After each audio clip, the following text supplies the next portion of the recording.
Conundrum Audio presents The Jefferson Legacy by Nick Thacker, produced by Nick Thacker and Conundrum Publishing. Copyright 2023, all rights reserved. For more awesome thrillers and amazing audiobooks, visit www.conundrumpublishing.com. Chapter 1. October 11th, 1809. There's not much time left. He had to make it. There was no other option, or the fate of the entire republic. He didn't want to think about that. He shuddered, and not just because of the cool breeze of late fall that had descended upon the forested path. Lucius kicked his horse's side, urging it faster through the wind. The wind, it seemed, was his main antagonist tonight. Darkness had settled in hours ago, and yet even the darkness waned against the brisk wind, the two forces battling it out and making Lucius and his poor steed their pawn. The moonlight from the waxing sliver wasn't much of an ally, offering nothing but thin wisps of light that were immediately consumed by the deeper shadows as he raced on. Hohenwald was a mere 4 miles away, close enough he thought he could already smell the wood-burning stoves and ovens of late-night workmen and their families. It was an illusion. A smell burned into his mind from years of stoking a late-night blaze as the incantations began. It brought him back to a time when this night was a mere speculation, nothing more than a dream and the barest of plans. And yet he was still far enough that he knew the enemy was closer. They would reach the destination first before he could alert their target. The target would be caught off guard, perhaps for the first time in a decade. Sleeping soundly, unassuming, the target would certainly be unable to rouse, fend off the attack, and eliminate the threat. Lucius's orders still stood, however. He would ride. He kicked his steed's sides again, but felt no increase in its speed. Instead of cursing, he sniffed a deep, sharp breath through his nostrils. The air hit the top of his palate and forced his eyes open. It was crisp, laced with the beautiful smell of pine and earth, yet it seemed to also carry the dismay of being too late. He was going too slow, and he wasn't going to make it in time.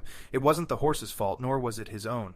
The society had sounded the alarm, yet it had taken over an hour to put a plan in place, over an hour for a plan that had already existed. This was the downside of government by committee, Lucius knew. This was the downside of not remaining lean and nimble. He had urged his leaders to make the call and to do it with haste, but the time it had taken to gather and vote was going to be the difference between life and death. It meant life or death for Lucius's target, certainly, possibly for others as well. Possibly for the nation itself. Possibly for Lucius himself. He gritted his teeth and dove forward over the final gentle crest that led into the village of Hohenwald. Nothing but a collection of small houses and a town square. The village wasn't even Lucius's destination. His target lay sleeping in an inn along the route to Hohenwald, just east of town. There the proprietor, Greiner, operated the small establishment and sold whiskey to the Indians, whose land backed up to his property. All of this had been in the report given to Lucius's leaders. They had mulled over it, and the greater mission, as if it had been the first time anyone had heard of such a thing. Lucius had stood by, calmly biding his time until he knew they were running out of time. He couldn't understand why they were hesitant. Didn't they understand that the fate of the nation was in their hands? So he had set out, knowing that his target would be at Greiner's stand hours before he would arrive. Hours to wait, think, and ponder. Hours to wonder and worry. Hours to sleep, soundly or otherwise, until either Lucius or the enemy arrived to seal the fate of the young nation once and for all. Chapter 2. October 11th, 1809. Greiner's stand was less than a half-mile away, and for the first time since Lucius had left, he could see it with his own eyes. No more speculation, no more running through the details in his mind's eye. He could see it, and he knew it was his final destination. Greiner's stand sat on the edge of Indian territory either by design, Greiner himself was known as a high-quality moonshiner, or by accident. Perhaps Greiner had hopes to use his proximity to argue against the Indians as the young nation continued to expand its own territory, or perhaps Greiner was sympathetic to the native population. None of that mattered to Lucius. His horse, beaten and sweaty, had slowed to a jog a quarter mile ago, and he hadn't tried to force it along. It had been a long, arduous journey, but the end was in sight. The first of the matching cabins came into view to Lucius's left. The Natchez trace that Lucius had been following descended downward again, heading toward a still out-of-sight river. The path wound around a few trees, admitting its inferiority to the age-old forest inhabitants. The trees alone could attest to the age of this long stretch of road. They stood as silent sentinels for generations, before even the game and wildlife used this intramountain route through the ridge. When the American Indians later explored and conquered the area, They assumed ownership of the route, and further flattened it beneath their feet. Today Lucius had taken the same exact winding route through the forest, trusting the feet of previous generations to get him to his destination, and they had not let him down. The second of the right-angled cabins swung into view, separated by the narrow dog run between the buildings, and he could see the smaller kitchen building farther back on the land. A lone horse had been tied to a post outside this second cabin, and Lucius knew it belonged to his target. The innkeeper maintained a small barn and a few horses elsewhere on the property, but there was no barn in Lucius's immediate view. The target must have arrived and tied up promptly, not bothering to house his mare for the night. In his mind, the target was likely not concerned with bunking down tightly. The stay would be for less than a full night, coming in late and leaving early the next morning, long enough to fulfill orders, and short enough that bedding down a horse for the night wasn't worth the trouble. The horse neighed and scuffed in the distance. Lucius eyed it as he jogged his own horse in, trying to get a feel for the situation. He couldn't see much beyond the direct perimeter of the house. The Natchez wound down to the front of the first cabin and then back out through the trees, but it was hardly a large road. The weak moonlight did nothing to make the area feel more open, and Lucius suddenly felt himself strangely vulnerable. He wanted to get inside to stoke the fire in one of the cabin's chimneys and take his boots off and rest. He wanted to throw his own steed's rope over the post and let it graze for the night while he slept, earning back the hours he'd spent with his eyes glued to the hard-packed dirt. He wanted to stretch out, his legs pulled back together for once in the past week, and just be. He didn't want to play the role he had been playing for so long, since he had grown from a boy to a man with a purpose. But like usual, he pushed those thoughts back down and ignored them. Self-discipline was a nasty habit, but it was a true habit. He had honed his perception of himself just as he had honed his perception of the world, and it had so far provided him with the edge he needed to ascend the ranks of his organization far faster than anyone his age. Self-discipline was a virtue, he knew.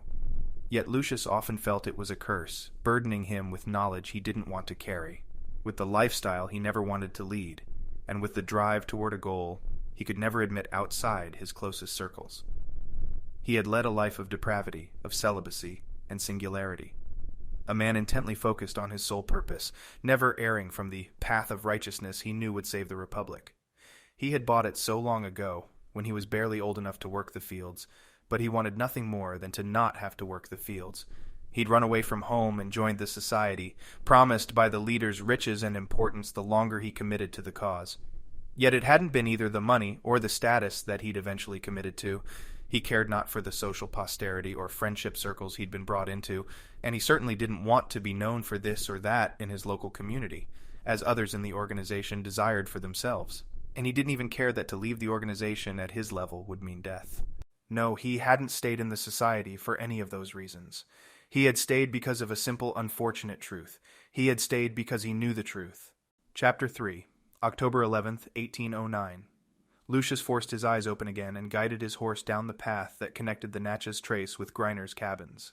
It was a rocky, horrible trail, and he wondered if Griner had ever taken the time to maintain it. This was an estate likely devoid of slaves, so Lucius figured Griner or his wife would have been the ones to do it. Perhaps they had many visitors to keep them busy inside, or Griner's whiskey operation was doing far better than Lucius's report had indicated, and they cared little for the integrity of their small estate. Lucius made it to the tree line that marked off Griner's property and stopped. He sniffed the air again, an old trick a farmhand had taught him years ago. It didn't help much to know the smell of a place, but somehow sniffing the air forced his other senses to attention, ready to take in anything out of the ordinary. He couldn't believe he was the only one here. He'd been adamant that there wouldn't be enough time, and his superiors had almost gotten angry with his argumentative tone. He had convinced himself that he was not going to be alone, or if he was, it would be because the enemy had beaten him here, and the job was already finished. There were no lights on to destroy the moonlight, and he could see clearly into the open area of Griner's stand. The two cabins now dwarfed the circle of grass, but they were in turn dwarfed by the massive pines surrounding the property. He took in the details of the cabin. Nothing elaborate, just a simple utilitarian home with a replicate addition. 2 matching buildings connected by a dog run with a kitchen and barn behind. A small field, unplanted but tilled into rows.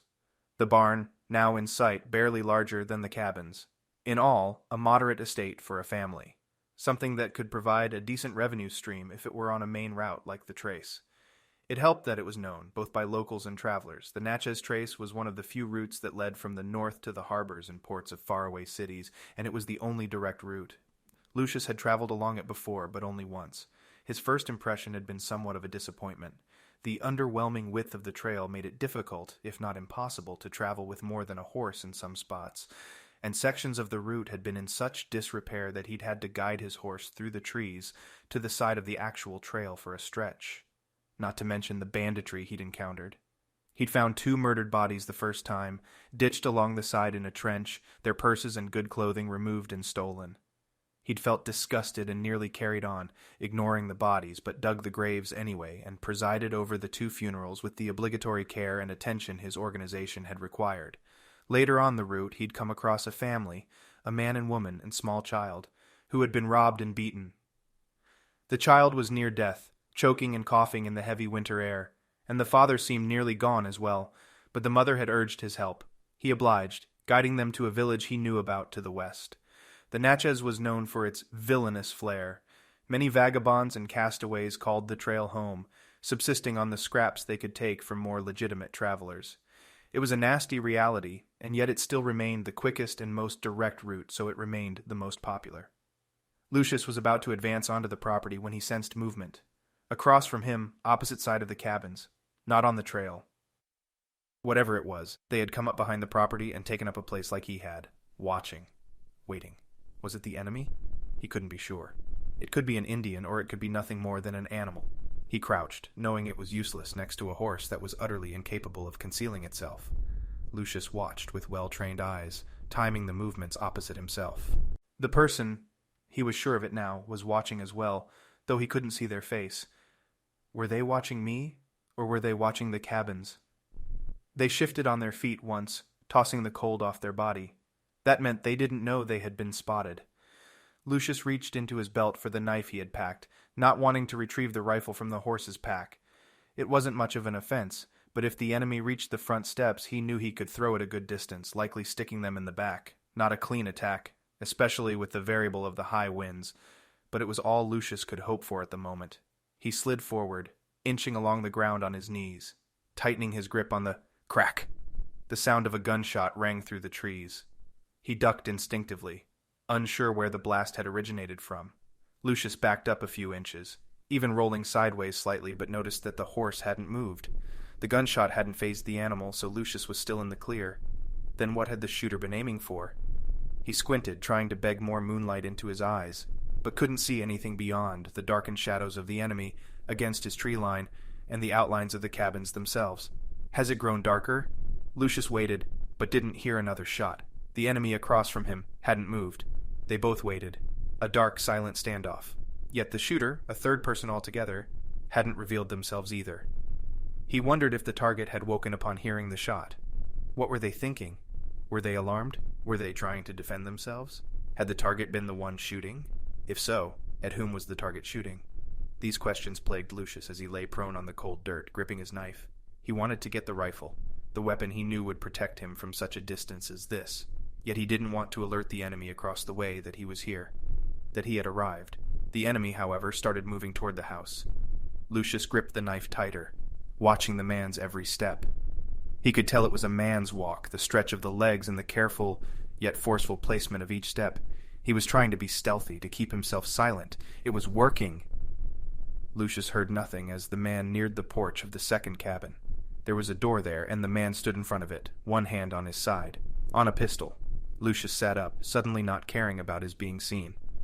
The man on the porch didn't turn his head, but Lucius could almost feel the man gazing at him through his peripheral vision. He didn't move, and that fact terrified Lucius. He knew Lucius was there. Lucius had all but screamed his location when he'd sat up. But the man didn't care. The man waited, and Lucius watched. What is happening? Suddenly the door opened and a thin line of light spilled out onto the grassy land in front of the porch. A silhouette appeared. The target? And pushed the door open more. Still Lucius watched. He couldn't understand why the target, his target, would be conferring with the enemy, especially after the gunshot, which surely originated from inside the cabin. The man and the silhouette stood there a moment, as if deep in conversation. Then Lucius saw the man outside the cabin nod. He stepped back, still facing the cabin. then turned fully and started toward the edge of the wood, where he'd come from. The silhouette pushed the door open farther and stepped out as well. In the briefest instant, in the faintest of light, Lucius could see who it was. Or rather, he could see who it wasn't. The target was still inside, and this was a second enemy. Lucius's blood ran cold, and he stood up and began to mount his horse as the second man walked the same path as the first and entered the woods. Chapter 4. The air held the certain emptiness and sharpness of near winter, and Ben sucked it in like it was his last breath. Harvey Bennett had left his cabin half an hour before, shouting to whomever inside would listen that he needed some fresh air. The workers, with their unspoken hierarchy and silent back-and-forth orders he couldn't interpret, had been smacking and banging hammers and driving screws all day, incessantly. His fiancée, Juliet Richardson, had claimed busyness by working in the kitchen all morning and in the garden behind the cabin all afternoon. It was the waning months of summer. The last few weeks a garden was even possible in the remote Alaskan wilderness, and yet she had feigned interest in the project, so believably the foreman on the job had turned to Ben to ask his input. He hadn't had input, as usual. His input was for everyone to leave him alone, to go home, wherever that was, and leave him in his perfect little cabin and his perfect little fiancée to their perfect little fall retreat. He couldn't even remember what he'd told the foreman, but it had ended with something like, "I don't care, just do it." A perfect way to give direction to a man paid by the hour. He shook his head in frustration as he leveled off onto a trail he and Julie had pounded into the earth over months of hiking and exploring. They called this trail the East One, because it was to the east of his property, and they were both feeling uncreative at the time. Harvey Bennett was a simple man, an ex-park ranger who enjoyed the wilderness, the wildlife, and the simple life of subsistence living. It was the absolute worst invasion of his ideal life to have a team of know-nothing contractors and hired help banging away on the cabin he'd called home for over 2 years. 2 years ago he'd found the listing, and not long after that he'd bought the place. 2 years ago it was another man's property. Now it was Ben's. But to Ben it had existed forever as his cabin, as if it had suddenly appeared one day in one piece, under the ownership of a Mr. Harvey Bennett through a bank in Anchorage. To Ben it was home, and to Ben it was perfect as it was. Or rather, as it had been. The workers were trying to build an addition to the cabin, another set of 3 rooms, one of them larger than the current living room inside the cabin. Ben enjoyed the 1-bedroom, 700-square-foot living space he and Julie had occupied together for the last year, but Julie had complained of not enough space. He had to admit, being a larger man himself, having a bit more room to stretch his legs would be nice, especially in the winter months. But hiring a crew of men who had absolutely no idea what they were doing, having them work from half-baked plans, written up by what he assumed had been a kindergartner with an architectural degree? It seemed insane to Ben. He could do the work himself if they'd just trust him with a hammer. And that, he figured, was the worst of it. He knew more than they did, and he'd know more than they all did, collectively, for a lifetime. He wanted to show them the tricks he knew, the things he had already tested that could save money. But that was the rub. Ben wasn't in charge. He had signed away his little cabin, at least 1,300 square feet that was in the process of being added, to a small company owned by a certain Mr. and Mrs. E. The company was small, in a sense that all of the major decisions were made by the proprietors, but it was very much not small, in the sense of the capital it was able to put toward a renovation like the one taking place at Ben's. This was one of the caveats of the deal he and Julie had made a few months ago. They had met with Mr. and Mrs. E., along with the rest of the new team that had been formed, in Colorado Springs after their return from Antarctica. Harvey, Julie, their friend Reggie, and Joshua Jefferson. Together they formed the Civilian Special Operations. The CSO, Mr. E had explained, was intended to bridge the gap between the military and the civilian sector. Chaired by each of them, as well as a member from each of the armed services, the goal was to provide a non-military solution to domestic and foreign problems that the United States might want solved. Problems that the military itself was unable to get involved in directly due to either political or resource reasons. Mr. E had not given them specific examples, but he had told them that the military heads of the CSO had envisioned a group that was not bound by the same rules of engagement, the same lines of funding, and the same prioritization of projects as the U.S. military. Ben had taken all of this to mean that Mr. E and his wife would be calling most of the shots. As he was the one who would be funding the group's endeavors, he would focus on the issues that were either not important to the government or had simply gone unnoticed. Ben wasn't exactly upset that the government wouldn't be strong-arming the group to take care of its interests first and foremost. He was an American, but he was an American who enjoyed his freedom, including freedom from overbearing government regulation. So he was torn between enjoying this new chapter and trying to find the sanity and solace of being alone. When Julie had found him back at Yellowstone, he had spent his entire adult life as a ranger, opting for a life of solitude and simplicity. Massive additions and gigantic work crews buzzing around his home were not his idea of simple and solitary. He sighed, kicking a small rock off the path. The trail twisted around to the right, and he picked up his pace. He knew what was coming. A gentle slope to the left over a few small boulders, and then a hop over a trickling feeder stream, and he was once again riveted back into the present. Ben took the right turn and the immediate left bend with a fast jump in his step, realizing that the months of working out and training with his friend Reggie were starting to pay off. He had already lost 20 pounds, and he figured he had at least another 20 he could stand to shed. He wasn't interested in becoming a glistening hulk of a male specimen, but he had to admit Julie seemed a lot more interested in him lately. He could only assume it was related to the training regimen. He barely let his feet hit each rock as he cleared the sloping path and landed on the other side of the stream. Ben's heart rate hadn't increased enough for this to be much of a workout, so he increased his pace again and started up the hill on the other side. Reggie had taught him all about high-intensity interval training and how it was supposed to be a great all-around strategy to working out, and that it could be used for just about any form of exercise. Ben decided to make this short walk a full-fledged workout, so he pulled out the humongous phablet Julie had talked him into buying and opened a running app. He set his parameters and pressed the start button. The ding seemed to ring through the trees and bounce back at him 1,000 times, but all he needed to hear was the first one. He sprang into action and bolted upward over the last boulder on the hill. A narrow straightaway would be next, followed by another hill, this one a more shallow slope, but a lot longer. Then he would be at the cabin once again. It would be less than 2 minutes at this pace, but he knew it would be enough to get his heart rate up a dozen clicks. He breathed in another sharp early fall breath, lifted his chin, and focused on his steps. Chapter 5. Ben hit the open air behind the cabin and decided to keep going, heading out on the western trail for a bit. The western trail was longer, took a more circuitous route through the forest, but was flatter. It was a great running trail, even though Ben despised the idea of running. Unless someone was chasing him, he preferred to stay in one place. Today, however, he was feeling more inclined to work himself a bit harder. Maybe it was the season. Maybe it was the thought of Reggie pushing him tomorrow at their next training session and Ben not being ready. Or maybe it was just that Ben wanted to run away from all the insanity happening at his home. He stopped, talking himself into a short break from his workout. He rested for a moment, letting his breath slip back into its normal rhythm. He picked up the phone and pressed on the phone app, then scrolled through the numbers until he reached the one he wanted. "Mr. E?" he asked. "Speaking." Sorry, it's Ben," he said, pausing. "I know that, Mr. Bennett. These phones have caller ID. Right. Hey, so I was thinking, this addition to the house, it's a little big?" "Yes, exactly. It's big. Huge, in fact. I didn't really know what you had in mind, but it is a bit larger than your existing infrastructure, I do admit," Mr. E said. "But I truly believe your mind will be changed when you see the completed renovation." "I like things the way they were," Ben said. "Ah, yes, that is the Harvey Bennett, I know. However, I assure you, the renovation will be up to your fine standards." Ben stopped. He looked around, taking in the pristine peace of the deep woods surrounding him. He wondered if this was really what his life had come to, arguing with a man he'd never met in person.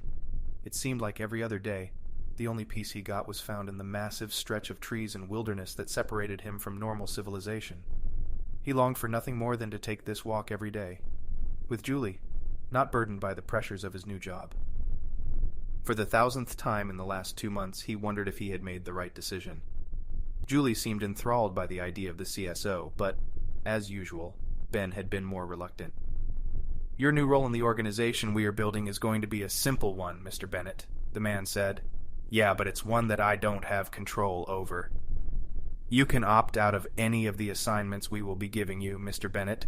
We told you that up front, and we told you that again in the contract. But Jules is always going to jump in head first. She's... The man laughed. A weird staccato thing that made Ben think the man on the other end of the phone had just pressed play on a recording of a robot laughing. Juliet, is certainly a bull-headed woman, and one of great drive. But that is part of your attraction to her, is it not? I guess. And Juliet has assured me that you are more than willing to help us with our upcoming projects, no matter the nature of the assignment. She said that, indeed.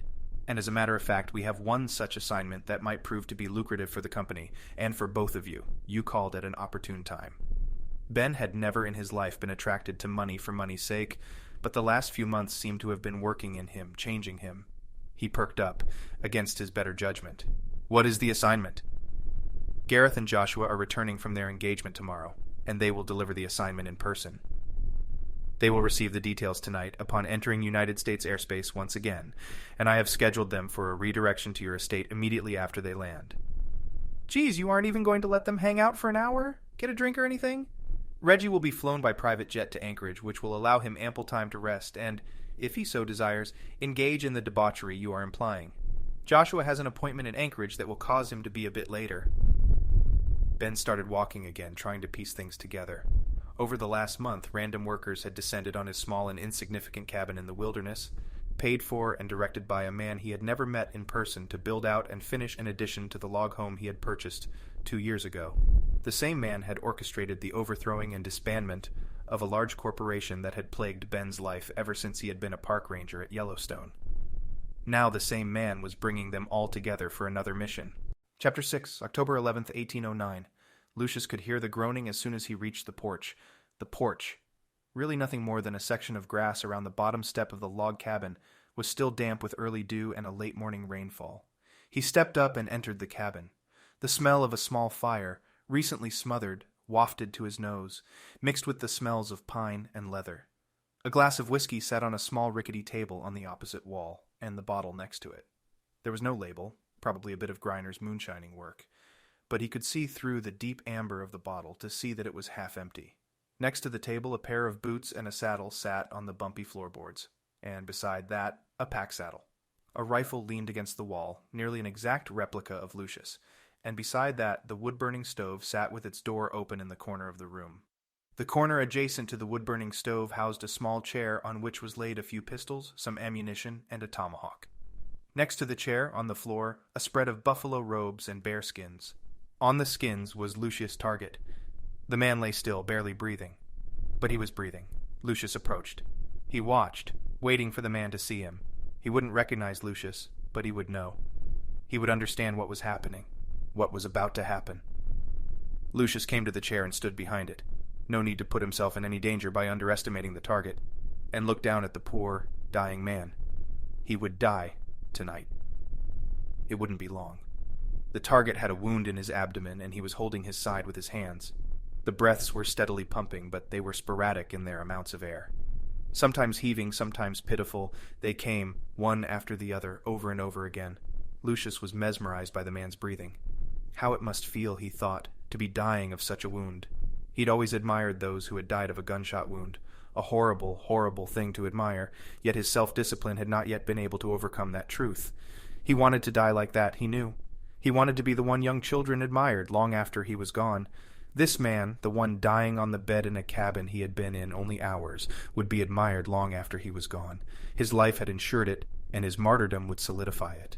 There was nothing Lucius or anyone else could do to take that away. There was, however, something the enemy could do to lessen the impact of the man's death, and Lucius feared they had already accomplished it. For the first time in more than a day, Lucius spoke. Have they asked you?" The man's eyes opened. Not much, but enough. Lucius could see them, youthful in their nearly 4 decades of life, yet burdened with a massive weight. The weight of truth. He sputtered, a bit of blood pouring from his mouth. Then he nodded. And I have told them, as I always knew I would." Lucius's head dropped, and the tears nearly fell from his eyes. "No," he whispered. "It cannot be true. Why would you have told them?"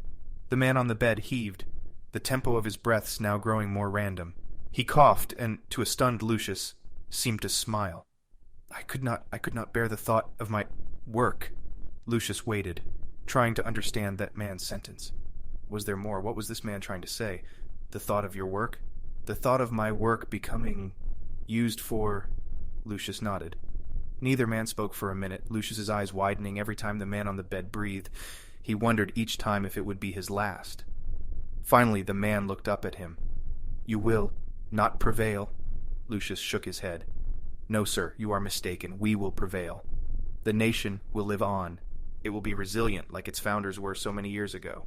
We will find those who share your secret, and we will ensure they do not spread it further. Another cough, another smile. It's too late, the man said. It's never too late. For me, it is too late. I'm not a coward. You will not be remembered as one, but I'm so strong. Lucius gripped the handle of his knife once more. The man on the bed stirred again, reaching beneath his side, his hand covered in his own blood. On the bed beneath the man's torso, Lucius saw the glint of cold steel. I am unarmed but for this knife, he realized.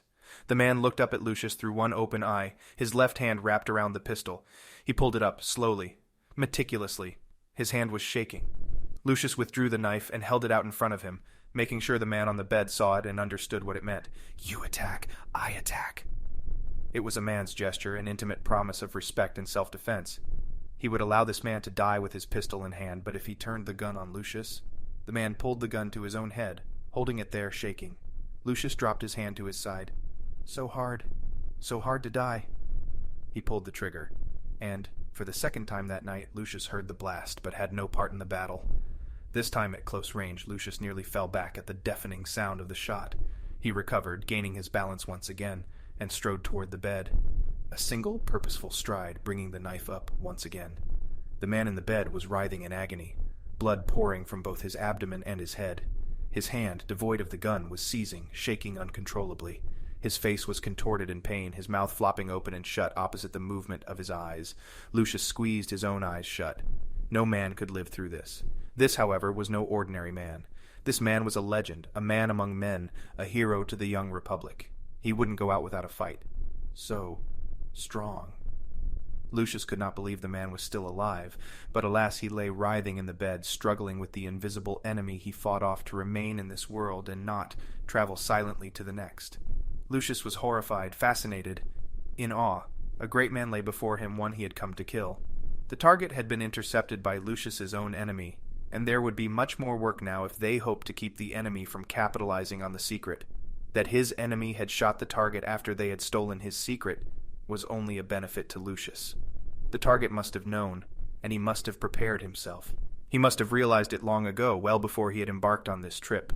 It was the only explanation. Why a man of his stature would lie still, 4 pistols, a tomahawk, and a rifle laying in his reach, would idly await his own assassination meant only one thing. He had known about it all along. He had not embarked on a journey to deliver his news to the leaders of the fledgling nation. He had not attempted a dangerous solo trip up the Natchez Trace out of a desire to protect the secret, to prevent the inevitable backlash that would ensue if such a secret reached the public's ears. He had done it because he had finally understood that he had been betrayed. The man, the dead man, laying on the floor, all but bereft of his last breath, punctured in 2 places by the stinging precision of the bullets, had known his fate before he had even left Fort Pickering with his servants. The servants would be sleeping in the barn, likely behind enough hay and wood and far enough from this scene to have not heard the gunshots, or they would have already been at the cabin, checking in on their master. Or, in a sick twist of fate, Lucius considered that perhaps the servants were in on the ruse as well, and had been ordered to stay inside the barn, no matter what they overheard. Their master, Lucius's target, may have told them just enough to convince them that his plan was far more important than his personal safety. Whatever the details, Lucius knew the man in front of him was part of something much larger, much more sinister than either of the men could have known. Chapter 7, October 11th, 1809. The door behind him opened, a large, heavy log door cut from the same trees as the surrounding structure. A woman entered, Mrs. Griner. Is everything okay?" she asked. Lucius noticed that the woman did not look toward the bearskins on the floor and the man lying on them. She kept her gaze fixed straight ahead on Lucius. "Everything is—" He paused, waited, for what, he didn't know. "Yes, ma'am, everything here is fine. I understand you are concerned for the safety of your guest this evening." He took a gentle, careful stride toward the door and the waiting Mrs. Griner. "Thank you for your concern." She frowned. "Do not be alarmed. This man has been sick for many weeks. Tonight he has decided to take his own life, and that is a perfectly honorable task. I urge you to refrain from moving his body until the morning. Can you do that?" She nodded. The man on the floor spoke. "So hard to die?" Lucius couldn't believe his ears, but he kept on, trying to make his way to the exit.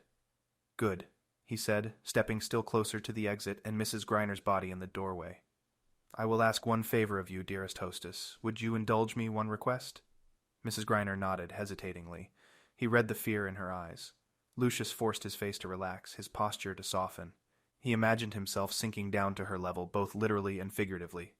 "Thank you," he said, his voice almost a whisper. "I was worried I would not be able to fulfill a dying man's last request." At this her face softened. "Just as I suspected," he thought. "She has no understanding of who this man is, or why he is here.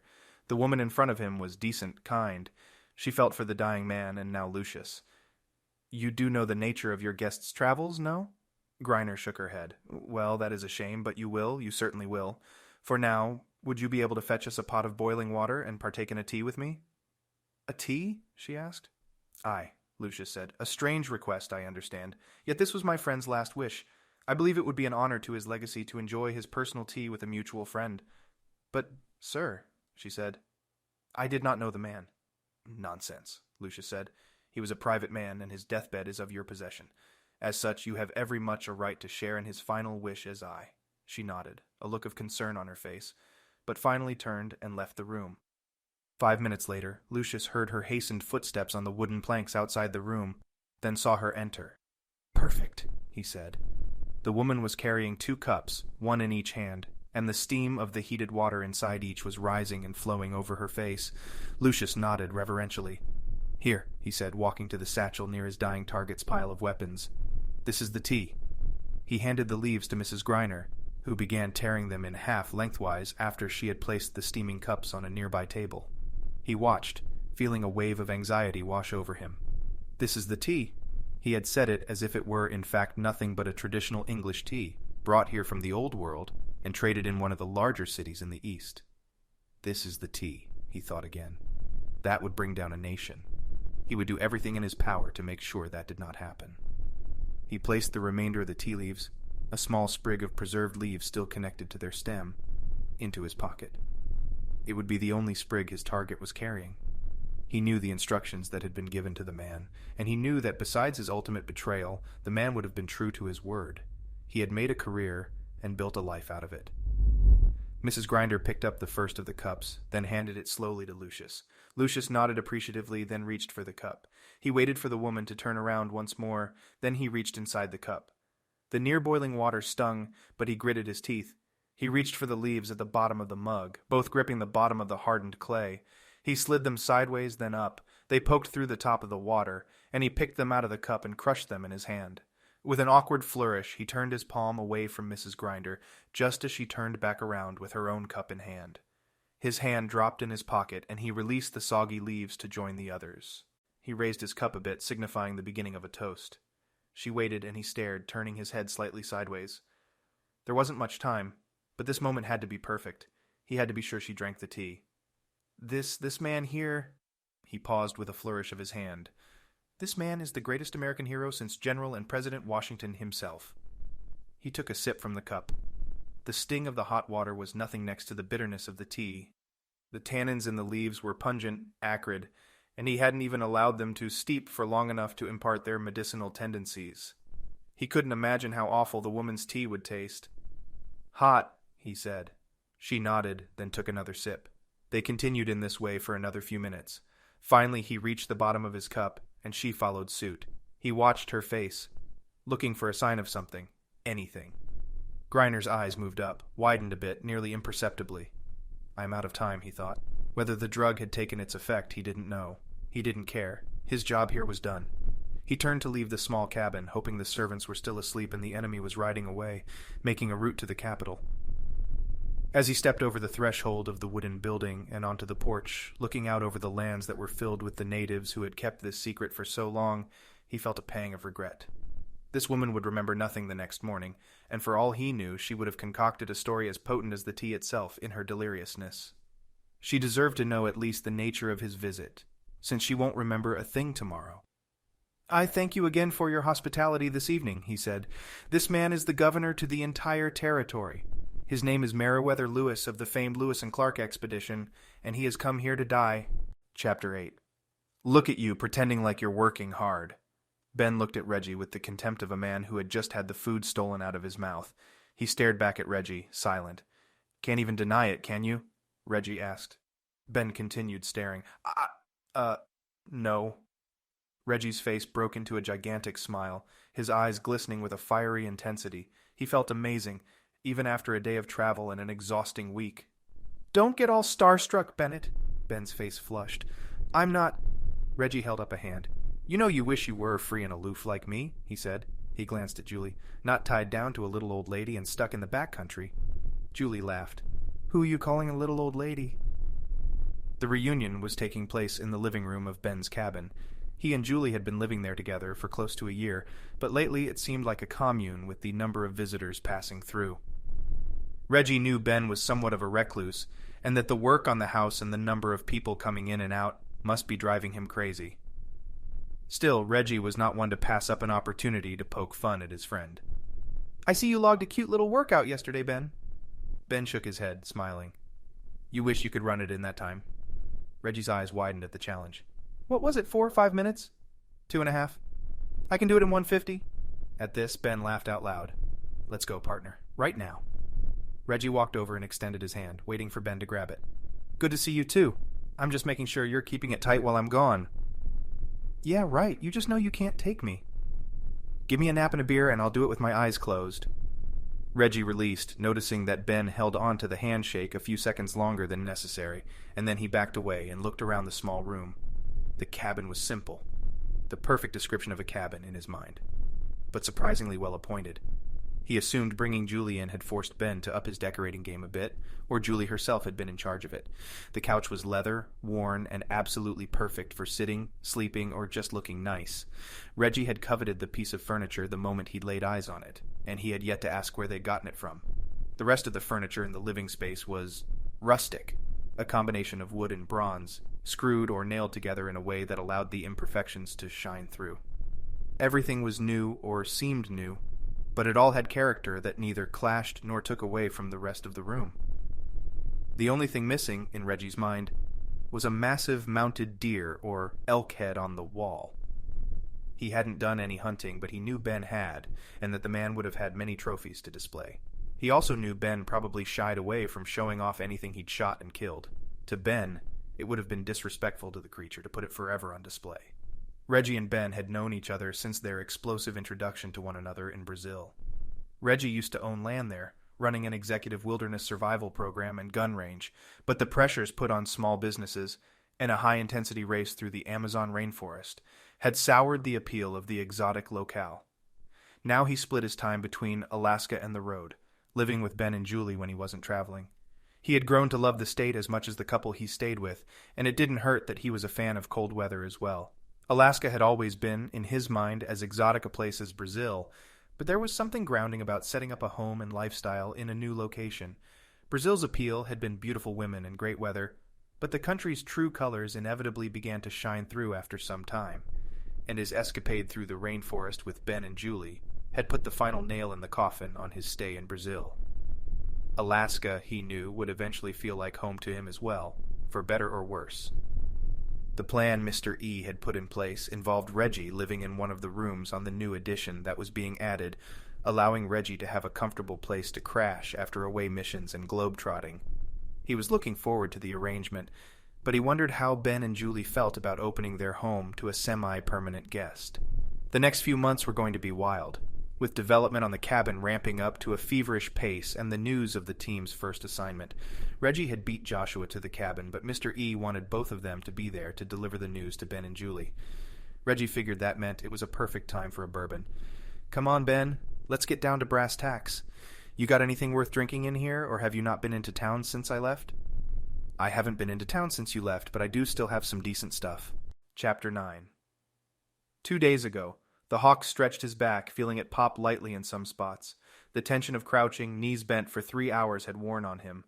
Before that, he had been lying prone, watching with one eye through the scope for 4 hours. And still before that, he had hiked, alone and isolated, a circuitous route for recon through the back country near the small city, toward the park where he now stood, perched on a rock at the edge of the municipal recreation center. No one would see him. No one could see him. He wore black, covered in it from head to toe, a black ski cap and black boots. black garments in between. His face was black, his dark skin painted an even darker shade. Still, he didn't like feeling exposed. He thrived on stealth, basked in it. He was the Hawk, after all. Standing on a rock in a city park was far from the battlefields he'd known in the years prior, but for now it was his battlefield. The battle, however, was far simpler than the real battles he'd fought in. This one was nothing but a reconnaissance mission. His team would move in tomorrow morning, just before daybreak, and do the job. He would ensure the target was at home, tucked away in bed like everyone else on that street. He'd discovered from experience that most of the thieving hours, the time from about 2300 hours to about 0300 the next day, at least in residential neighborhoods, were best left to the thieves. Petty crime that flourished during the moon's highest hours were hours the Hawk didn't want to be around. During those hours there were more police patrols, midnight snackers watching out downstairs windows, and geriatric insomniacs moving around inside. No, he preferred the time when most people were actually sleeping, about 0300 to 0500. Sure, there were early birds and a few corporate types who liked to get in an early morning jog, but statistically speaking, there were far more people during that time doing what he needed them to be doing, sleeping. It was going to be that way now, as well. He'd had someone on his team watch the street for the past few days. There was an odd day jogger who arose and got started at 0515 Monday, Wednesday, and Friday, and there was one executive-looking fellow who drove to work at 0530, but other than that, the street was quiet. Even quieter the hour before. Tomorrow morning, a few hours from now, would be one of those quiet mornings. The Hawk wanted to surveil the street from this spot himself, to verify the details and begin to formulate a plan. It was simple, but simplicity rarely meant easy. He knew that from experience as well. His team was good, the best he'd ever had in fact, but he still preferred running the final check through himself, personally. Their reports had so far been nothing but accurate, but the Hawk felt calmer about missions if he himself could lay eyes on the battlefield. He also liked to visualize the space as he planned, just to be sure there weren't unforeseen obstacles, like a broken-down vehicle that wasn't apparent on maps and satellite imagery. Everything checked out so far, and he was happy about that. This would be a simple smash and grab, but they wouldn't even need to do any grabbing, and hardly any smashing. He should have called the mission as Sneak in Place. He slid back down to the top of the rock. He'd watch for a few more minutes from here, then slide to the left off the side of the boulder, and back onto the ground and into the cover offered by the rock and the tree it sat next to. His rear was uncovered, as he was backed up to a sidewalk that ran the circumference of the park, but at this hour, no one was likely to come by, and there were no direct lights illuminating this section of the park anyway. The Hawk reached for the pack he'd slung at his feet and grabbed a protein bar from the front pouch. He'd already removed the loud, crackling wrapper before he left, so he simply reached into the plastic storage bag he'd placed them in and retrieved one. He had two more, one he planned to eat at 0200 and an extra, just in case. There was a bottle of water on his hip, a canteen-style jug fastened to his belt, using a custom carabiner assembly. He hated straps. They always found the worst possible times to get tangled, and he hated anything that fastened to him too tightly for fear he wouldn't be able to get it removed quickly enough. The canteen was the perfect size and shape for holding enough drinking water for the mission, so he figured out a way to make it work. Aside from the scope, his bag, the canteen, and a sidearm, he carried nothing other than the clothes on his back. This wasn't an away mission, so there was little need for overdoing it. Still, his precaution and care with any work was part of what had given him the reputation and moniker the Hawk in the first place, and it was a fitting title. His vehicle was parked at the other end of the municipal square and was loaded down with mission gear, including a small arsenal of weaponry. He wouldn't need it, but he hated the idea of being caught somewhere without it. He ate the protein bar and took a few swigs of the water, then rolled his neck side to side to work out the kinks there. He was in great shape for his age, not young anymore, but certainly far from old. He felt like he had the perfect balance between youthful energy and strength, and the wisdom that only comes from experience. He was good at what he did, the best even. It was a small niche, but for that reason it paid well. He would be paid well for this job, like he had been paid well for all of his jobs. His team liked him for that. He was able to find the best-paying jobs, and most were low risk. He had plans to expand this year, to bring in a second team that would be able to provide more specific services to his clients. All in good time, he told himself. The Hawk was a man of patience. Patience when it came to planning and executing a mission, patience when it came to running his business, and patience in life. Good things come to those who wait. He had waited. All his life he had waited. This was an opportunity he had built for himself, and he had worked non-stop to create the network he'd needed to lay the foundation. Now the client had found him, and he was ready. They'd come to him pleading, begging even for his help, and he was only too happy to oblige. The payoff was the largest he'd ever had, and it was likely the largest he would ever have. It was a massive amount of money, and even if he failed the mission, he wouldn't fail the mission. His team had already been paid $250,000 each, $500,000 for himself.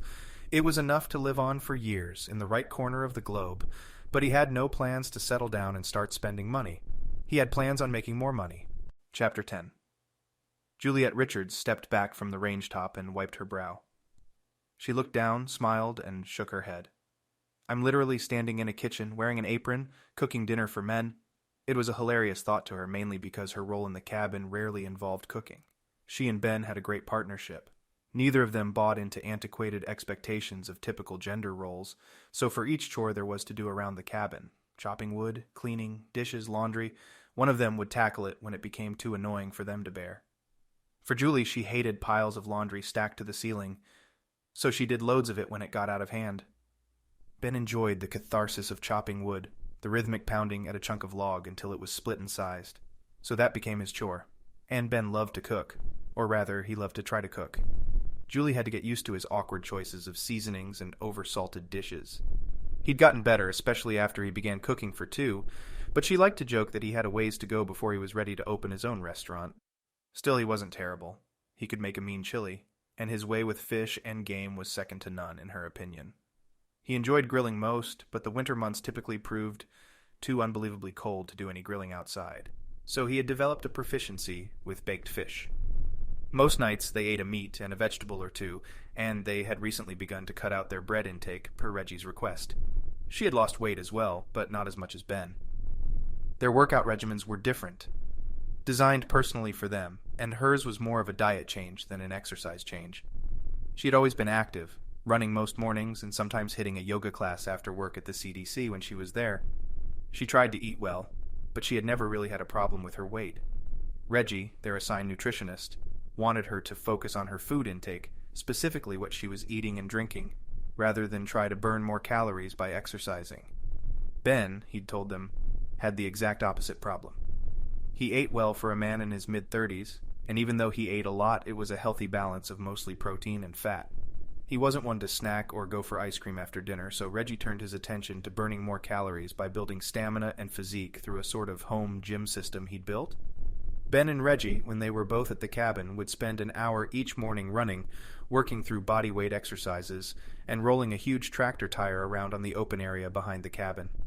Julie knew Ben enjoyed the exertion and the rapidly increasing size of his biceps, but he never let Reggie know it. He would complain at every turn, whine about the next session, and tell Reggie to take his time before he came back for more training. Julie watched all of it with a smirk. She knew Ben better than anyone now, and his games and feigned apathy at the workout regimen was a ploy. Ben had a knack for not letting anyone get too close, and this little form of acting out, she believed, was birthed from that same desire. Reggie had become a close friend to both of them, and they spent a lot of time together, so Ben had to make sure he didn't express his gratitude or act too friendly too often. Reggie, for his part, seemed to love heckling Ben about it. Reggie, it turned out, seemed to have a bigger heart even than Ben's, and he had surprised Julie by just how much he cared for them. He took every opportunity to stay with them at the cabin when he wasn't on a mission or working elsewhere, and he always knew the right questions to ask to get them talking. He loved to listen, and he was good at it. Julie hoped that Ben would pick up on some of that during their engagement.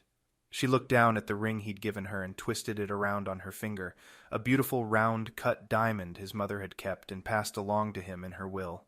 She'd died less than 2 years ago, and Julie and Ben had been the last people she'd seen on this planet. It was heartbreaking to watch Ben go through that, but she felt a special appreciation for the memory now that she was about to share the rest of her life with the man. When he'd asked her to marry him, they had been on the floor of a secret research facility in the Antarctic, bullets flying above their heads. She remembered not knowing whether to smack him or smile at him. She might have done both. He had told her that he didn't have a ring, and that he would get her one. He had wanted to get her a traditional engagement ring, and then surprise her with the wedding band at their wedding, at a date still to be determined. But she'd told him to save his money. She wasn't much for jewelry anyway. Any little thing would do, she'd told him. His any little thing had been a gorgeous, high-clarity and expensive diamond wedding ring that his own mother had worn. Julie wasn't able to keep the tears from falling when he'd presented it to her in the cabin, shortly after their return from the southern hemisphere. He'd worked up a whole evening, too. His famous chili on the stove, a cinnamon candle lit in the bedroom, and all the laundry cleared from the floors and dumped into the tiny laundry and washroom attached to the back of the cabin. She was always nervous that he'd ruin her clothes if he washed them, so having them piled in front of the washing machine, to her, was as good as having it completely done. For all his stubbornness, all his imperfections, she loved him. He was brutish in some ways, large and bullish, but the most caring and sweet man she'd ever met in others. He always knew what to cook for dinner, it seemed, and he always was in tune to what she wanted to watch on television. He didn't always agree that they should watch it, but he knew. He was kind, generous, and passionate for justice, which is how they'd met in the first place. He couldn't bear to see any wrongdoing go unpunished, even if that meant he'd get them both involved in something over their heads. In a way, that's what he'd done again, but Julie had been every bit as responsible for it as he had. This new endeavor they were all embarking on together. The civilian special operations was just a formalized way of allowing Ben to fight injustice wherever they found it. Sure, they'd have to plan for it better than they were used to, and they'd have to communicate those plans with the rest of the team, including a representative member from each of the armed services, but it was still a perfect fit for them, or so she hoped. In truth, she didn't really know what to think about it all. It seemed to be a great fit for their fledgling team, a group of people who had barely known one another but had come together to fight and overthrow an organization. They'd succeeded, and their new leader, Mr. E, had encouraged them all to join the new band of heroes he wanted to form. It had all happened so quickly, and Mr. E and his wife had jumped into renovating and expanding their tiny cabin in the backcountry of Alaska, and they still had yet to receive their first orders. Tonight, she knew, that would change. Reggie had returned from some sort of work he had been assigned to somewhere, and the talk was, between her and Ben at least, that he had their orders from Mr. E. They were just waiting for Joshua, who would be arriving at some point that evening. Her smile turned slightly, a manifestation of the uncertainty she suddenly felt, but she continued cooking and cleaning the kitchen, as the boys in the other room laughed and joked with one another. Chapter 11. "Joshua!" Reggie yelled. Ben hadn't heard anything, but he knew Reggie's hearing, and just about all his other senses, were profoundly adept. Better than Ben's for sure, except for perhaps Ben's taste. When Ben had made his chili for Reggie and asked Reggie if he could tell what was in it, the best the man could pick out was some kind of chili spices, between gargantuan bites of meat and beans. Reggie and Ben started toward the front door, and Ben could now see the handle turning. He set his bourbon down on the end table near the couch, in preparation for a handshake. The door opened fully, and Ben saw Joshua's thin frame silhouetted in front of the fading afternoon light. Short-cropped hair in the style of most military grunts, yet a pair of eyes that spoke volumes more about his experiences than a haircut ever could. The man was close to Ben's age, but he had lived a hard life as a military man, and then as the leader of a private mercenary force that provided security for the very company that Ben and Julie had taken down. Draconis Industries had been Joshua's employer long before Ben had ever heard of the organization, yet their paths crossed in the Amazon rainforest earlier that year when Joshua had been ordered to seek out and kill Ben and his team. He'd ended up defecting from his own organization and joining the crew with Ben and the others, and together they'd gone to Antarctica to chase the last remaining leader and his final project. Like Reggie, Ben had grown to admire Joshua, even though the man was quieter and more reserved. Ben himself was somewhat of a recluse, so it had taken the men a while to get to know each other.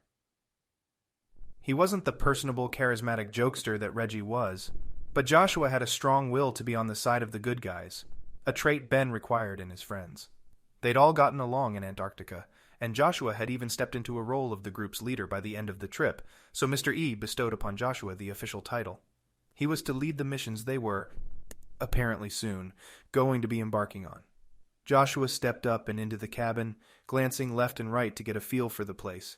He'd been there a few times, but Ben assumed it was an old habit of careful reconnaissance for him to examine his surroundings thoroughly before entering a room. Ben smiled, and Joshua walked up to him. They shook hands, Joshua grinning a bit from one side of his mouth. Reggie, next to Ben, and next in line, was grinning from ear to ear and already laughing. "You look like you need a drink, buddy," Reggie said. "I'm good, but thank you," Joshua responded. "Yeah, I figured," Reggie replied immediately. "But I'll get you one of these days." Joshua nodded, then stepped into the kitchen to say hello to Julie. Reggie turned to Ben and brought his voice and his smile down. "He seems excited about something." Ben frowned. "It was a joke, Ben. He seems distraught." "You have any idea why?" "Probably thinking about our mission." "You know the details, right?" Reggie nodded. "Then why aren't you distraught?" Reggie laughed. "What's to be distraught about? I'm excited about this one. Going to a simple snatch and grab, nothing to it." Chapter 12. 2 days ago. "Sir, it is done." The words sounded like money to the Hawk. They were money. He smiled, knowing the man on the other end of the phone couldn't see it. "Fine," he said, his voice as steady and calm as ever. "Good work. Tell the others to pack it in and head home. We've got another appointment." "Affirmative, sir. Orders." "They will be emailed over. Check the secured account at 0700. "Roger that, sir." The Hawk hung up the call and placed the phone back in his pocket. He chewed the last bit of jerky and spat. So far, so good. He needed to call in this update, but he knew the client would have other priorities. This was a low-risk mission, and that meant it was relatively low priority for the client. He could call in the success later. Right now he wanted to sleep. The Hawk was a solitary man, alone in ways that would make other people crazy. He required the solitude, however, as it allowed him to focus on improving himself in his work. He could focus without distraction for as long as he liked, never needed to check in with the outside world. To him, the outside world was just that, outside. It was distant, away from him, and he was detached from it. The everyday necessities most of his men required, debauchery, entertainment, pleasure, he despised. He had his ways of finding what he needed when the urge struck, but the urge rarely struck. He had trained his mind and body to require little from the offers of the outside world, as the inside world he'd built was far more fit for him. 6 years ago, the Hawk had walked off the side of a mountain, a new and completely changed man. His mind had been cleared thanks to his own willpower as well as some particularly uncomfortable external motivations. He had been through trials, through hell and back, and he had emerged stronger than ever. He had emerged stronger than anyone else. He had completed the first part of his life as one man, and upon stepping off the mountain, he had begun the second. He turned to the man standing at his side, a man he only knew by one name. "Morrison, confirm the details. We can't have any loose ends." "We never have any loose ends, sir," Morrison replied, "and that is because we always check for them." Morrison nodded and stepped away from the Hawk. He watched him for a few paces, his bear-like gait belying the man's true speed and cunning. Morrison was a perfect second, ruthless and dedicated as the Hawk, capable as a soldier but missing the special ingredient that made a man a leader and not just a manager. The Hawk preferred this arrangement. He wanted no man to question his authority, and he wanted no competition from his subordinates. Morrison wanted the Hawk to lead, and he would do whatever necessary to ensure the Hawk stayed in power. It was an arrangement that pleased the Hawk, yet it had only been forged from years of less than ideal situations. He had built this team, small yet agile, from nothing, working his way through the amateurs and the hotshots, until he had retained only 7 men. Morrison had been one of the first recruits, and he was neither an amateur or a hotshot. He simply performed, asked for nothing in return besides his paycheck, and he didn't interfere in the affairs of the other men. He was, in a word, ideal. Out of the 100 or so men the Hawk had interviewed for the first batch of candidates, Morrison had struck him as both alarmingly adept and ruthlessly effective. A solid combination, but without much leadership ability, the Hawk knew Morrison would make a perfect second-in-command, a man who cared nothing for the gripes and complaints of his subordinates, but just wanted to get the job done. It may have been overkill to put a man like Morrison in charge of the rest of the men anyway. The Hawk ran a tight ship, personally interviewing and training the small army he was building. They responded to his leadership, and they responded to Morrison's drill sergeant command. After all, they were all from one branch of service or another, no matter what country the recruits hailed from. Most of the men on the Hawk's shortlist were American, but only because America was the nation he was born and raised in, and the country he knew best. Quite a few men made the list from South America and Eastern Europe, trained either in the jungles as mercenaries or in the war-torn climates that were constantly plagued with political strife. He kept his army small, as at most 12 men, and as few as 6 when he was getting started, but his list of candidates, those who were interested in serving on his security team, was about 200 strong now. Men found him through word of mouth, mutual acquaintances, and recommendations. It wasn't a difficult sell either. He paid better than anyone in the business, and his team was known for its high-stakes missions and exotic travels. In short, it was a soldier's dream. traveling the world, serving out justice where it was due, and returning home for a few months of well-funded peace and quiet. He had started the company a few years ago, and he was already considering expanding. He wasn't sure how he would do it, but there were more good men wanting to help out than he had room for, and he knew now that there were plenty more corporate clients around the world willing to pay his fee. This mission was actually a rare thing for the Hawk. It was domestic. Most of his work was abroad, working to quell uprisings and prevent, or control, organized labor forces that got unruly with their corporate overlords. He had been in more than a few close scrapes, but it seemed the more challenging the mission was, the more intrigue and excitement his men felt. They wanted more action, and they told their friends. The Hawk played this up as much as possible, and when the promise of real action, plenty of intrigue, and an amount of money that made him look twice came along, he knew that, domestic or not, this was a mission for his team. So Raven Shadow found itself temporarily headquartered in a Philadelphia warehouse district, working out of an old abandoned building that had been part of a larger group that had once spanned the entire city block. Many of the warehouses surrounding the space were also abandoned, and those that were occupied wouldn't notice the goings-on of a few black-clad men that came and went through a back alley. A handful of his list of candidates lived within driving distance of Philadelphia, so he put those men on alert. Raven Shadow was engaged with a client, and additional help could be needed. Be ready, he'd told them. The Hawk spun around and walked toward his vehicle. The worn 2007 Hyundai Santa Fe was a perfect urban vehicle, powerful enough to get through a barrier, small enough to outrun a threat, and normal enough to not warrant a second glance. He'd lived out of a van at one point in his life, but he preferred the comfort of slightly more spacious accommodations, so he'd traded in the van for a one-bedroom efficiency and the midsize SUV. The home base allowed him the ability to have a place to return to after missions, but it also afforded him the ability to store more gear and equipment than he could have before. The SUV gave him a way to be mobile, to be able to move freely throughout the country without needing to fly often. As he entered the vehicle and started the engine, his phone rang. He frowned, not expecting a call and not liking the fact that he'd gotten one. He checked the number and frowned deeper, especially not a call from this number. He considered not answering. Allow the phone to send the call to his default voicemail so he could check it later.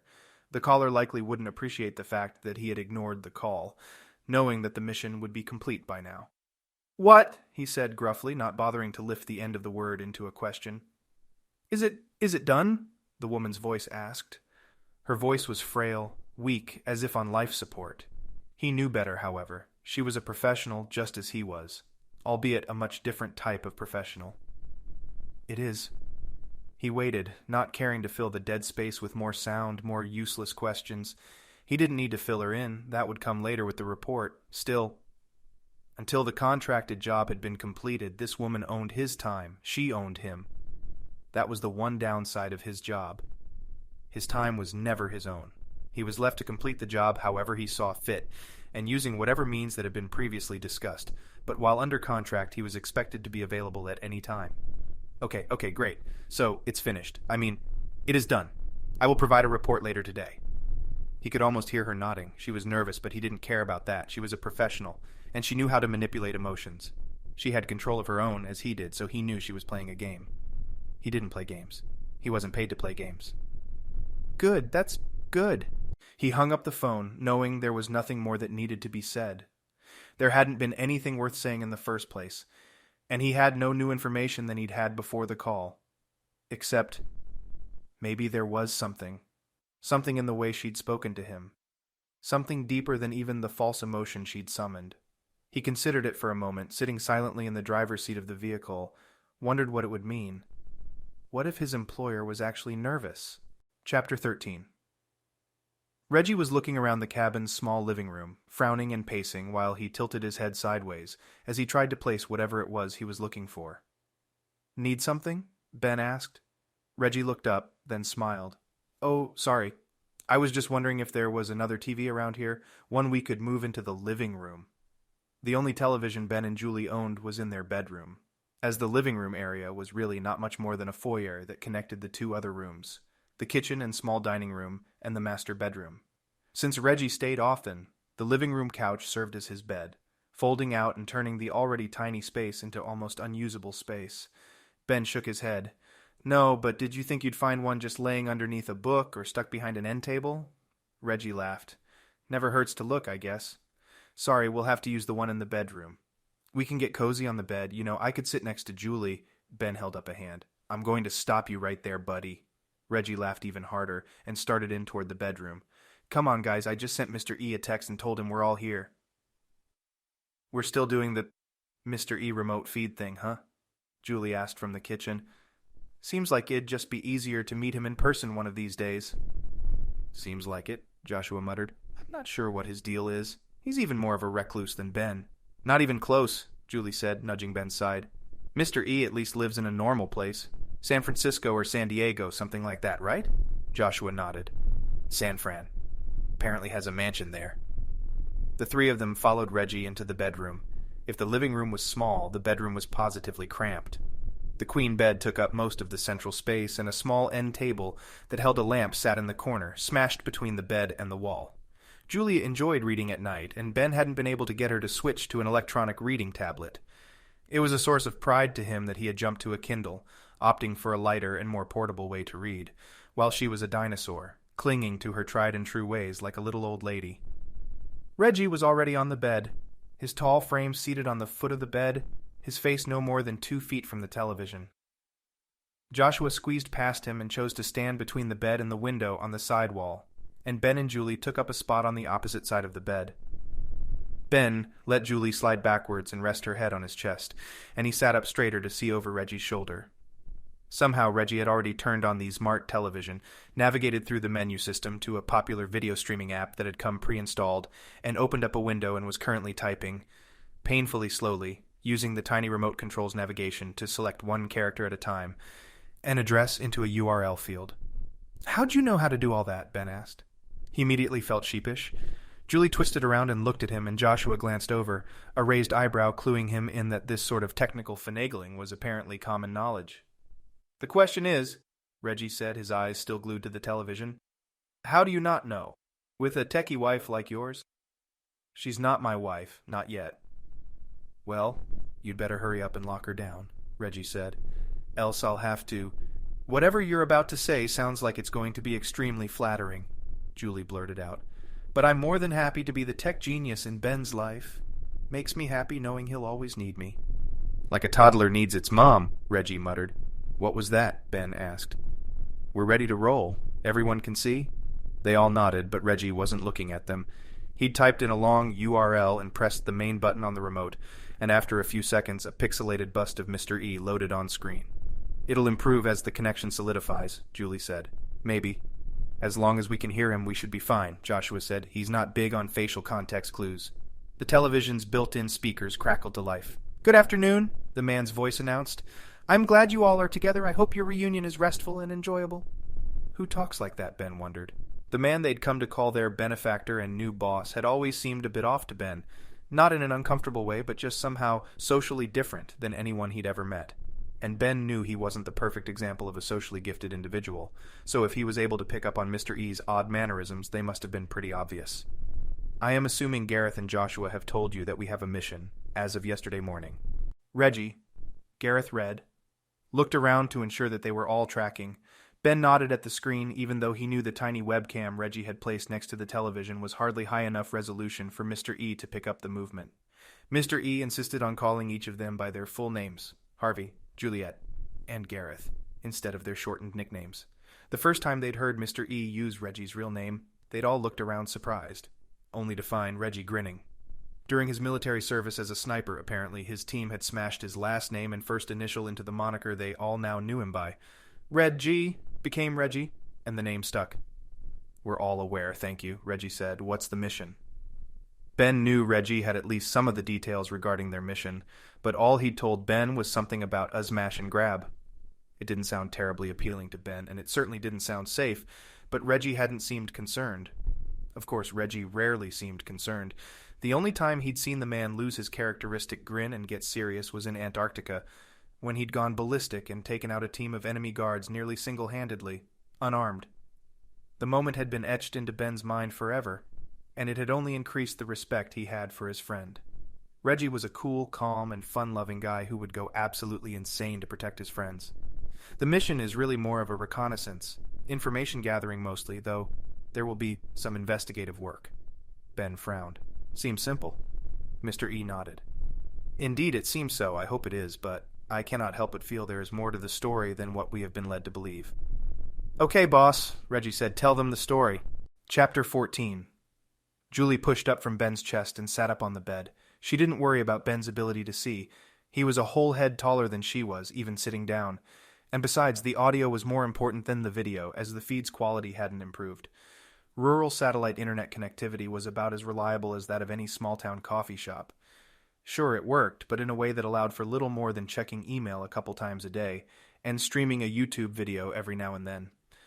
Mr. E had provided them with an upgrade through his communications company and satellite it owned, and it was nice to be able to browse faster and stream longer shows and movies, but the reliability was still sporadic, especially during the winter months during storms. The plan, he'd said, was to eventually get them set up with a state-of-the-art array on top of the new addition to the cabin that would allow them higher speeds and connectivity, no matter the weather or time of year, that any city dweller would rival. Julie was excited for it, as her background and recent consulting gig was in IT, and she was good at it. But there was also a twinge of nostalgia, a small sliver of grief as she watched the reclusive, rustic cabin set in the middle of a gorgeous Alaska backdrop disappear and get replaced by a fully modern, large, and likely corporate-feeling addition. But it would still have the same beautiful backdrop she'd come to love. Every day on her walks or runs, she felt like she was moving through a computer's screensaver. The picturesque wilderness surrounding them was immaculate, and the cabin's tiny frame, always pumping out smoke from its tiny chimney, seemed like heaven to her. She and Ben had no idea what the final edition would look like. Part of their acceptance of this new role with the newly formed Civilian Special Operations was to turn over a chunk of land adjacent to the cabin's current location for an addition that Mr. E and his wife would manage. There would be a small hallway connecting the two buildings, but other than the addition being 2 stories tall, neither of them had any idea what it would look like. She focused again on the television as Mr. E began to speak. His words were chopped a bit as the small satellite dish on their roof worked to keep up, and after a few words the audio came in more smoothly. Her way, up, now. She will arrive in Anchorage early tomorrow morning, but I do not know when she will arrive at the cabin. I predict it will be early afternoon, but I do not have that update just yet. However, she will stay behind in the new addition to your cabin only for a few hours, to test some of the communications equipment I am installing.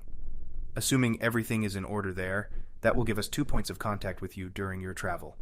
Your travel documents are already being processed, and your final briefing will happen upon your arrival.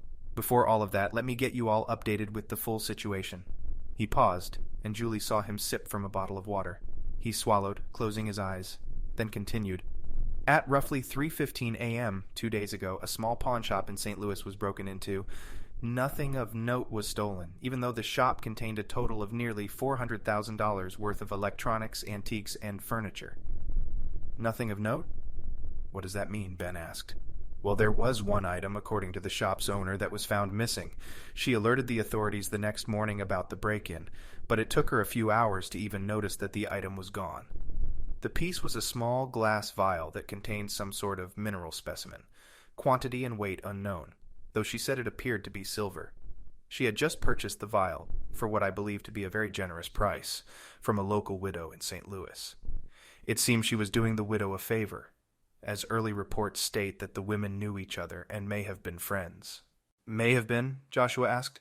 His arms were crossed, and he had a slight frown and his chin was lifted. Julie observed him, trying to read his expression. He hasn't heard this part of the story yet, she realized. Yes, past tense, Mr. E replied. The widow, Gloria Rutherford Braxton, was found dead in her home yesterday. Joshua's chin tilted back further. Local police have all but determined the cause of death to be accidental overdose on her prescription medications, and no one is claiming that the two events are related. No one but you, Reggie said. Correct. I am curious as to the nature of this mineral. Why it was protected in a vial like a sliver of gold, and why it was the only item sought out in the theft. I am also curious as to how Miss Braxton came to own this vial and why she would feel the need to pawn it. Local police aren't doing anything about it? No, but their hands are tied, really. The break-in was an obvious attack, the place is in shambles, and the front windows are all broken. Braxton's house, on the other hand, shows no sign of breaking and entering, not even anyone else's fingerprints anywhere. So the two would seem unrelated. Probably on purpose, Ben said. Obviously on purpose, Julie added. But I get it. Authorities have enough to deal with, and it's an unfortunate truth that if the evidence is stacked up to point to a suicide, and there's not really a scandalous reason to keep digging, they'll stop digging. True, Joshua and Reggie said almost in unison. Then Joshua sighed. What was the price Braxton was paid for this little gem, if I may? Yes, of course, I said I believed it to be a generous price. Apparently the proprietor of the establishment, Miss Monique Delacroix, paid Braxton in cash the sum of $18,000 in exchange for the mineral.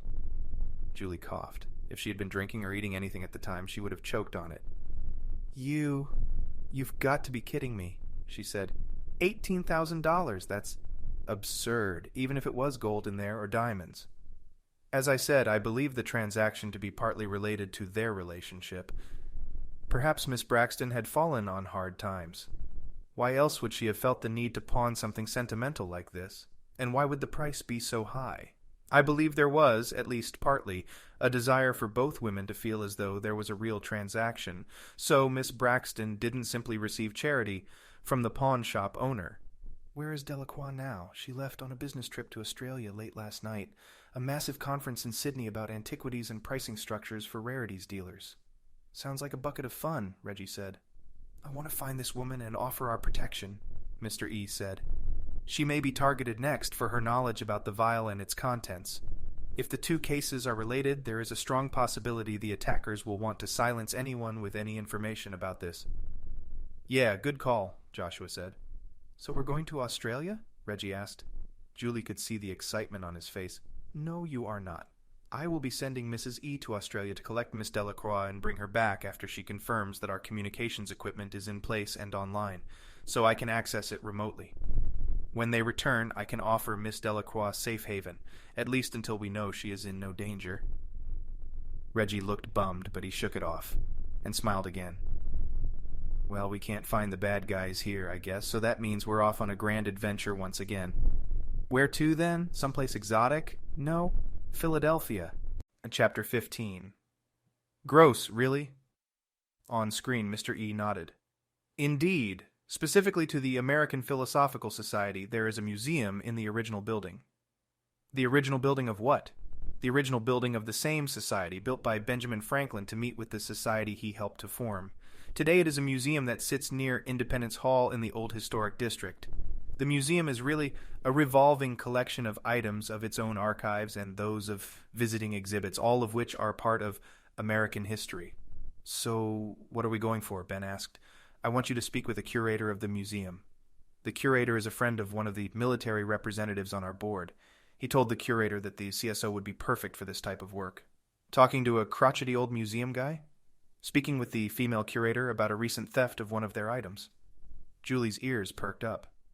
She was starting to see a link in the chain of events Mr. E had described. She straightened her back, pressing forward on the bed. The curator believes that one of the society's prized collections has been raided, and one of the possessions has been stolen. I don't get it, Joshua said, interrupting. She doesn't know it's been stolen? Mr. E shook his head. Well, actually, it's a bit more nuanced than that.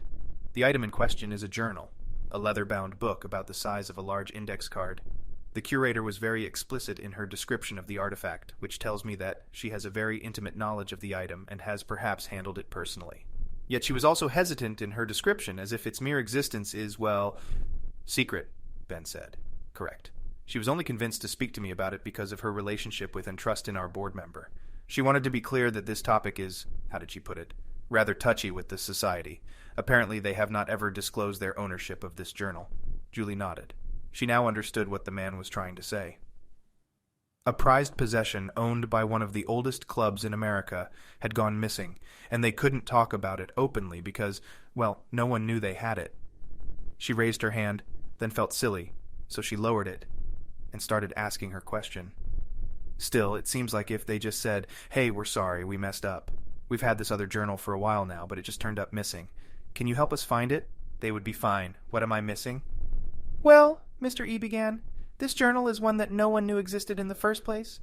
She was clear that there are very few people in the organization who knew about it at all, and outside of the organization, no one. And it would be a major embarrassment and perhaps a major legal snafu for the society if it was discovered they had been hiding a journal like this.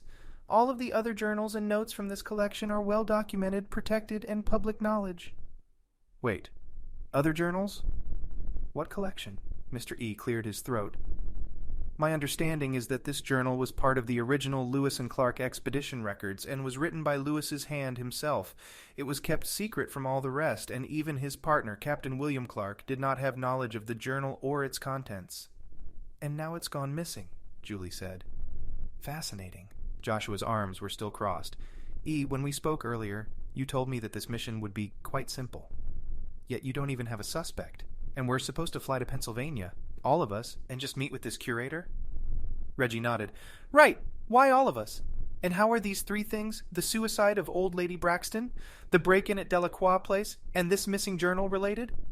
For one simple reason, the chronological chain of events. The first thing, the break-in at the pawn shop, led to the second, the death of Widow Braxton.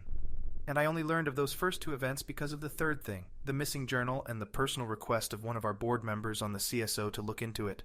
It turns out our curator at the APS told me one other thing, and this was the clue that led us to believe it was a break-in, and not just a case of a misplaced notebook. The museum was in perfect order upon her arrival. She inspected the first floor for its daily opening procedure, then headed down into the basement to repeat the process before she could open the facility to the public. In the basement, she noticed a single chest had been disturbed. Not where the journal was kept, mind you. But she noticed it because it had been slid back into place, and in doing so had upset the fine layer of dust that had fallen to the floor over time. She happened to notice that the dust was streaked and marked through where the heavy chest had been rotated. When she opened the chest, she saw the locked wooden box with a glass top where the Society had stored an old exhibit. About 1 foot by 18 inches and about 8 or 9 inches deep, the heavy case is segmented to separate multiple small artifacts found within it, and the glass top allows visitors to see through into the case. Julie had seen such a box before. When she was a child, her parents had gotten her a similar case to fill with plants and stones. She found during what they had called Julie's scientific phase. She remembered walking through her yard and surrounding fields, picking up and turning stones over in her hands, and finding specimens of flowers and sticks that looked interesting, then carrying them back home to put on display in her tiny museum. Let me guess, Reggie said. Something was missing from the case? Something was missing, Mr. E continued. She noticed that the lock, a simple mechanism on the front side of the case, was still engaged, meaning it had been picked or opened with the key, then closed afterward. Considering she was the only key holder, she assumed it was a simple procedure to unlock it with a paperclip or something of the sort. Anyway, she saw immediately that the contents had been disturbed. She opened it and browsed through the inside until she came to an empty slot. The case had been full, each section housing some small item or artifact, so it was an oddity indeed that there was nothing in this slot. That's how she knew it was a break-in, Julie whispered. Correct. The item that was missing was nothing of note, she thought, but it'd been taken nonetheless. As she described it to me, I took notes and ran a quick search for some of the terms she used. It turned out that this break-in shared a remarkably similar trait with the break-in at Miss Delacroix's shop. A little glass vial? Ben asked. Yes, Harvey, a small glass tube filled with a single sliver of stone, speckled with a quartz-like sediment that sparkled and shone in the light. She was unsure as to the specific name of this stone, and the museum had no detailed records of how they came to acquire it. But when she opened the case and read her reference sheet of its contents, she realized that this single small vial of stone, as well as Lewis's journal, had been stolen. Chapter 16. Ben sat clutching two things inside the tiny Cessna. His left hand was squeezing Julie's right, with a white-knuckled grip that probably would have crushed her had she not already expected such treatment. His right hand clutched a flask that Reggie had passed him just before takeoff, full of some sort of cheap whiskey that was only barely better than the feeling of helplessness and lack of control he was experiencing. Ben hated flying more than he hated anything else. He didn't like to travel in general, especially when he was already in a spot he liked. Whether it was the couch in his living room or the cabin in Alaska, he didn't want to get up to walk to the fridge or take a vacation to a beach paradise. He was already in a place he'd like to be in, so why would he want to change that? Julie had pressed him on a few times, and the best answer he could come up with was, I just like things the way they are, especially if they are good. She seemed mildly satisfied with that answer, so he doubled down on it, and used it as an excuse whenever she mentioned traveling for fun. Flying was the worst way to travel, he thought. Sure, it was faster than just about anything else, and it was an efficient way to move around the world, but it was against the laws of physics. a giant metal tube full of explosive liquid shouldn't be able to float through the air. Not to mention they floated through the air at thousands of feet of elevation and at hundreds of miles an hour, above the hard ground. He hated it, and the best therapy he could find was squeezing Julie's hand to death and taking a long, slow sip of something that burned. The whiskey did, in fact, burn. It had to have been no more than $10 for whatever bottle this terrible moonshine had come from. But he wasn't about to complain, or talk at all. Not until they were safely up in the sky, breaking the laws of physics and the sense of acceleration had given way to the calm, steady vibration of the plane's engines. Of course, that calmness may not set in at all. They were flying in a pea shooter of a plane, a human-sized matchbox crammed together like sardines, and flying through a terribly windy season in Alaska. He squeezed his eyes shut and waited for things to settle down. "Ben!" Julie yelled. He hated that she'd yelled. It probably meant they were all about to die, and he would rather have just been surprised about it.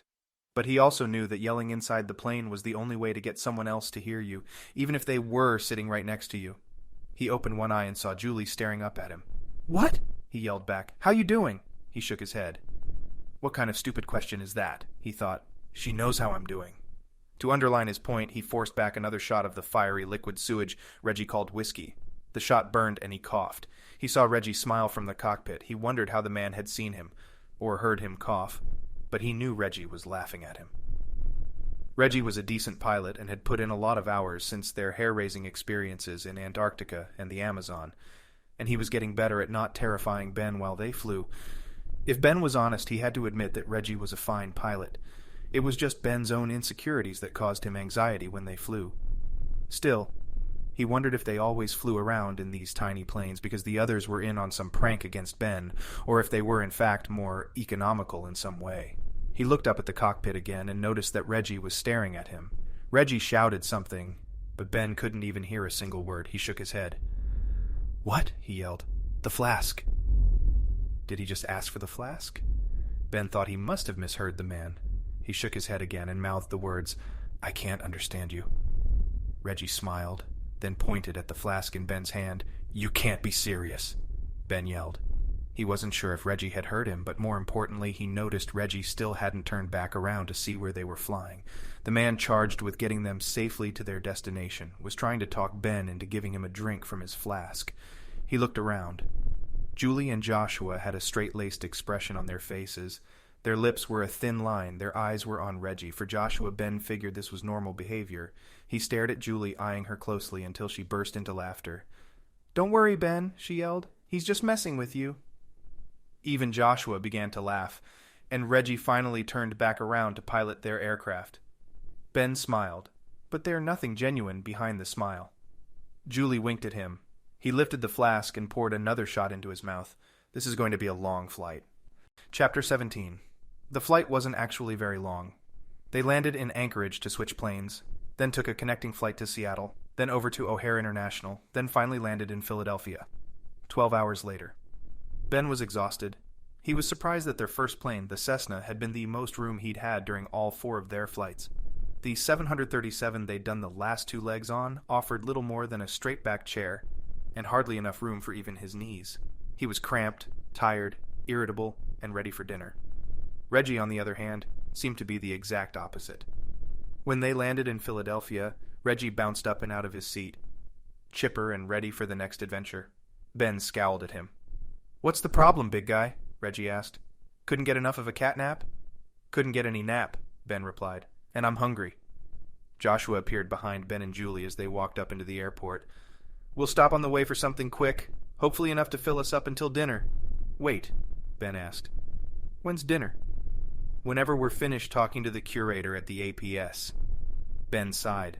"We're not even checking into a hotel first? Just jumping right into work?" Julie and Reggie exchanged glances. Then she turned to Ben and looked up at him. What were you reading on the flights?" He shrugged. "I don't know, whatever was on my Kindle, part of a novel. Wasn't any good. I could do better. I fell asleep after a page or 2.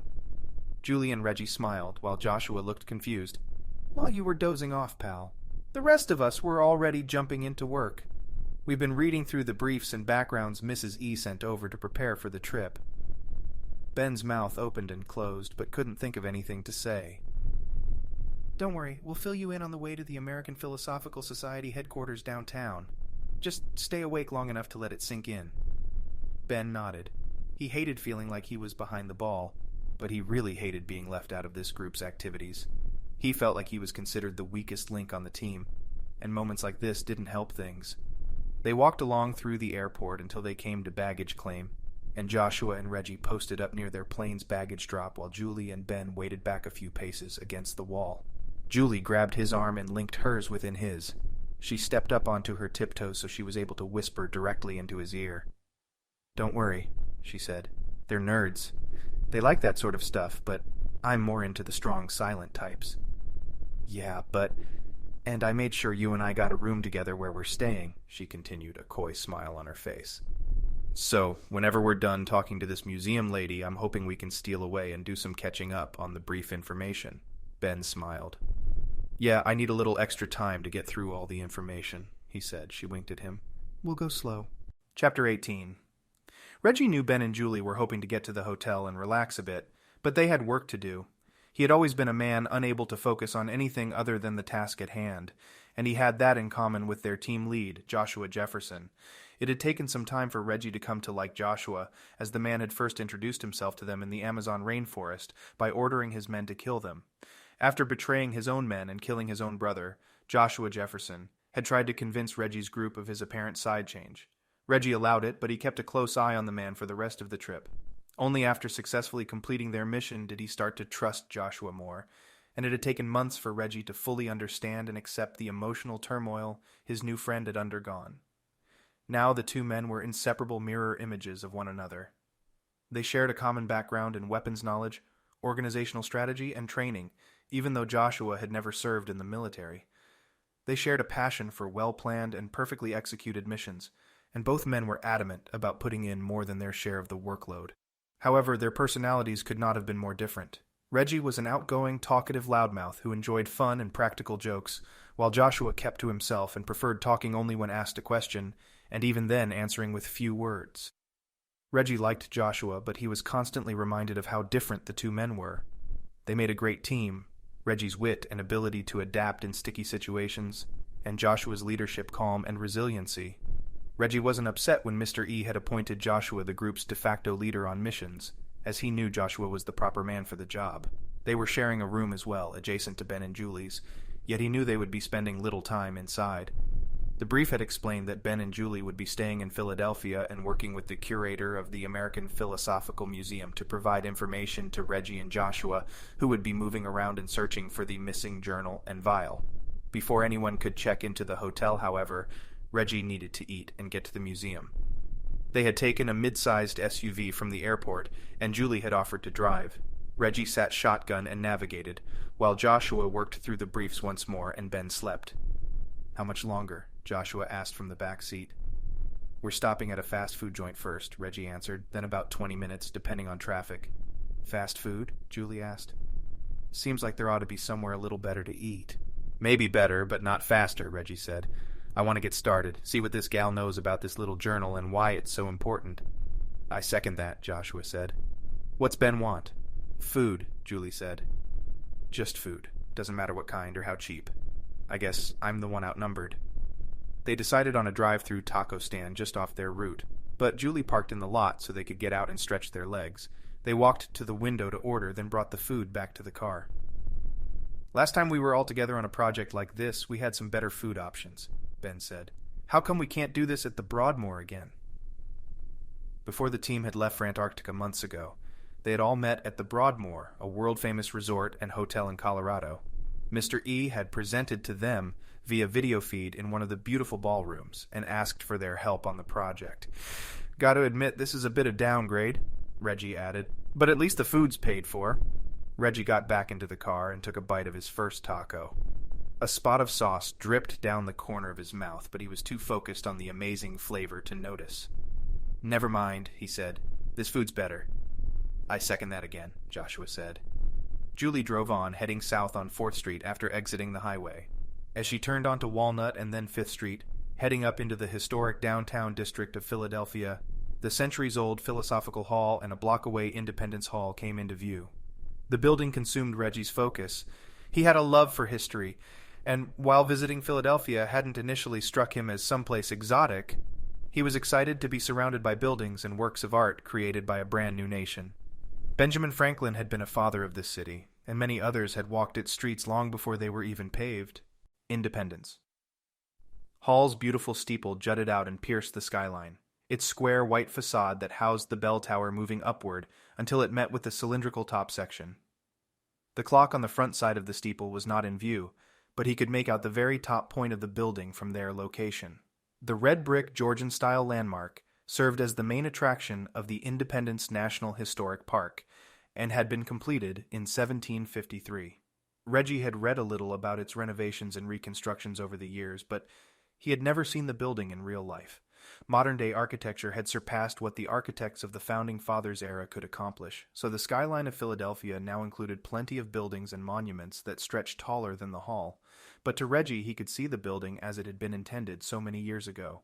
He pictured the horses and carts that traversed the much narrower streets, the ruts of hundreds of cartwheels catching remnants of rainwater and mud and sending it downhill. Men and women dressed in the best colonial fashion had to offer, heading to the State House for business or government affairs.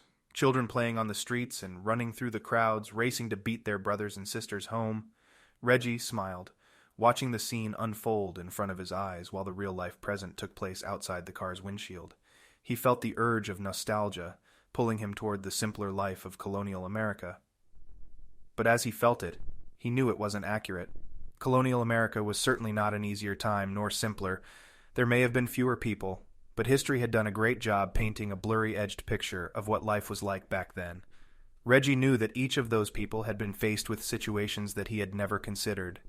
He had been under attack and in real danger before in his life, but when his mission was finished, he always got to come home to a heated or air-conditioned home, with the comforts of the modern day. Perhaps the nostalgia he was feeling was one of the reasons he loved visiting and staying with Ben and Julie. He enjoyed the straightforward appeal of the cabin, the ease of life, and the lack of distractions. However, he had been amazed at the number of chores and tasks needed to keep the cabin up to a livable standard. Aside from chopping wood every morning, there was the initial felling and hauling of the trees, the hunting and trap setting if they hadn't been into town in a few days, and the maintenance on the cabin, including chinking and sealing, and that was just the outside. Reggie glanced back at Ben, dozing in the back seat. He once again felt a sense of pride for his friend. Ben was a living juxtaposition, seeming lazy and outwardly antisocial, yet the hardest worker, most resilient man, and one of the best friends Reggie had ever had. And they'd still only known each other for about a year. He smiled, catching Julie's eye as she turned into the parking lot of their destination. "Watching him sleep?" she asked. He nodded, the grin growing wider on his face. "He's easy to love in this state," she said. "I feel like a dad watching his kid," Reggie said. "Tell him when he wakes up and see what he thinks of that." From the back seat, Joshua chuckled. Reggie turned away from Ben, who'd now opened his mouth and begun snoring quietly, and looked the other direction. Out his window he could see the final destination of this leg of the journey, Philosophical Hall.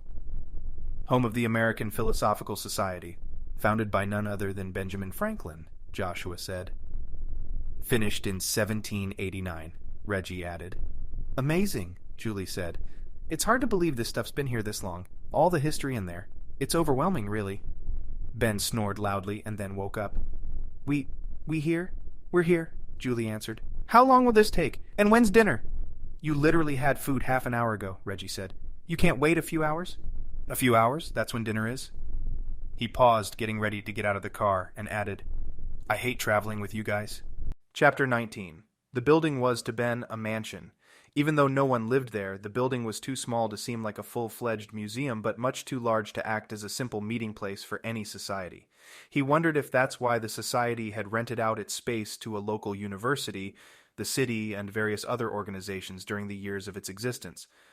Perhaps the American Philosophical Society was large enough to need a meeting hall, but never quite large enough to require all the space it had built. Still, the building was well appointed and beautifully adorned. The entranceway held the air and superiority of the history it contained within, and the walls and ceiling seemed to bulge with the knowledge of the men who had met within its confines. Ben observed everything he could as they walked into the main foyer and down a hallway to the left. They walked in silence, each of the others in Ben's group apparently as deep in thought and reverence as he. Reggie, he noticed, seemed particularly fascinated as he walked. He nearly bounded around, poking and prodding at the air in front of artifacts and paintings that hung on the walls, all but touching them with a pointed finger. He whispered to himself, no doubt caught up in a sense of awe and wonder. There were plenty of such artifacts and things on stands and side tables along the walls, but Ben noticed nothing that seemed like a museum. No large open rooms, no signs, nothing. It actually felt more like a small office building, he realized. "You going to be okay, buddy?" Ben asked. Reggie turned, his eyes darting around. Finally he realized who had spoken to him, and his gaze focused on Ben as he nodded quickly. Yeah, I'm okay," he said. It's also... can you believe there were people here 200 years ago?" Joshua and Julie laughed, but Reggie's question was answered by another voice. "It is particularly miraculous, is it not?" Ben tried to see where the faraway voice had come from, but there was no one in the hall. He searched, finally seeing a foot appear in a doorway about 20 paces away at the end of the hall. The foot was followed by a leg, then a woman's body. A woman's amazing body. Ben tried not to notice the appearance of the woman who had just spoken and stepped out into the hall, but it was impossible not to. She was short, shorter than Julie, and had a tightly wrapped bun that pulled most of her hair up and onto the back part of her head. Unlike other buns Ben had seen on women, this one wasn't too tight. It allowed a few strands of the woman's golden brown hair to bounce back down and land on the back of her neck, and one longer strand had been tucked into the space behind her left ear. She had a pair of black plastic-rimmed glasses on her nose, and the small upturned nose itself seemed to be providing most of the support for the frames. Her face was petite, young even, and her small mouth was upturned slightly in the makings of a smile. Of all the attraction the woman's face held, however, it was not her face that Ben had noticed first, nor was it her face that beckoned for his continued attention. The woman was wearing a skirt that bounced around her knees and a loose white blouse that was of a thin, nearly see-through material. It all would have been nearly provocative had Julie or any other woman been wearing it, but the woman in front of them now somehow made it seem like a perfectly conservative, albeit very flattering outfit. Julie elbowed him in the side, and he blinked a few times and looked down at her. "What?" "She asked you a question, Harvey," Julie said. Her expression gave him the impression that she did not seem pleased. He looked at the woman approaching him. The others, Joshua, Reggie, and Julie, had parted and were allowing her to walk directly up to him. "You must be Mr. Bennett," she said, extending a hand. Ben frowned, then looked again at Julie. "We had a quick video chat in the car," Julie said, answering his silent question. "You were asleep, but we all made some quick introductions and made sure we had the directions to this place correct." Ben felt sheepish, but he shook her hand anyway. She had a firm grip, even though her hands were about half the size of his.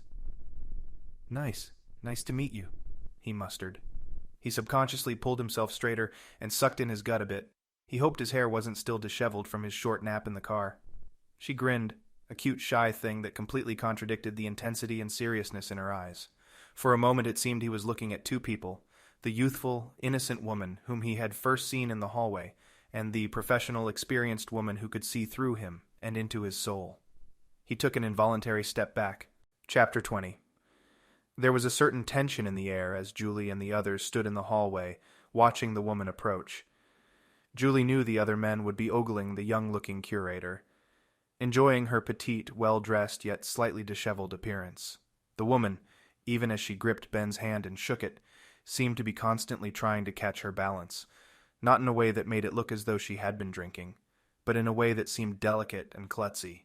And yet Julie could see right through her. There was nothing delicate or klutzy about this woman. Their brief had explained the woman's background, and though it had only included a few sentences about her education, it was enough to immediately make Julie feel defensive about her own schooling. The woman, Darus Johansson, had earned her undergraduate degree in American history at the University of Texas, but then she'd gone on to receive 2 master's degrees, one in anthropology and another in Native American history, and finally a doctorate in something related to history that Julie couldn't even pronounce. Julie herself had been a great student, graduating magna cum laude from the University of Ohio, but then deciding against a graduate degree in computer science because of a job offer right out of college with the Centers for Disease Control. She had taken the job, moved around the country, and generally had a successful career. But the woman in front of her now, squeezing her fiancé's hand, wasn't just a great student. Darus Johansson had cashed in her phenomenal track record as a student into a lucrative position at the American Philosophical Society. The APS paid well, but Mrs. Johansson, according to the brief Julie and the others had been supplied with, was not just on the APS payroll, and she wasn't just a museum curator and glorified tour guide. Julie cleared her throat, and Darus released Ben's hand. She looked over, surprised. "Hi," Julie said. "I know we talked on the phone, but I'm Julie." "Juliet Richardson. Yes," Darus said. "How are you?" I'm okay," Julie said. "You know, I could use a glass of water, though." Ben's face was flush with embarrassment, as apparently he had just realized how long the handshake with the cute museum worker had lasted, but Reggie had a humongous grin plastered across his face. Joshua, for his part, was completely oblivious to the tension in the hallway, and just stared, stone-faced, at Darus. "Yes, right. Well, let's get back to my office. Right this way, and I'll get us a pitcher of water. You've all had quite the trip, I presume." Julie nodded, too fast and too awkward.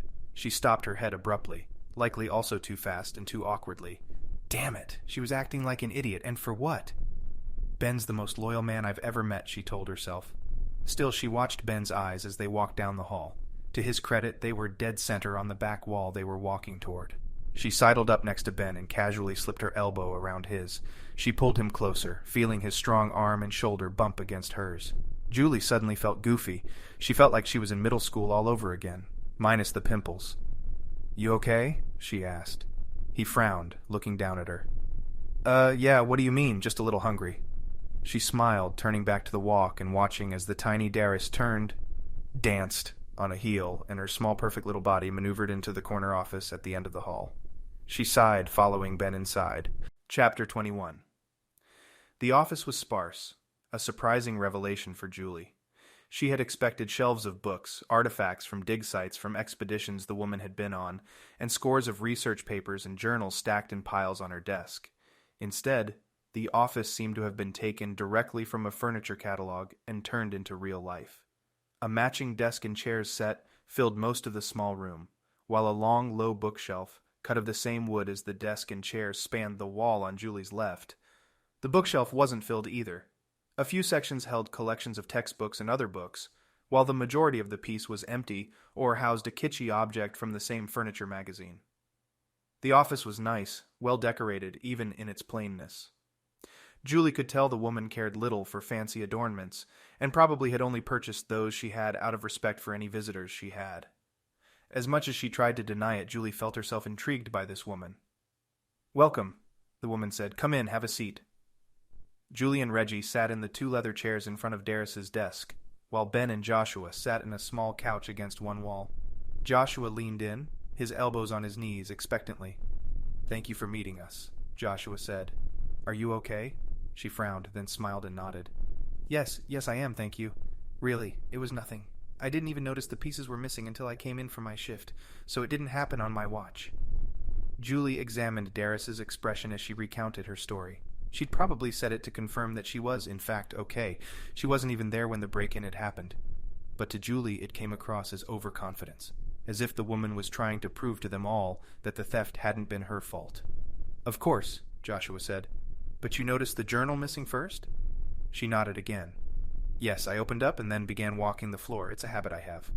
I am a geek about this stuff, after all. And I saw that the case it was in had completely disappeared." "You didn't have the journal on display?" "No, I didn't. It's not known to the outside world that we even have it, or that it even exists. So it's always been in a case, locked up and kept inside the vault." "The vault?" Reggie asked. "Well, it's just a room, really. We don't have very high security here, as it's not at the same level museum as something like the Smithsonian or the Louvre. Usually, the patrons of our library are fascinated specifically with early American history.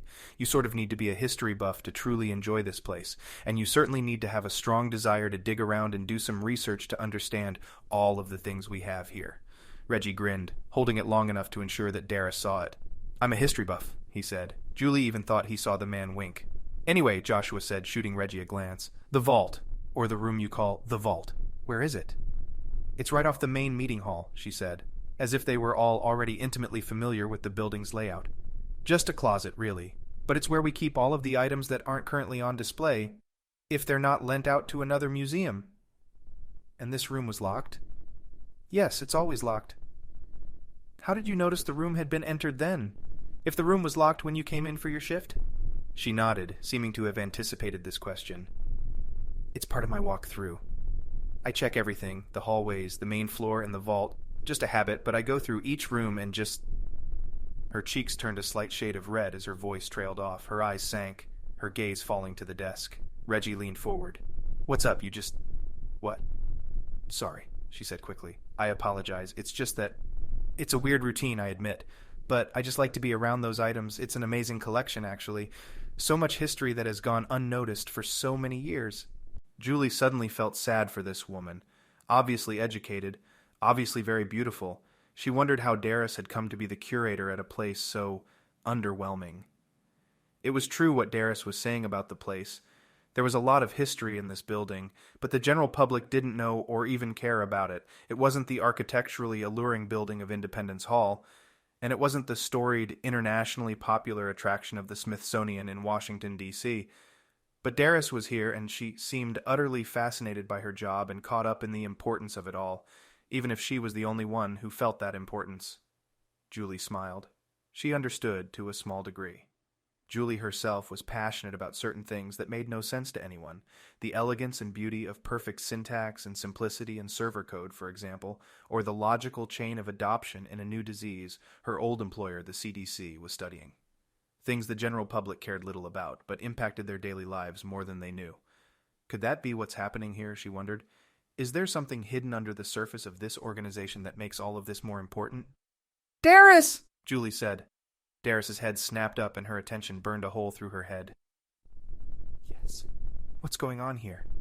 I'm sorry, Miss Richardson, Darus said. I'm not sure what you mean.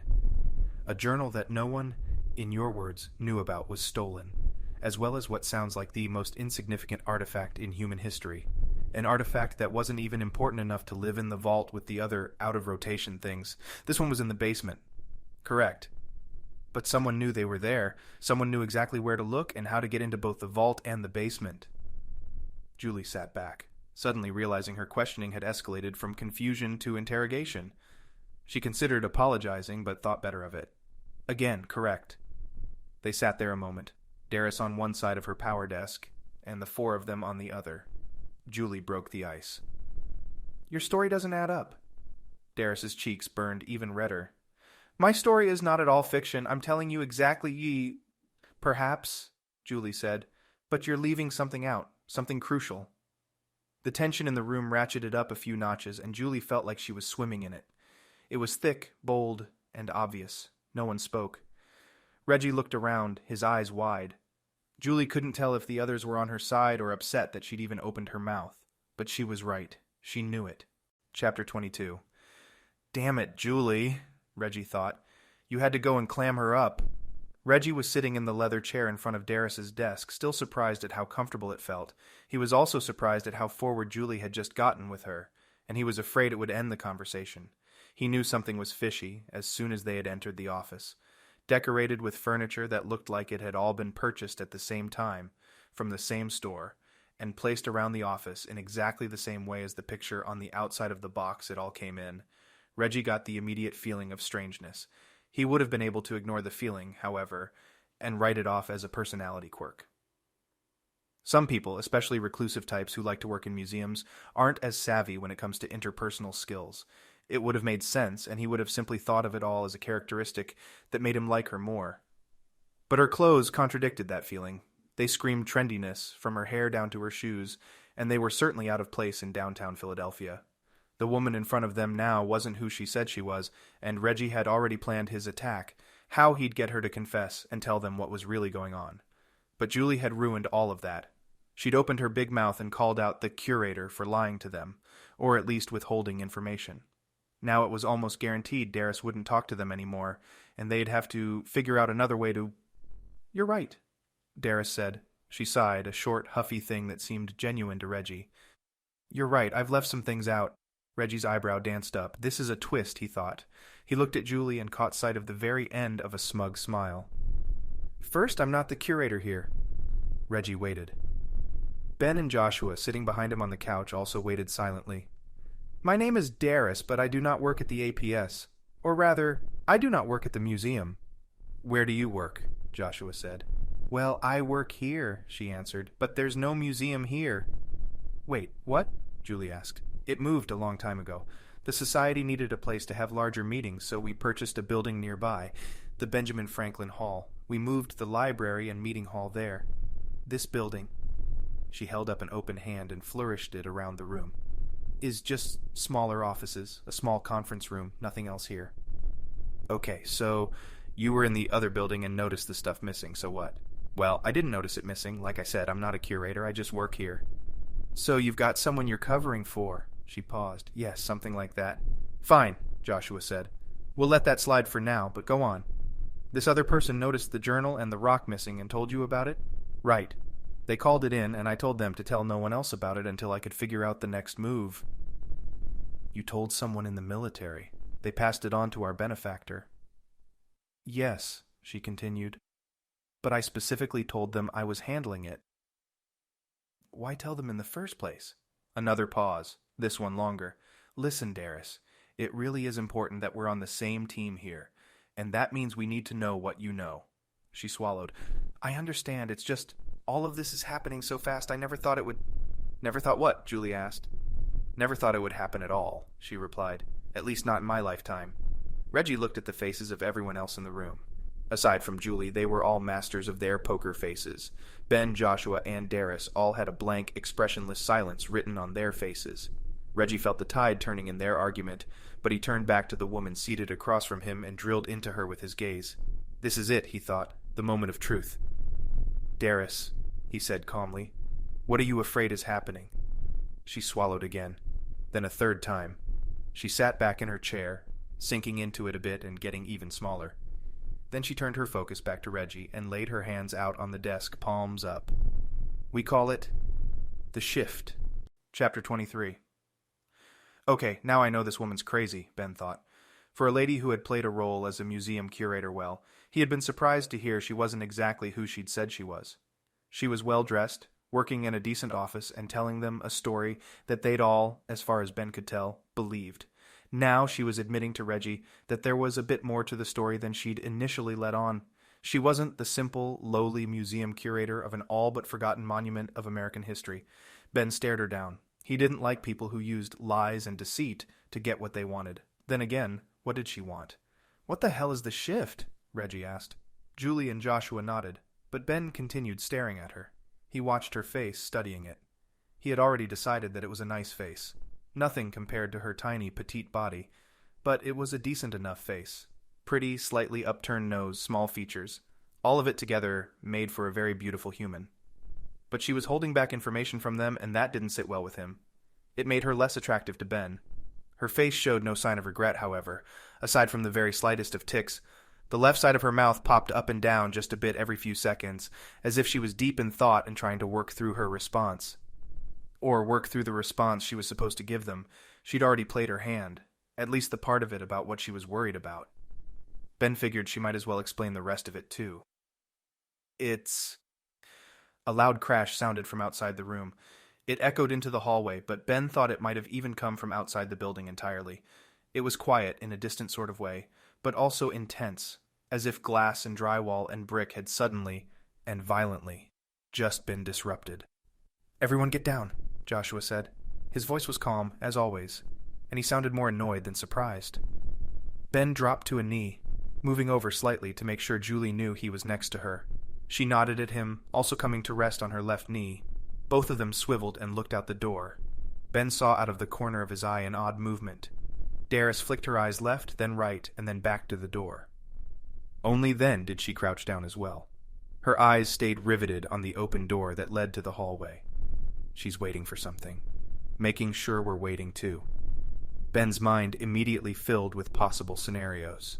He knew Reggie and Joshua would have been better equipped to decipher the odd behavior Darus had just portrayed, but he wasn't sure if they'd seen it. Reggie and Joshua were already whispering to each other in the corner of the room, Reggie pointing at his eyes with 2 fingers of his left hand while pointing out the door with the other. Ben knew they weren't armed with much more than a sidearm, so whatever defensive ruse Reggie had cooked up was going to be a crapshoot, and if he was right about Darus, time to go with my gut instinct. He poked Julie in the side. She frowned, smacking away his hand. Not in... Hey, he whispered. He hoped even in a whisper she could pick up on his tone. He wasn't trying to fool around. She looked at him, barely moving her head. Good, he thought. Keep it subtle. We need to get ready to bail, he whispered, trying to keep the words smooth and slow, yet indecipherable by anyone more than a foot away. There's a window behind us. You think... He noticed the gentle rise of Darus's arm, the easy, casual pace her shoulder lifted. Her eyes were on the door, but her focus was on the desk, specifically a drawer that she was sliding open. Ben would have missed the nearly inaudible scraping sound if he hadn't been intently focused on what she was doing. Darry's shoulder dropped again, and then he heard it. Click. The gun came up from beneath the top of the desk, already aimed and pointed directly at Julie. He didn't even take the time to yell. He threw his arm sideways, knowing it was a large enough appendage that it would be possible to knock Julie out with it. He hit her, hard, and she flew backwards, a small gasp leaving her mouth. The pistol fired, the deafening roar of the bullet only reaching Ben's ears long after the lead had landed. Thankfully, it hadn't landed in Julie. She was on the floor of the office, spread-eagled, and the bullet had sunk into one of the books on the shelf behind her head, only inches above it. Ben took in a deep breath, hoping to speed along the adrenaline rush he knew was close by, but he was already moving. He lunged over the desk, flying headfirst directly at Darus and aiming at her head. His large body was going to be his weapon, and he hoped that Darus was as weak as she was small. He never got the chance to find out. If Darus was lacking in the height and weight department, she was certainly not lacking in nimbleness. She ducked and fell to the side into a perfectly executed roll, her shoulder barely scraping the rug beneath her desk as she easily sidestepped Ben's attack.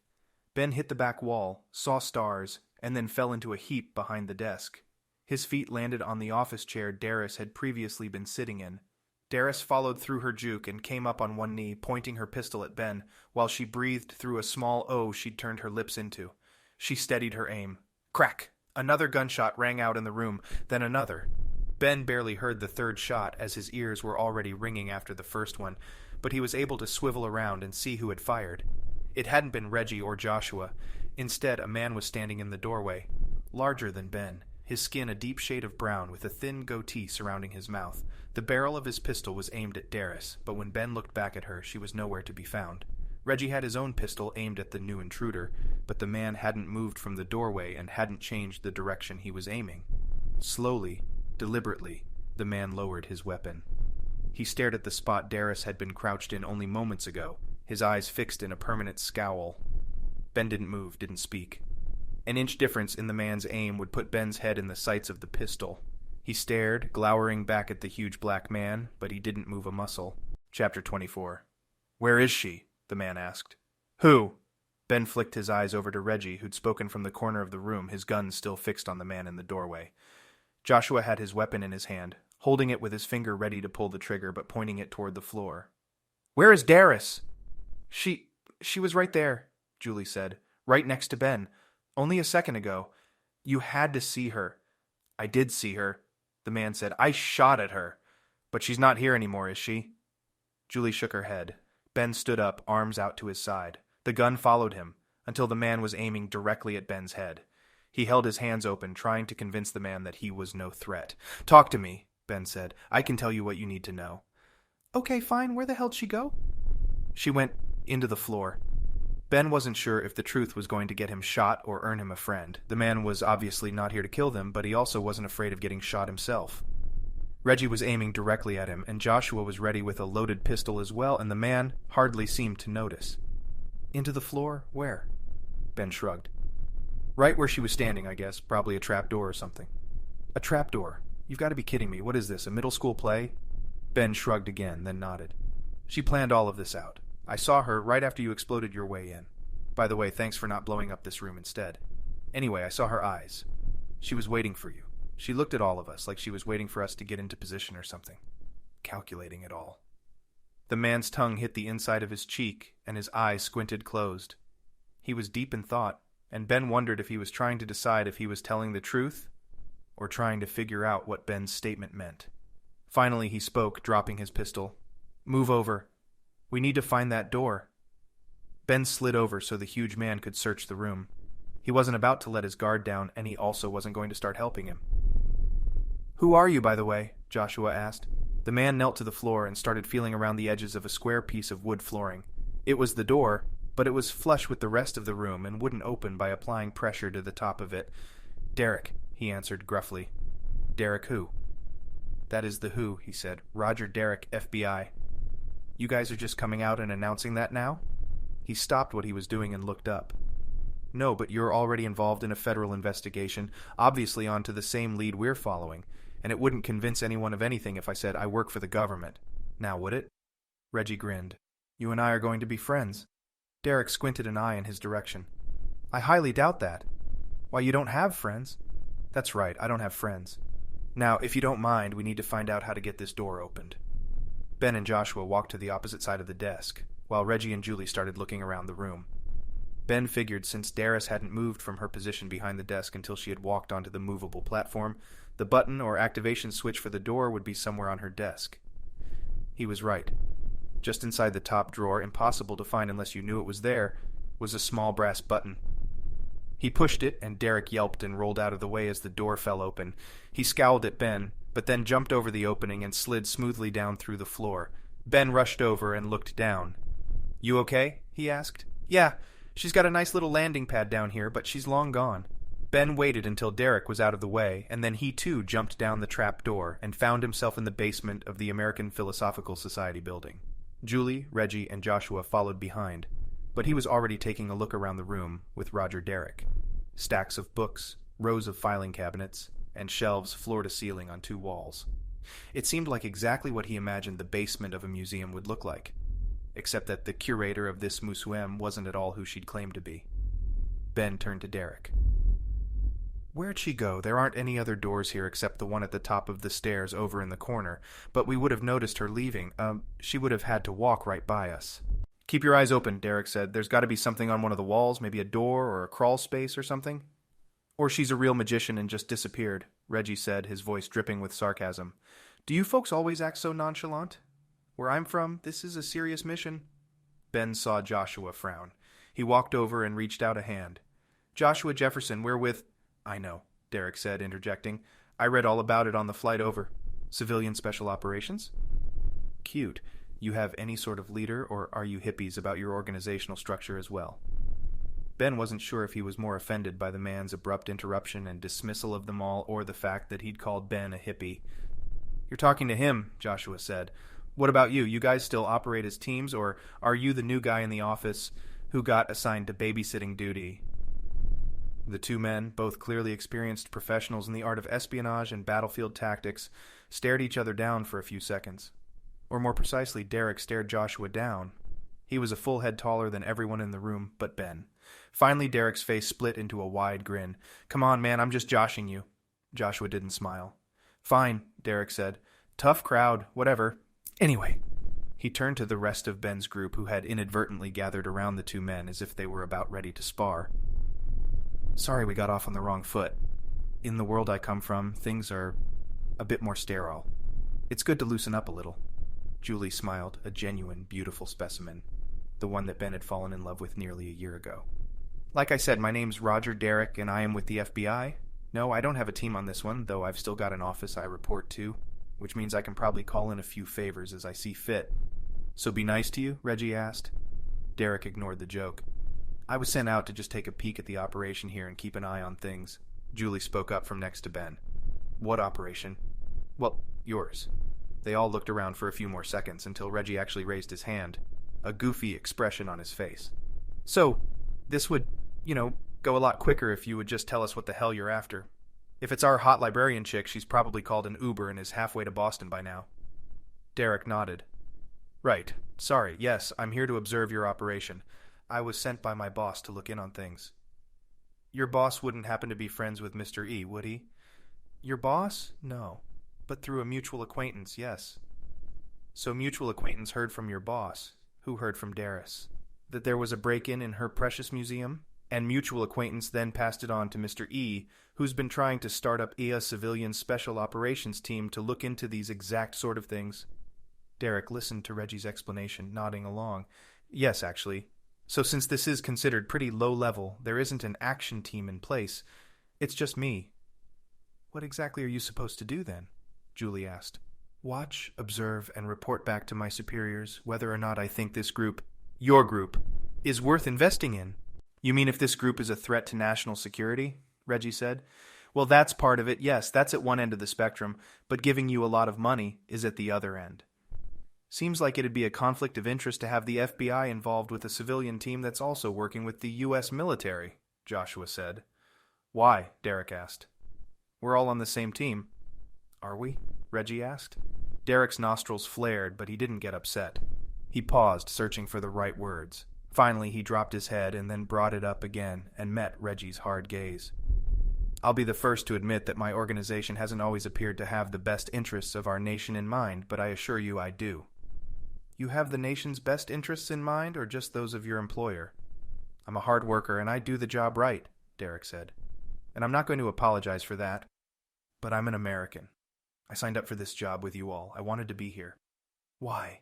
Ben suddenly felt like the conversation had turned into an interrogation that he was on the wrong side of. He held up a hand timidly at first, then with more conviction. Wait, he said. This guy's on our team. I believe him, at least for now.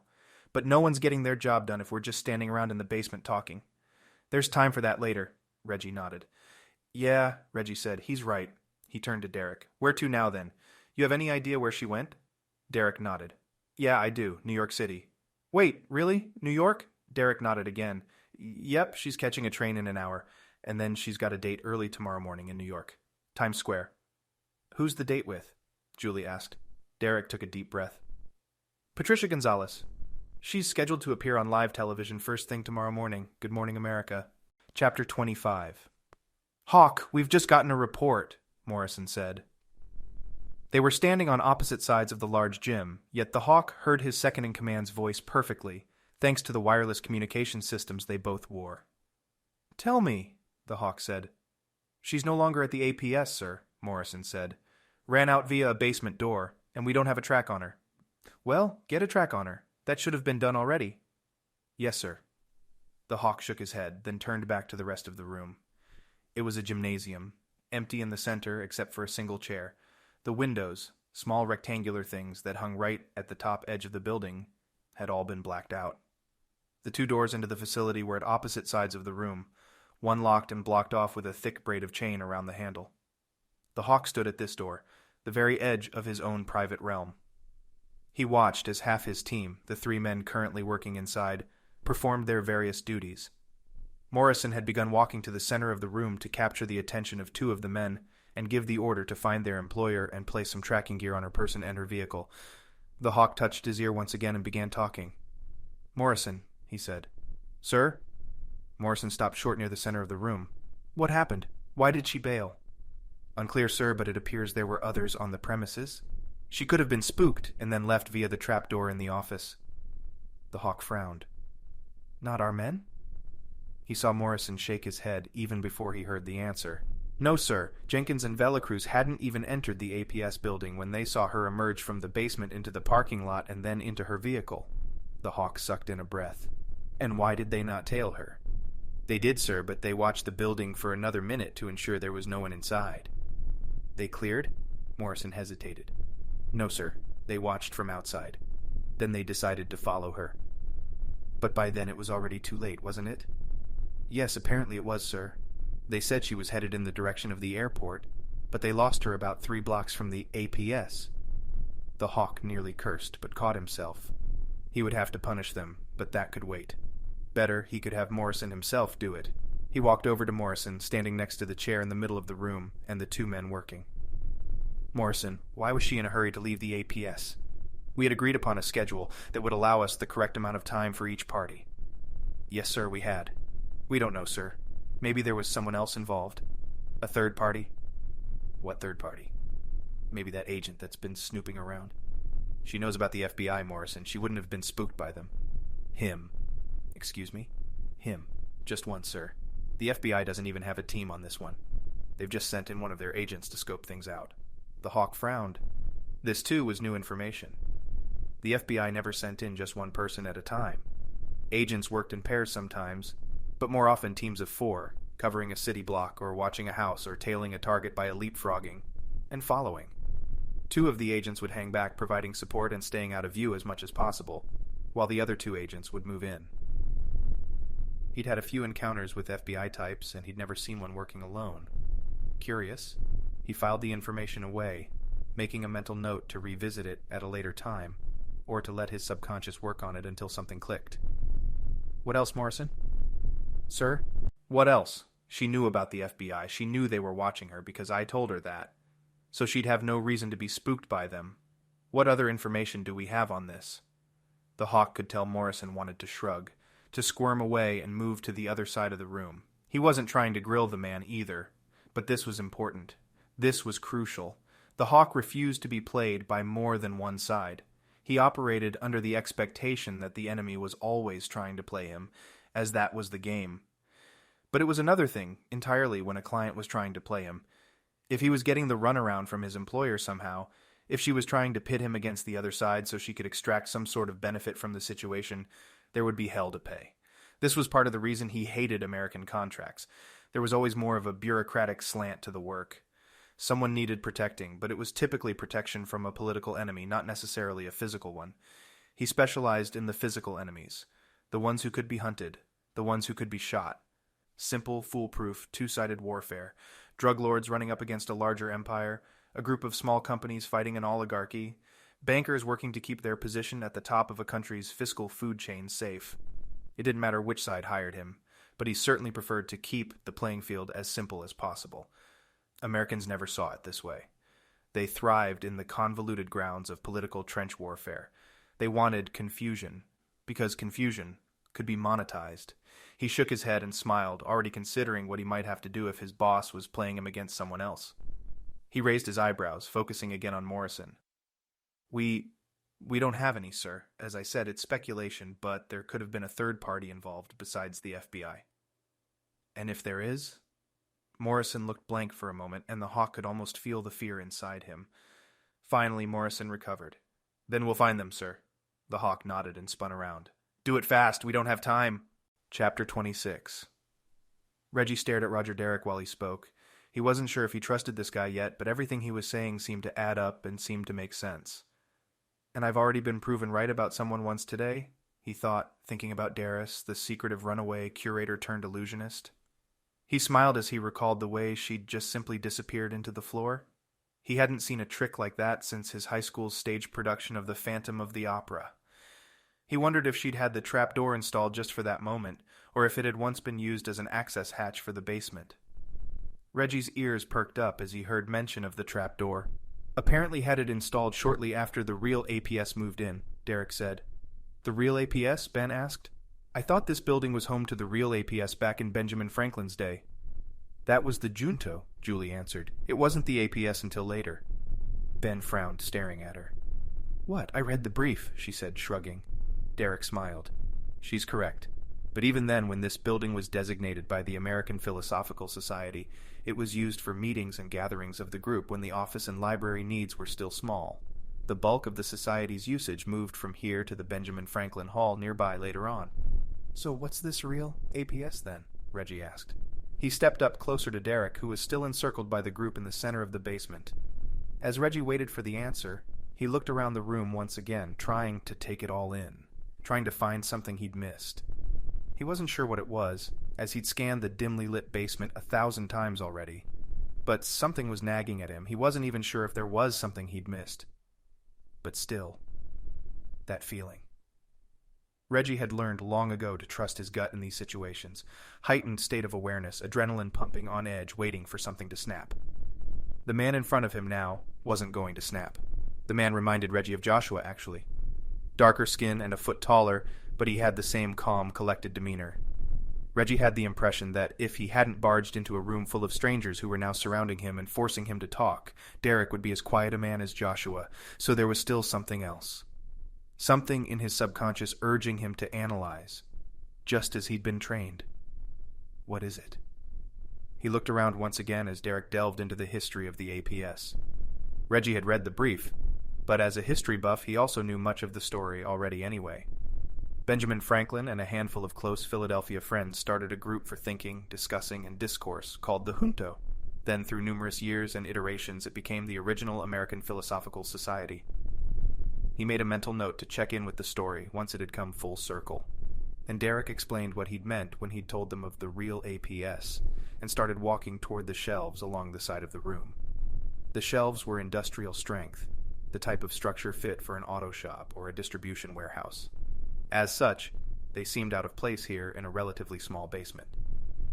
The floor plan didn't support such massive shelves, and yet they were mostly full. He stood beneath the first set of floor-to-ceiling shelves, admiring them. Each shelf was filled with office boxes, plastic tote containers, and some canvas bags. Looks like a museum. He peered into the first cardboard office box. Boxes, folders, and some canvas bags with tagged ends. Pretty much exactly what Reggie would have expected if they were in a museum. Then it hit him. This isn't a museum? Derek looked at him, their eyes meeting. He knew Reggie had put it together. How could he be so dense? Darus had literally just told them upstairs. This isn't a museum. So why does everything down here look like it belongs in a museum? He was standing in a basement with a trapdoor entrance, an exit via the stairs as well as one they hadn't yet found, and he was surrounded by rows of shelves that would fit perfectly in the warehouse basement storage of the Louvre. It's not a museum, Reggie said. Julie frowned and Ben rolled his eyes. I know, Darus already told us that, but think about it. Why does it look exactly like a museum down here if it's not a museum? It's just storage, possibly for... Reggie walked over to the box he'd peered into. Look, he said, holding up the first thing he grabbed. A clasp folder filled with something bulky. He opened it and showed the others. A fossil. He grabbed the next folder and opened it. Another one. Interesting. He returned the item and moved to the next box on the shelf. He pulled out a canvas bag complete with the tag and label. Another fossil, this one larger and seemingly taken from the leg of a large animal. Everything down here belongs in a museum, Reggie finally said. Why would everything look like it came from a museum if it's not a museum? Like I said, Julie said, it could just be storage. Maybe these items are part of a collection and they're just being kept down here for... It's not storage for a museum, Derek said. All eyes turned to him, still looming in the center of the room. He continued, It's not a museum per se, but rather the private collection of the American Philosophical Society. But there's nothing on display, Julie said. No way to see this stuff. Why would they want to hide it all? Reggie realized Julie had just answered her own question. The APS wants to hide this stuff because, well, they think it needs to be hidden. Derek once again met his gaze. Reggie walked back over to the group and stared back at the huge man. This junk room is really where that journal was kept, wasn't it? The journal that Darus says is Meriwether Lewis's own private journal from the expedition, and the one she said had been locked in the vault? She said that? There's no vault here. Sounds like she was giving you the runaround. Sounds like it. And so all the rest of this stuff is junk the APS, wanted to hide, presumably for the same reason they've been hiding the Lewis journal all these years. Again, Derek nodded. Reggie looked around at the others quickly before adding, And I don't suppose you want to elaborate on any of that? He raised an eyebrow. Honestly, I'm not really sure why they've been hiding it all these years myself.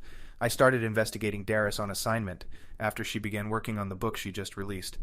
I've known that she was APS for a while, and my office likes to keep tabs on people with the sort of influence she has. Julie frowned. What sort of influence?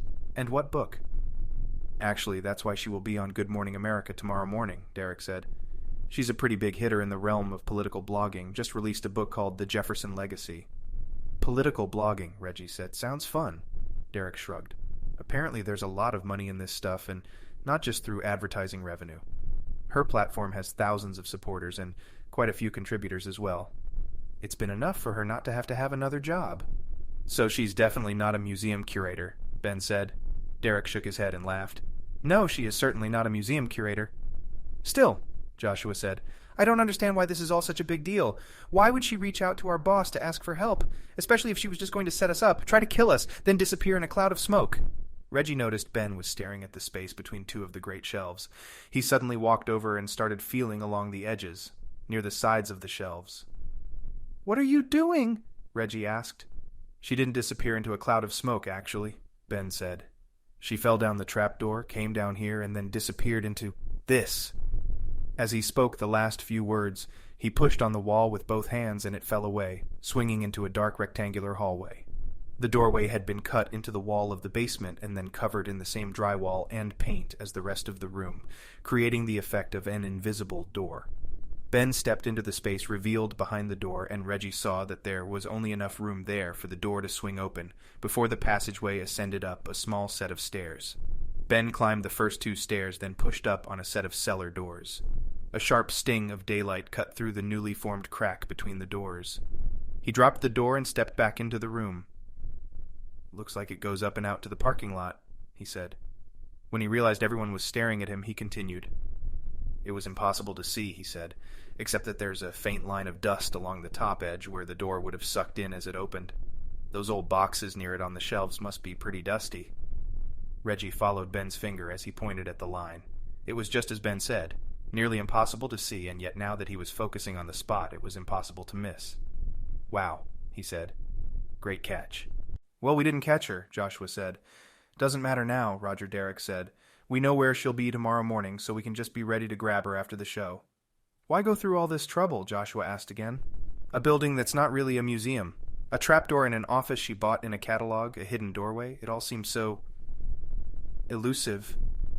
"She's certainly got a flair for the dramatic," he said. "But the trapdoor and hidden cellar exit were probably here long before she was, probably something added during one of the many construction phases on this old building. And I honestly don't know what her motives are. She's been playing both sides of this thing since I've been watching her, bringing you guys in here, telling you some of the story, then trying to shoot you. If I had to guess, I'd say she wasn't expecting anyone to come snooping around. Not you and not me." "But then why would she tell someone else about the missing journal and the missing artifact?" Julie asked. Reggie hadn't wanted to reveal that part of their story yet, as he still wasn't sure how this Roger Derrick fellow fit into it all. They didn't have a lot of cards to play, so if it were up to him, he'd rather keep most of them close to his chest. If Derrick was in fact FBI, he would be well-connected and well-resourced, which meant they were probably in good hands. But there were still downsides. Derrick wouldn't be playing by the same rules, for starters, and he'd likely try to use his position to place himself in charge of the operation. But if Derrick wasn't FBI, what was he? Why was he interested in Darus, the non-museum they were in, and finding this journal? Derrick began to answer Julie's question. "Well, she's involved with the APS, just as she said she was. My guess is that she needed some help, so she asked another member. That member was the man who told your boss about the situation." Reggie's eyebrows rose in unison. Now we're getting somewhere, he thought. "Okay, that makes a little more sense. So she didn't want us here. We came anyway, and she had to act quickly to make sure it didn't seem too far-fetched. The office furniture, the story, everything." "Right," Derrick said. "She didn't do a great job of it either, but she's still a step ahead of us." "So we need to find that journal," Joshua said. "And I need to find that woman," Derrick added. "Sounds like we've got ourselves a working partnership then," Reggie said. "You got someplace we can talk? Maybe somewhere a little less dingy." Derrick smiled again, then walked over to the hidden door and toward the cellar stairs. Before he stepped out and into the small antechamber and onto the stairs, he turned back to the group. "I've got 3 rooms at the Rittenhouse. Will that work?" Chapter 27. Alastair Jenkins and Renee Velacruz were brought into the gymnasium. As always, the Hawk stood at the far end, watching. Morrison met with the 2 men and their escorts, 2 more of the Hawk's men, and led them to the center of the room. "There's only 1 chair, sir," Morrison said into his throat mic. "I can count, Morrison," the Hawk replied. "Put Jenkins in the chair. He's the newest to our team." Morrison nodded, then waited for Jenkins and his man to pass him, and he grabbed Jenkins's arm and pulled him toward the center of the room. Alastair Jenkins was a Scotch-American, raised on the East Coast in some small town that might as well have been Boston, for as much as the kid talked about Boston.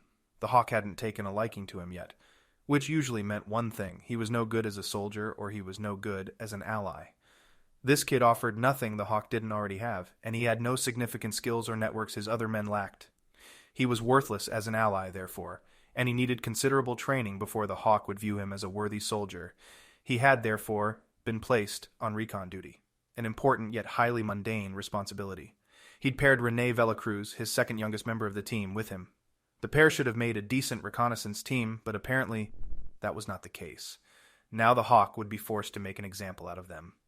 The young men had applied for the position at the Hawk's security company, promising that they were worthy of the enlistment. His initial interviews and tests were passed easily by the 2 men, but the final test, the field test, as he called it, was now underway. The Hawk had learned long ago that training a man in the ways of war was impossible. You simply had to place them in a live fire mission and see how they did. Their ability to adapt, to grow, to learn, these were skills far more important than how straight they could shoot or how large a man they could tackle. So the final test was straightforward. Join the company on a mission, and a vote would be cast at the end of the excursion. If they passed, they were in. If they failed, well, by his measure, they had both just failed. Miserably. To leave not only their main contact and boss unwatched, allowing her to escape without a tail, and to fail to determine the reason she had fled 2 hours earlier than their initial plan was worse than treason to the Hawk. They had botched a simple, no-skill-needed reconnaissance mission, and they had been stupid enough to return to the gym afterward. He strolled to the center of the room. Jenkins was wide-eyed, but Velacruz appeared to have no knowledge of the fact that he had failed his mission. "Sit down, Jenkins," he said. The Hawk watched as Morrison roughly pushed him down into the metal folding armchair, a thin built-in pad, the only cushion provided. Jenkins' wide-eyed gaze eventually found the Hawk's, and the boss smiled. "Welcome, Jenkins. Are you ready?" Jenkins frowned, his eyes still falling out of his head. Yes, sir. Sir, it was an accident. We didn't—" "Save it, Jenkins," Morrison said. "It's too late for that." "But, sir, I just want to—" "I understand, Jenkins," the Hawk said. "I really do. But there's a lesson here for all of us. It's important, and you're an integral part of that lesson." Jenkins gulped. "Are you ready?" Jenkins forced a nod. "Great. Morrison?" Morrison and the two other men stepped forward and began fastening Jenkins's arms to the chair using zip ties. "Sir, please." Morrison slugged Jenkins across the chin. "Knock it off, Morrison. There will be plenty of time for that." "He was mouthing off, sir." "And you know how I treat people who mouth off, right?" Morrison nodded. To his amusement, the Hawk noticed that Jenkins nodded as well. "So because I don't appreciate people who mouth off, I'm going to allow you to interrogate Jenkins." Morrison grinned, a sinister expression that involved his crooked nose bouncing up and down on his face, while his eyes sat unmoving in their hollowed-out chasms, dark and empty. Jenkins swallowed again. The two other men stepped back, and one of them returned to Velacruz's side. Around the room, other men looked up from their stations and began watching the scene unfold in the center of the gym floor. The Hawk backed up, motioning for Morrison to take his place. Morrison's grin grew, and he stepped up to the spot just in front of Jenkins's chair, right next to where Velacruz was standing with his guard. Morrison cracked his neck, then his hands, then his back.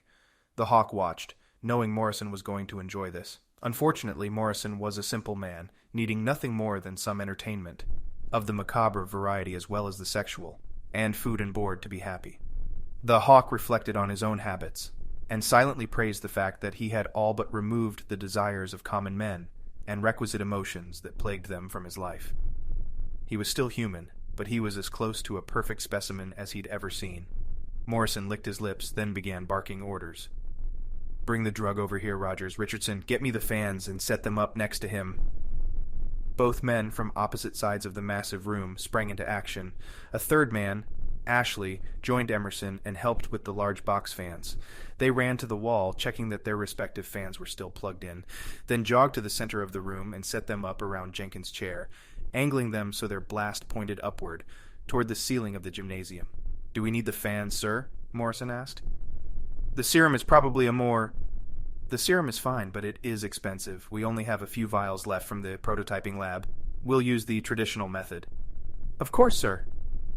Morrison turned back to the center of the room and helped the men set up the fans around Jenkins. It was crude, using the traditional method, but what the Hawk had said was true. There was not enough of the prototyped liquid version of the drug to be used on something so trivial as punishment. The traditional method would bring out a lesser reaction, but it would have far stronger side effects. Another reason he'd opted for the traditional method. Chapter 28. Julie wasn't sure if she was more impressed with the hotel or with Ben's face as they walked through the lobby. The Rittenhouse, Philadelphia's premier accommodations, was absolutely immaculate. Rich, boutique, and flourished but not garish, Julie was in awe of the luscious space. She gazed longingly at the massive ferns that poked at the ceiling, rising out of huge concrete pillars that started on the floor and ended in bulbous pots. An older couple dined just beneath one of the pots at a table that seemed to have been smelted from a single block of gold, in large high-back armchairs that would have been equally at home in the living room of a queen. Just beyond the tables and plants was a wall of floor-to-ceiling arched doorways, their glass doors revealing a picturesque dining patio and garden just beyond. More guests talked and laughed as they ate and drank, many of them holding and swirling wine glasses. "This is nice," she whispered. Ben nodded, eyes wide. "It might be even nicer than the Broadmoor," she added. He nodded again. They'd stayed a couple nights at the Colorado Springs Hotel and Resort a few months ago, before and after their trip to Antarctica. It was the first time they'd met as a team, complete with Mr. E talking to them through a television feed in one of the hotel's great ballrooms. "It's an historic hotel," Reggie said. "I've never been here, but I've always wanted to. It's fantastic. Look at that." Julie followed the man's pointing finger the other direction, toward the entrance to a bar. The bar was also perfectly appointed, designed to match the decor and tone of the rest of the hotel, without distracting attention away from the beauty of the place. "That's a beautiful sight," Ben said. "You buying?" "First one's on me," Derek said. "Then you're on your own. My per diem is enough to get me a cheeseburger at dinner most of the time." Reggie laughed, then turned to Joshua. "I'm not sure we discussed per diem for our team, did we, boss?" "Drinks are on you," Joshua said, his characteristically dry voice not conceding to the joke. "And keep it reasonable. We're on the clock." Reggie grinned again and pulled Ben over to the bar. "We'll bring it up to your room," he called out over his shoulder. After the two men left, Julie looked again at Derek. "Why 3 rooms?" she asked. "You're by yourself, right?" Derek nodded. "We always buy up a block of 3 rooms. I stay in the middle one. The other 2 are open." "For safety?"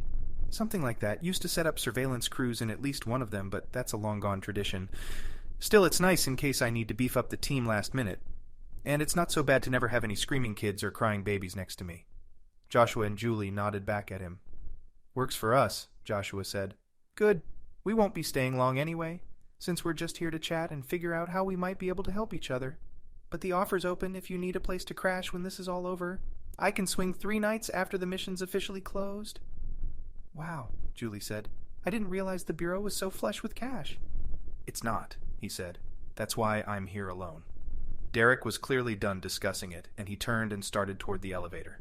Out of the corner of her eye, she saw Ben and Reggie walking over, a glass each in their hands. She slowed and waited for them to catch up. Joshua was holding the elevator open, and Derek had already stepped inside. On Derek's floor, they all waited for the large man to maneuver out of the back of the elevator car and out toward his room. He walked purposefully toward the other end of the hallway, then stopped outside one of the rooms. "This is me. I've got keys for the other rooms inside if we decide to stay the night." "I thought you said we wouldn't be here that long," Julie asked. "Well, as I was thinking about it more, I figured we'd want to watch the broadcast tomorrow morning," he answered. "And I realized I can just call in a favor and have her information tracked, so if she gets on a plane tomorrow, we'll know about it.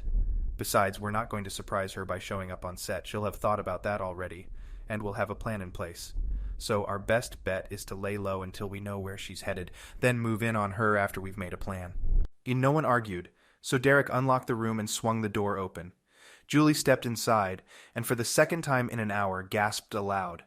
The room was every bit as nice as the rooms at the Broadmoor, but these were even more spacious. A full-sized couch sat in front of a huge flat-screen television, and 2 of the same high-back armchairs sat across from each other, forming with the couch 3 sides of a square around a small, long coffee table. She walked through the main entranceway and saw a massive bathroom on her left and a sitting room on her right.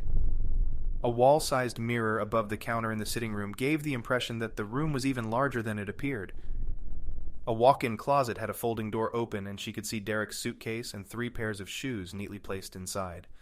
Around the corner in the main room was the bed, an oak behemoth that rose 4 feet off the floor and was mounded with pillows of all shapes and sizes.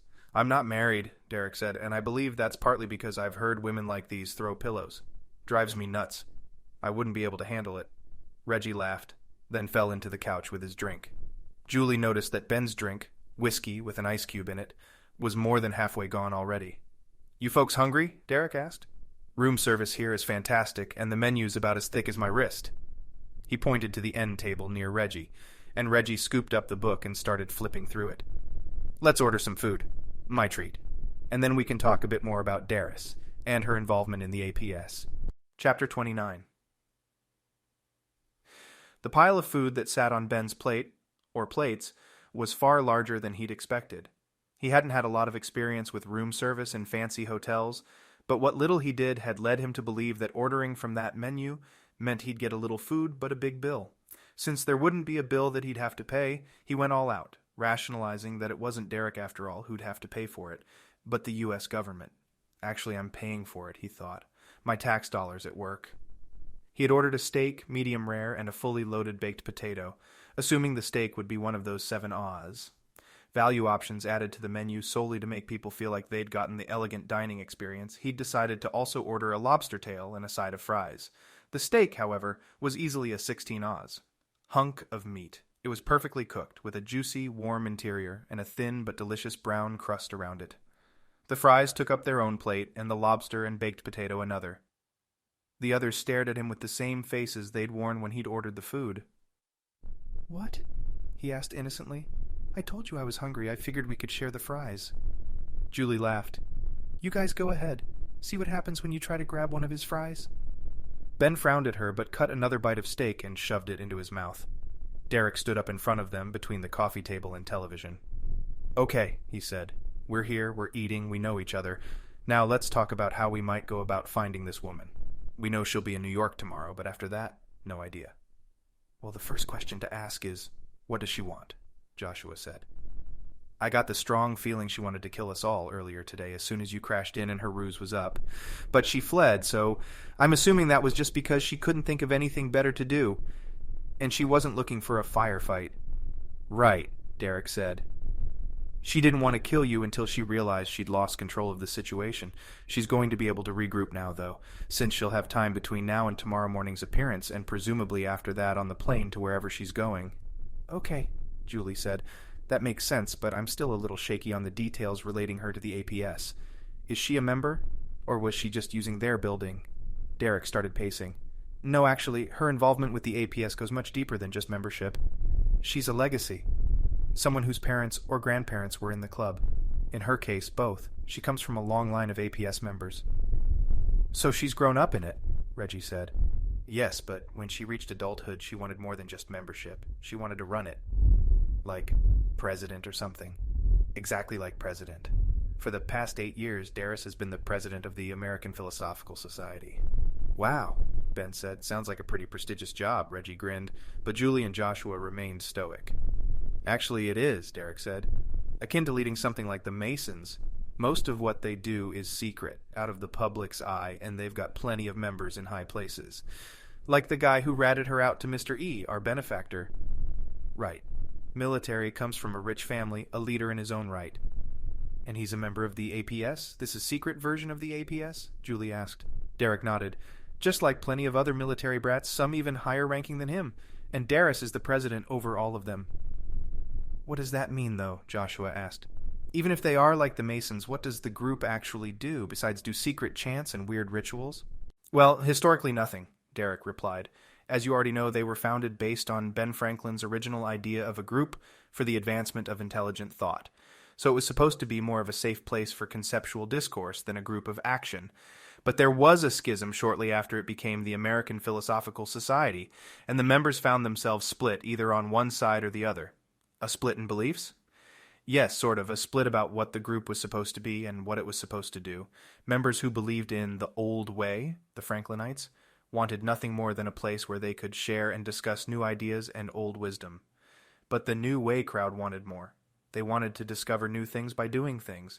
They felt called to action, to actually take part in the new nation's political system, actively and openly." "So they didn't agree," Reggie said. "Sounds like modern politics." "Well, sure," Derek said. "But remember, these guys have always had a closed-door policy. Everything they'd ever discussed was meant for their ears only. That means there were secrets, just like with Freemasons, that the APS charged itself with protecting." Reggie stood up, putting down his food to start pacing as well. "Ah, I see. So old Wayers wanted to keep the secrets, but the new Wayers wanted to reveal it all. Scandals and skeletons." "Exactly," Derek said. "Are things the APS wants to keep to itself, like the fact that this Journal of Lewis was something he'd written. But the other faction wanted to release it to the public to let them know what it said." Ben sat for another moment, thinking hard. His steak was nearly finished, and the lobster and baked potato were already gone, but he hadn't even begun on the fries. He reached for a few of them, smashed them into some ketchup, and held them up to his mouth. "Wait," he said just before he'd taken a bite. "That means Darus is on one side of this, and the guy who told Mr. E is on the other. But she didn't know that, right?" Or else she would never have told him. Derek nodded. Yes, that is my interpretation of the situation as well. There are some who keep their leanings private, just like in the political sphere. This man must have been more of an old-school guy, but Darus guessed he was safely on her side. And why all the fuss with these sides, anyway? Ben asked. Who cares? It's not like they're threatening national security or anything. Derek cocked an eyebrow. Wait, really? They are a threat? How is that even possible? Aren't there only a few members in the organization? There are a handful of governing members, just as Franklin and his junto designed it, but ever since the split between ideals, each side has been heavily recruiting. So, like 100 people? Reggie asked. Thousands, Derek answered. Many of them from the branches of the armed forces. Young grunts, but also, like I said, some higher-level career types. The military is involved in a secret organization? Don't be naive, Derek said. The military is its own fraternity, but in some ways the military hasn't been around as long as the junto and the APS. Some of the folks in the military might have wanted something a little different than the flavor of fraternity the military provided, and the APS may have offered that. But then, why haven't we heard of it? Joshua asked. You're not looking for it. You've heard of the Masons because they get all the press, all the books written about them, all the fiction and movies that come out that need a scapegoat or a secret organization that's pulling strings behind the scenes. Masons get that reputation, but there hasn't ever been a need for another group, so the media ignores the APS. But go to a library or start Googling and there's plenty of information right there. Julie said. Makes sense. So there's a split between these two factions, and each side has been building its ranks, trying to get people who believe in their side of it all. But what are they arguing about specifically? What's Darus trying to prove? Derek eyed Ben for a long moment, and Ben wondered if he'd somehow missed a question directed at him. Finally, Derek started toward the table and stopped, then answered, That's what she's talking about tomorrow on Good Morning America. Why don't we all try to relax a bit more, get some sleep, and then watch it here tomorrow morning? Chapter 30. Jenkins groaned. The Hawk watched. Morrison smiled. Morrison, step back from the cloud. You're too close. The smoke is going straight up, sir, Morrison said. There's no... It's not worth it, Morrison, the Hawk barked. Get back. The Hawk watched as Morrison backed 2 steps away. 2 small steps. Morrison had always known how to push his buttons, and if he wasn't a brutally efficient soldier that consistently brought out the best in his men, he might have been inclined to introduce Morrison to the chair instead, but right now it was Jenkins's turn. Morrison waited another minute. The man holding Velacruz in place stepped back from the thick cloud of acrid smoke. Their eyes widened. Velacruz took an involuntary step backwards, but ran into the barrel of the man's rifle. Jenkins, Morrison began, you have taken the vows of service to this organization, given a mission, and you have been found wanting. Jenkins nodded, his head lolling left and right, as if on a swivel. And for that your punishment shall ensue. Jenkins hadn't stopped nodding. Yes, sir, Morrison, sir. Do you wish to recount your mistakes? Again a nod. Jenkins' head seemed as if it were about to fall off his neck. His eyes opened and closed, the smoke surrounding his entire body now. The fans had been placed strategically, turned on low, so they would blow the smoke up into a single column, directly at the swamp cooler air filter fans on the ceiling, which would funnel the smoke safely out of the building. This traditional method was still modernized. For one, the traditionalists who discovered the method had no fans or electricity, and therefore they had simply smoked the chemical inside a handmade pipe. The Hawk had been tweaking the method a bit, according to Darus's orders. He wanted a way to use the smoke without needing to cut into the small cache of the next-generation version of the drug. The intravenous supply was still in testing, but the Hawk knew it worked. The side effects had been lessened somewhat, but otherwise the drug was the same chemical as what Jenkins was inhaling now. And unfortunately for Jenkins, the side effects of the inhaled version would be far more potent with this much smoke. Jenkins started talking, mumbling, We tried, but then we... Morrison and the other men laughed, their chuckles reaching the Hawk's ears. The Hawk, however, wasn't amused. Watching a man get punished was nothing to laugh at. It was leadership, and leadership wasn't always fun.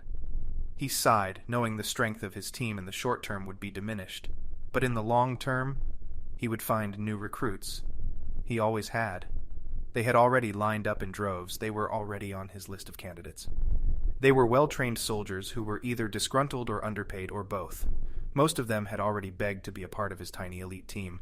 knowing it was a unit of men so perfectly adept at killing they would do almost anything to be a part of it. And they knew the perks, the pay, the travel benefits, the stretches of non-deployment time that allowed them the financial means to do almost whatever they wanted. It was like being in the army without as many rules, no government oversight, and only the parts they enjoyed. It was a perfect fit for the type of men the Hawk needed. He knew it would take all of 5 minutes to call up 5 or 6 of these men on his list and have them ready to go in a few hours. They wouldn't immediately fill Vela Cruz's and Jenkins' shoes, but they would give him more breathing room with this current assignment.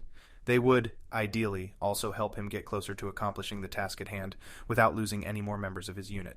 His 3-month training program had so far successfully weeded out those who weren't completely serious about the team, leaving him with the current lineup of candidates and from those he had chosen his working unit, the men he had on payroll. Jenkins and Vela Cruz would be missed, but such was the nature of perfection. Jenkins was mumbling to himself, slowly growing more agitated as he tried to reconcile the fact that his mouth was not doing what his mind was telling him to do. The Hawk remembered those feelings. He knew all too well how the debilitating effects of the drug made him woozy, drunk. A feeling of helplessness had washed over him, and that part alone made him swear to never be under its influence again. It was enough to know what it could do to other people. He regretted that he had tried it on himself. He had done it upon Darus's request, agreeing that he should understand what the drug was capable of from a first-hand standpoint.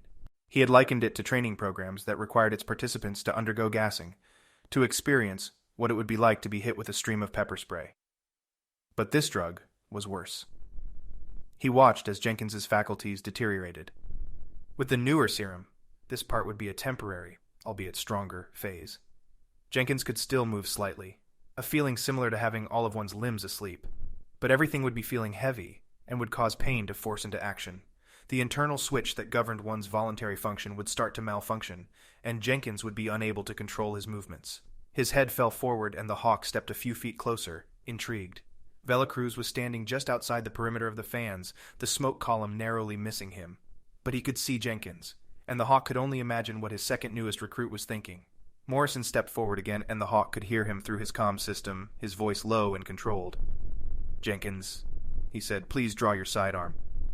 Jenkins responded immediately, the pain he was feeling now manifesting on his face. His lips curled downward, his eyes pleading to Morrison to make it stop. "Thank you, Jenkins. Please raise the weapon and disable the safety." Again, Jenkins complied. "Thank you again, Jenkins. Now, please turn the weapon and place the end of the barrel on the side of your head." The Hawk grimaced, surprised at Morrison's ruthlessness.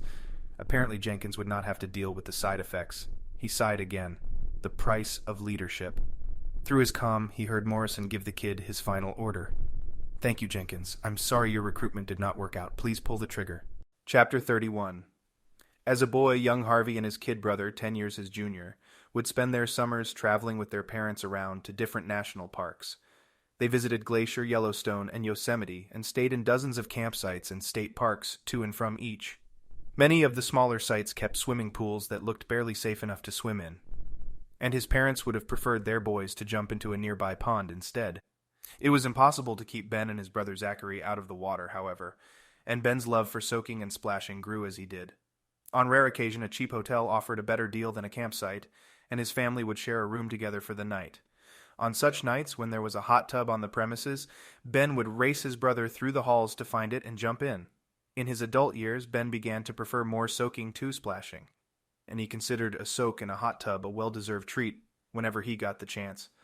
As of yet, he hadn't asked anyone, even Julie, about the plans for the remodel and addition to his small cabin, and if there would be room for a hot tub. He made a mental note to ask the builder when they returned if there was money in the budget to get him a nice tub on the porch. Ben slid into the hot water after dropping his room key and shirt onto the floor, then brought his drink up to his lips as he waited for Julie to join him. He closed his eyes and leaned back, sighing. The steam rose around him, immediately and thoroughly relaxing him, and he let his feet and legs rise to just below the surface as the jets and bubbles turned on, their 15-minute cycle starting. "You look like you're having a good time," Julie's voice called out from the doorway of the bathroom. Ben had been shocked and dismayed to discover the Rittenhouse didn't have a hot tub on the premises, but he regrouped and set his sights on the next best thing, the jacuzzi tub in his and Julie's bathroom. She walked in, her eyebrow rising off her forehead. "What?" he asked. "At least you kept your swim trunks on." Out of respect, he said, grinning, but there's enough room in here for you. She scoffed. Yeah, you wish. I need to get in there to actually clean, not just soak the dirt back in like you. You're hogging it all up. When will you be done? Ben let his eyes roll up to meet Julie's. Depends. What's on the agenda next? She dodged the question and moved to the mirror stretching along 2 walls of the bathroom. She started checking her makeup, then her teeth. Well, enjoy yourself. He closed his eyes again, smiling. I've had worse days. Well, soak it up, she said. Tomorrow's a different day. He sat up a bit and opened his eyes. What's that supposed to mean? He asked. You think we're heading into something rough? She made a face, then looked back to him through the reflection in the mirror. Well, I don't know, it's just that Mr. E and this new guy, Derek, seem awfully serious about catching up with Darus. Do they? Ben asked. I mean, Derek didn't seem terribly interested in chasing after her once we got down to the basement. And E doesn't get riled up about anything. Why would he care about some nutjob conspiracy theorist? That's true, Julie said, but Derek took the time to bring us in. Like he really wants our help. If he's FBI, like he says he is, he's working alone and could use a team. He could use some pawns, you mean. Whatever we are to him, he's not the enemy. No one is, Ben said. That's the thing. Darus tried to shoot at you, but it seemed like it was out of primal fear or something, like she was looking around trying to figure what had happened, and that gun happened to be in her hand, so she used it. Yeah, Julie said, I guess. She's definitely strange, but she doesn't seem like a killer. So that brings me back to my point. Who is the enemy? Darus is crazy, but she's running a pseudo-secret philosophical organization, not the U.S. Army. How dangerous can she possibly be? Julie shook her head. That's why it seems weird that Roger Derek would just show up, claiming he's been watching her for some time, and that only now were those artifacts and the journals stolen.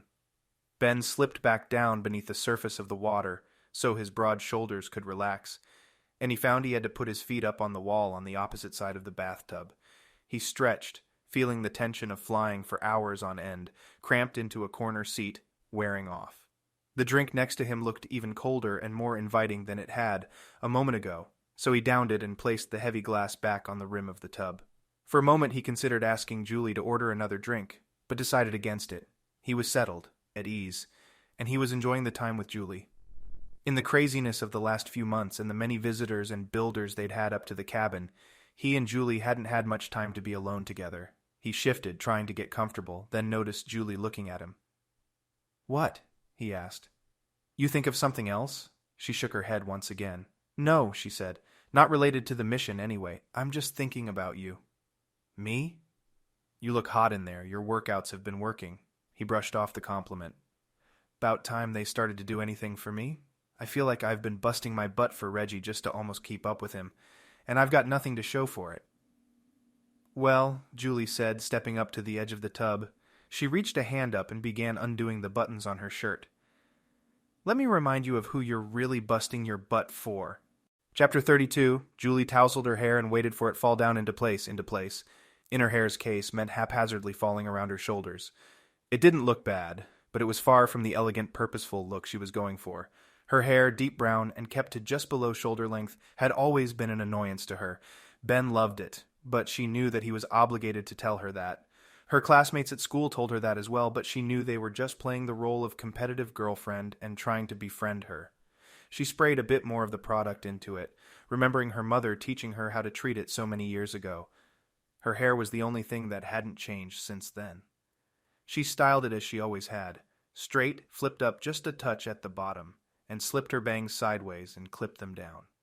Examining herself in the mirror for the 100th time that morning, she wondered if Ben was awake yet. He liked his sleep, and after last night she knew he'd be reveling in it as long as possible. The combination of fun, traveling, and a perfect bed made up with a couple selections from the hotel's pillow menu would be enough to allow Ben to sleep well into the next day. But they had work to do. Ben, she called out, moving now to her eyelashes, you up? An affirmative-sounding groan echoed into the bathroom, and she focused in on her eyes. She was a simple woman, girlish face with a well-kept body, but she wasn't proud. She knew she was beautiful, but it never went to her head. She was happy with her appearance, minus her hair, of course, and refused to let vanity get in the way of the natural beauty she'd been given. Not a knockout, but certainly better than average, Juliet Richardson had always had an easy time with boys. Growing up, she'd had her fair share of boyfriends, but none had been serious. She'd realized early on that they were into something besides her brilliant mind and knack for computers.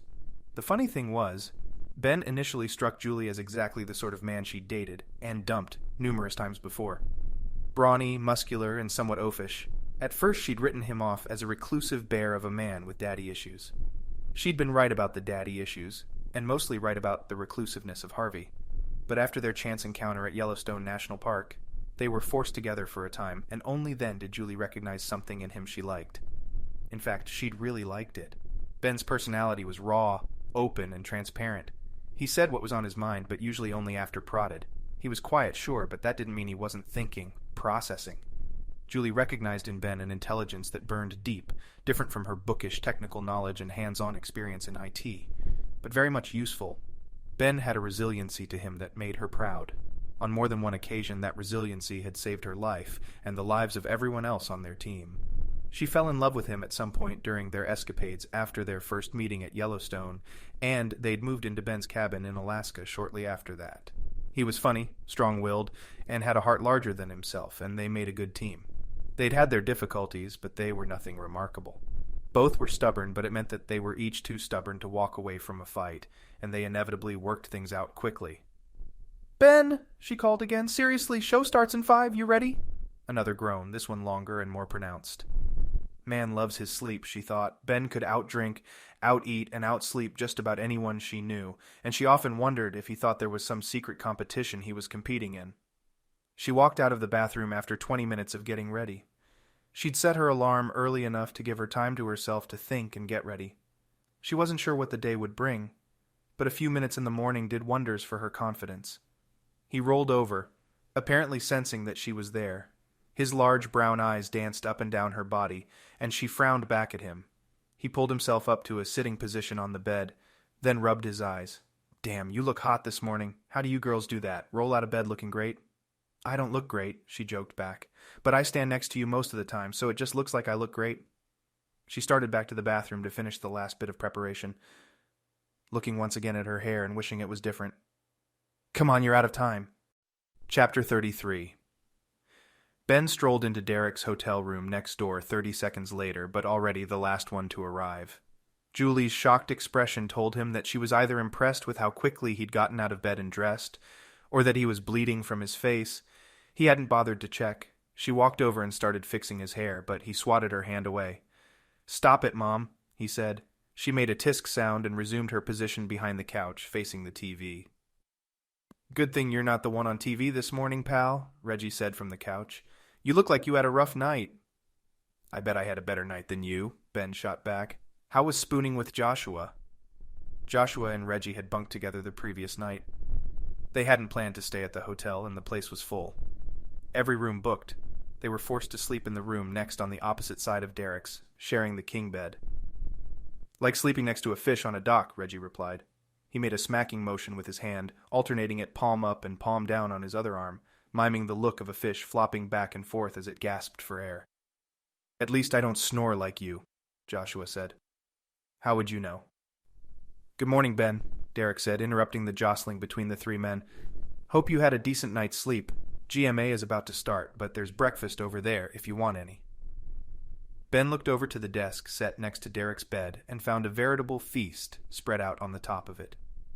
A pile of scrambled eggs, toast, and a ramekin of jam sat on one side, while a stack of pancakes and a bowl of syrup next to another ramekin of butter sat on the other. He walked over, noticing a slight spring in his step. Food made him happy, and he liked being happy. "Don't overeat," Joshua said. "Keep it light, protein, and a bit of toast." "Thanks again, Mom," Ben said. "Seriously," Joshua continued, "sounds like we might have a bit of hiking to do." "Hiking here in downtown Philadelphia?" Joshua shook his head. "No, we'd have to fly to get there." "What? Where? Flying?" Ben looked back at the rest of the group. "I wasn't that late, and you've already had a whole meeting without me? When are you going to bring me up to speed?" Julie opened her mouth to answer, but the television unmuted, and a woman's voice sprang out from the tinny speakers. "Good morning, America," she started. "My name is Patricia Gonzalez, and we have a special guest with us here today. But first, let's catch you up on everything you missed." The bouncy, exaggerated joy the woman wore made her act seem even more faked, but Ben knew that was all part of the show. Reality television had stopped being anything close to actual reality about 5 minutes into its life, and he had little hope for the rest of the programming on most channels. He and Julie didn't even have cable at the cabin. Aside from the egregiously expensive cost of rural cable service, they simply didn't spend enough time in front of the television to justify having it. They watched streaming shows every now and then, downloading them to a tablet or phone when they were in town at a coffee shop, then playing them before bed. So it was all the more jarring to see the false happiness of thousands of Americans standing behind the woman and her cast members. Everyone smiling and jumping and shouting and generally looking like giant marionette puppets that had been painted more terrifying than any clown. They watched on in silence for a few minutes until the first commercial break. "When does Darus come on?" Julie asked. "No idea," Derek responded. "But probably toward the end. Makes everyone wait for it so they can show ads to you until then." Ben ate, choosing to sit in the armchair right next to Joshua's out of spite, knowing Joshua was watching. He'd piled most of the eggs onto the plate, right on top of 2 of the pancakes and a piece of toast, then drizzled syrup over the entire monstrosity. He took 3 bites, each bigger than the last, and finally gulped down the whole mess at once. Julie and Joshua looked away, horrified, while Reggie grinned. "Anyone have coffee?" Ben asked. "Right over there," Julie said, pointing to the table above the mini-fridge set up in an alcove near the entranceway. Ben started to stand, but Reggie laughed and rose to his feet. "No, buddy, let me get it for you. These guys are watching you eat, and I think they like the show." Joshua made a disgusted face and turned back to the television. Derek, to his credit, hadn't even looked over at Ben. The commercials ended and the woman was back, this time joined by a man to her left and Darus to her right. They were in the studio now, sitting in 3 chairs that looked about as comfortable as broken glass. The man shifted once, getting comfortable, and the woman crossed her legs beneath the chair. Darus sat straight up in her chair, her feet flat on the ground. God, she looks so uncomfortable, completely different than yesterday. "Some people are cut out for TV, some aren't, I guess," Joshua said. "Welcome back," the woman began. "We're glad you're with us this morning, and we are so glad our guest is with us as well. This is my friend, Darus Johansson. She is a museum curator and author, and she has recently completed a wonderful book called The Jefferson Legacy." "Does anyone buy that crap?" Ben said between mouthfuls of food. "A museum curator? Really?" "Well, anyone can be an author these days," Reggie said. "Maybe they think everyone will think the same about museum curators." "Darus, you've written numerous articles and pieces before, but now you've released an entire book. Why did you decide to publish a book?" Darus sat up even straighter somehow, her back now almost at the front of the chair. "Well, I decided that my message needed to get out to the masses. I want everyone to know what really happened back then, and a book is the perfect way to do that." "Of course," the woman replied, barely giving Darus enough time to breathe after she'd answered. "And what a fine book it is. Can you tell us briefly what it's about?" "Well, it's about Thomas Jefferson and his legacy." The studio audience burst into laughter, and the hostess and the host next to her laughed as well. Darus looked frightened, then blushed, apparently not understanding what was so funny. "Of course," the man said, jumping in. He leaned closer to Darus as if about to reveal a secret, and I feel that most people have no idea what Jefferson's legacy really is, or for that matter, what he was really like. Would you say that's true? Yes, absolutely. Jefferson was known as a great president, and a founder of our nation, but he also had a dark side. "A dark side? Really? What do you mean by that?" the woman asked. "Well, for one, Jefferson was a slave owner." The man and woman on screen shook their heads, solemnly, as if this was not only the first time either of them had ever heard such an accusation, but also something that was completely unique for the time. "This is trash," Ben said. "Everyone knows that." "It's American television," Derek said. "Don't rush off and assume anyone knows anything." "But that's not all," Darus said. "Jefferson also stole money from the Spanish to pay for the Louisiana Territory." "You mean the Louisiana Purchase?" the man asked, once again acting shocked. "That Jefferson bought from Napoleon for pennies on the dollar?" "Yes, one and the same," Darus said. "He used Spanish gold, taken from shipwrecks, and paid for the territory with that money." Chapter 34. But it's well documented that Jefferson had the approval of Congress to make the purchase. Why would he need to purchase the territory using anything other than the money that was in Congress's coffers? Derek was shaking his head, fuming. "She's lying through her teeth." "American television," Reggie said. "What did you expect? Integrity, intelligence, good acting, at least one of those. Jefferson did use some of Congress's money. After all, it was considered good for the young nation. doubling their land with one simple purchase, and for that price. But still, he did it because he could. He had Spanish money, and it didn't cost him a thing, so he used it. Still, Darus, it does seem a bit far-fetched. Why not hold on to the money? Why not save it, let it grow in value? Or, you don't understand, Darus said, this time nearly jumping out of her chair and standing up. Jefferson used the money to taunt the Spanish and the rest of the world. He wanted them to know he had it, that he had more of it. By using some of it to purchase the territory from Napoleon, he got their attention. He told them America wasn't something to mess with, that he had access to things no one else on Earth had access to. Are you saying he... For the second time, Darus interrupted the woman. She didn't seem terribly excited about it, but she stopped talking and allowed the on-air interruption once again. Yes, I am saying that. It's all in my book. Jefferson had access to Spanish treasure that had been found by someone Jefferson trusted, and he held it privately in the office of the president. But it wasn't just treasure. It was extremely valuable to the Spanish for other reasons, namely that they had been looking for this treasure for some time. Since the year 1715? Darus looked proud that the man knew the details of her book, and she turned and addressed him directly. Exactly. The Spanish treasure fleet of 1715, departing from Cuba, ran into a hurricane somewhere around the Florida coast. All 11 ships were lost. But they found the fleet, right? The shipwrecks? On screen, Darus shook her head. No, in fact. They haven't found any of the ships. Every now and then, reports of Spanish gold washing up on the coast come up in treasure hunting circles, but nothing noteworthy. The woman next to Darus jumped back in. But you're implying that the fleet has already been found, correct? By Jefferson?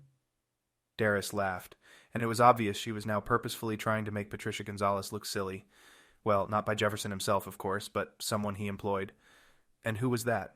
We don't know, but at some point the Spanish gold and silver, identified as the same treasure that was on board one of the ships, began to appear around the world, placed back into circulation by Jefferson himself, upon paying for the Louisiana territory. The man smiled, a genuine if naive smile, as if he were discussing the universe with a toddler. Well, that's quite a yarn you've strung there, Darus. Thank you for discussing it with us. And of course, you all can read more about Darus's theory in her book, It's not a theory, Darus said, interrupting yet again. It's based in hard evidence. Evidence I've seen with my own two. The screen cut to black for a brief moment, then a commercial. Its volume gained hard up, and taking everyone in the room by surprise, jolted from the television. Wow, Reggie said. Wow is right, Julie replied. That was probably the most awkward thing I've ever seen. I didn't know they just cut to commercial like that, Joshua said. I figured they'd, ask her stop or something.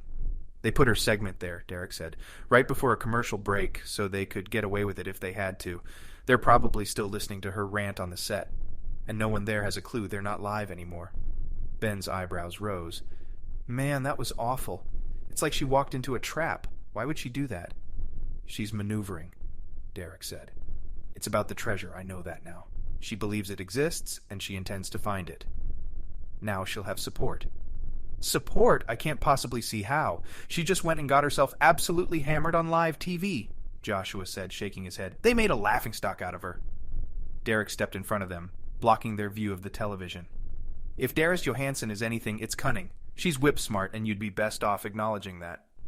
She's thought this through, played all the angles, and while it may be hard to believe, I'd bet this was absolutely the best decision for her to make.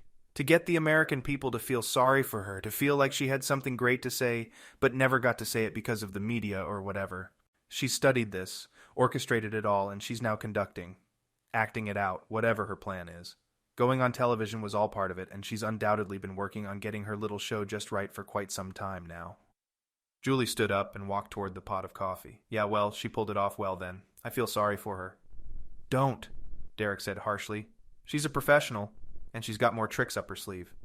How'd she even land that deal anyway, she asked. Hawking her book on Good Morning America?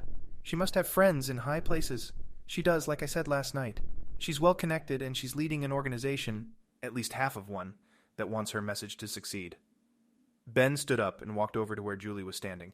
He took the pot from Julie's hands and began pouring them both another cup of coffee. He wore a slight frown, a physical expression signifying the deep thought he was engaged in. He liked puzzles, but this woman was one that seemed unsolvable. He couldn't figure out why the leader of an organization, a secret organization for that matter, would publicly announce her book and her whack job theory. Why tell the world? Why does she need their support? Ben asked. Derek shrugged. Could be as simple as transparency. She might want to have plausible deniability in case things go south for her. If someone ends up killed, she can claim her GMA appearance as proof that she was always on the right side, aligned with the public's interest. Joshua cut in. And she'll probably have support out in the field, too. You know, if she needs to look for that journal she lost, she can now show up to any museum on the planet and get let in.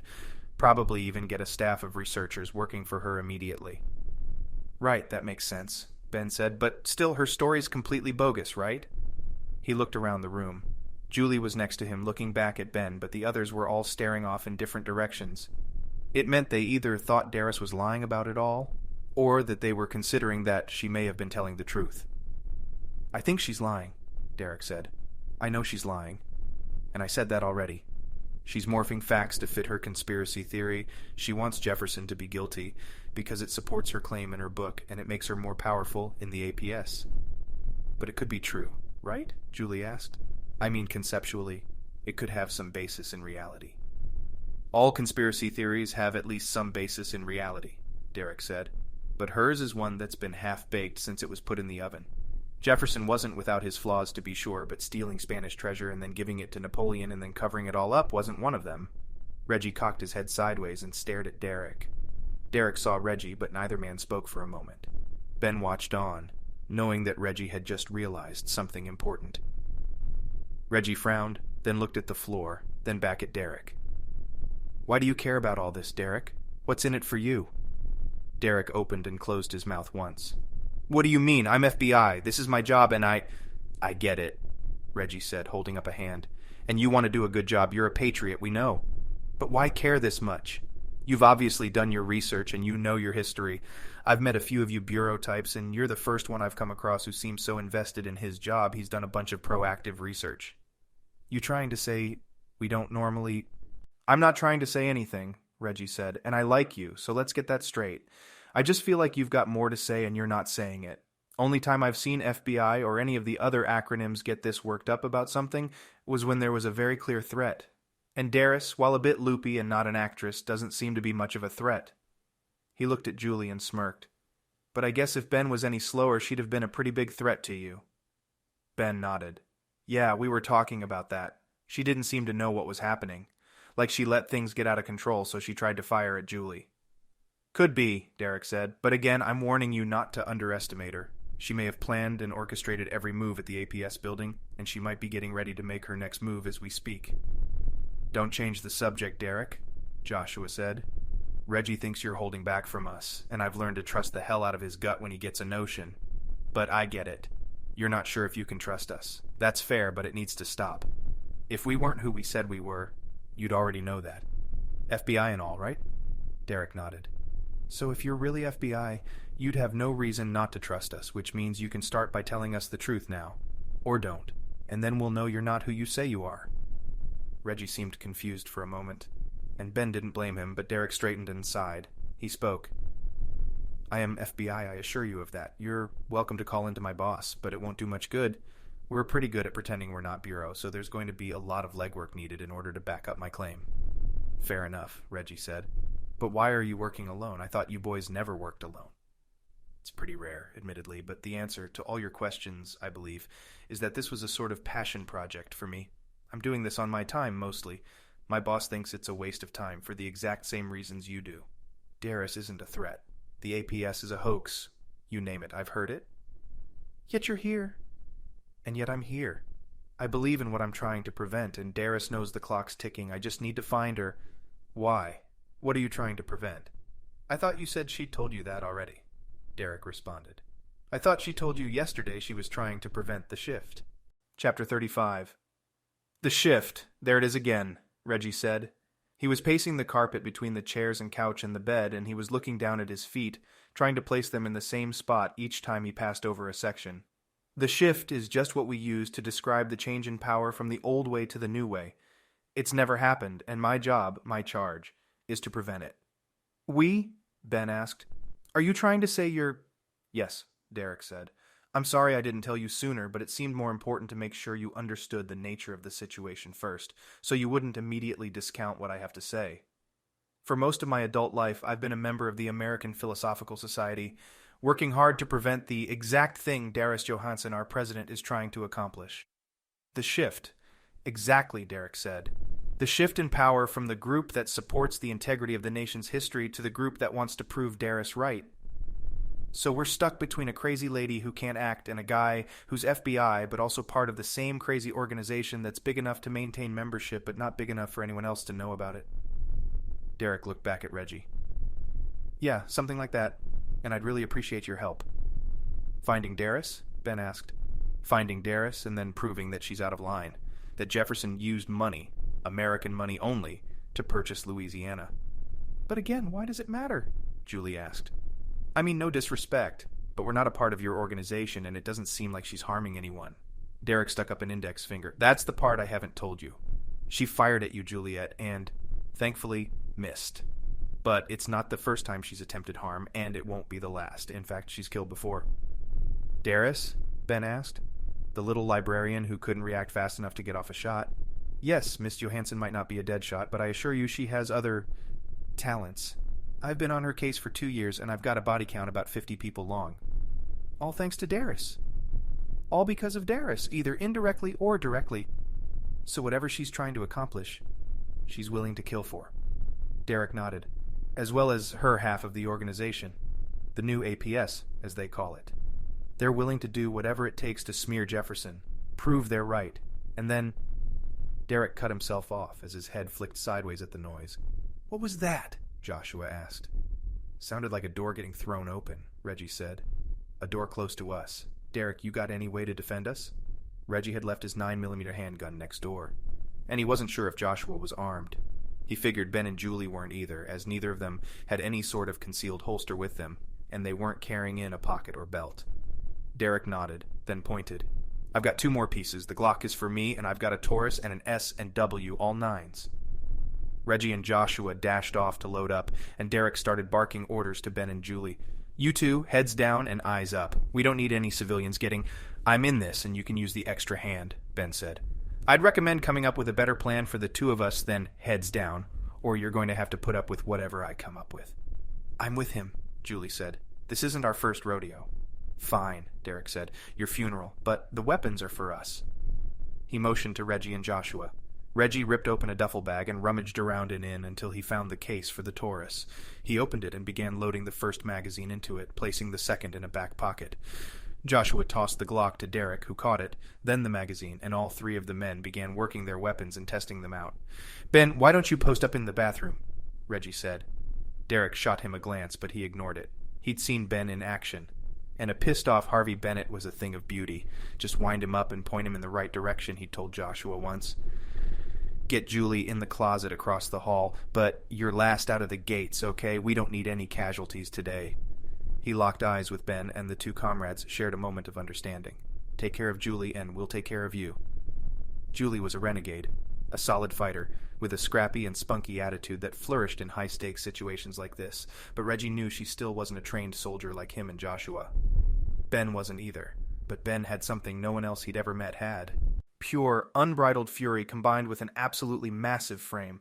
Ben was like a freight train. It took some time to get up to speed, but once it was moving, it was nearly impossible to stop. If Joshua was the quarterback of the group, Ben was the linebacker. Reggie, for his part, wasn't sure where exactly he fit.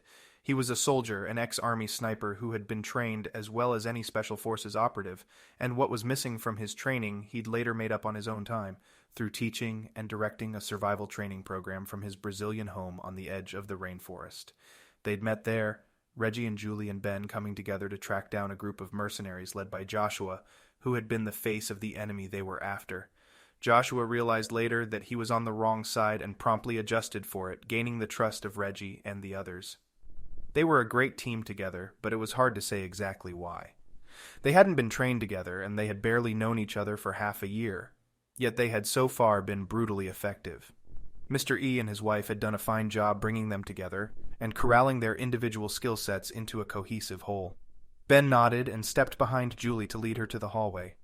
She didn't argue, knowing that unarmed she wasn't likely going to be able to put up much of a fight against any intruder. It's time, Derek said. Hurry it up, Bennett. Reggie watched as Ben spun around and ran to the bathroom across the short hallway from Julie's closet. He closed the door, but Reggie didn't hear it lock. The walls were thick and the hotel was well built, but he could hear the faintest sound of heavy footsteps, more than one set, on the floor in the next room, as well as some low voices. The footsteps moved around the room more, checking in each of the smaller closets and bathroom. Then they started toward the main door once again. He didn't hear the door close, and he no longer could hear the footsteps or voices. A few seconds passed, and Reggie gripped the handle of the Taurus a bit tighter. He forced himself to relax, to wait for the right moment and not anticipate the shot. With small arms such as the 9mm, he knew aiming across a room, even one as small as a hotel room, was going to be a chore. Their door would form a natural choke point, forcing their attackers into a small confined space, and therefore only allowing one or two of them to enter at a time. And Reggie hoped that with 3 guns pointed at them, at least one of them would land a shot. He tested the give of the trigger, waiting. He heard a click, the sound of a room key sliding into the lock, and disengaging the magnetic catch. He watched the hallway, unable to see all the way to the door from this angle. The lock clicked once again, and he heard the handle being turned and the door slowly pushing open. Then the door flew sideways, the shadows and lights mixing from the hallway and spilling into the room. He gripped the pistol and waited. Derek shouted, but Reggie couldn't understand what he'd said. He raised the Taurus to eye level and prepared to fire.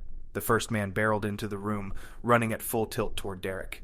Derek fired 2 shots in quick succession, the first glancing off the man and landing wide of the mark.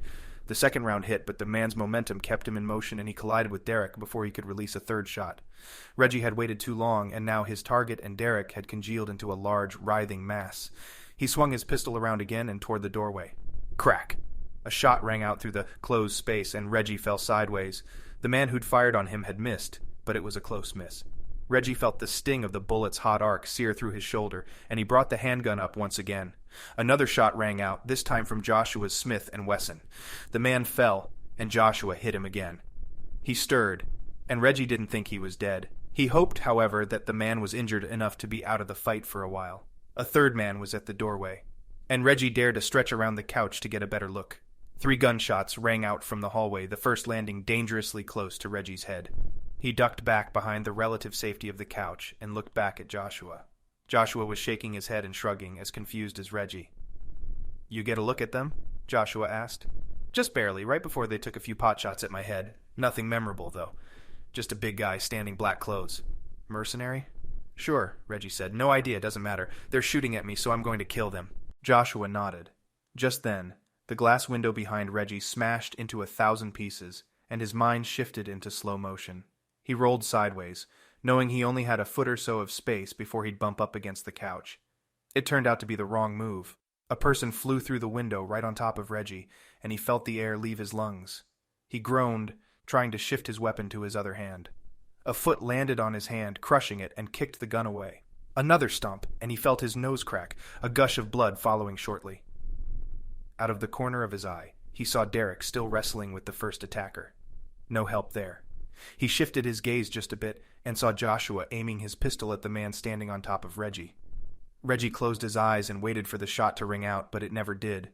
Instead, another window broke, this one right behind Joshua. Joshua jumped, but he was a moment too late. Another person sailed through the smashed glass, feet first, sending Joshua flying. Shit. The man who had previously been just outside the hotel room in the hallway and had fired at Reggie walked in, his swagger confident and his gaze on Reggie. "Gareth Red," the man said, "I never thought I'd find you here." For a moment, Reggie, Gareth Red, was stunned. He wasn't sure how this man knew who he was. Then it hit him. Chapter 36. "You son of a—" "Save it, Reggie. Isn't that what we called you back then? What kind of a welcome is that, anyway? Aren't you glad to see your old commander?" Reggie considered spitting on the floor in front of the Hawk, but he refused to even acknowledge his disgust for the mercenary. Still, a well-worded note of encouragement couldn't hurt anything. "You washed-up piece of—" "Again with that mouth of yours," the man said, cutting him off. He nodded over his shoulder, and 2 more men stepped into the room. They stopped to help the man Joshua had hit, who appeared to have just been dazed when the bullet hit and lodged in his body armor. The 2 new men helped him to his feet, and then turned back to their leader, who was standing in the center of the room. Reggie didn't recognize them, but he didn't need to. He knew their leader, so he knew what they were now up against. "Raven Shadow," Reggie said. "You guys are still around then? Last I heard you were taking pot shots at foreign ambassadors." Derek and his attacker had reached a stalemate, with Derek held tight in a half-Nelson standing in front of the man who'd ran in and tackled him. "What's Raven Shadow?" Derek asked, his voice strained. "It's a security company," Joshua said. He, like Reggie, was prone on the floor, his weapon lost, a man standing over him with an assault rifle pointed down at him. "They specialize in less than reputable corporate clients, and they'll do just about anything for a buck." "We specialize in ensuring our clients' safety," the man said. "And yes, we're still around. Thanks for asking. And it's a pleasure to finally meet you, Joshua Jefferson. I'm surprised that you're surprised we're here. You're leading this little mission, aren't you?" Joshua glowered. "My recommendation? Leader to leader? You need to operate with a bit more stealth. You know how easy it was for my men to figure out who you were and where you were located?" Joshua's face didn't reveal anything, but Reggie was a bit surprised that the man knew Joshua. "Who the hell are you?" Joshua asked. "I mean, besides Raven Shadow." "I'm in charge of protecting and securing Miss Johansson's assets, domestic and abroad. My name is Vicente Garza." "Captain Vicente Garza," Reggie added. "You know him?" Derek asked. "I served with him. He was a good soldier and a decent leader. Sometimes they fall hard, though, you know?" Garza walked over to Reggie and knelt down, pressing the barrel of a sidearm against his temple. "You've always had a way with words, Mr. Red. I heard you were out as well. Ran off with some girl and then started a survival company." "Something like that, asshole." "But you lost both, no? Now you're doing pretty much the same I'm doing, but for far less pay, I'm sure." "I'm nothing like you, Garza. I still have integrity." Garza threw his head back and laughed. He stood, then walked over to where Derek was standing and stared up at the large man. "You must be the government grunt they sent in. Nothing much to see here, huh? Just a scared little lady with a secret? Find the secret and call it in? No sense sending more than one?" Derek clenched his jaw. "That's the trouble with you. All of you. You head into situations far understaffed. It's the U.S. government, for crying out loud. You can literally print money whenever you want. Why can't you figure out how to print some, then use it to hire more guys?" Garza stared at Derek for another few seconds, then turned back and headed toward the center of the room, right in the middle of the couch and set of chairs. He turned to address Joshua and Reggie. "Okay, boys, introductions have been made. It's time we get back to headquarters. I have a scheduled call with Miss Johansson this afternoon, and I'm dying to tell her how simple it was to take care of this little issue." He nodded again at the two new soldiers who'd walked into the room, and they started forward. Just then, the bathroom door ripped open, and Reggie could hear the heavy footsteps. He couldn't see the bathroom from his position on the floor, but he knew what was happening. "No, Ben. No." He silently willed Ben to stop, to turn around and hide in the bathroom once again, but he knew Ben too well. He also knew the others had heard the same thing and were better prepared for the attack. Reggie caught sight of Ben's thick legs pumping up and down as he closed the distance between the bathroom door and the first soldier on the right. He heard the snapping sound of the contact, then both sets of legs lifting off the ground. "Damn it, Ben." They landed loudly on the chair next to Garza's position and tumbled over it. Reggie could see them now, wrestling just like Derek and the first soldier had minutes ago. They fought for a few more seconds before Garza smiled and stepped over to Ben. He held the gun up and out, and Ben stopped moving. "Save it, boy," Garza said. "I'd hate to kill you so easily." Ben muttered a profane response under his breath.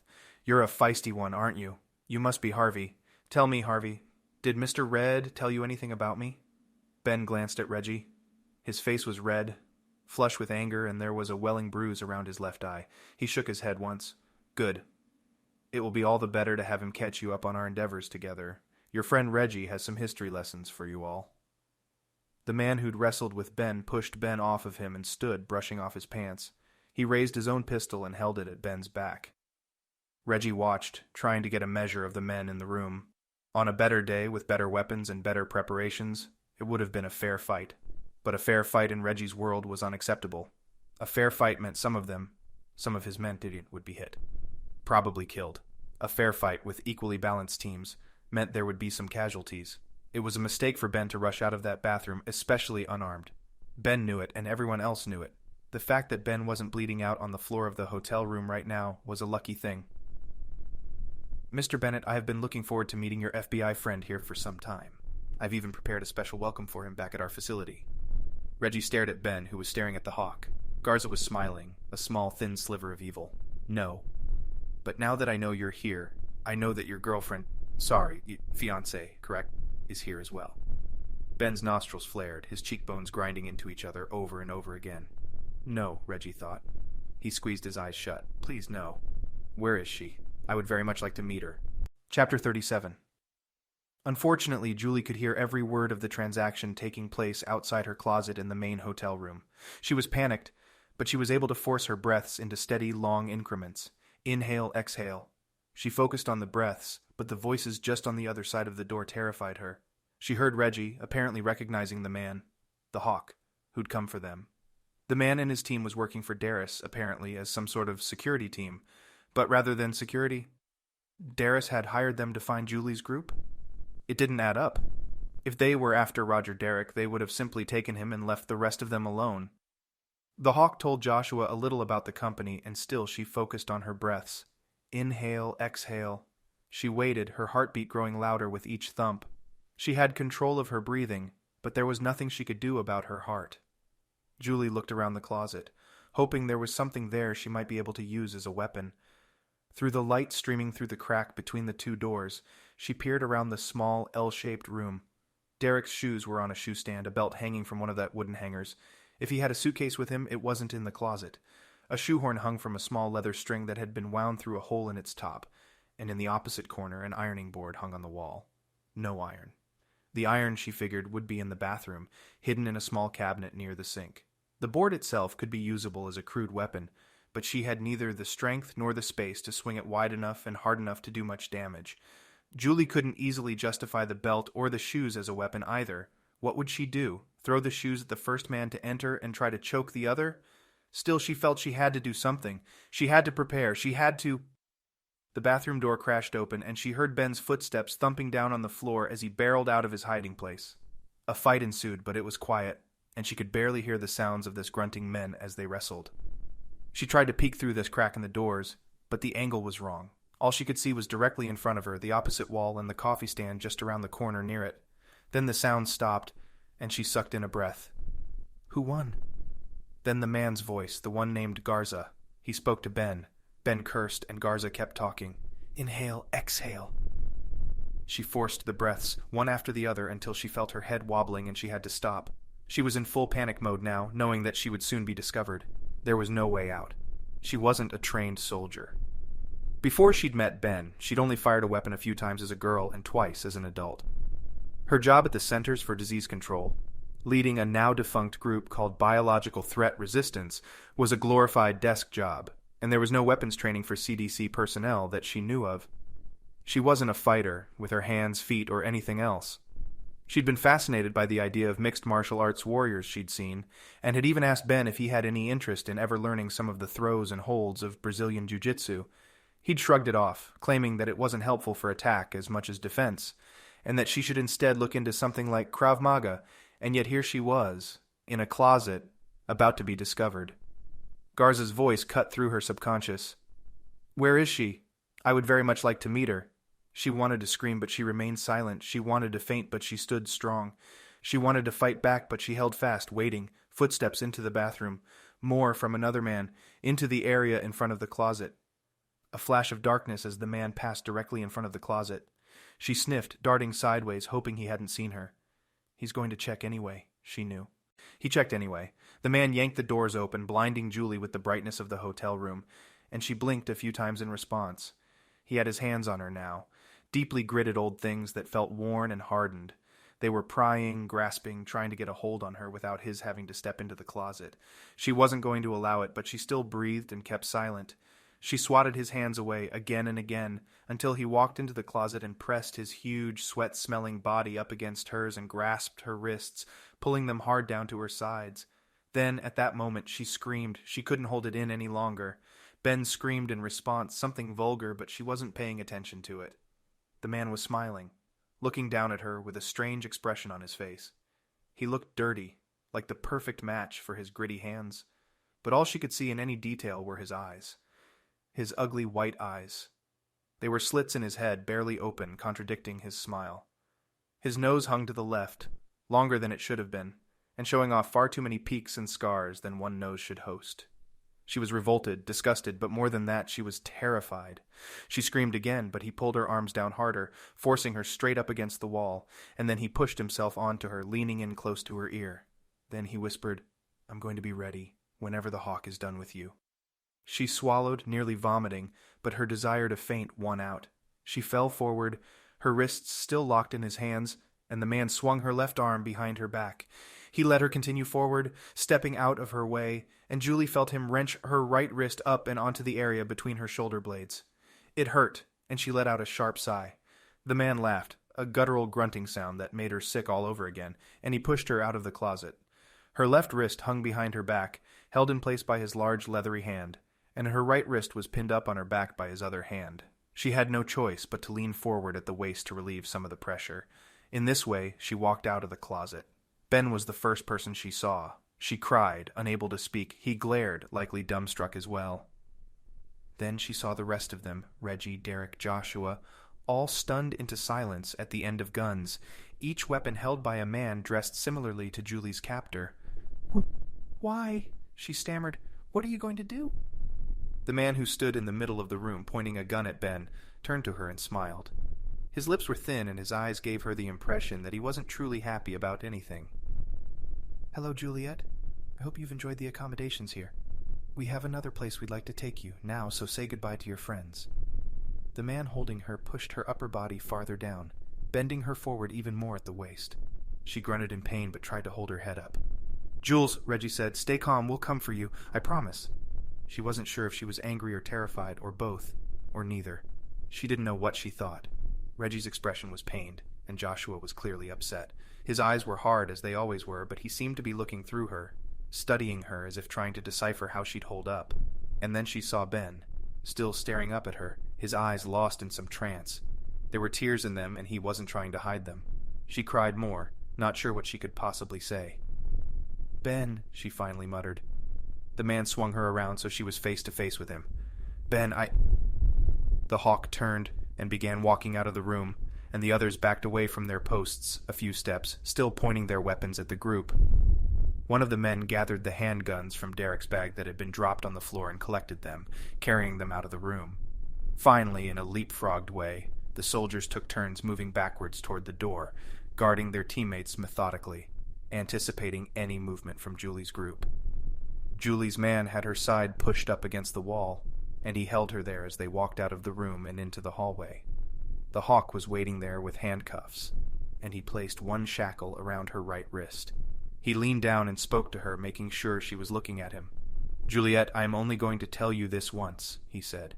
"If you try to run, we will simply make the proceedings later much more difficult for you. If you try to scream, I will have my men walk back into that room and put a bullet through each of your teammates' heads. And if you attempt to call out to anyone or try to explain what's happening, I will personally drown your fiancé in the bathtub while you watch." She swallowed. "Do you understand?" She nodded. He leaned back up and had one of his men walk around with badges, handing one to each of the soldiers. Only then did she realize what their plan was. On the back of the man's shirt as he passed, printed in large gold block letters, was a single word: SWAT. They were attempting to extract Julie right out from under the hotel's watchful eye, likely with a story already in place. They would be able to proceed uninhibited, right out the back door and into a vehicle and onto the Philadelphia streets. The door closed behind them. Garza turned and nodded, and they started off down the hall. A room opened on her left side near the elevator, and an elderly woman's face popped out from the open doorway. The hawk held up his badge. "Ma'am, everything's under control. We're sorry for the inconvenience, but everything should be back to normal shortly." She saw him force a smile in the woman's direction, and then she disappeared back into the safety of her room. Julie wanted to scream. "Don't forget what I told you, Juliet," Garza said. "The length of your stay with us is directly related to how cooperative you are with my men." Her shoulders sagged, and her head dropped. Still, her stubborn internal strength forced her to put her feet forward, one step at a time. Inhale, exhale. Chapter 38. Ben, Reggie yelled. "Are you okay?" Ben was looking around the room, dazed. He felt tired, worn, exhausted even. A strange thing to feel, considering he hadn't worked out or run or fought or done anything warranting feeling tired. "Ben," he shot a glance toward Reggie. Ben, Save it, Red," Ben said. Reggie's chin rose just a bit, but he kept his gaze on Ben. Ben understood what was happening now. Julie had been taken, his Julie, and Reggie was trying to make sure he was okay. But he wasn't okay. He hadn't been okay with any of this, even before they'd landed in Philadelphia. It wasn't the flights, it wasn't the car travel, and it wasn't even Darus herself. It was something else. Something he knew the others felt as well. This whole mess had been started as a simple sleuthing project, something Mr. E wanted them to check in on, to use his words. He'd thought it might be something more serious than a simple murder and 2 related break-ins and thefts, but he hadn't said what. Ben also thought it sounded suspiciously simple. He had been prepared for more, for Darus to fight back the way she had, and even for something like an FBI agent to walk in on them and suddenly ask them to be part of his team. But what Ben hadn't been prepared for, what none of them had been prepared for, was what was happening now. Julie was gone. They had just been left in a hotel room without weapons, and none of them had any idea what to do next. In a situation like this, Ben's first reaction was to start hunting, to begin tracking down the men who'd done this, and start walking deliberately in the direction he thought they'd gone. He had done it before in the Amazon rainforest, and he had done it in Antarctica. Find the threat, eliminate the threat. There was no red tape, no budget meeting, no planning session. He wanted to just start moving. He wanted to find them, and he wanted to kill them. The others did as well, but they would prefer to plan it out first.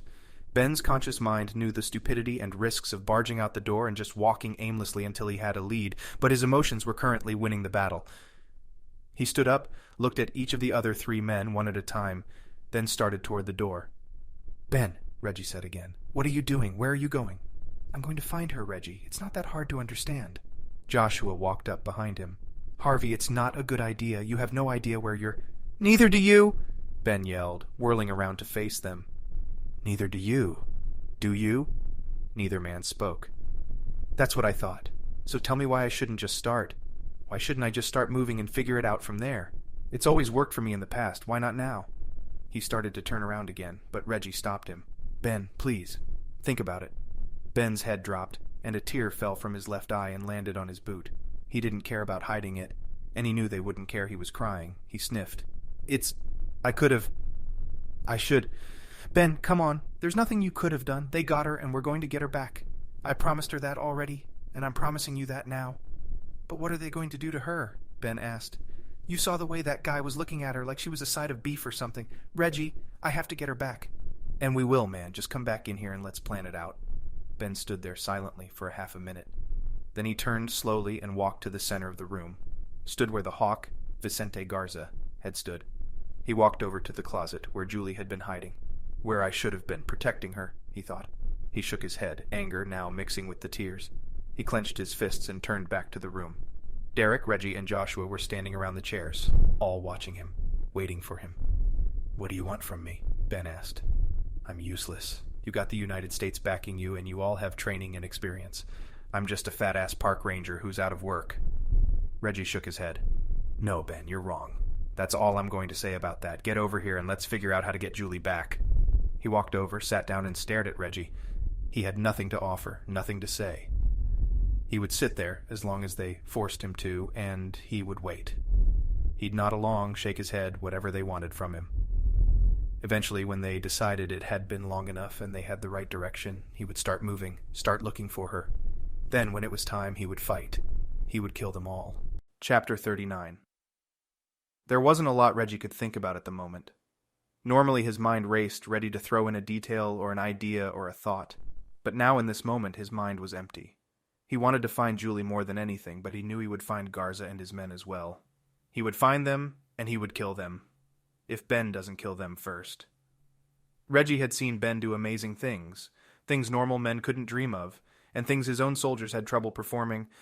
Ben's mind may not be filled with facts and brilliant revelations, but he was an animal when it came to brutal physical effectiveness. Reggie needed that now, and Joshua needed both of them. They needed Joshua too, but Ben was the key to it all. He was the one they had to worry about, the one who was closest to the edge. He'd seen it before, in the line of duty. Men would fall, and others would notice. They'd let it affect them, in a way that affected them more than it affected everyone else. They'd get attached to it, hold on to it, and it would hold them down. Ben was close to being held down. Julie was gone, and he was in shock. He was a strong man, but this was something no one but Reggie himself had gone through. Joshua Jefferson had lost his father earlier this year, but to Joshua, the man had been gone for far longer. Reggie knew how Ben felt right now, and he knew there was little he could do to help. No words would comfort him, and no false promises would hold him over. Ben was a man of action, so the only thing Reggie could do was invite Ben in and put him to work. "We're going to need to know everything," Reggie said, looking at the FBI agent sitting across from him. Derek nodded. "I know, but not here. The police will be here in a few minutes, the SWAT team in another few. Those windows out, the gunshots. The hotel staff is probably already corralling everyone off of our floor." Reggie nodded, "Which means we've got a few minutes to get out of here unseen. Can we take the stairs?" "Probably. That'd be my preferred option. Let's head out. If we get separated, we'll meet up behind the hotel. There's a yogurt shop on 20th Street that shares an alley with the Rittenhouse. Get there and wait for the rest of us." Reggie nodded in compliance, then waited for Joshua and Ben to stand up. Derek hung back, rummaging through his bags. Reggie knew he would want to try as much as possible to leave the room as empty as he could. Not possible. But at least Derek could retrieve anything that might point back to him. The man would have booked the set of rooms under a pseudonym, which would put the hotel and SWAT teams behind a few precious hours. By the time they traced the rooms back to the FBI, if they did, the FBI would have commenced their damage control mode, preparing their press statements and cover stories, effectively getting Roger Derek off the hook. Whether Derek would take flack back at the main office, Reggie couldn't know. He imagined the man's boss wouldn't be terribly excited that a small reconnaissance and intelligence gathering mission like this one had blown up. But that wasn't Reggie's problem. Derek had probably anticipated this, or at least something like this. He was, after all, FBI. At least he says he's FBI. Reggie hadn't yet decided if he believed the man or not. So far, the guy seemed to be on their side, on the level. He was playing his cards slowly, but he was playing them nonetheless. Reggie knew the FBI folk to be a finicky bunch, secretive and slow to dish out information. For that, Derek fit the bill. They jogged to the end of the hallway and found the door to the staircase. Swinging it open, Ben held it and waited for the other two men to pass through. Reggie glanced back at the room and was surprised to see their new FBI friend already making his way out into the hallway. He held a large case in one hand, likely the gun case he'd had earlier, and a smaller briefcase in the other. "Right behind you!" Derek shouted. "I'll catch up."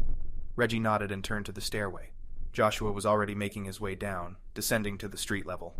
Reggie's mind suddenly flashed back to the last time they were together, making their way down a staircase. Antarctica, earlier that year, a small Chinese army, and an equal number of enemy station guards all trying to shoot them down. They'd escaped, narrowly, and lived to tell about it. But Julie had been with them then. He hoped Ben wasn't thinking similar thoughts. As he reached the next level down, Derek reached the flight above him.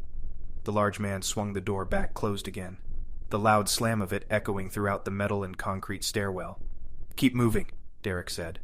"I thought I heard the elevator door opening right before I got in here." Chapter 40. Just as Derek had promised, the yogurt shop sat on the corner of 20th Street and Locust Street, a narrow little storefront that backed up against a few other shops that all shared a common landlord.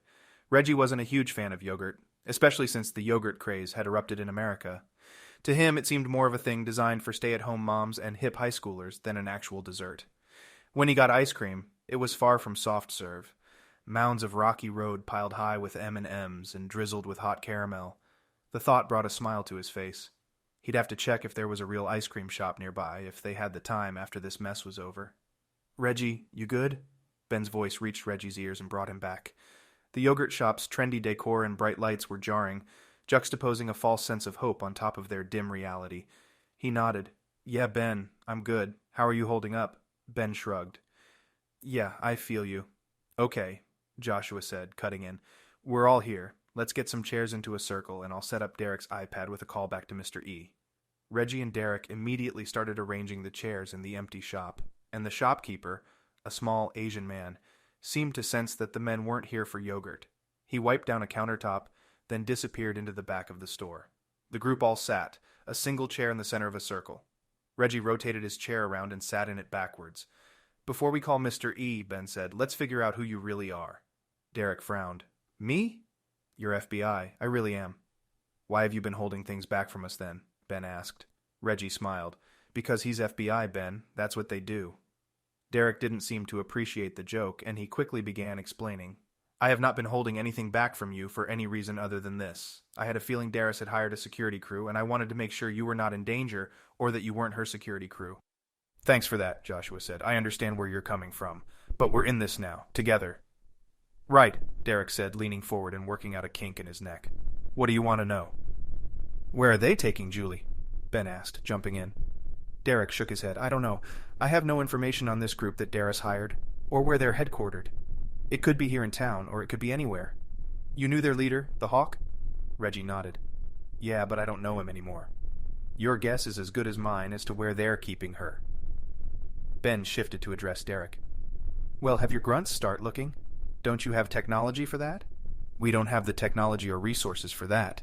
No offense, Harvey. It's not like we're dealing with the kidnapping of a president here. Then have a team sent out. Ben snapped. You've got to be able to do something. Derek held up a hand, looking around the shop to see if anyone else had appeared. The shopkeeper was still absent, likely holed up in a back office watching their conversation on a security monitor. I know how you feel, Harvey, believe me, but still I can't make this investigation about something it's not. What's that supposed to mean? Reggie saw Ben's eyes flash around the circle of chairs to the other men. He was trying to piece it together, just like Reggie had. Joshua knew, and Reggie knew as well. Joshua spoke next. Ben, it means the FBI is only interested in their case.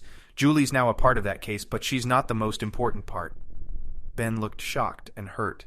But she's gone, and you're telling me I'm telling you we'll find her, Reggie said, but it's going to be on our own, or it's going to be with Derek's help. And the only way Derek's going to help us, the only way he can help us, is if he's working the case. Reggie looked at Derek to confirm, and Derek nodded solemnly. I can't say it's ideal, Ben, Derek said, but it is what it is. I need to protect whatever it is Darus is after first, and only then can I help you out. Then we'll do it on our own, Ben said, preparing to stand. Just like you said, we do it with or without this FBI guy, right? So let's do it without him. Not that easy, Ben, Joshua said. Yeah, why? Why is it never that easy? Because whatever Darus is after is something she was willing to have her security force take Julie for, meaning she's planning to use Julie as a bargaining chip somehow. Or as a way to get us to do something for her, Reggie added. Julie's a part of the same thing everyone's after, Derek said. So we help Derek, we find Julie. We all work together on this one. Ben nodded. I understand, but I still don't understand. What are we after? Reggie wasn't sure of the answer to that question, and he knew Joshua wasn't sure either. Whatever it was worth killing, or kidnapping him for, and that made it something that was very likely a valuable prize. Well, Derek said, do you remember what Darus said on GMA this morning? About Jefferson, that he used money that wasn't his? Correct. Specifically that he used money that wasn't his or the nation's. Money he found from a Spanish treasure fleet that sank in 1715. You think this is about gold? I think it's about proof. Proof that there was gold, and that it was used to purchase the Louisiana Territory. He looked at all of them in turn, then slowly, deliberately, sat up and leaned forward.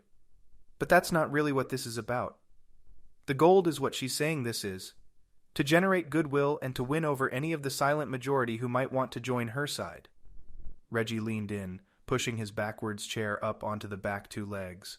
I think Darus has already found something, and she's been following the trail left by Lewis in his secret journal to find more of it. More of what? Derek paused, sucking his lips together, and Reggie knew he was silently debating whether or not he should play this final card he had in his pocket. Finally, he leaned in a bit as well, nearly touching foreheads with Reggie. Have you ever heard of the plant, Borrachero? Chapter 41. Bora what? Ben asked. Borrachero, Derek said. A plant, native to Colombia. It's very common there, grows just about everywhere. And Darus found some growing on the Lewis and Clark trail? Derek shook his head. No, well, not really, but I believe she's found something like it. Another strain, maybe of the same genus, but definitely with similar properties. Ben's heart sank. And what exactly are these properties?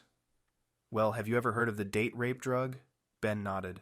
Yeah, the pill they slip into your drink at parties, and then you wake up the next day. No idea what happened the night before. Right, Derek said. But it's a bit more complicated than that. Of course it is. Date rape drugs are really a whole class of chemicals, from alcohol to the more powerful barbiturates.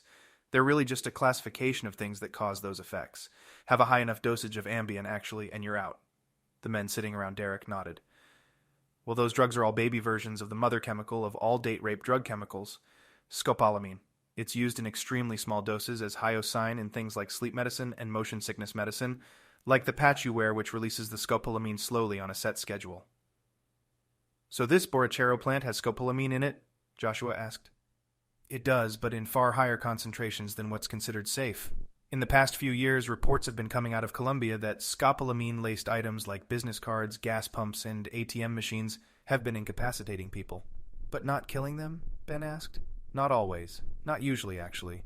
The drug has been used by gangs and organized warfare to control their targets. The person wakes up, doesn't remember a thing. Ben swallowed, thinking about Julie. He wanted to ask, but couldn't. Reggie asked, "You think Darus's team has this stuff?" "It's not hard to get," Derek said, nodding. "I'm almost positive she's got a team of scientists working on it. Like I said, it's readily available thanks to the hardy plant that produces it. It can be grown just about anywhere, and it's cheap." "But we already have date-rape drugs," Reggie said, making air quotes around the words. "Even if this stuff is more powerful than what we've already got, how is it a national security threat?" "Well, first of all, I don't think you understand the amount of scopolamine that it takes to have an effect.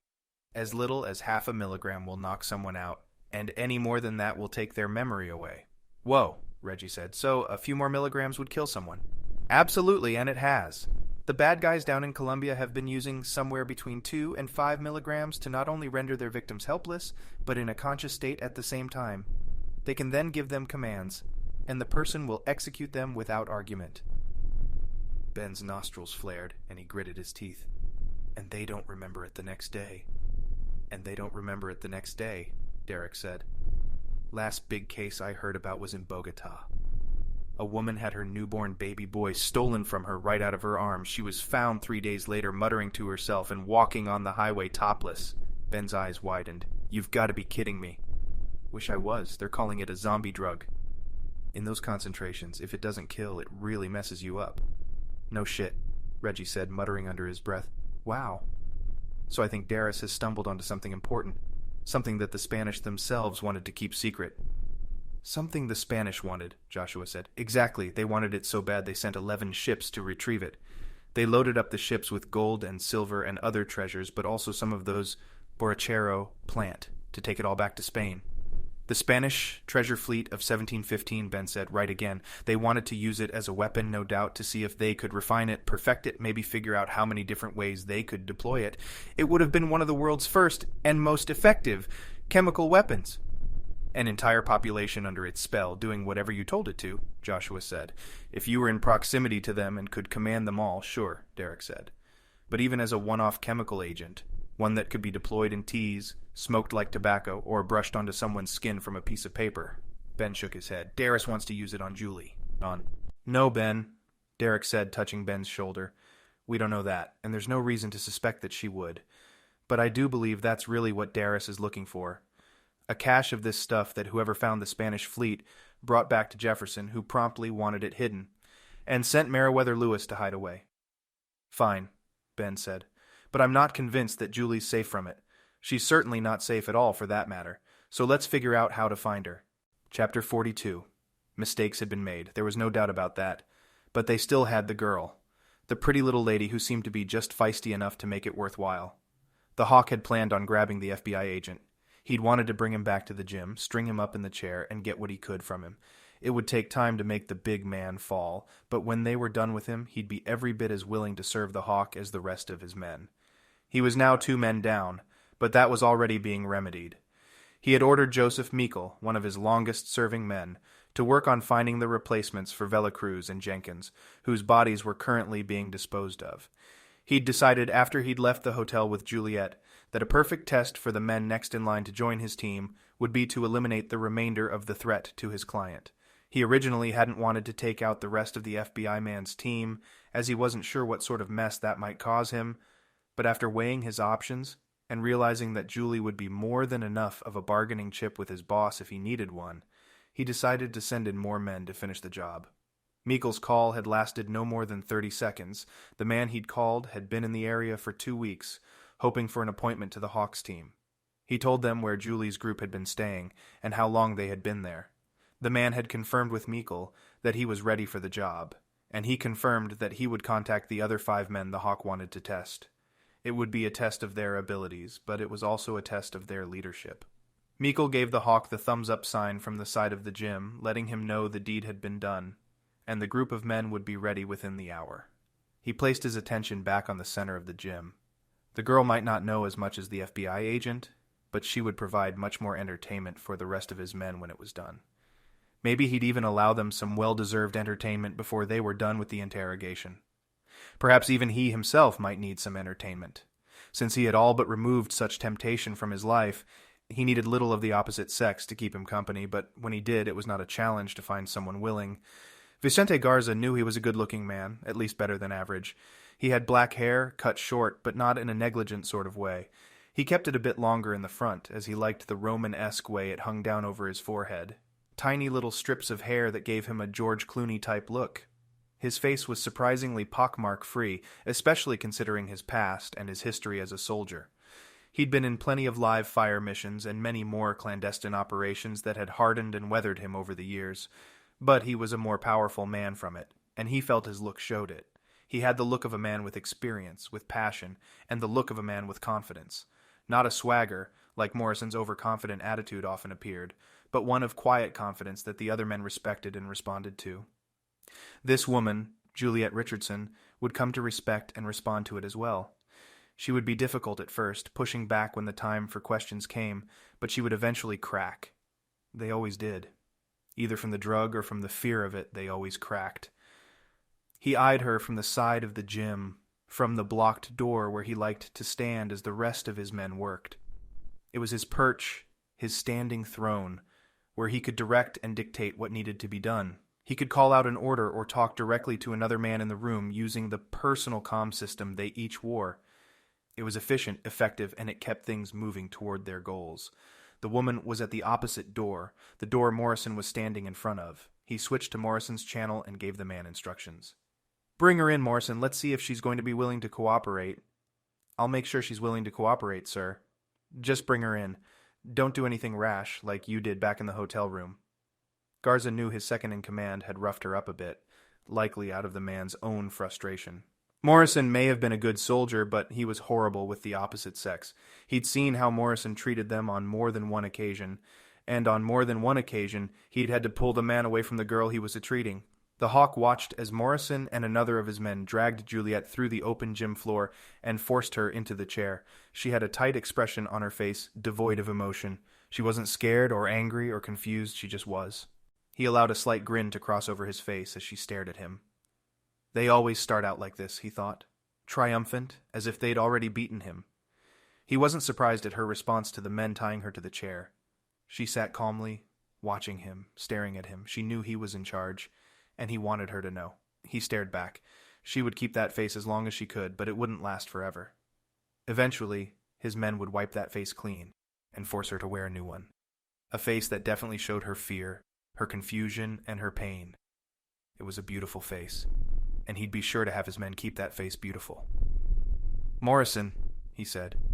"Sir, let them finish and then have the men take a break." "But sir, we're ready to begin." "They deserve a break, Morrison. She's not going anywhere, and I want to make sure she knows that." Morrison looked from Juliet to him, then back again. "Yes, sir, you got it." The hawk crossed his arms, watching as his men finished tying the woman's arms and legs to the chair. Finally, after the zip ties were all in place, they ran a rope around her neck and tightened it to the base of the chair's back, ensuring that she had enough slack to breathe. He thought he saw a slight gasp escape her lips when they tied her neck, and he wondered if she'd crack much sooner than he'd expected. But she closed her mouth again, raised her chin a bit, and continued staring. "Good, Juliet. Good." She was now hog-tied to the chair, unable to lean forward without choking herself, and unable to move any of her appendages. It had proven to be an effective and inexpensive way to hold a prisoner, and it was portable as well. He'd been able to hold many prisoners this way for years, no matter what third-world country or hellhole he found himself in. But here, in this makeshift gymnasium with his men keeping a tight watch and nowhere for her to run, the chair was hardly needed just to keep the prisoner in one place. The chair was overkill for restraint purposes alone, and the hawk knew it. The chair was designed to extract psychological effects from his prisoners, and it had never failed him. Chapter 43. "It does seem as though this has escalated quite a bit," Mr. E said. His face glowed from the screen of the iPad Joshua had placed on the chair in the middle of their circle. Reggie and Ben had slid their chairs over closer to Derek's and Joshua's, so they could all see the screen. "Escalated quite a bit?" Ben asked, nearly yelling. "You've got to be. Julie's gone. That's all you have to offer?" Reggie felt the tension in the room start to rise. They had called into Mr. E just as they had planned, and so far they had told their benefactor everything that had transpired. "No," E said. "Hopefully I have more to offer than that. My wife has contacted me as well, just an hour ago. She is with the pawnshop owner, and they are both safe. But there has been a development." Reggie's eyebrows rose. "It appears the woman my wife went to find knows more than I initially thought." "Like what?" "I believe she is part of the American Philosophical Society, for starters." Reggie considered this a moment. The pawn shop owner, who had flown to Australia to, ostensibly, attend a conference related to running a pawn shop, was part of the APS. "I wonder if the woman who was murdered, Delacroix, was also APS," Joshua said.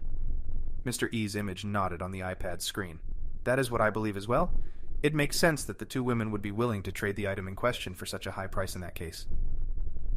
Yet it doesn't tell us what the item was, and my wife was unable to find anything in that regard." "I might be able to help with that," Derek said, stepping forward so Mr. E could see his face. "My name is Roger Derek, and I'm with the FBI. Alone?" "Unfortunately, yes, at least for the time being. But after today, I might be able to talk them into sending out a team. I do hope. For your safety and for Julie's, that is true," Mr. E said, "but thank you for your protection and help thus far."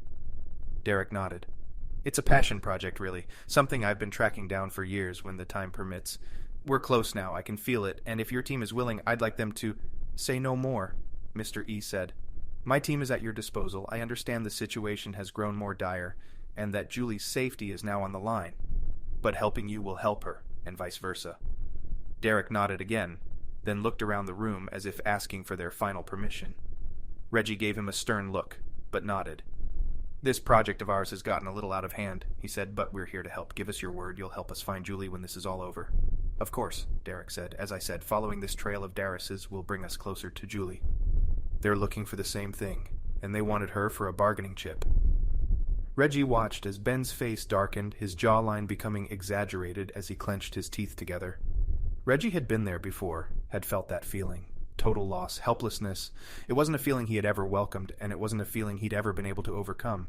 He had trained his entire life to remove that feeling from his persona, to completely deny his mind the ability to feel it.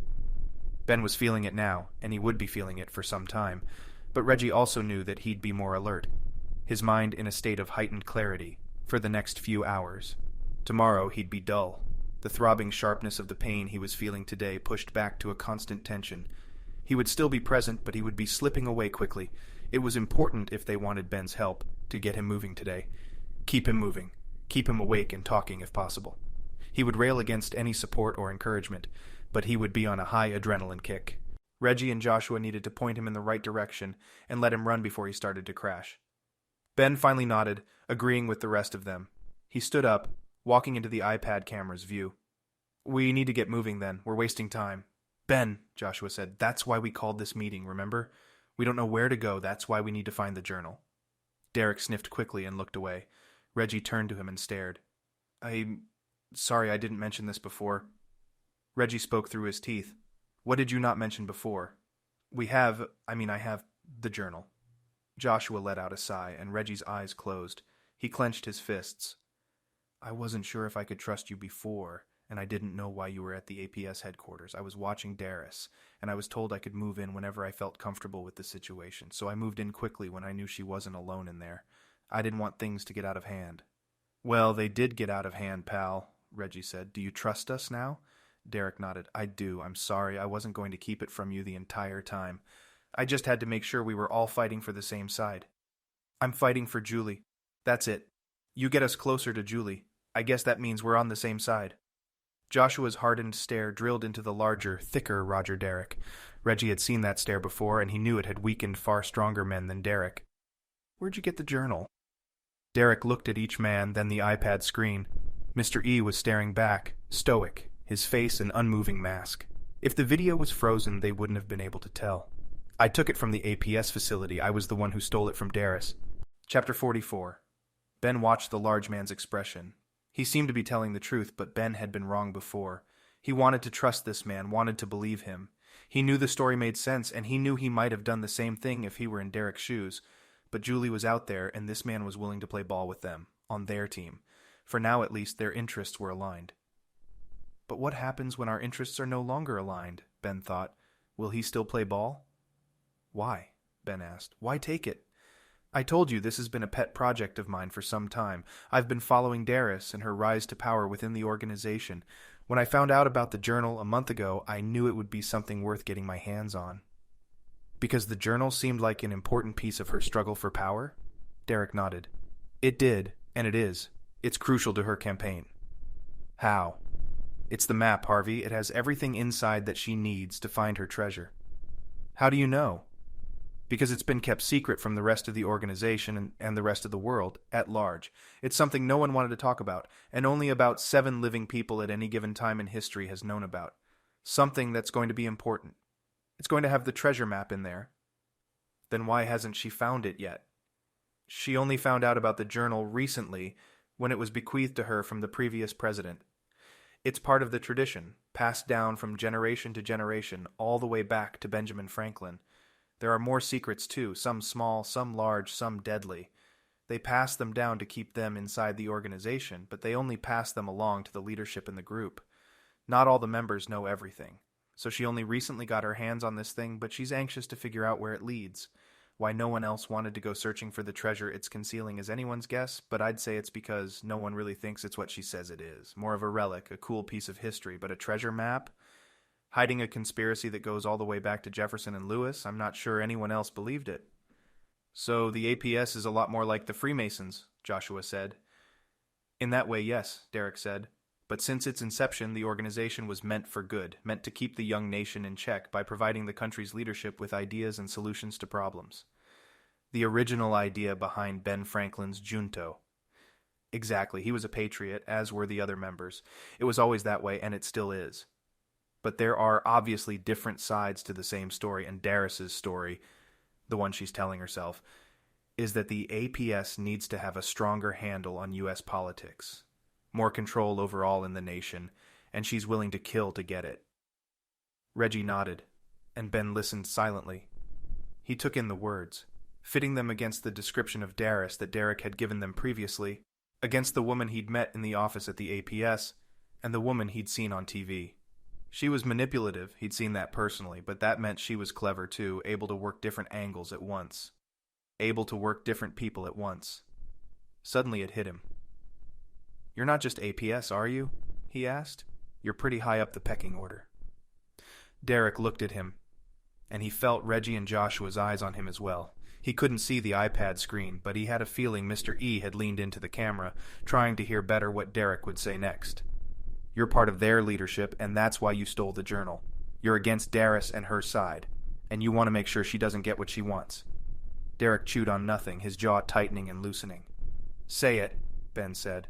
Tell us the truth. Finally, Derek spoke. Yes, he said, I am. I'm part of the American Philosophical Society's Leadership Council, the old world side. I want to protect the integrity of the nation I love. I want what's best for its people, and I want what's best for me. You're gunning for Darus's job? Sort of. I'm next in line to take their place. Not president, but one of the governing members. I'm close with them, though. I know what they're vying for, and I know what they're up against. Mercenaries willing to kill anyone and everyone who's against Darus? Something like that, yeah, Derek said. Well, Reggie said, that's that. It's making a lot more sense now. Joshua frowned. Are you not FBI? No, I am, but it's just like I said earlier. This is a pet project of mine, one I barely have any resources for. I had to beg for this assignment since it's pretty low priority up there. I'm actually on vacation right now, and my boss nearly had a heart attack when he found out I'm working. Most of what I've put in, I've done on my own time with my own money. I don't have the benefit of an entire team of guys helping out with the research and organization of it all for this assignment, so it's pretty much whatever I can pull together. And now we're here, which is why you want our help. Not want, Derek said. Need. I really do need your help. Even if you don't believe this crap, Darus is willing to sacrifice anything and anyone to get her way. She'll make up a story if that's what it takes. She has to be stopped.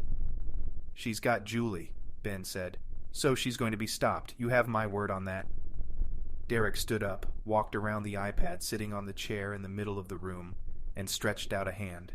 Ben took it, squeezed, and felt the crushing strength of Roger Derek return his own grasp. Thank you, all of you. I wish I could repay you, but... Help us get Julie, Joshua said. That's payment enough. You got it. Reggie sat back down after the round of handshakes, then looked over at Derek once more. Great. Now about that journal, can we see... A loud crash sounded to Ben's left, and the window shattered. Pieces of glass fell inward, the tiny sparks of crystal bouncing and flying up again as they hit the hard laminate floor. Chapter 45. Ben fell sideways, instinctively trying to dodge the shards of sharp glass. He had barely heard the first gunshot, but the second and third sounded, far away but obviously aimed toward him. "Shit!" Reggie yelled. "What is that?" "Someone's shooting at us," Ben responded from his position on the floor. "Again." Derek crab-walked backwards toward the yogurt shop's counter, sliding his briefcase and hard case along next to him as he went. Reggie and Joshua followed suit. None of them were armed, as the Hawks team had taken their weapons. Ben wondered if Derek had another sidearm in his case, and was trying to get to cover to get it loaded and ready. "They're back? Why didn't they kill us the first time?" Ben reached the counter just as the owner of the shop, the small Asian man, came running up to the front of the store. "Get down!" Joshua yelled. "Now!" The man, wide-eyed and trembling, dove to the floor, a grunt escaping his lips as a torrent of gunfire erupted over his head. "Not sure if they're the same group or not," Derek said. "These guys don't seem as careful. The Hawks guys had our room key and everything, remember?" "Well, careful or not, these guys are shooting a lot more," Reggie said. "And this is downtown Philadelphia, for crying out loud. They can't possibly think they're going to get away with it." Ben had his hands over his head, helpless to defend their position. He realized that they all were helpless, and he could see on Derek's face that he knew it as well. "We need to get out of here, guys," Derek said. "They're not going to stop shooting until we're all dead, and I doubt they'll run out ammunition before that." "Back of the store," the Asian man said. "Back of the store, exit door." "Back of the store, exit door," Reggie repeated. "Sounds good to me." Ben pushed up into a squat, waiting for Joshua to order them to the back door. The bullets temporarily had stopped flying, which means they're coming closer to get a better shot. "What are you waiting for?" Joshua asked. "You heard the man. Back door." Ben didn't need to be told twice, and he started shuffling toward the back door of the shop on his hands and knees. It was uncomfortable, and the brownish-tiled floor of the back counter area was sticky with old, crusty yogurt spills and other unknowable brown stains. He felt a wave of revulsion wash over him, but he pushed it down and continued on. "This is disgusting," he thought, "but I guess it's better than getting shot." "I wonder if this floor's ever been cleaned," Reggie said from right behind Ben. Two more gunshots rang out, and one clattered loudly into a large metal bowl on a shelf above Ben's head. The bowl went sailing through the air, landing near a sink overflowing with dirty dishes and silverware. "Screw this," Reggie said, rising to his feet and jumping over Ben. "If I'm going to be shot, I'll be on my feet." Ben was about to ignore him when he realized Reggie had already made it through the small kitchen area to the door at the back of the long, narrow storefront. He followed Reggie's lead, rising to his feet and running the rest of the way. Reggie was fiddling with the door, which was thankfully out of a direct line of sight to the front of the store, when Joshua and Derek arrived. "Is it locked?" Derek asked. "Can you just kick it in?" "No and no," Reggie said. "It's just old, stuck somehow, and..." He grunted as the handle finally gave way. "There!" He pushed the bar inward and down, and the door flew open. The bright sunlight of the afternoon spilled in and blinded Ben, but he followed Reggie out anyway, stepping down the 2 steps that led into the alley they'd run in from a few minutes earlier. His eyes needed a moment to adjust, so he looked down at the ground and blinked a few times, then lifted them up again, and saw that they were all standing in the alley, face to face with 3 well-armed men, all pointing guns toward them. Chapter 46. The guy with the crooked nose, Morrison, tried to help the other 2 men bind Julie to the chair. He had pulled her into the large, open gymnasium, pushed her into the chair, and was now trying to offer help. His way of helping, however, was to reach in and grab at her arms and legs and simply feel. It was disgusting, and Julie felt the lump in her throat that she had to force back down whenever he'd come near. The man was sick, perverted, and obviously lacking for female contact. It didn't help that the man looked horrendous. His craggy face and crooked nose nearly brushed against her own face as he dove in once again to check that she was sitting back in the chair as far as she could. He reached down, patted at her thigh, squeezing just a bit, then moved up to her waist. He sighed a little, only causing her more disgust, then pushed back. His knobby fingers pressed hard, and she felt her gut give way, her inability to move out of his reach causing her to feel suddenly claustrophobic. She wanted to scream, but she refused. That would allow him to win, and he would know it. Instead, she stared, straight across the room at the man who had taken her, Vicente Garza, the Hawk. He was staring back at her, the slightest grin of satisfaction on his face. She reeled, wanting to lash out and punch the pervert feeling her up, destroy the two men using zip ties to hold her to the chair, and then run at the hawk and rip his head off, but she couldn't.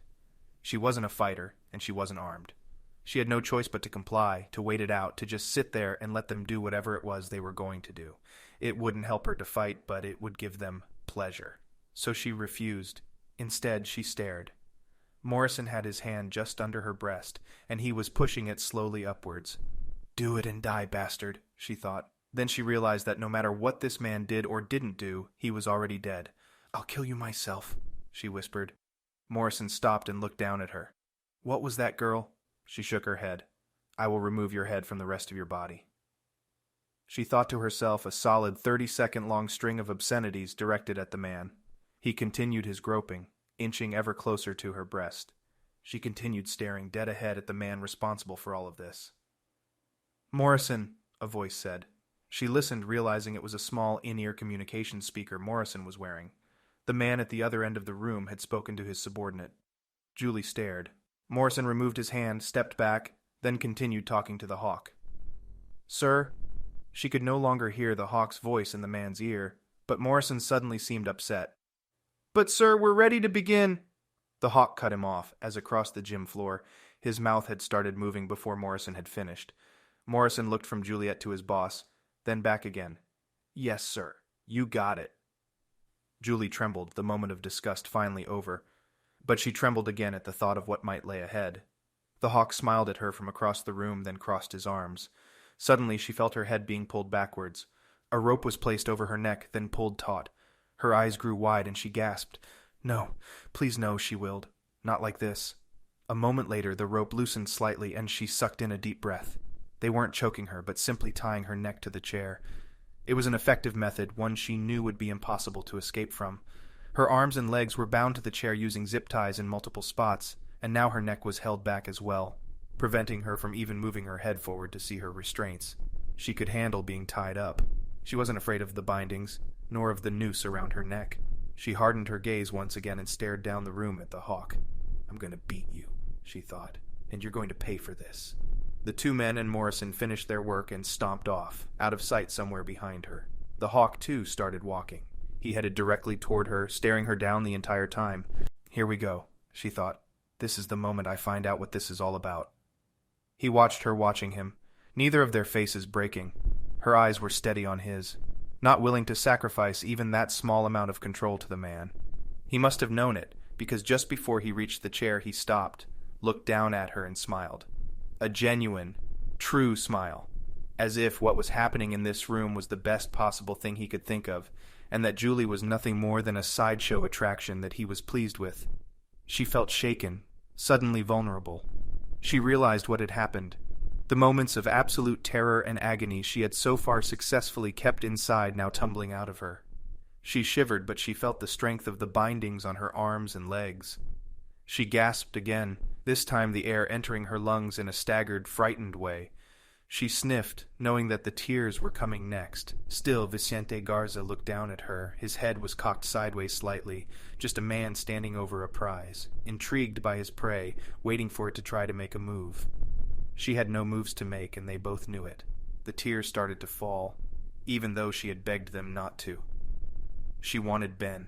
She wanted him to be here to destroy this man and all the rest of his men. And yet he still didn't speak. Finally, after a full minute of his staring down into her, he lifted his head back up and started walking the direction his men had gone. She was terrified, in pain, and now she was confused. What is happening? She heard his footsteps, hollow on the hardwood floor, the heels of his boots clacking over the worn surface, echoing around the concrete walls and steel roof of the facility. And then the click and creaking sound of a door swinging open. A moment passed, and the reverse of that sound, the whoosh of a large door closing, then the sound of a lock being turned, reached her ears. She gasped again. She wasn't sure if this was better or worse. The lights suddenly went off. All around her, darkness. She couldn't see a thing, as the windows at the top edge of the walls around the room had been plastered over and allowed no light through.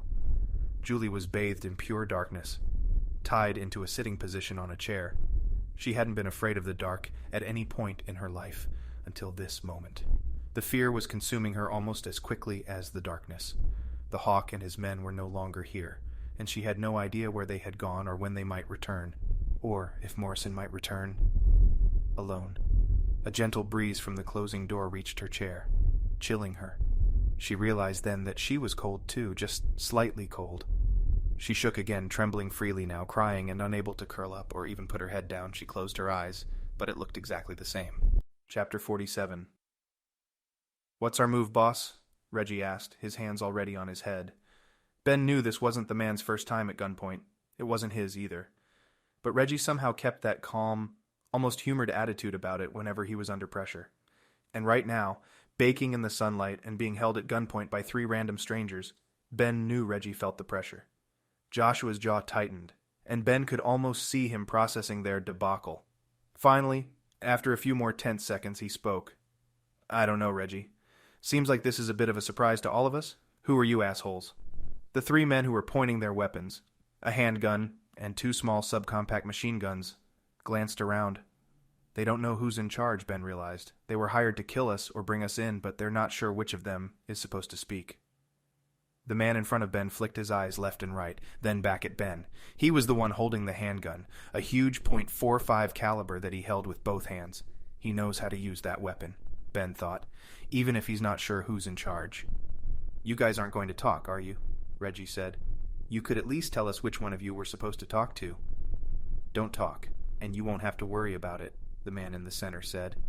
He was wearing a black t-shirt, sunglasses, and his neck was about as wide as his head. Not someone Ben wanted to mess with. Reggie apparently did want to mess with him. "How about this?" Reggie asked, his hand still above his head, and his characteristic smile plastered across his face. "You tell me who you're working for, and I won't shove that shitty pair of sunglasses up your—" "What my friend means to say," Derek said, "is that you seem confused. We're confused as well, since we were literally just attacked." "The Hawk," the man said. "That's who we're working for. Now shut the hell up and follow me to the SUV over there." The man on the far left of the line turned and pointed at a red SUV, a huge Escalade, parked near the alley's entrance. "The Hawk just left," Derek said. "He didn't think we were worth killing then. I doubt he thinks we're worth killing now." "You're not worth killing, but he wants to talk to you some more, so go ahead and get in the car, or I can help you. Your call." "Look," Derek said, "I'm FBI, and your boss can verify that information. I'm positive you don't want the FBI messing around in your business or bringing you in for—" The man raised the gun up and directly into Derek's face. Reggie took a step forward, and Ben heard the snapping sound of 3 weapons rise to attention. "Whoa," he said. "Easy there, buddy. I'm just trying to get a good look at you. You make me wait until the other 3 guys are here, and I promise you it's not going to be as painless as this," the man said. Ben couldn't help it. He flicked his eyes to the end of the alley, trying to see if there was any weight to the man's claim. 6 against 4, but right now it was only 3 versus 4. Decent odds, he figured, but his side wasn't armed. He didn't like the odds, but he liked them even less if there were, in fact, 3 more men coming. But the man probably was telling the truth. These 3 seemed leaderless, and Ben and his group had been shot at from the other side of the yogurt shop. It was very likely there were 3 men on their way to the back alley now, and one of them was leading this ragtag group. Reggie looked at Ben, and Ben felt the man trying to read his thoughts. He did his best to help his friend. "Let's give it a shot," Ben thought. "Please, let's just give it a shot. Julie's out there."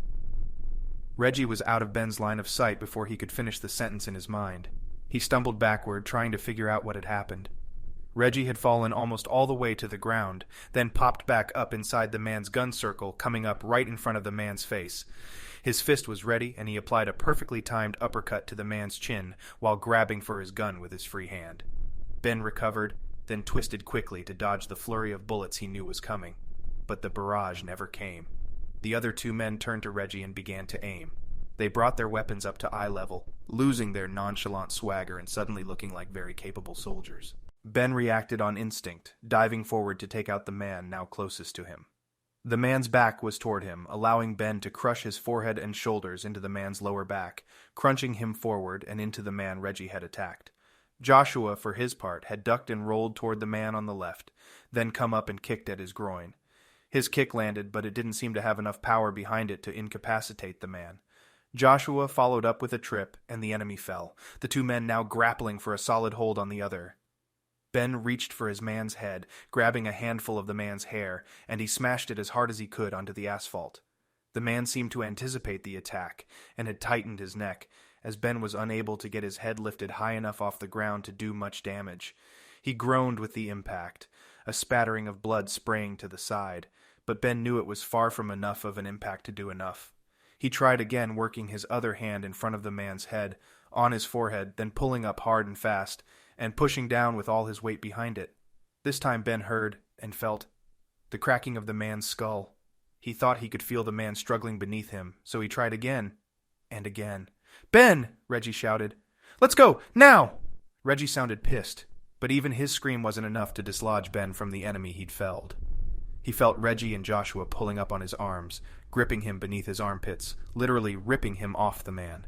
Derek was standing by, a shocked expression on his face. "Enough, Ben," Joshua said. "Not here, not now." A gunshot from a silenced pistol ricocheted off the brick wall of the building behind the yogurt shop, and another fell into the side of a dumpster. Ben realized what had happened. The 3 men they had attacked were being joined by the rest of their team. And he suddenly found his feet. It was about 100 paces to the end of the alley, but the men bearing down on them were closing the distance, fast. I'm sorry," he said. It's fine, Ben," Reggie said, still pulling his arm up and into the safety of the yogurt shop. You just need to plan that crap out better." "Plan what?" Ben asked. "My temper?" "Yeah," all 3 men said in unison. They ran into the back kitchen, finding the Asian man still cowering behind the counter, now moved over into the corner close to a walk-in freezer. "Get in the freezer," Reggie said as they passed. "Please, it's for your own safety." The shopkeeper nodded, then stood. He pulled open the door and ran inside, the heavy metal door falling shut with a deep thud. Ben and Reggie watched the man retreat into the freezer while Joshua scoped out the front of the store. Derek ran for the iPad they had left in the front of the store, scooping it up and placing it into his briefcase. "Okay," Joshua said. "Looks like it's clear. But they're going to be running around the corner or through the store in a few seconds, so let's move." "Where?" Ben asked. Joshua shrugged. "Doesn't matter right now, really. Just stay together. How about that crowd of people over there?" Sure enough, a crowd of young-looking people were crossing the street, the intersection of cars and trucks stopped behind their respective lights. In every direction, buildings towered above them, their roofs far above their heads. None of the surrounding buildings were as tall as the Rittenhouse, which dominated the immediate vicinity, but it gave the feeling that Ben was constricted, forced into a tiny box in the midst of larger boxes. He had never been one for cities, especially downtown areas. Julie had a thing for perusing downtown streets, and she had pulled him along on numerous occasions, dragging him up and down tiny streets and between buildings, looking for that perfect cafe or coffee shop. She had even said she'd enjoy living in one of the tiny bungalows up above, their porch view of the bustling street below. He tried as much as possible to steer her thinking away from such a fantasy, as he wasn't sure how he'd manage if she forced him to live in such a place. There were apartments just like that across the street from them now, above a corner dry cleaners the yogurt shop was facing. "Even if they're fine shooting innocent bystanders, we'll be better protected in that group, and they might have a hard time finding us." Joshua was already moving, running out the open door. Ben, Reggie, and Derek hustled to keep up. When Ben hit the street, he squinted, waiting for the line of rounds he knew would be flying toward his back. But none came, and he picked up speed and made it through the maze of cars and onto the opposite corner, right where the group of young men and women were standing. The group was about college-aged, an even mix of men and women, and they all seemed as stunned as Ben felt. But, to their credit, they didn't move. "Stay below them," Joshua said, his voice commanding but calm. "Don't poke your head up at all. We don't need them seeing us and firing into us." "Shouldn't we not be using people as human shields?" Derek asked. 2 of the boys closest to Ben shot him a glance, backing away a bit. "We're not," Joshua said. "We're just hiding. Whenever we get a chance, we're ducking into this. Now!" Joshua yelled the order right as he started off, darting out of the group of people and into the corner shop. Ben tried to move quickly, but he was the slowest of the men and made it into the store a full 2 seconds after the rest of them. He whirled around, finding the group, then turned and looked out the front window toward the yogurt shop. He could see their attackers, 5 men altogether, walking slowly up the street and toward the front of the yogurt shop. "You think anyone heard the gunshots?" Reggie asked. "If they had, this intersection would be a madhouse right now," Derek said. "Discharging a weapon in an urban area is the fastest way to absolute chaos and rioting, so I think we'd know if anyone heard the shots." "And there's one less bad guy now," Reggie said, thanks to Ben. "Sorry about that," Ben said. It was just... Reggie placed a hand on Ben's shoulder. "Nothing to apologize for, man. I was just trying to get your attention." Ben nodded, and they turned to look at their surroundings. They were standing in the dry cleaning shop. A counter stretched the entire length of the tiny space, and a single wiry chair sat in the corner next to an overly ambitious fake plant. There was hardly any room to maneuver around the other men standing inside, and most disheartening of all, there was only one entrance. "We're stuck in here," Ben said. "If they decide to look in the buildings nearby, they'll see us immediately." "There's probably an exit in the back, just like in the yogurt shop," Reggie said. "These places are tiny, but they usually have a back alley entrance for loading and unloading equipment." "Well, let's see if we can find it," Derek said. "I don't like being stuck in here any longer than we absolutely have to." The four men moved to the section of counter that lifted up and allowed for access to the back of the store, and Joshua led them through. A woman walked into the back counter area and stopped, a startled look on her face. I'm sorry," she stammered. "Can I help you?" "We're just passing through, ma'am," Joshua said. "Sorry to be an inconvenience." "But you can't just—" "FBI, ma'am," Derek said, whipping out a wallet and shield identification. Her eyes widened even further, but she stepped to the side. It's to the left, all the way back. The exit, I mean." Derek nodded, and they hustled through rows of long, curving racks of clothing, some covered in plastic and other rows waiting their turn to be cleaned. The cramped space created a sort of maze, and the door at the exit of the building was hardly a straight shot. They ducked and twisted around the clothing racks until Joshua found the illuminated exit sign and pushed the door open. Ben found himself in another alleyway, but this time they were alone. They checked both directions, finding no one but casual tourists and businessmen and women walking up and down the city streets to their left. "Looks like we're in the clear for now," Joshua said. "We're probably heading right back into it, soon as we figure out where to go," Reggie said. "I can help with that," Derek said. "I've been able to make a little headway into the first part of the journal." "Yeah?" Ben asked. "Where is this little excursion taking us first?" Derek looked around at each of them in turn. "I hope you boys like to fly." Chapter 48. Ben watched as Derek reached for the suitcase he'd brought with. He retrieved another gun safe, one nearly identical to one of the smaller ones Reggie had given Ben and Julie earlier that year. Thumbprint detecting, large enough to hold a weapon and a few magazines, and hardy enough to take a beating. But there wasn't a handgun inside the safe. Instead, Derek unlocked the case and pulled out a small, worn leather journal. It looked like a moleskin journal, palm-sized, with a tiny ribbon hanging from the bottom. The journal was brown, and the cover cracked and faded. The ribbon was torn, the dangling part nearly completely worn off, and Derek handled the piece as gently as possible.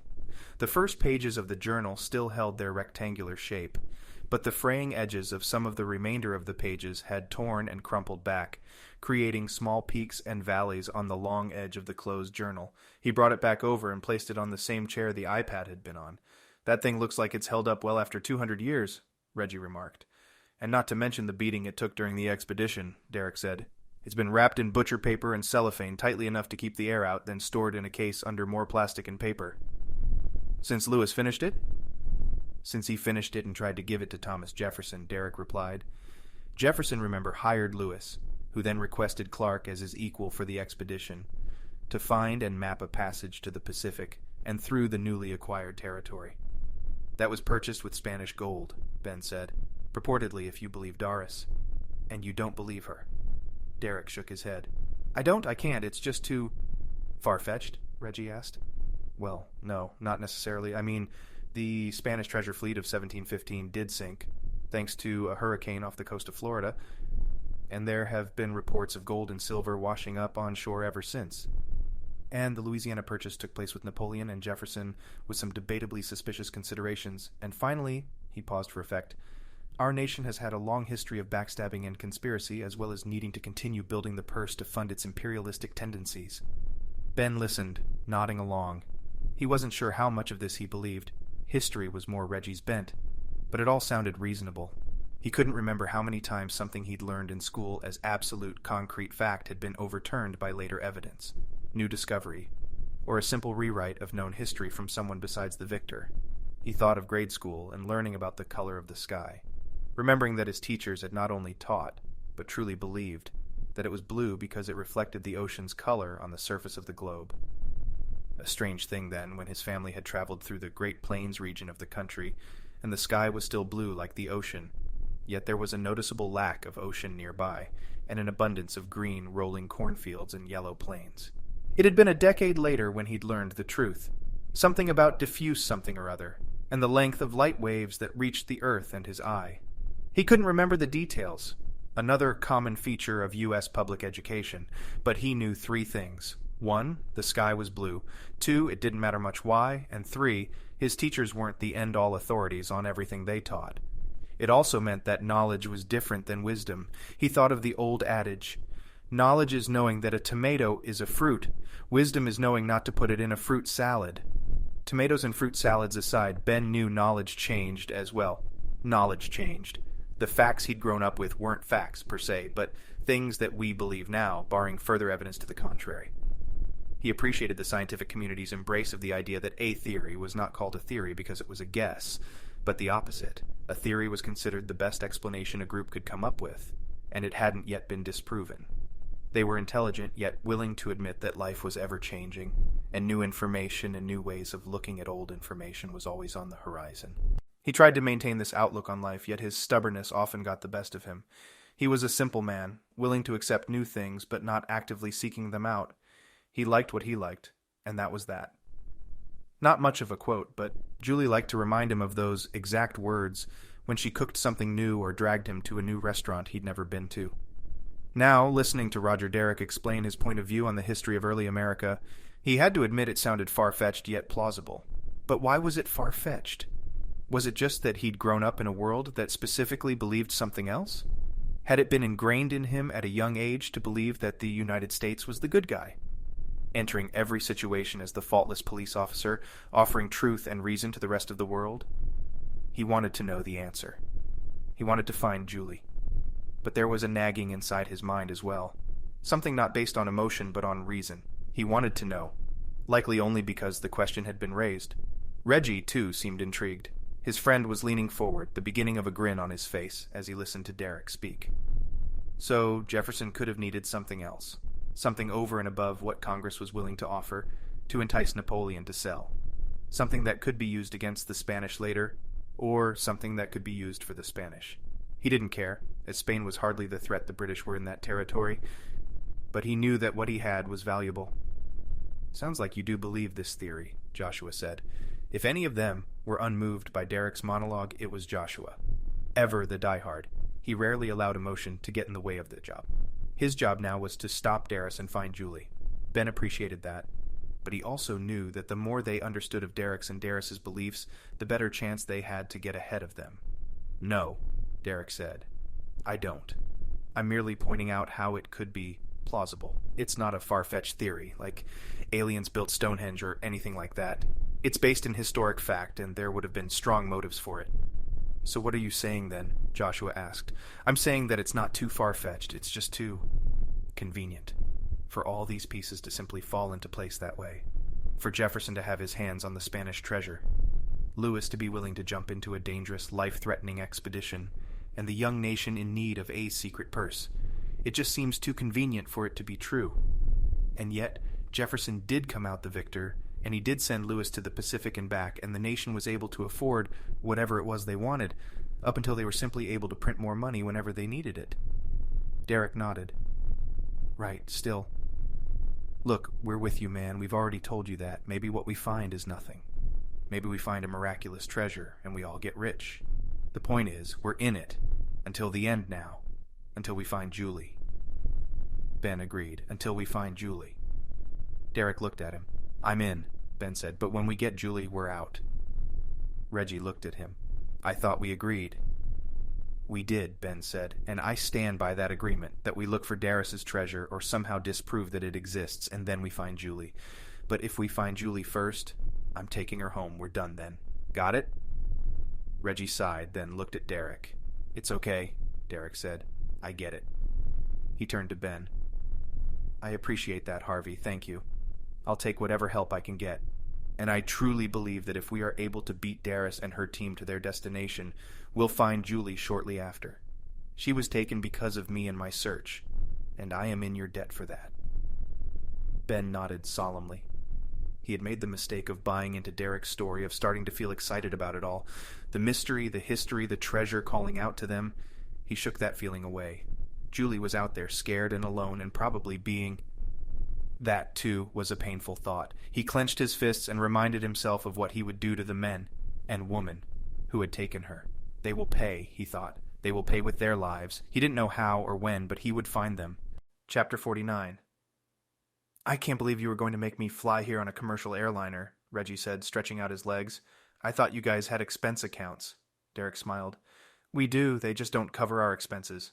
Thanks for this, by the way. The group of 4 men were in a chartered jet flying cross-country with a heading that would bring them to Portland International Airport in 7.5 hours. Joshua had called Mr. E and explained their situation, that they had been shot at and were now on the run from more of the Raven Shadow men, and that they needed, quickly, to get to Oregon. Within an hour they had reached the private charter section of the Philadelphia airport and were rising to their cruising altitude. While the accommodations were far better than a commercial jet or a tiny pond hopper, Ben was feeling stress and anxiety more than he had in the past year. Julie was gone, presumably still in Philadelphia, and he had wanted to stay back with her. Mr. E and the other men had talked him out of it, as he wouldn't be able to find her, or retrieve her, on his own anyway. And they had argued he was an integral part of the team. He agreed that staying behind would only cause him more grief and strife, and it would give the group one less head to use for problem-solving. He'd reluctantly boarded the jet, sat down and strapped in, and white-knuckled the armrests during takeoff. Now that they had leveled out at their cruising altitude, he turned on his phone's screen and poked around to the brief the others had read. He had meant to give it a skim, but the concise, simple explanations quickly pulled him in. He read, the others busy with a discussion about how best to acquire weapons when they landed. The current talk was inquiring about an FBI safe house in Oregon, having Derek borrow the amount of handguns and ammunition they'd need without raising too many red flags at the same time. Mr. E had arranged for a vehicle for them, and they planned on driving south to the safe house immediately after landing, which wasn't terribly far off the route to their next location, Fort Clatsop, the western camp of the Lewis and Clark expedition, now a National Historic Monument near Astoria, Oregon. They were seated in their chairs across the aisle from Ben, but Derek's chair and aisle up had been swiveled around so he was facing Reggie and Joshua. Between them, they had set up a small folding end table that Joshua had found in a storage closet near the back of the plane, and on top of this, Roger Derek had placed the item he'd removed from his briefcase. Ben stood and walked over to the other aisle, trying to get a better view of the tiny booklet Derek had placed on the table. Derek then retrieved a set of tweezers from a bag he'd taken from his pocket, and a set of cheater glasses that now hung off the end of his nose. Ben had pegged the man at somewhere between 40 and 45 years old enough to justify the barely graying head of hair he wore, yet young enough that a pair of glasses seemed unnecessary. But when Derek opened the cover of the journal, Ben immediately understood why the glasses were needed. The handwritten text was scrawled haphazardly and at an angle diagonally on the first page. Meriwether Lewis, Captain. Derek, thankfully, read aloud the line scrawled below the monogram. The diary describing and recording the events and sites of the expedition intended for T. Jefferson. This was meant only for Jefferson? Reggie asked. Was that the case with the other journals? No, Derek said. The rest in the journal collection all begin with his name alone, then simply jump into the details, but it's assumed they were always meant to be public records, of sorts. Meant for the rest of the world to read and study. He draws pictures, writes essays on birds and wildlife, and describes in minute detail the plants and scenes they came across on their expedition. That sounds like a pretty impressive body of work, Joshua said. We read about some of that in the brief. Ben nodded, now able to agree with Joshua's statement. He had been impressed when he'd seen how much writing the Lewis and Clark expedition team had done during their cross-country trek and back. It was, Derek said, a look of reverence on his face. It was unbelievably impressive. The man would write 2 000-word-long essays after traveling 20 miles a day, hunting and fishing for, and cooking, their food. He was insanely productive, and his body of work remains a reliable guide to the high country to this day. Wow, Reggie said. Wow is right. He paused, taking care to flip the next page as carefully as possible. This man was, among other things, an American hero. There were songs written about him, and the entire nation knew his name and his story. The page fell, a slight crackle as it landed on the open cover, and Ben could see the first page of text. The same scrawled, nearly illegible handwriting filled the page. The paper was yellowed, but still sturdy enough to provide a decent backdrop to the writing itself. Derek continued his explanation. He starts in December 1805, toward the end of their expedition and after they'd reached the Pacific and started home. So whatever the journal was meant for wasn't something he thought about until they were headed home? Well, Derek explained, perhaps, or it's simply that his secret mission wasn't supposed to begin until he'd accomplished his other goals. Finding the Pacific, establishing some sort of trading agreement between America and the Plains Indians, and not dying. So he accomplished those things, then he starts the journal, Ben asked. Correct, Derek said, nodding. He waits to start it until they're well on their way back home. But this first page is right in the middle of things.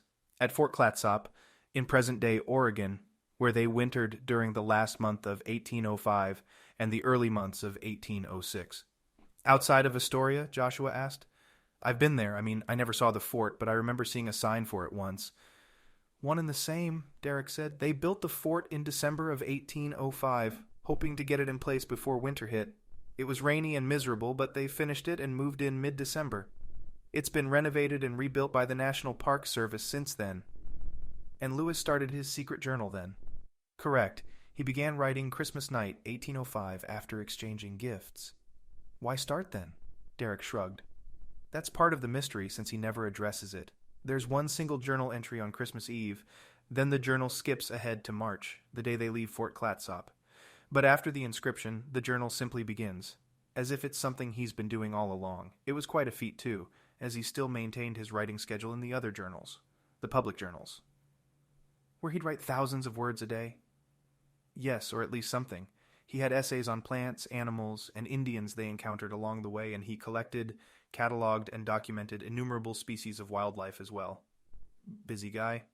Well, he didn't have a cell phone to distract him, Reggie said. But yeah, that's impressive. It's damn impressive, almost unbelievable. And Clark did this as well to ensure they would always have multiple points of view or overlap with other men's journals that would provide the most accurate analysis. It's amazing they even made it back, Joshua said. I read in the brief that it was insane they hadn't been killed or scalped by a tribe. It is miraculous, Derek said. Yet they pulled it off. A remarkable journey, which is part of the reason why they're still celebrated today. Derek stopped and looked down at the journal in front of him, and Ben felt the weight of it, the moment of reverence. He respected that, and waited until Derek was ready. Finally, Derek turned the next page and began reading. Christmas Eve, 1805. We are weary, yet spirits are high. Men are unsure what tomorrow might bring, yet optimism rings true. They cannot fear what they do not know. And yet what I know, I do not either fear. Ben crossed his arms. That's a cryptic way to start a journal. To say the least, Reggie said. Man, that's weird. Are his other journals written like that? Derek shook his head. No, not at all. He's mostly straightforward, pretty to the point. After all, the journals were meant to be fact-based, just observations on what he saw, with little pontificating and speculation. Clearly he's not writing field notes anymore, Joshua said. So it would seem, Derek said. That's why I believe Darus was so into this journal. She's read it then. She's probably got copies of each individual page, both hand-copied and scanned. I assume she's pored over them personally, and has probably even reached out to members of the academic community to enlist their help. Subtly, of course, and without mentioning what the scans were from. Yeah, Reggie said. That's what I would do. Well, that is what we're going to do, Derek replied. Everyone looked at him. We're heading to Oregon, but we're not going to Fort Clatsop. We're going to meet up with the world's leading expert on Lewis and Clark. She spent her life studying their trip, and she turned her home into a Lewis and Clark museum that she built herself after her husband left her. She's the world's leading expert? Reggie asked. Derek cleared his throat. Well, according to her. Reggie chuckled. Great. I'll bet she's really easy to talk to as well. Husband left her, lives alone in a museum, weird obsession for Lewis and Clark. No social awkwardness or anything, right? Derek frowned, then addressed Reggie directly. Well, she's not without her quirks. Says she's a descendant of Sacagawea, actually. Even better. What's her name? Maybe we can do a little research before we land. Derek shook his head. Well, she doesn't do internet stuff, which is part of the reason no one knows about her little museum, but I know everything you need to know about her. Ben noticed Joshua beginning to grin, and he felt he knew where this was going. Why's that? Reggie asked. Because she's my grandmother, Cornelia Derrick. Reggie groaned, and Joshua's grin turned into a full-on smile. Chapter 50. In the last day, Ben had traveled cross-country twice. He'd been beaten and shot at, and Julie had been taken from him. He was pissed, cranky, and tired. The flight, as comfortable as it was, offered little reprieve. They had decided to try to get some rest and then start in again on the journal when they woke up. During the flight, he'd tossed and turned in the airplane seat, and as the pilot's announcer voice, declaring their descent, broke into his fitful sleep and woke them up, he realized that he was now sore, on top of everything else.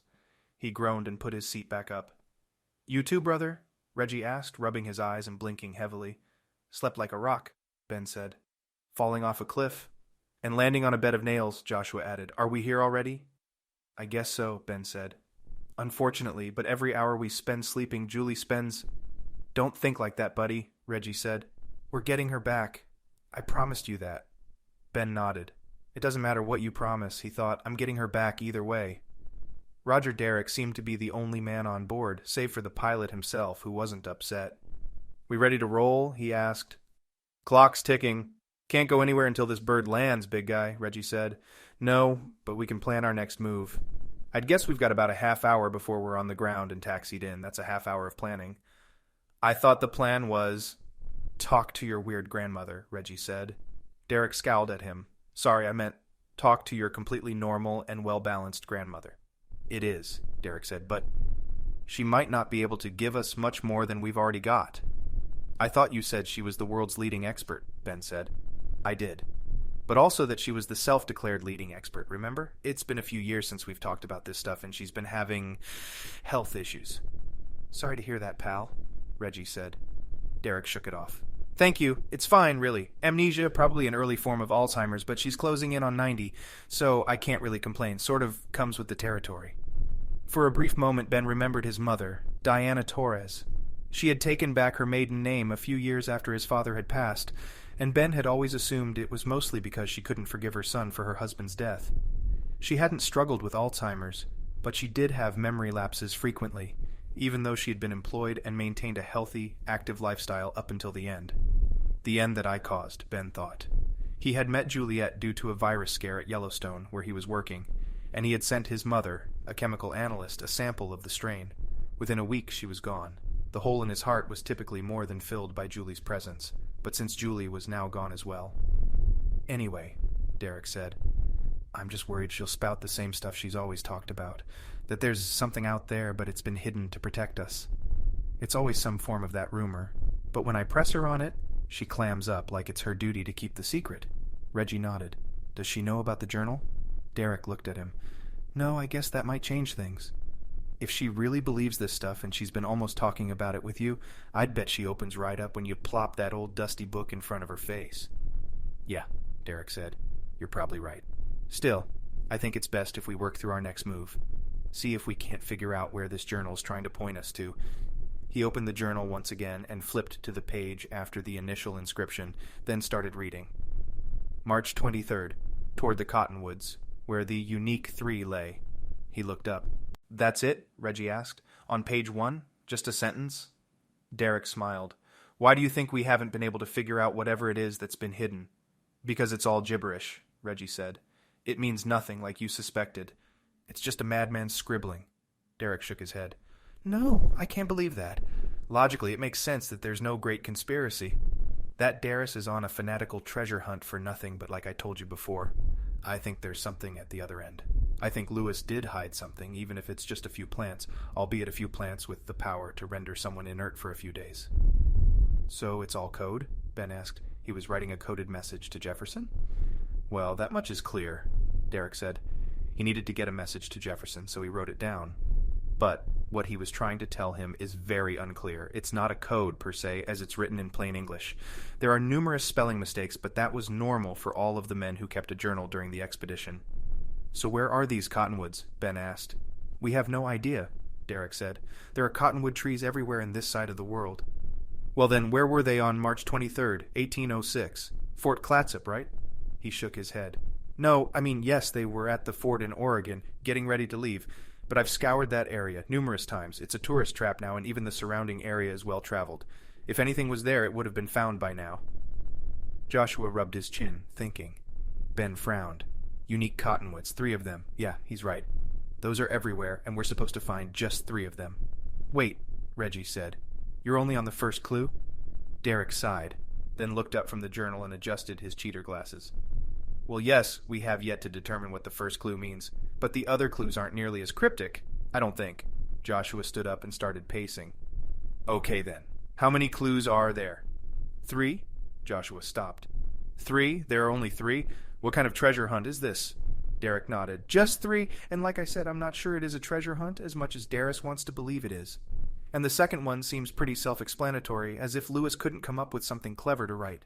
He may have been a great naturalist and surveyor, and certainly a capable leader of men, but a treasure map creator he was not.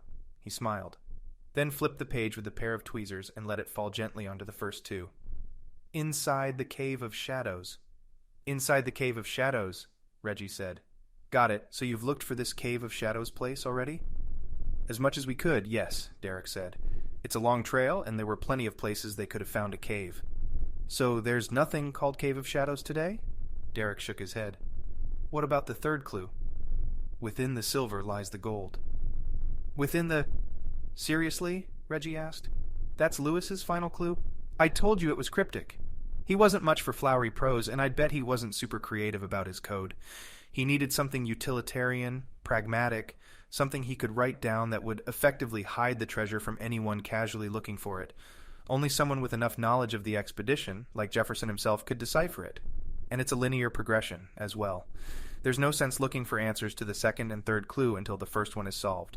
That's why we're going to visit my grandmother. She can help us. Great, Reggie said, rubbing his eyes again. He yawned. Not only did I not get enough sleep, but now we've got no better ideas than to visit your grandmother.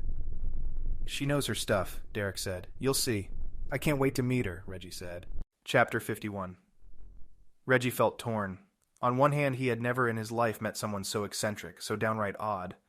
The woman in front of him seemed to be a mix between French Cajun and Jamaican, with hair that she wore high on her head, a la Marge Simpson. Bits and pieces of odds and ends she had obviously found on trips during her long life were stuffed into it, and Reggie couldn't help but stare. It had been 3 hours since they'd landed in Astoria, collected weapons from the FBI safe house Derek had brought them to, and then driven to Derek's grandmother's small house museum. He wondered if he was just delirious, suffering from a lack of sleep. And the woman in front of him now was nothing more than a normal, well-balanced Oregonian. 3 combs, 2 chopsticks, about 100 beads, and what is that? Is that a fake bird? He kept looking at Joshua and Ben to see if they had noticed the woman's larger-than-life hair and personality, and if they were affected by it, but both men seemed to be better than he at holding their emotions inside. But on the other hand, Roger Derek's grandmother, Cornelia Derek, was one of the best cooks he'd ever had the pleasure of meeting. Her food would have put a Cajun restaurant's jambalaya to shame, and he wasn't kidding. He'd tried hundreds of Cajun dishes, straight off the bayou and in other places around the world, and hers was the best. Living close to the water, my dear, she'd told him with her thick chopped accent, you get the best seafood in the world up here, but no one knows that. The words lilted from one to the next, rising and falling, but stopped short just as one syllable ended and the next began. Well, Reggie said, trying to talk without losing the mouthful of food, this is absolutely phenomenal. I can't even tell you. I hear that from my boy, she said, nudging Derek, but I always say he's just humoring me. Derek shook his head. I've tried to tell my grandmother to open a restaurant, but she won't listen. Says she's too busy. I have to water the plants, she explained. They can't water themselves now, can they? As Reggie finished his first bowl of jambalaya, even before he could drink the spicy broth, Cornelia had plopped another scoopful in front of him. Eat, she said. My boy tells me you have an adventure. I didn't say that, Derek said. I told you we're looking for something. And if you came here, it means you are looking for something related to the expedition. Reggie smiled. Now why would you think that, ma'am? She frowned. Don't you be calling me ma'am, boy. Cornelia is the name my mama gave me, and it should be good enough for you. Reggie nodded, his smile growing. The woman reminded him in some ways of his own grandmother, now long past. Growing up visiting Meemaw was a special treat. They could eat whatever they wanted, whenever they wanted it, and there was no one there to tell them to stop. As long as he and his siblings behaved and minded their manners, Meemaw was their best friend. But if they didn't behave... Reggie shuddered at the thought. Sorry. Yes, Ma. Cornelia, thank you again for hosting us. As Roger said, we are looking for something. He says you're familiar with the, expedition. Familiar? The small woman with huge hair turned and glared at Derek with an expression that, if not for the woman's miniature stature, would have frightened Reggie. Derek burst out laughing. "Sorry, Grandma, I did tell them you were the best at it, but—" "I am the best," she said, turning to stare down the other 3 men at the table. "I know everything about the Lewis and Clark expedition. Now start telling me what it is you're looking for while I get you all more food." Reggie watched his 2 partners. Joshua's eyes were bugging out, and his half-finished bowl sat in front of him, neither the man nor the bowl wanting more food. Ben, as his polar opposite, sat with his elbows on the table, a spoon in one hand and a napkin in the other, anxiously awaiting more of the soup. Reggie laughed, half expecting Ben to begin licking his lips. "Well, Cornelia," Joshua said, "we're looking for a treasure, one we think Meriwether Lewis may have taken with him on the trail." "Ah, yes," the old woman said. "The Jefferson treasure." You know about it?" Joshua asked. "I told you I know everything about the expedition, and it is said that it was hidden to protect us all, you know. I wouldn't go looking for something like that." Derek rolled his eyes. "Where is it then, Grandma?" She looked at each of them, one eye nearly closed, and examining each of them in turn, like it was a test and she was the student. "I don't know," she huffed, "but I do know everything else." Reggie smiled. He liked this woman, and not just because of her food. Everything together. The juxtaposition of the woman's personality and look with her cooking abilities, her take-no-crap attitude, and her graciousness as a host, letting the 4 of them in her house without so much as a question. "Well, Grandma," Derek said, "did you know about this?" He reached into his briefcase and retrieved the small leather-bound journal and placed it in front of him on the table. She looked at the journal, studying it, then finally reached for it. Derek caught her small, frail wrist and held out his pair of tweezers. "Here, use these." She took the tweezers and opened the cover to the first page. Reggie and the others waited until she'd finished reading. She looked up, eyes wide, her mouth open slightly. "Where did you get this, my boy?" she asked. And then, after a moment, "Is it real?" "It's real, Grandma. It's really his handwriting. I checked that out first, and the leather is old enough to be from the time period." She cocked an eyebrow, waiting for him to answer her first question. I borrowed it," he said, "from the society." "You borrowed—" She huffed, then threw her hands into the air, exasperated. "You borrowed this, you stole this, my boy, you took it from the society itself. You know what this means for the—" She stopped, hunching her shoulders a bit and dropping her head. "It's okay," Derek said. They know everything." "They know you're part of the society?" "They do, and they know I'm FBI as well." "Is that how you got the journal?" she asked. He nodded, not revealing whether it was his APS ties or his FBI career that led to his involvement with the journal. "Well, this is simply—" She reached for her forehead. "I need a glass of water." Cornelia Derek pushed back from the table and started to stand. "Here, Grandma," Derek said. "Let me get that for you. You keep reading. We need to figure out what this little book is trying to tell us, and we need to do it fast." Reggie glanced at Ben, but his face revealed nothing. It was a race against time now, and Julie's life was on the line. It was no longer simply about a journal and a man's fight against a power-hungry woman. "I saw that friend of yours on the TV this morning," she said. "Who?" Derek asked. "You know who. That cute woman from the organization." Reggie looked at Derek, waiting for some confirmation. "Grandma, she's not my friend. She's the new president of the APS, and I've talked to her before a few times. That's it." Cornelia's smile hinted at more. "Well, she's cute, that's all I'm saying." For the first time since they'd met, Reggie looked at Derek's hand and remembered his earlier comment about not being married. No wedding ring. He wondered about the man's personal life, whether or not he dated often, and what history he had with women.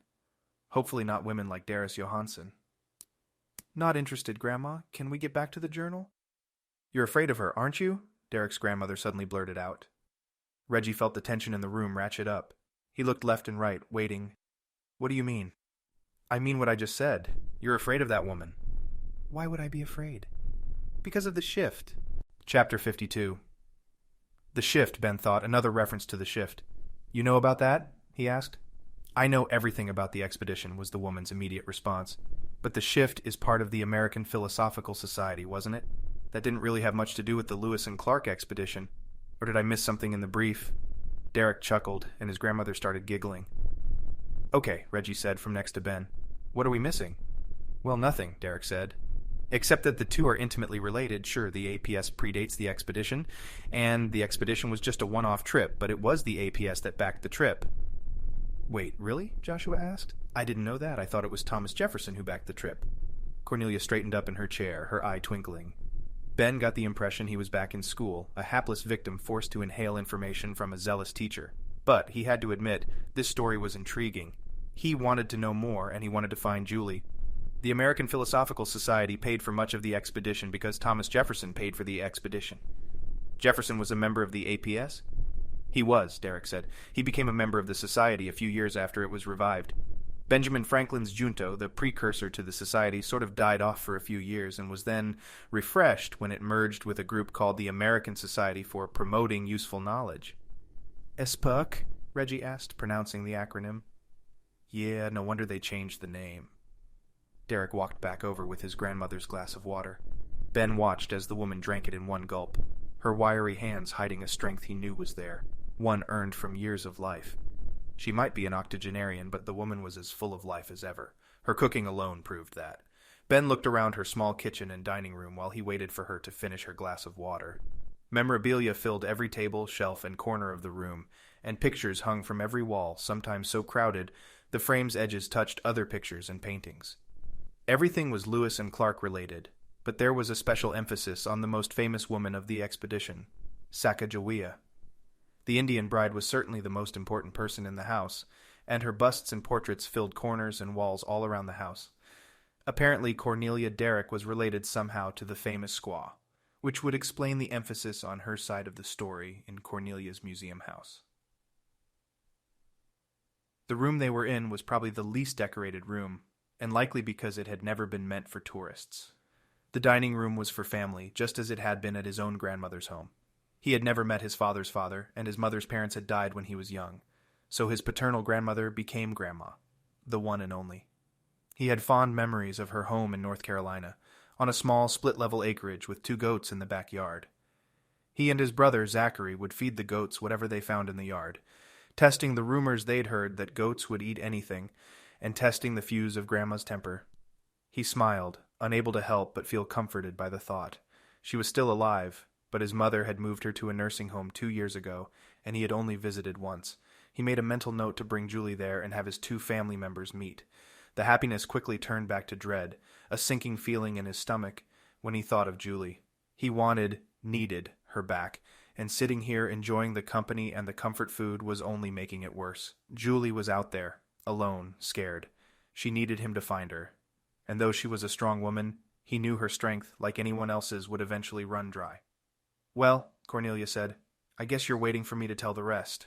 Very well. Derek sat back down after asking the others if they needed anything else. They shook their heads, and Cornelia Derrick continued the explanation. So Mr. Jefferson became a long-standing member of the APS, and he was always interested in expanding his, and others', knowledge. He had a fascination with just about everything, a fact that probably had quite a bit to do with his eventual run as president. Of the United States, Reggie said, clarifying. No, though his love of learning didn't hurt his chances there, either, she said. I was talking about the APS. Jefferson was president of the APS? Joshua asked. March 3rd, 1797, Derek said, and a day later he became vice president of the United States of America. And the entire time he continued pursuing knowledge just as the organization had been founded for. He pushed ideas, wrote papers, and strove to bring together the greatest minds of the early nation. He worked on an early expedition to the west, led by a botanist named André Michaux, but the trip fell through. So in 1803, Jefferson tried again, inviting the APS to help back a trip led by the young Meriwether Lewis, of whom Jefferson was fully supportive. The trip was funded, plans were made, and off they went. Ben shook his head. So Jefferson was intimately involved. Remarkable, isn't it? Derek asked. Almost seems too perfect. His grandmother cracked a sly grin. Nothing fits too perfectly when the pieces have been designed to fit perfectly. I guess not, Joshua said. So the shift then is the power changing hands. And this treasure we're after is something that Darus, the current leader of the organization, needs in order to make it happen. Perhaps it is, Cornelia said, but you won't find it. Ben frowned. Why not? We have the journal. The clues just need to be followed, and the clues will take you there, but the clues point to something that cannot be found. Why do you say that? Because this treasure, this thing so powerful that it can shift the power from one side to the other, cannot be held in one's hands. It cannot be stolen, traded, or discovered. Grandma, Derek said, that's not helpful. We have to find it before... It is helpful, my boy, Cornelia said. Those are words from Mr. Jefferson himself. Ben froze. Next to him, Reggie stopped as well. Joshua cleared his throat and spoke. You have reason to believe Jefferson said the treasure wasn't real? No, she said. I have an actual letter from him saying the treasure is not real. Chapter 53. Reggie was appalled, albeit in a very good way. This woman was just as he'd hoped. A little crazy, a great cook, and actually as knowledgeable as Derek had implied. He had wondered about it on the plane ride, figuring Derek was talking her up, biased since she was family. But she seemed to be the real deal. The decor in the tiny house was real, the memorabilia he walked past when he needed to use the restroom was real, and the pictures on the wall each had a story researched and documented by the woman herself, and then printed on a tiny card stapled to each frame. She knew her Lewis and Clark, that was certain. She knew about the shift and the APS, and just about everything else they were talking to her about. Now she was apparently going to tell them about a secret letter none of them had any knowledge about. This letter, Derek said. No one else knows about it? She shook her head as she waddled back to the table, a 3-ring binder beneath her arm. No, she said. How would they? It was passed down through families close to the president, but it was kept hidden inside a box for years. My great-uncle discovered it in a closet. Wow, Joshua said. Wow is right, my boy, she said. She hefted the binder up and onto the table, allowing it to fall next to Lewis's journal. Open it up, she commanded. Derek opened the half-inch binder, and Reggie was surprised to see the thing was full of clear plastic page separators, each containing a single piece of paper. Some were scraps, while others were full-sized rectangular pages. None of the yellowed strips were large enough to fill their plastic containers. Toward the back, my boy. It's one of the bigger sheets, and there's a tab sticking out from the side. You just have this here? Reggie asked. It seems like it belongs in a... He stopped himself. This is a museum, she said, smiling. The best Lewis and Clark museum in all the world. I would have to agree with that, Joshua said. This place is amazing. You've got all sorts of relics here, and I could spend a day walking through and looking at it all. You could spend a lifetime here, my boy, she said, her smile growing wider. I did. She pointed a scrawny finger toward a long, narrow stick hanging on the wall above a tiny fireplace. You know what that is? She asked. Everyone shook their head. It's an oar, or what was left of it, she said. From one of the expedition's pirogues. A narrow canoe sort of thing, real goofy looking. But that's the real thing. Can't find that anywhere else in the world. Reggie was impressed, and he said so. I love it, Cornelia. It's a great collection. Thank you for sharing it with us. Well, of course. My boy Roger has been snooping around this whole place his entire life. It's about time he comes and asks me for help finding something. Stop. Right there. She reached down and placed her pointer finger on the page Derek had just flipped to. The paper was less yellowed than the others, but there were tears along the 2 fold lines that crossed the paper. Remnants of a wax seal sat on the top and middle of the back of the page, visible through the thin parchment. Dearest Monsieur Lewis, she said, reading the letter, I am much obliged to your happiness for your agreement in participating, although I cannot express to you my worry for your safety. Reggie noticed that the woman's eyes were closed. She's reciting this from memory. I anticipate much success for your journey, and I am overwhelmed with gratitude toward yourself and Mr. Clark. May your mind and eyes be filled with passion for the discoveries you shall behold. To be able to accompany you. Cornelia read the letter with her own passion, stressing certain words and almost singing at other times. She was in her element, and Reggie felt the excitement and exuberance of history coming to life. This was the sort of history he loved, the stories told by men and women who had a passion for them, and knew them inside and out. He smiled as she continued. Among your prescribed duties I ask one final favor, and one that is not to be shared with anyone. This expedition is, as it has been recorded, meant for the discovery of the new lands I have purchased for this nation, but it is also meant for something else, something greater. It is meant for the discovery of a hiding place, and your discreet markings leading to its final resting place. I have in my possession something that must be hidden, though it needs not be destroyed. This thing of which I write will be described to you upon our final meeting before you embark, so as not to entertain any unwarranted attention. This thing, So powerful that it can shift the power from one side to the other, cannot be held in one's hands. It cannot be stolen, traded, or discovered. It is already possessed, and it has never been traded. It has already been discovered, and must not ever be again. She took in a deep breath with her nose, her eyes still closed and a satisfied smile still on her lips. Reggie felt the old woman's appreciation of the past, and what a past it was, he thought. This is proof that Jefferson was trying to hide something, proof that he sent Meriwether Lewis across an unknown land to hide his secret, and proof that— Darus was right, Derek said, speaking aloud Reggie's thought. She was right all along. He shook his head, his lips a thin line. Don't worry about it, Joshua said. It doesn't mean anything. She's right, she's not right. It doesn't make a difference. We still need to beat her to whatever it is she's after. The plant? Ben asked. Cornelia perked up. What plant, my boy? Reggie looked at Derek to see if he was trying to give Ben any unspoken signals. Maybe he didn't want to reveal their hand, or perhaps Cornelia wouldn't approve of their mission. She turned to her grandson. Do you mean the borrachero? Reggie's eyes widened. You know about that too? At this, she threw her head all the way back and laughed, a truly infectious laughter that made Reggie's smile grow wider than it had in the past year. You are no better than Roger, she said, her voice broken through tears of laughter. When will you learn? I know everything there is to know about the expedition. Except where this plant, the treasure, really is, Derek said. Well, there is no treasure, my boy. I've told you that before. But you just read us the letter. I just read you a letter, and it is real.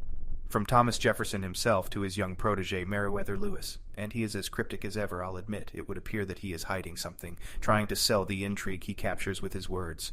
But as I have explained before, there is nothing out there but false hopes and lies. Explain, she sighed. Long ago, when Jefferson first had Meriwether hide this treasure, there may well have been something worth dying for, but let's say it's this plant, the borrachero from South America. This plant would have survived for how long out of the ground? Maybe a week? A month? But it made it to the Spanish fleet, didn't it? How long was that journey? Perhaps not long enough that the plant would perish. Perhaps the chemicals in the plant made it all the way to Jefferson himself, as the legend has it. But that was over 200 years ago. What plants can live that long? Ben nodded. Makes sense. But maybe it was replanted. Stuck in the ground somewhere on the Lewis and Clark Trail where it could survive and thrive. Cornelia smiled at Ben. Yes, that may have worked, but don't you think we'd have heard about it before? This plant that can turn people into zombies? This is America, my boy. That trail has been walked and traveled ever since that expedition, and there are cities along its rivers. Anything they wanted to hide on the trail has long since been found. Joshua stood up and started pacing. Yeah, you're right. Anything obviously hidden on the trail would have been found already, but maybe I'm just guessing here. What if it wasn't on the trail? What do you mean? Reggie asked. What if the treasure is somewhere off the Lewis and Clark trail? Well, yeah, Joshua said. Why would you hide something that's meant to stay hidden on a trail that you know will be traveled by thousands of people after you're gone? But she's right, Reggie said. Anything organic would be nothing but dust by now. There'd be no sense trying to hide something like a plant or a flower, and they would have known that. Heck, I'd bet half the specimens Lewis and Clark sent back to Washington were decomposed upon their arrival. Even if they'd preserved them? They wouldn't have been able to preserve a massive amount of anything. And if Jefferson's treasure really is some sort of plant like this borrachero thing, he wouldn't have gone through the trouble of hiding it unless there was a lot of it. Reggie looked around at the others in the group. He could feel that they were all starting to agree, and that was dangerous. To agree in a situation meant they weren't thinking outside the box. They weren't solving the problem creatively, just tossing around the obvious reasons for why it can't be done. It was a treasure hunter's fallacy, the greatest threat to the profession. Experts told them something was impossible, and after a lifetime of failed expeditions, you started to believe them. But Reggie wanted the truth more than he wanted the treasure. The treasure may be a lie, but the truth was out there. So maybe it wasn't a plant, he said. Maybe it's as simple as Derek thought originally, just an empty box, meant to throw people off, or to buy time. It would make sense politically for that time. But it wouldn't make sense to Jefferson, Ben said. Everything these two have told us about the man says that he wouldn't waste time, and money, on something as frivolous as that. So what about Darus's idea she shared on TV? Reggie asked. That it is Spanish silver and gold, mined from South America and taken by the conquistadors? Silver doesn't decompose, Ben said. No, and if you had enough of it, it'd be worth hiding, Derek said. And sending it with Lewis and Clark would have been a brilliant move.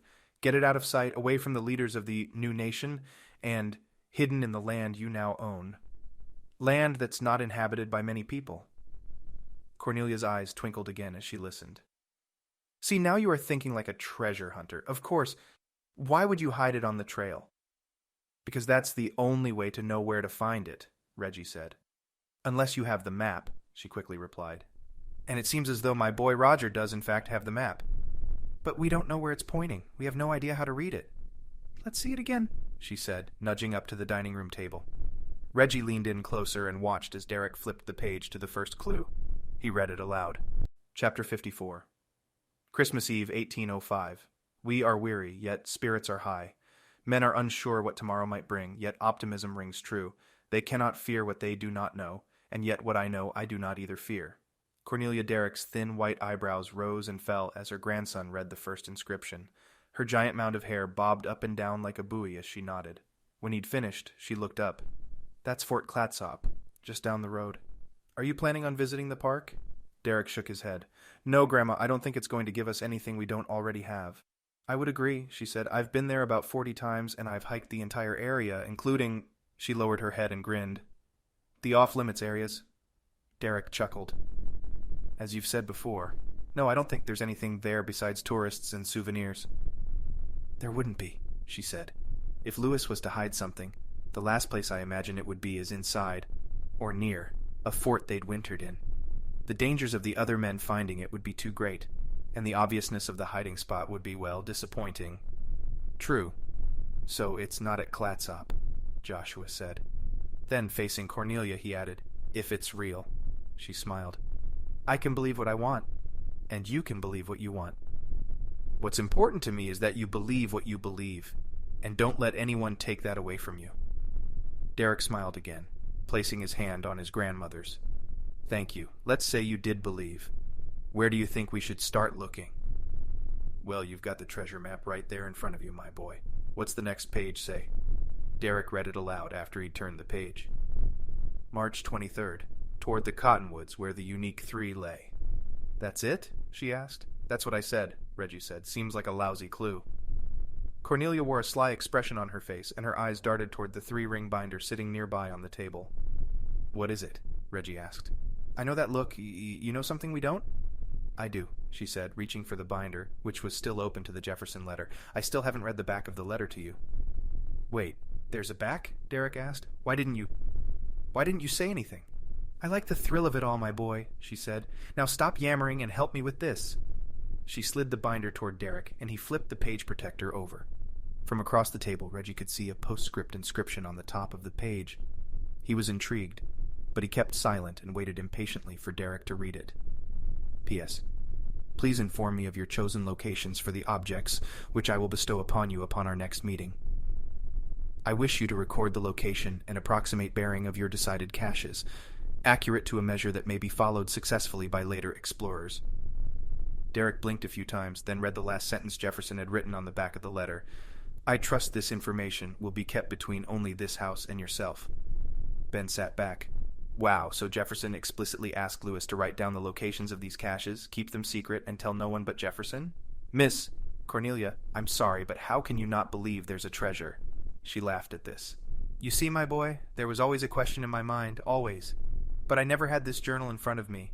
I never had any information that made me believe there was, in fact, a treasure. And I came to the conclusion long ago that this letter was not from Jefferson, but nothing more than a hoax. But now, with the journal? It does present an intriguing possibility, she said. All of the other journals have been catalogued and well documented. They have been translated, reviewed, and placed in order of chronological creation. There are no holes, no gaps in time that would allow anyone else to insert the idea that there is a treasure, a missing journal. Makes sense, Joshua said. And that's how the APS has kept this journal secret for so long. Still, you admitted yourself that there not only wasn't a treasure, but that it's nowhere near Fort Clatsop. But the next clue just about forces it to be nearby. Really? She asked. How's that? It's about Fort Clatsop, the day they left at the beginning of spring, 1806. Derek nodded along, then read the next page. March 23rd, toward the cottonwoods, where the unique 3 lay. She frowned, looking over the tiny journal page as her grandson read. Ben hadn't been sure until that moment how well the old lady's vision had held up over time, but he was now. She could apparently read every word of the chicken scratch without even leaning forward more than a few inches. "You didn't read it correctly," she said. "You read March, but it says Mar. Mar, period." "Right, a shortened form of March, correct?" Derek asked. "No, not in this case." Ben stared at the woman. What was she about to reveal? Remember, Lewis was not the best speller. None of the men were. And we have had to go back and translate into proper English much of the entries they wrote. They were inconsistent with their spelling and descriptions as well. But this word, mar, is likely spelled correctly, but inconsistent with what we know of the current vernacular. "You mean it's not meant to be March at all?" "Correct. The word mar, in this case, if you're asking me, is actually Marias." Ben looked at Reggie and Joshua, the excitement building within him. He knew what it meant, and he was surprised that he hadn't considered it already. When he realized that the other 3 men around him were still in the dark, he spoke up. "Marias? As in Maria's River?" "Yes," she said. "Maria's, named by Lewis for his niece, is a very important river to the Lewis and Clark expedition." "It's a river in Montana," Ben said. "In Blackfeet Indian Territory. It's a ways north of Yellowstone, and I fished it a few times back in the day." "That is right," she said. "And it's important because it's the location of the Marias expedition Lewis led with a small group of men on their way back from the Pacific." "An expedition within an expedition," Derek said. "Seems fitting." "It's perfect," she said. "Lewis and Clark actually split up in early July of 1806 in order to cover more land, as the history books describe. They each took some men and went their separate ways, Lewis traveling north and Clark south. Lewis cut across Montana to intersect the Marias River, where he spent a couple weeks in mid to late July. He was, purportedly, there to determine whether or not the river flowed as far north as the 50th parallel, which would have increased the amount of American land the Louisiana Purchase had given Jefferson. "It is perfect," Ben said. "It fits. It fits everything perfectly. The Marias starts right in the mountains, way up in the Rockies. If you wanted to hide something." "Then that's where I'd hide it," Cornelia declared. "Take as few men as possible, run up to a far-off point that hasn't been fully explored, and then leave clues that can be interpreted only if you're looking in the right place." "And I can't believe I didn't realize it before," Ben said. Everyone turned to look at him, waiting. "The clue, it's talking about the 3 cottonwoods, right? The 3 unique cottonwoods?" "Yeah," Reggie said. "You know which 3 Lewis was talking about?" "I do," Ben said. "It's been right in front of me the whole time. I worked at Yellowstone, so I should have known it. I read a book about Rocky Mountain plants earlier this year, and..." Reggie burst out laughing. "You read a book about plants?" "It talked about animals a little too," Ben said. "The point is, there are different types of cottonwood tree, 3 distinct species." Cornelia started nodding along, her eyes twinkling again. "Those 3 types all live around the United States, but they only all grow in the same geographic location, in Montana." "An astute realization," Cornelia said. "I remember reading in one of the Lewis and Clark biographies that even Meriwether Lewis came to the same realization. He wrote in one of the journals that all 3 species grew together in those foothills of the mountains, unlike anywhere else." "That's brilliant," Joshua said. "That's exactly it. So somewhere on the Marias River, in the foothills, is where the first clue's pointing to." "Wait a minute," Derek said. "What about the 23? It says right here, March 23rd. If Mar means Marias, then what does the 23 mean if not March 23rd? "It's the location," Reggie said. 23 miles? 23 miles from the Marias?" Cornelia shrugged. "Could be. Lewis and his men camped between 20 and 30 miles from the foot of the mountains," Cornelia said. "It is written they were in Blackfeet Indian country, the mountains visible in the distance. So they were on the Marias, camping out about 23 miles from the mountains." Ben sighed out of relief. "That narrows it down. If this is accurate and there really is something out there, I'd say we start at the Marias River, yeah?" Nods all around. Cornelia's smile lit the room. "You boys have been good to me," she said. "I won't forget that. I don't drink, but my late husband left some sort of booze behind, and it's been sitting in the cabinet for 20 years. I don't know if this stuff goes bad, but do any of you want some scotch?" Ben caught Reggie's eye as the woman spoke. He almost laughed out loud. Reggie thankfully spoke up. You have scotch that's over 20 years old? Yeah, I'd be interested in a taste." "Yes, and it was 25 years old to begin with. I'm not going to do anything with it. Why don't you just take it?" Chapter 55.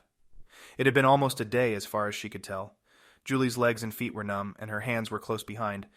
She'd been sitting in the exact same position, unable to move an inch for hours. The blackness of the gymnasium had crept into her, chilling her, and even her breathing felt slow and out of sync with the rest of her body, as if she was listening in on someone else breathing. The breaths couldn't be coming from her. There was no way.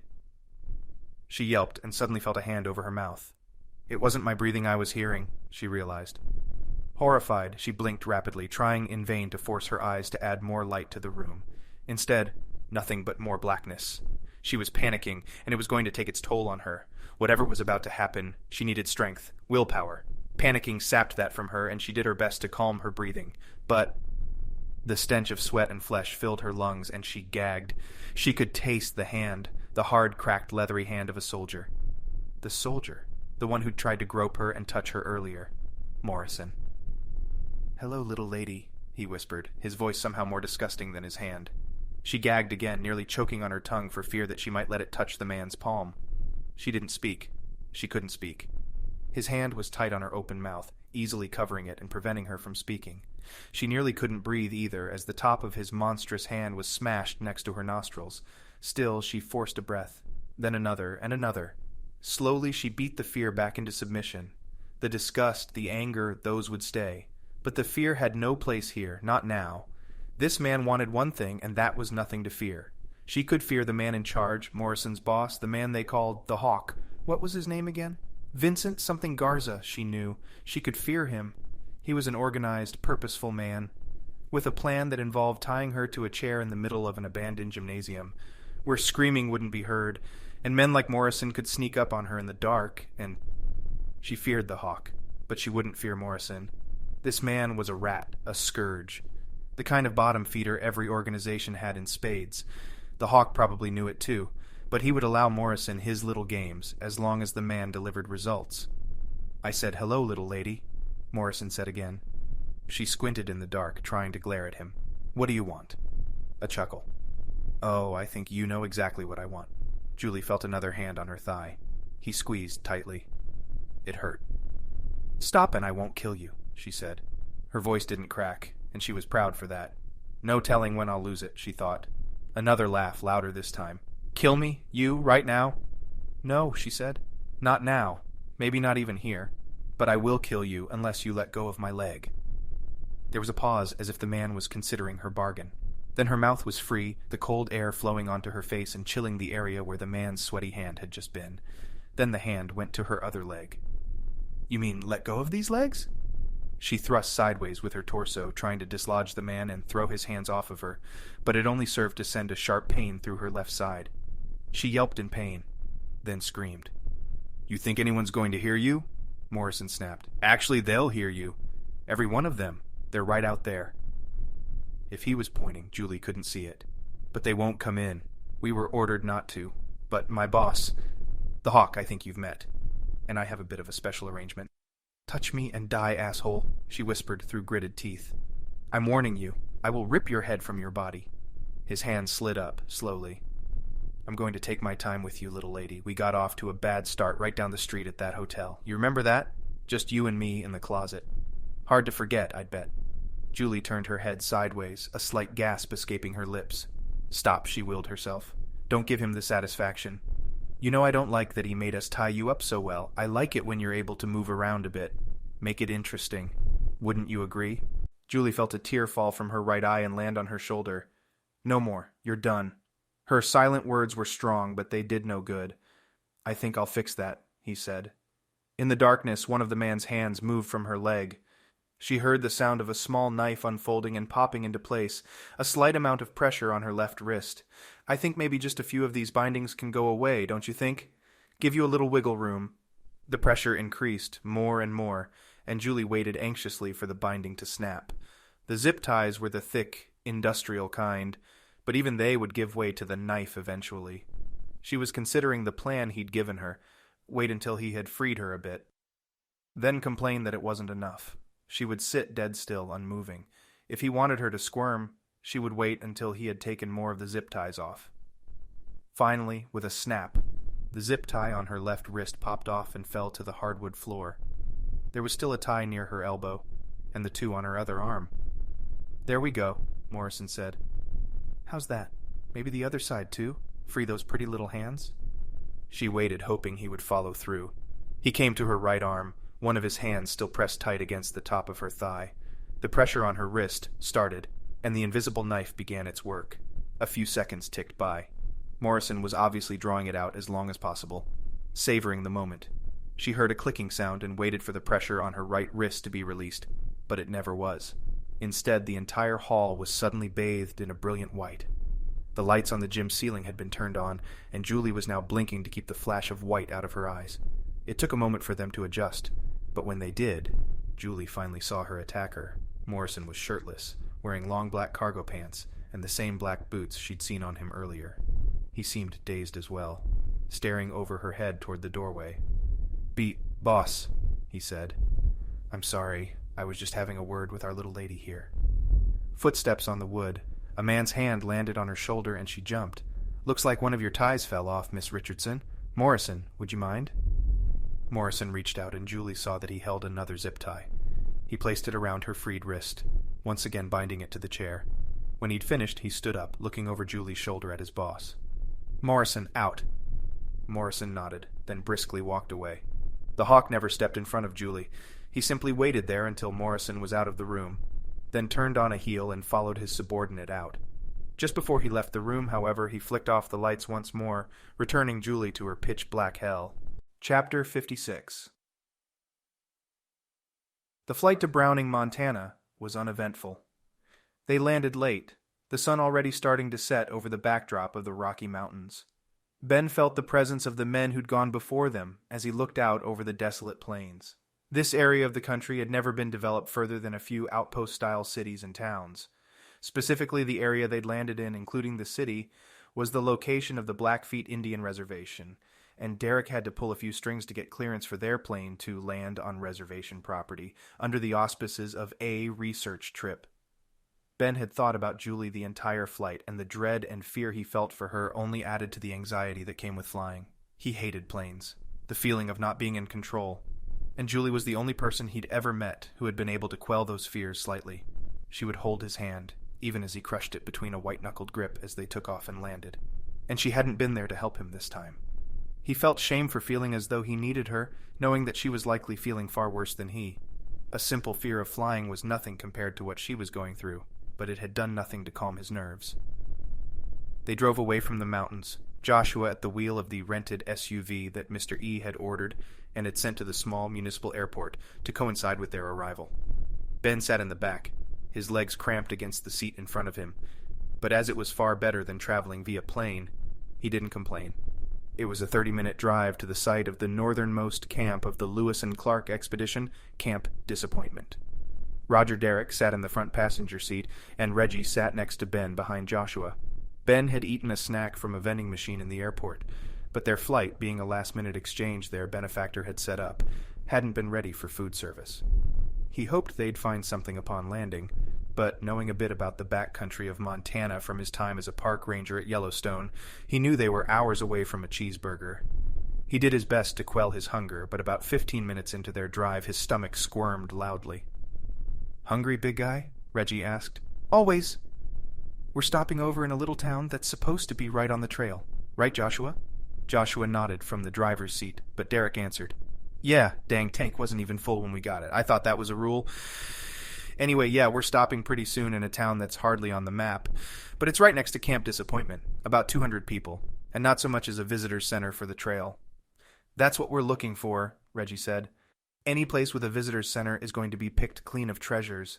Something like this, remote, out in the middle of nowhere, that's where we'll find this thing." "I really just want to find a McDonald's," Ben said, shifting in the seat. "Hey, buddy," Reggie said, "you're in a car with 3 expert survivalists. All of us have been trained to live off the land. We can pull over any time, and I'll show you which bugs and plants to eat." Ben glared at him. "I'll wait for the McDonald's, but thanks." The town they were headed for appeared in Ben's view a few minutes later, and he immediately knew Derek was right. The town was hardly worthy of the title, as the only buildings in sight were a gas station that, from here, seemed to be completely devoid of human life, and a tiny shack that had the word bar painted across the top of it, and it looked even more desolate than the station. Regardless, Joshua pulled into the gas station and stopped to check his phone's GPS. "I hope this really is the place," Reggie said. "If not, we're halfway to nowhere and the fastest way back isn't fast at all." Darus' group will be looking for the treasure as well, Derek said. But you're right. If it's not here, they'll get ahead of us. And if they get it, Ben thought, Julie dies. He shook the thought out of his mind and tried to focus again on the hunger. At least the hunger was mostly controllable. I'm going to fill up, but if you guys want to figure out where Lewis's camp actually was, we can try to save time. You really think it's here? Reggie asked. I know Camp Disappointment was the northernmost point on their trail, but why would Lewis hide something there? From what I read, the camp today is nothing more than a fenced-in historic marker with campgrounds around it, which should make it even easier to find something, Derek said, since it's not remarkable in any other way.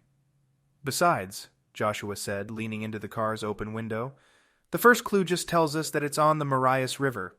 23 something. Camp Disappointment is on one of the tributaries of the river, but it's likely that Lewis was there when he wrote that first entry. So we find the camp, look for some sort of 23, or walk 23 miles in some direction, or 23 paces. Which direction? 23 degrees? Seriously, if that's the only clue we've got, we're hosed. Could be much simpler than that, Ben said. Joshua had finished filling the tank and he re-entered the SUV and turned the key. Reggie stared at him and Derek swiveled around in his seat to see him. I mean, Lewis was a smart guy and all, but he never comes across as an intellectual, you know? Not a simpleton, but certainly no puzzle-making genius. So I wonder if the answer is really just as simple as it seems. We thought March 23rd is a date, and it's not. Or at least the Mar part's not.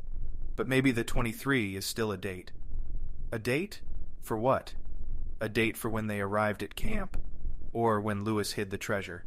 Derek, your grandmother said they were at Camp Disappointment from the 20th to the 26th of July, 1806, right? Derek nodded.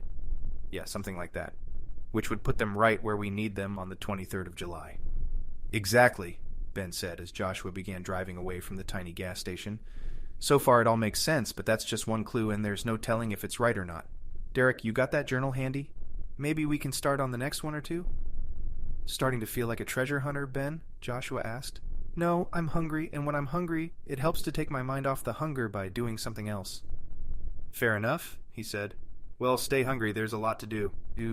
Chapter 57. The area of the country Reggie was now standing in was sacred, in a way. It had been occupied for hundreds, possibly thousands of years by Native Americans. Meriwether Lewis had stood on this spot, looking at the vast expanse of the Rocky Mountains to the left and right, as far as the eye could see. What was he thinking, Reggie wondered? What was he concerned about? Camp Disappointment, the northernmost tip of the entire expedition, had been named out of frustration. The Missouri River watershed did not, in fact, extend north to the 50th parallel, meaning the land Jefferson had purchased was not vastly larger than they'd hoped. Before turning back south to meet up once again with Clark and the rest of the men Lewis's small outfit camped here, disappointed, or was he? Was there something else to be disappointed about? Or was there nothing at all to be disappointed about and Lewis was just being coy? Reggie had a background in history, even having taught as a part-time professor in Brazil for some time. He loved the story of how the world's people interacted and why, the lessons hidden within it all. He hadn't spent any time studying the Lewis and Clark expedition, but he was in full-fledged historian mode now. He wanted to learn it all, to discover their secrets and reasons for doing what they did so many years ago. But there was a more pressing matter, and he knew that too. He sighed. Julie was gone, taken from their group by the man he had known long ago, the man his subordinates had called the Hawk. Vicente Garza, a large and imposing figure in the security community, and previously a sergeant in the United States Army. Reggie had known him then, when he himself was working up the ranks as an Army sniper. He'd served at a training camp with him, and had almost been swayed by Garza's promise of freedom and great pay when he'd left the military to start his company. Garza hadn't been a bad man before. Reggie had even admired the man's leadership. His charisma was unparalleled, and many of Reggie's own teammates had talked of leaving to work with Garza. Then the man disappeared, simply fell off the map, and those same teammates couldn't figure out what had happened to the man who'd promised them a steady, well-paying job doing what they had been trained for outside of the military. Reggie hadn't worried about it. People did strange things. Reggie himself had even gone off the deep end once, moving his life and his young wife to Brazil to start a business teaching survival to corporate executives who wanted an experience. He had owned a shooting range, a fallout shelter he'd designed served as their home, and he'd lived there, mostly happily, for years. And then he'd met Juliet Richardson and Harvey Bennett. He'd crashed into their lives, literally, after they'd been attacked by a mercenary group not unlike the one that had attacked them in Philadelphia. A group led by none other than Joshua Jefferson. The man had been misled, duped, and lied to, and he'd risen to power in the organization his father and brother had been a part of. Joshua's team had been pointed toward Julie and Ben and let loose, and they would have been completely wiped out had it not been for Reggie stepping in. When Joshua had defected to the good side, as Reggie liked to say, they had all become friends, eventually creating the civilian special operations team they were now a part of. Joshua got along with everyone well, and he was a solid leader for their merry band of good guys. Reggie wondered now if Vicente Garza might have a similar story waiting to be written. He wanted to kill the man for what he'd done to Julie, what he'd done to Ben, but there was a part of him, albeit a small part of him, that wanted to see if the Hawk was really as bad as his men made him seem. People did crazy things for money, and Reggie himself had done things he still regretted in the promise of a good paycheck. So he wondered if there was hope for the man. If they caught him, questioned him, allowed him to explain, could his actions be redeemed? Reggie looked at the other members of his group. Roger Derrick, the FBI agent turned treasure hunter, who wanted nothing more than to take down Darus Johansson and prevent something he believed in called the Shift. Joshua Jefferson, the new friend and ally who'd helped him out of more than a few scrapes. And finally Harvey Bennett himself, the unassuming park ranger whose resiliency and stubbornness had done the group more favors than any amount of trained guns could. These men were his team right now, for better or worse. They were it. Good or bad, the Hawk was currently the enemy, the same way Joshua had been their enemy in the Amazon rainforest. Reggie was a man of his word, and right now his word to Ben was that he would do whatever it took to get Julie back. And that meant figuring out this mystery. "Let's see that journal," Ben said. Reggie turned, snapping out of his meditation. He would have plenty of time after this was all over to explore and study the history he loved so much. Derek walked over, holding the journal open in front of Ben. Apparently he wasn't quite ready to simply pass the priceless artifact into someone else's hands. Derek and Ben looked at the page he'd opened it to, the page with their first clue. Frowning, neither man spoke. "Anything else there?" Reggie asked. "Not since the last time we looked," Ben said. "I just thought I'd be inspired to—" Reggie waited. Ben tilted his head sideways. "What, find something?" I think—" Ben grabbed the journal out of Derek's hand, who looked at him with an expression halfway between shocked and irate. He stepped closer to Ben, reached out to grab the journal, but Ben swatted his hand away. "Hang on, I think there's—" Ben tilted the journal sideways, so the long edge of the page they had been staring at was now parallel to the ground.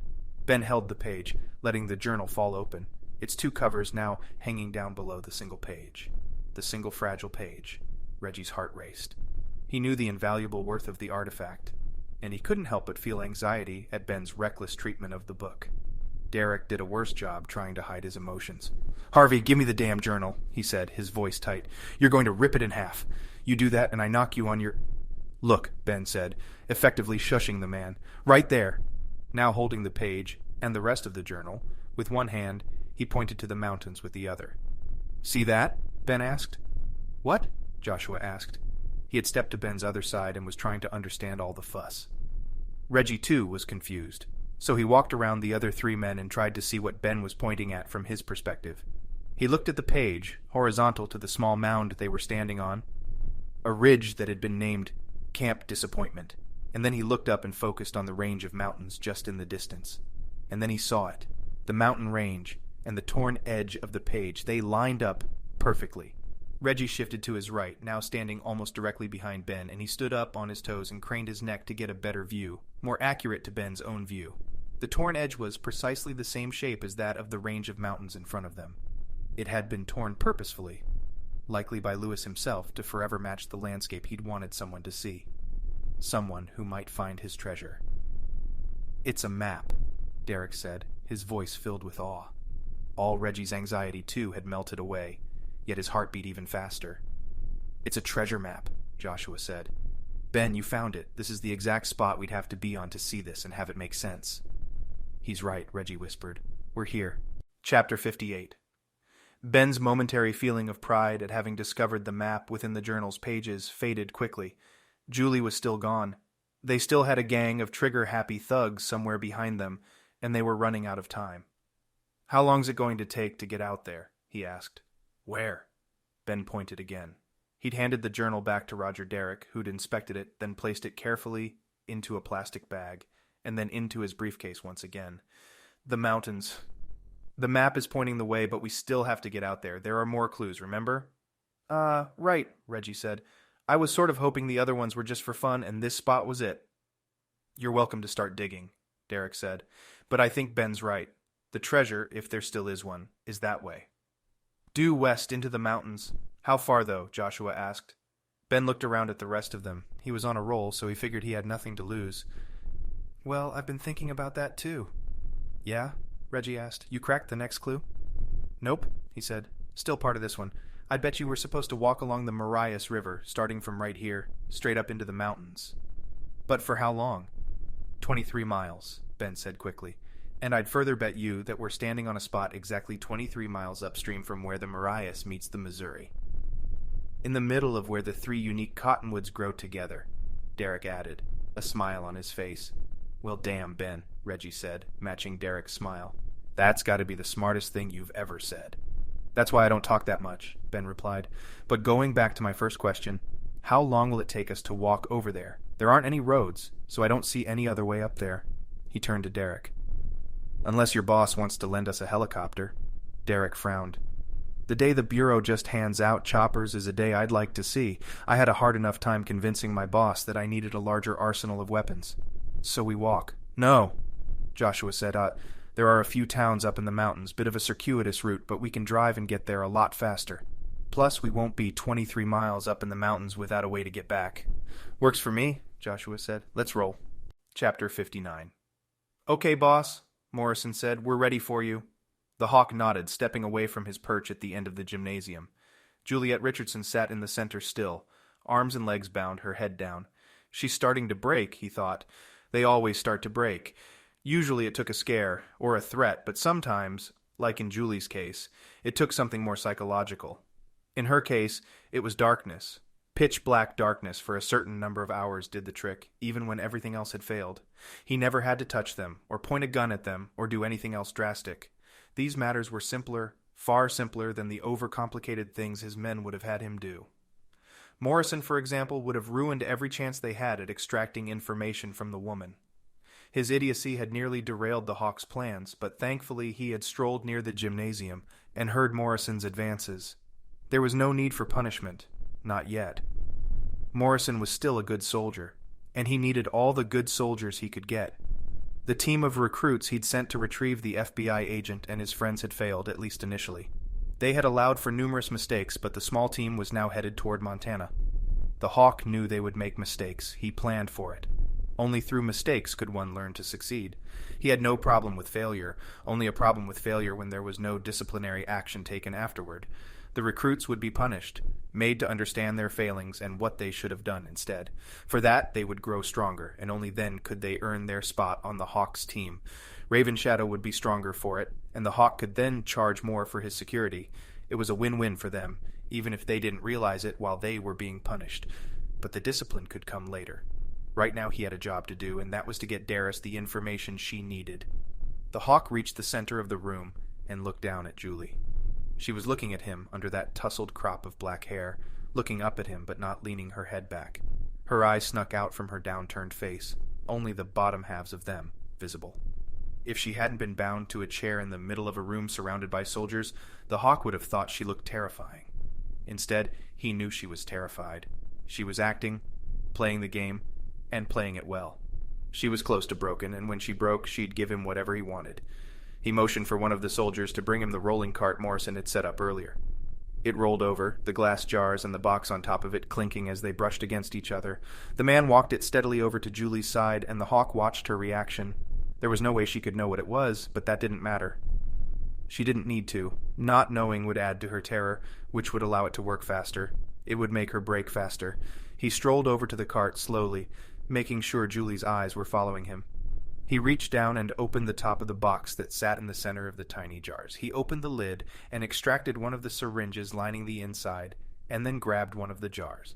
He tipped the jar upside down and inserted the needle through the lid. Pulling back on the syringe's shaft, he filled the chamber with the silvery, translucent fluid. Julie's head snapped up. Good, he thought. She's already starting to break. The serum was still in the testing phase, but he'd found that a far smaller dosage was necessary than what Darus's chemists had informed him of. Part of the effect of any drug was a placebo, and it needed to be factored in. Double-blind studies had shown that the placebo effect, in some cases, could be just as strong as the drug itself. He had factored in the placebo now, knowing that the mere thought of injecting an unknown foreign fluid into Julie's arm would cause sheer terror and panic. It would lay the groundwork for the drug to do its actual job. "Juliet," the hawk said, "I'm going to put this in your arm, and then you're going to tell me everything you know about your team." She glared at him. "Truth serum? Really? That's science fiction." "Correct," he said. "But a hit of scopolamine to the neural receptors in the brain, telling it to shut down temporarily and allow voluntary thought to be for the most part replaced by involuntary reactions, is not science fiction. It's science, and it's in my hand right now." She tensed, and the hawk took a bit of pleasure in this. He leaned down and stuck the syringe into Julie's arm. He'd done some quick research online, and though he wasn't a nurse or doctor, he thought he had the basic concept down. Find a vein, stick the needle in, and pump slowly. The bedside manner and precision was for the real doctors. He just needed to get the stuff inside her. She gasped, obviously startled by the painful needle and lackadaisical way the hawk had done it, but he leaned down further, focusing now on not letting the needle bend, straight, carefully, and slowly.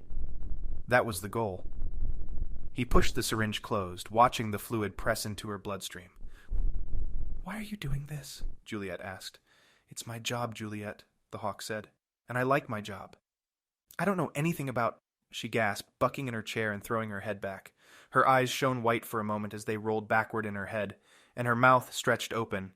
She rocked a few times, the spasms increasing to an excited intensity, then subsiding. The hawk waited, knowing this phase was the worst for the patient. This initial intake was the most physically painful phase of the process, but it ended quickly. At such a low dosage, there wouldn't be too many side effects, and none would be permanent. He hoped. He'd been informed by Darus that her chemists were still trying to understand how the fluid reacted to different blood types, as there were differences. Slight, and largely unnoticeable, but for the side effects.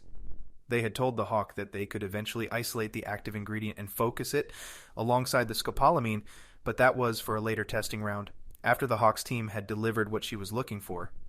So Juliet Richardson got to be a test subject of the beta version of the drug. The serum was effective, but he'd had to dilute the potency to ensure there was no cardiac arrest or renal failure. He may need this woman again, so he had to be careful. Finally, Julie's head came back up, and her eyes stopped floating. She blinked a few times, the eyes trying to automatically adjust. Her hands opened and closed, and she rolled her head sideways a couple times, her neck cracking.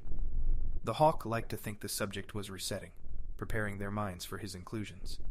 The serum worked far better than the smoking method for a controlled, balanced test, yet the effect wouldn't be as pronounced at this low a dosage. "Juliet," he said. "I prefer Julie," she answered. "Of course, my apologies. How do you feel?" I feel okay, I guess. What did you do to me?" "I injected you with the serum that my boss is developing. It renders the subject consciously unconscious. You are able to respond and move, but not of your own will." Julie stared back at him. "That's nice." "It is nice, Julie. Further, you will have no recollection of this conversation in 15 minutes when you wake up. There will be a mild to severe headache, but aside from that, we don't expect any side effects." "Great," she said. Her voice was calm, unperturbed, as if she had just been told there was an in-store coupon a clerk had just applied to her grocery bill. The hawk loved this part. He couldn't help having a little fun with the subjects. "Julie," he said, "who's your fiancé?" "Harvey Bennett," she said. "Ben. Ben, right, but who do you really love?" "I love Ben." "That's great, Julie, loyal to the very end. What about Gareth Red?" "Reggie?" she asked. "Yes, Reggie, he's a fine-looking man, wouldn't you say? Do you love him?" "I do," she said, "but in a different way. I always saw him as a sort of an older brother." "Ah, I see," the hawk said. "Well, let's get into things. Who is Roger Derrick?" "He's an FBI agent. And what does he want?" He wants to find Darus Johansson, I think." "You think?" "I mean, that's what he told us. I don't have any reason to suspect anything otherwise." "I see.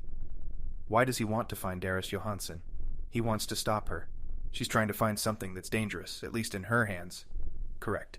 She looked at him inquisitively, like a mouse looking up to a cat, unaware of the danger, unaware that she was being controlled. "Julie," the hawk said, "I'm going to take the ties off of you. Is that okay?"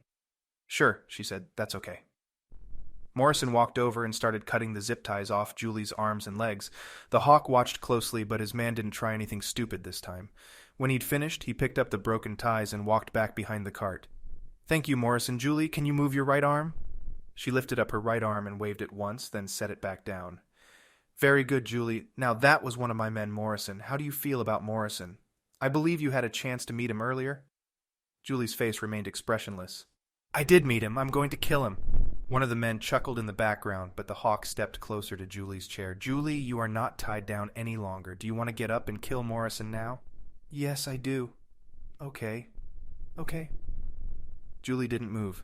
She sat in the chair, transfixed, as if the ties were still in place. "Julie, do you want my knife to kill Morrison?" "That would work, yes. Here, Julie." The hawk took the last step to Julie's chair and held out a huge combat knife, the razor-sharp blade in his hand with the handle extended out to Julie. "Take the knife, Julie." She took it. It didn't move. She just held it in her hand, her eyes wide, unmoving. "Morrison," the hawk said. "Come here." Morrison took a few steps forward. "Closer, Morrison." He followed the order, and he was now standing directly to Julie's right, his stomach at the woman's shoulder. "Julie, do you still want to kill Morrison?" "Yes." The hawk waited, watching both his insubordinate soldier and Julie.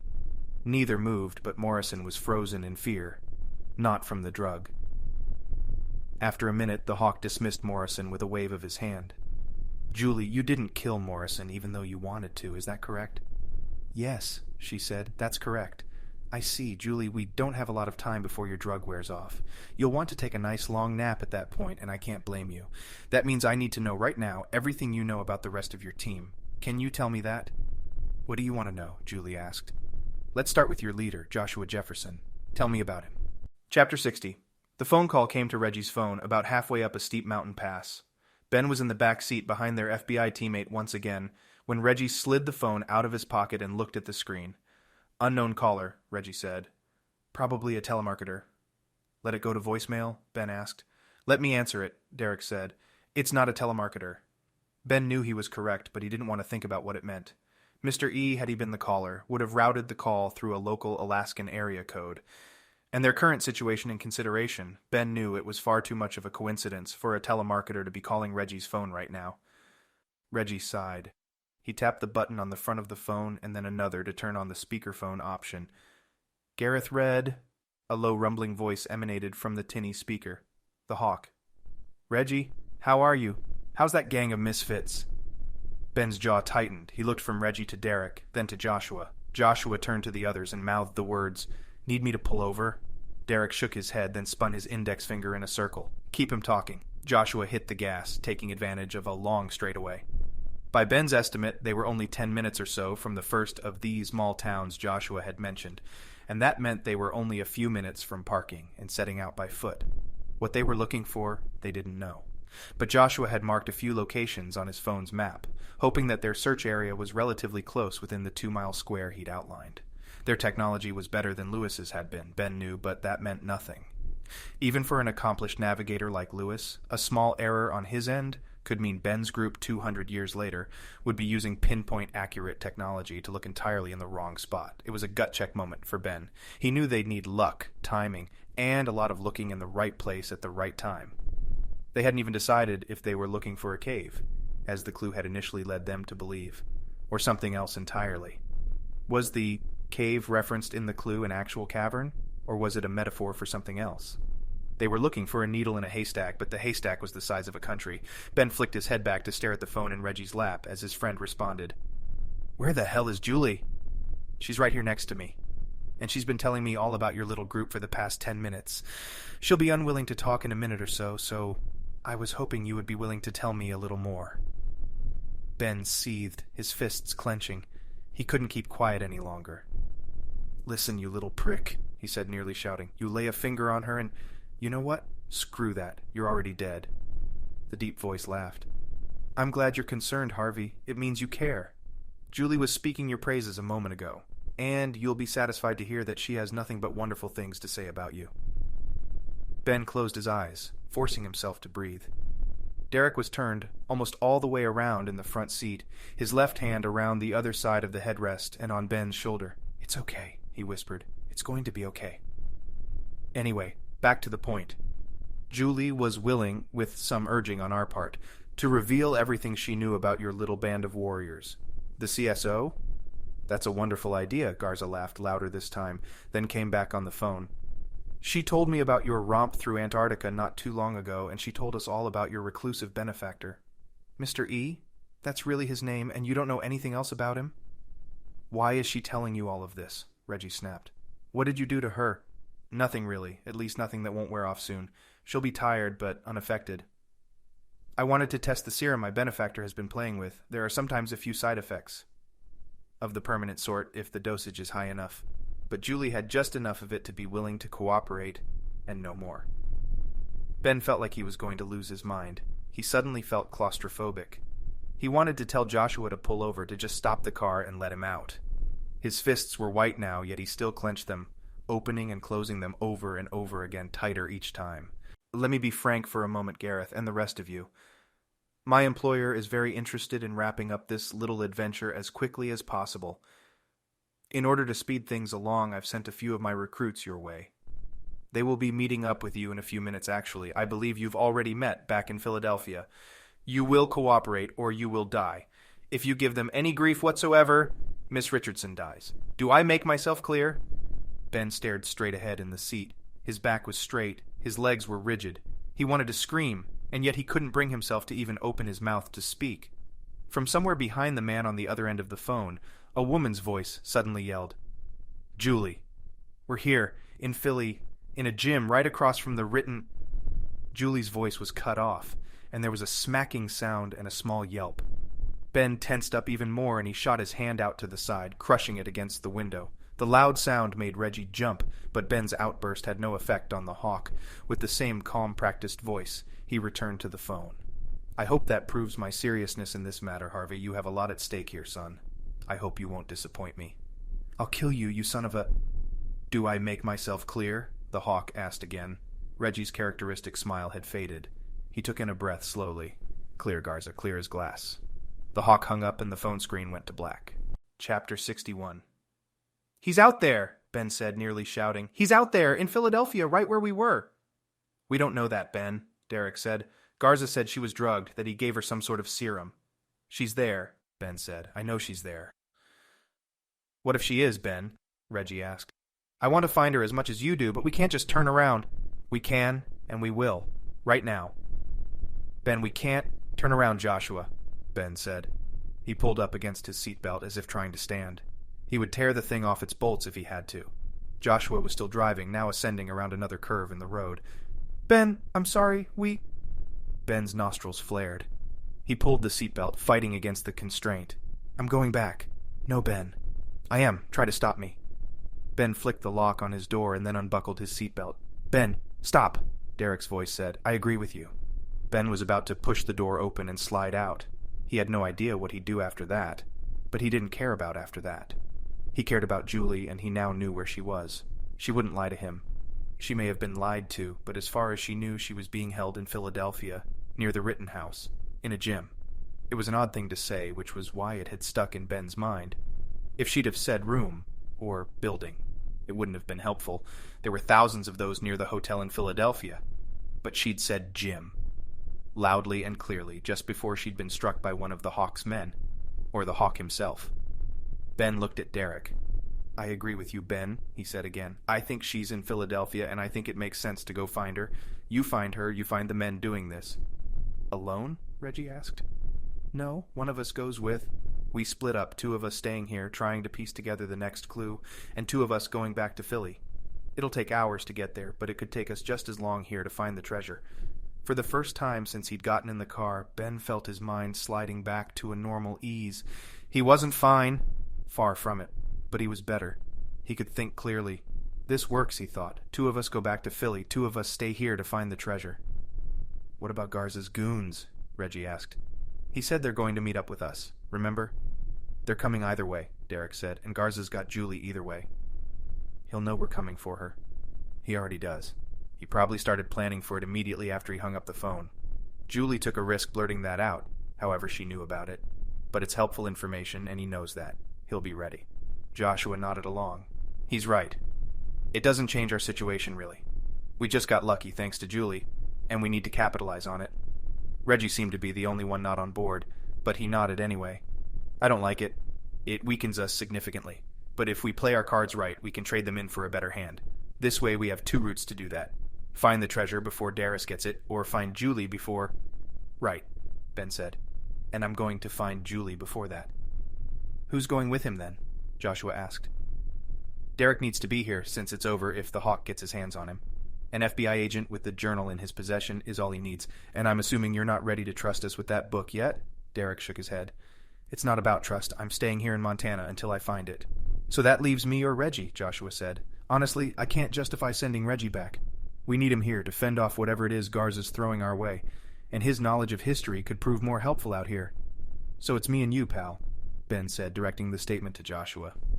Let's make a plan when we get to this town. You got it, buddy. We'll get her back, I promise. Chapter 62. Reggie didn't like leaving Ben to fend for himself, even though Joshua was there. Joshua Jefferson was a good man and a capable leader, but he didn't have the friendship with Ben that Reggie had. Reggie had a way of getting through to Ben when no one else, not even Julie, could. They had a camaraderie, an understanding, a brotherhood that could only be forged in battle. Joshua was a bit more closed off, more personal, so he'd always been just a bit distant from them. Through their shared love of bourbon and their forced partnership in rough situations, Reggie and Ben had become fast friends. So it had hurt a bit when Ben and Joshua left for Philadelphia, but he knew it was the wise decision. Roger Derek was every bit as capable a fighter as Ben would have been, and right now Reggie needed fighters. He could use a few more, but if they had two, armed with 9mm handguns only, that would have to do. Derek was driving now, and they were heading straight up a dirt-paved back road that led into a mountainous valley.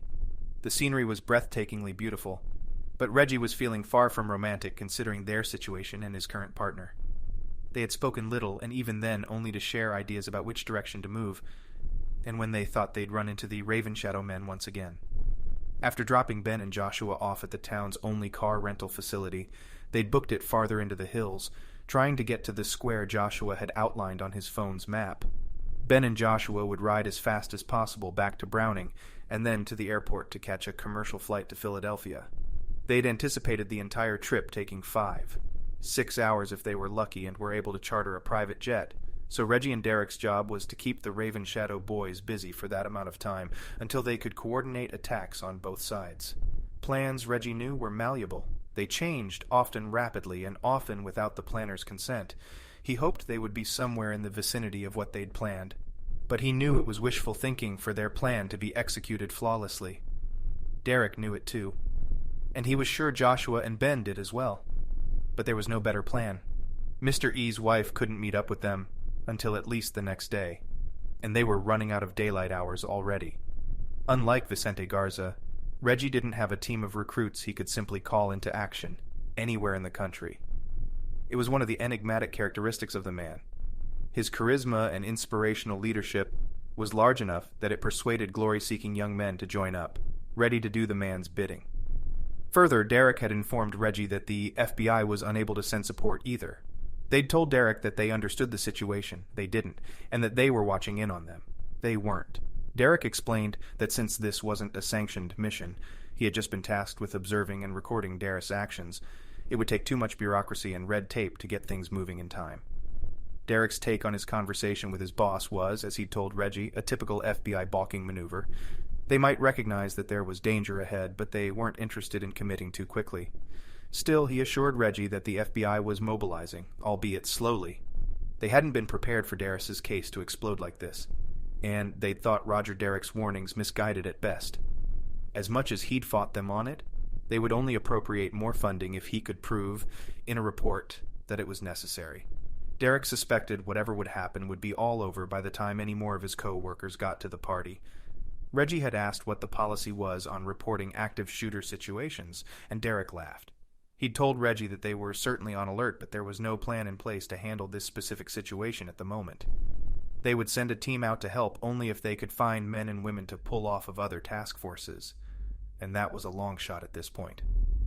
It didn't sit well with Reggie, knowing that a major acronym organization in his home country, ostensibly created to serve that country, had a hard time sending in backup to one of their own without his filing a report. But that was their situation, and Reggie needed to be prepared for fighting an army with only 2 men. He'd done it before, and he had a feeling he'd do it again today. He made a mental note to file his own report when they returned, demanding that Mr. E not send them out on any more discovery missions without being fully armed and prepared for a battle. The dirt road ended at a small parking lot, and a wooden sign nearby told Reggie that they were heading into an area of the Lewis and Clark National Forest. Theirs was the only car in the lot. "That's a good sign," Reggie muttered. They got out of the car and collected their gear, arming themselves with 9mm handguns and enough ammunition to hopefully get them through the next few hours. Derek also grabbed a pack that he'd stuffed into the trunk. A bob, or bug-out bag. A pre-packed bag full of survival gear that was meant for bugging out when things hit the fan. Reggie used to sell them at his survival camp in Brazil, and he still maintained a few bags of differing sizes. He'd been impressed to see Derek grab it from the safe house, and he'd been dying to pop it open and lust over the contents. As a self-described survivalist, camping and survival gear were like toys to him. He could spend hours in an army surplus store, even though he often knew more about each item than the proprietor, and most of the gear sold there was so used, it was bordering on useless. "This whole area is national forest," Derek said, "including Glacier National Park. Altogether, there's about 2,000 square miles of open wilderness to explore, so not seeing another person out here probably just means we're looking in the wrong spot." "Well, let's start at the beginning, with the first clue. We found this area Joshua mapped for us, and we're guessing that's the correct quadrant to look in, because it's about 23 miles away from where we were, back at Camp Disappointment." "Right," Derek said. "So we're probably close to this Cave of Shadows, but that's not going to make it easy to find." "Well, Garza's team is heading out here too, apparently, though I'm not sure where they are. But listening to Garza talk about it, it sort of seems like they knew right where to go." "They could be tracking us," Derek said. "How?" Reggie replied. "I know as well as you do they don't have the tech network for that, and any on-person devices we would have... Well, would we have seen them yet?" Reggie felt a moment of unease pass over him. What if they had planted a small tracking device on one of them? Derek shook his head. "No, they didn't. We passed through a TSA quality security checkpoint at the airport, and they would have pulled me aside and told me about it. Or maybe they wouldn't have, because it's TSA quality."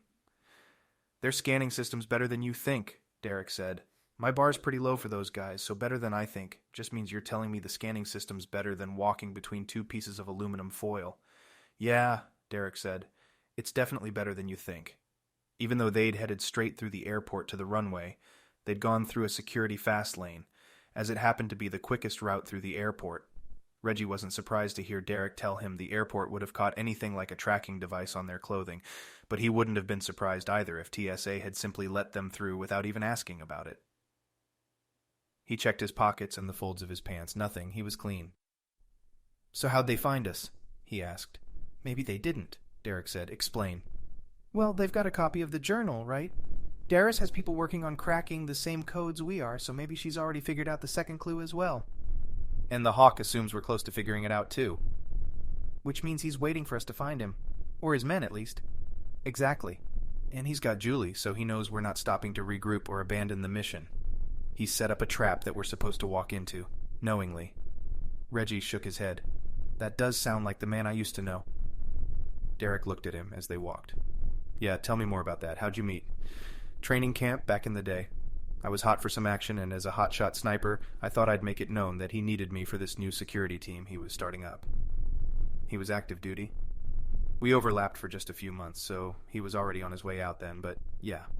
Served in Storm and Shield, I think, and probably a few Black Ops missions as well. Guy seems made for Black-level leadership." "Why do you say that?" "He's ruthless. Willing to break any rules put in front of him, just to watch his men struggle with them. Kind of guy who puts you through hell just to see how you react to it." "Like SEALs training?" "No, like entertainment. The stuff he cooked up for training exercises left a few men severely injured, and I heard rumors that more than one guy died." "Christ," Derek said. "No joke. He's a monster, but no one could ever put their finger on exactly why. Never would be caught red-handed, I suppose, and the kind of grunts that get attracted to his style of leadership seem to be the types who worship him. They think, like he does, it's all necessary. Sounds a lot like organized crime, Derek said. I'm surprised we haven't heard of Raven Shadow. You may not have, Reggie answered. But I bet there's a thick file on someone's desk back at your office.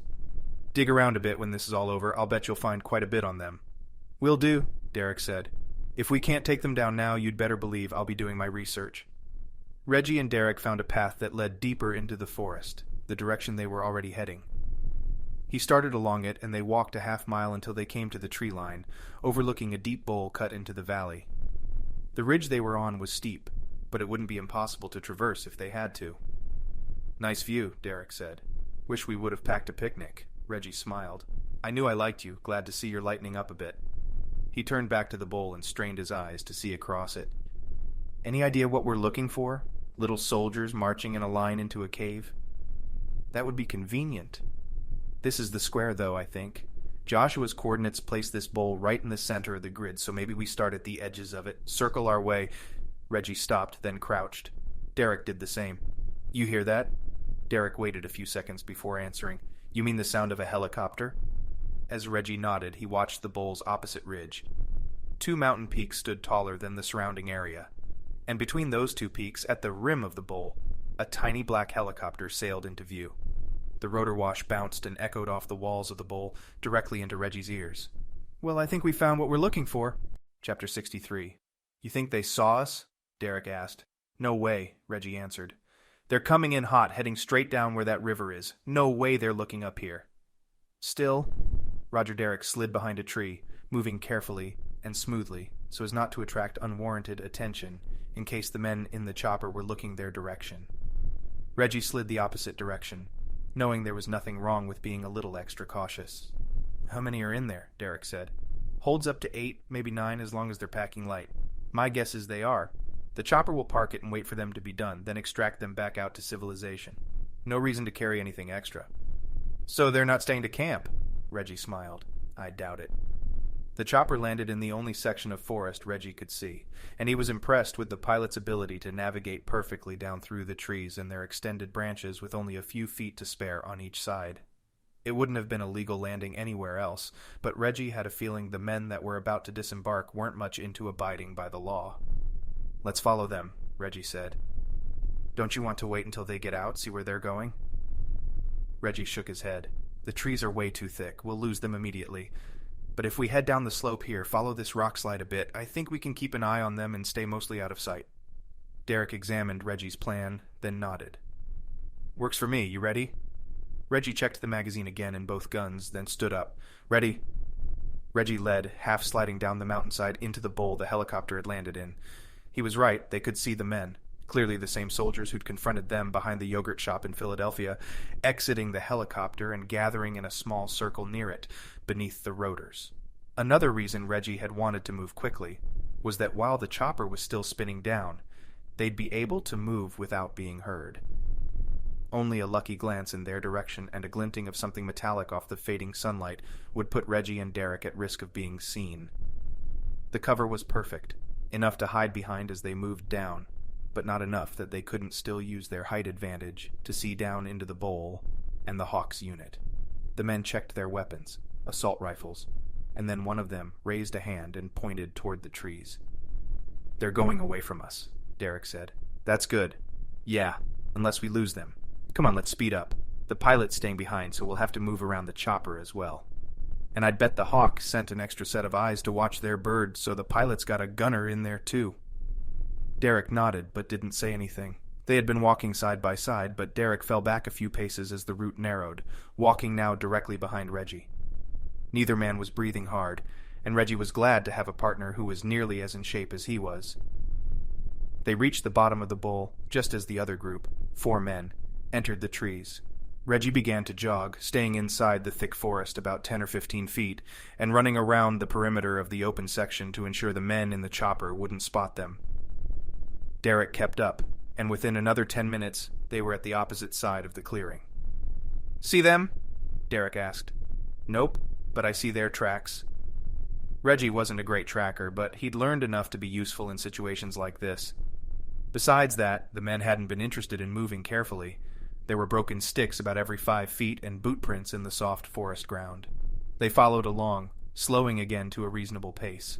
The chopper was silent, so Reggie didn't want to take the risk of being heard stomping through the woods. The soldiers' path was nearly straight, only turning around trees and large boulders.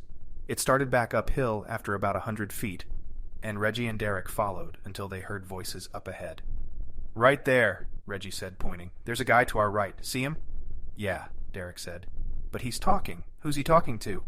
The man was relieving himself, talking the whole time.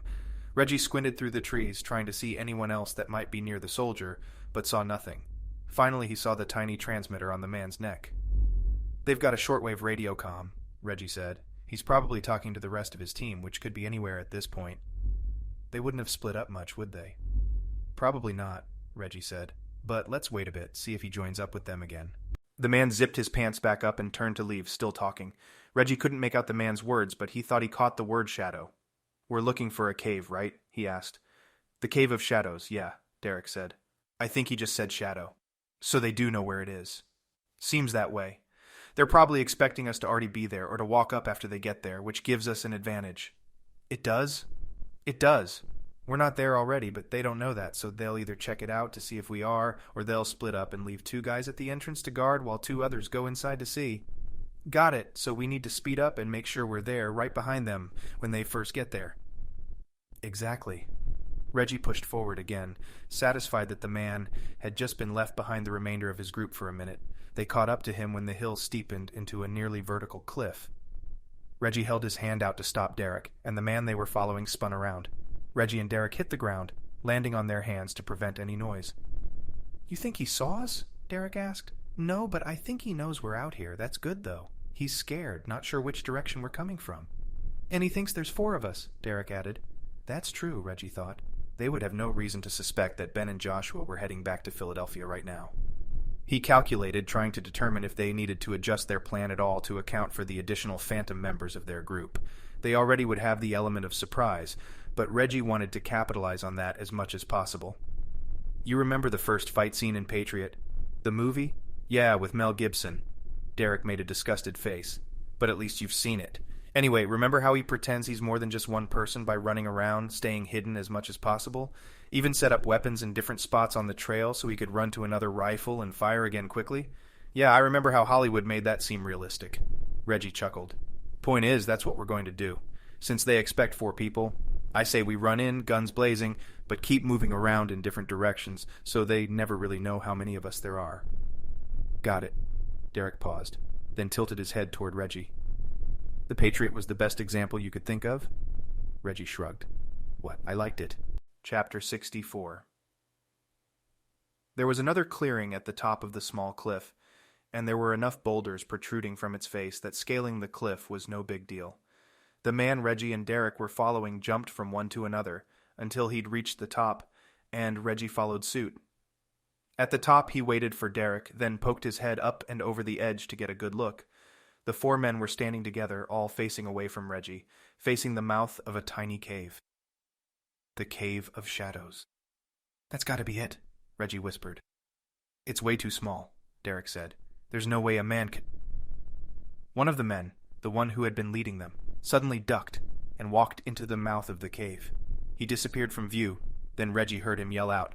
"It's a lot bigger inside," the man said. "I'm standing up, and it looks like it goes on for a while." The cave was situated on the side of another hill, this one taller and steeper than the one Reggie and Derek had just climbed. He wondered if Lewis had known about the cave from local Indian tribes, or if he had discovered it on his own. "Look," Derek said, pointing. "That's why Lewis called it Cave of Shadows." Reggie watched, at first unsure of what Derek was talking about. Then, after watching the mouth of the cave for a few seconds and the men standing near it, he saw it. The shadows created by the trees on either side of the clearing seemed to be fighting. They leaned down, their tips almost touching the sides of the cave's small mouth. "The shadows are pointing to the cave," Derek said. "And I bet they look like that most days of the year. Fascinating." Once again, Reggie was disappointed that he had no time to explore and examine the unique geological features of this place. Once again, he was disappointed that he was here to fight these men, not take a leisurely stroll through the woods. "I should have been a geologist," he whispered. The leader returned from the cave, holding a lit flashlight. He flicked it off and waved for the others to join him. "It keeps going like I said," the man said, "and they could be in there, even farther down." Reggie looked at Derek and raised an eyebrow. "Johnny, Evans, you stay out here," the man said. "Caleb, you're with me." Reggie nodded, silently praising the soldier for his decision to take the largest man in the group with him into the cave. He likely wanted to keep the huge beast of a man near him for protection, but Reggie was just glad he wouldn't have to fight him. Caleb nodded, a slow, arcing thing that swung his head down almost to his chest, and then back up. He gripped his rifle, then followed his leader into the cave. "Now's our chance," Reggie said. "Remember, invoke your inner Mel Gibson." Derek smiled, shaking his head. "You want to lose this fight?" Reggie chuckled and checked his weapons once more, then prepared to stand up. He slid backwards on his toes, then let his feet fall onto one of the boulders below him. Derek did the same, preparing for their surprise attack. Just as the men were about to push off the rock and charge up and over the hill, Reggie looked at his partner. "Here goes nothing," he said. Derek shook his head. "No, here goes everything." Reggie was reminded once again that to the man next to him, this battle was everything. This mission was everything. Reggie nodded and crouched down another few inches, ready to pounce. And that's when he felt the gun against his back. Chapter 65. "Move," the man said. Reggie dared a glance over his shoulder. The man was wearing a black flight suit and carried a large radio on his belt. The pilot. It was one of the men from the helicopter. They must have been spotted as they snuck by, and this man had followed them all the way here, waiting until the perfect time to spring into action. And he had, in Reggie's professional opinion, nailed it. Neither he nor Derek had been prepared for an ambush. But we can adapt. Reggie took stock of the situation. Derek was to his right, and the two goons on the Hawks team were still standing in front of the cave, watching their leader and the man named Caleb disappear into the mouth of the cavern. That meant Reggie and Derek still might have the advantage. There was only one man holding a gun to Reggie's back, and though it might mean a bullet through his spine, giving Derek an opportunity to attack was now the ultimate goal. He met Derek's eyes. Then he nodded. "Please understand me," he thought. "I don't want to have to spell it out for you." He wanted Derek to strike the pilot, to knock him back off the hill, or at least to charge ahead and make it obvious to the pilot that they weren't planning on being easy prey. He saw Derek tense up, knowing that the man understood. He breathed out, a sigh, feeling a plan start to take shape. "Over here, Evans!" the pilot suddenly yelled. "Johnny, give me a hand." The two men near the cave spun around and saw their pilot standing behind two new faces.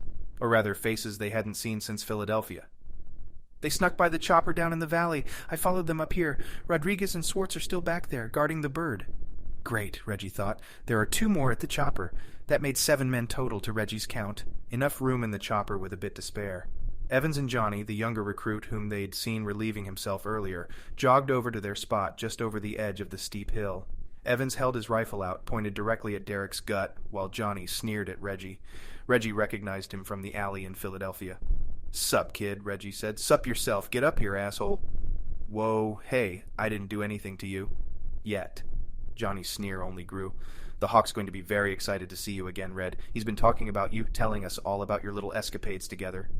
"Well, he's full of shit then," Reggie said, stepping up and over the edge of the cliff and onto solid ground. "We never actually served together." "That's not what he said," Johnny answered. "He said you were one of us, one of the recruits. Said you washed out." The memory came back to Reggie in a flash. The kid was right, of course, about wanting to be part of the Hawk's newest endeavor. That had been years ago, and Reggie had never regretted washing out for an instant. He'd seen what this group was about and what they valued, and he'd wanted none of it. Derek shot him a glance. Reggie shrugged. "I told you I knew the guy, back in the day." "I'll have to hear that story sometime," Derek said. "Yeah," Reggie answered. "You'll have to." Johnny's abrasive voice cut in. "Get moving. Andrews and Caleb are looking for you in there already, so we need to go tell them what we found." He stopped, then studied Reggie for a moment. "Shame you couldn't cut it, dude. You'd have been a good soldier, but the Hawk says you couldn't hack it." "Why don't you and me square off and you'll see exactly what I can and can't hack?" Reggie asked. Johnny turned around and Evans and the pilot pushed their quarry toward the tiny cave. "How'd you find this place?" Reggie asked, genuinely intrigued. "You don't strike me as the, intelligent type." Johnny didn't answer.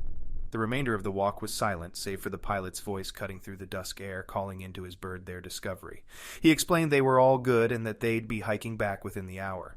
The pilot sounded authoritative to Reggie, and if he had to guess, he suspected the pilot was one of the Hawk's actual team members. while the rest of these men, including the self-declared leader who'd already entered the cave with Caleb, were recruits. The same thing I thought I wanted to be once, Reggie thought. He shook his head, shuddering. He'd dodged a bullet then, and he was more glad that he'd washed out of the Hawks killing squad now than he'd ever been. Reggie's phone rang. Crap. The mercenaries hadn't removed either of their phones, and now they were loudly reminded of that fact. Answer it, the pilot said. Put it on speaker. Tell them nothing about where we are. Got it? Reggie nodded. And if I don't follow your orders? The pilot turned his handgun down toward the ground, toward Derek's feet, and fired. The shot was loud, louder even than Reggie would have expected, and he heard the shot echo around the round bowl of the canyon. There's no one out here to hear you die, the pilot said. It was true, Reggie knew. This was the no man's land, the border between Glacier National Park to the west and Indian Reservation. He wasn't sure where exactly they were standing, and they may have been on either side of that line. Either way, unless there was an overzealous park ranger or a lost Blackfeet Indian somewhere nearby, they were as remote as any place Reggie had ever been. The phone rang again, a fifth time. He pulled it out of his pocket, popped his ears, and answered. Hey, Ben, he said. Chapter 66. We figured it out, Reggie, Ben said from the car he and Joshua were in. Joshua was once again driving, and even though Ben preferred to do the driving most of the time when he was with Julie, he was happy for the reprieve. He'd planned on sleeping a bit, catching up on news from Mr. E if there was any, and getting his thoughts in order for their plan when they would eventually land in Philadelphia. What out? Reggie's voice crackled through the speaker of the phone. Joshua wasn't sure if he and Ben would have cellular service in the rural backcountry of Montana, and he figured there was no way Reggie and Derek would have any up in the mountains. The goal was to talk fast, to get as much information to Reggie as possible, knowing that the cellular signal would be horrible. The clue, Reggie. We figured out the clue. Reggie said something unintelligible. It's a cave, just like we thought. Probably not very big, though. No searches pull anything up, but we think we found a cross-reference. Again, something unintelligible. Okay, so get this, Ben said.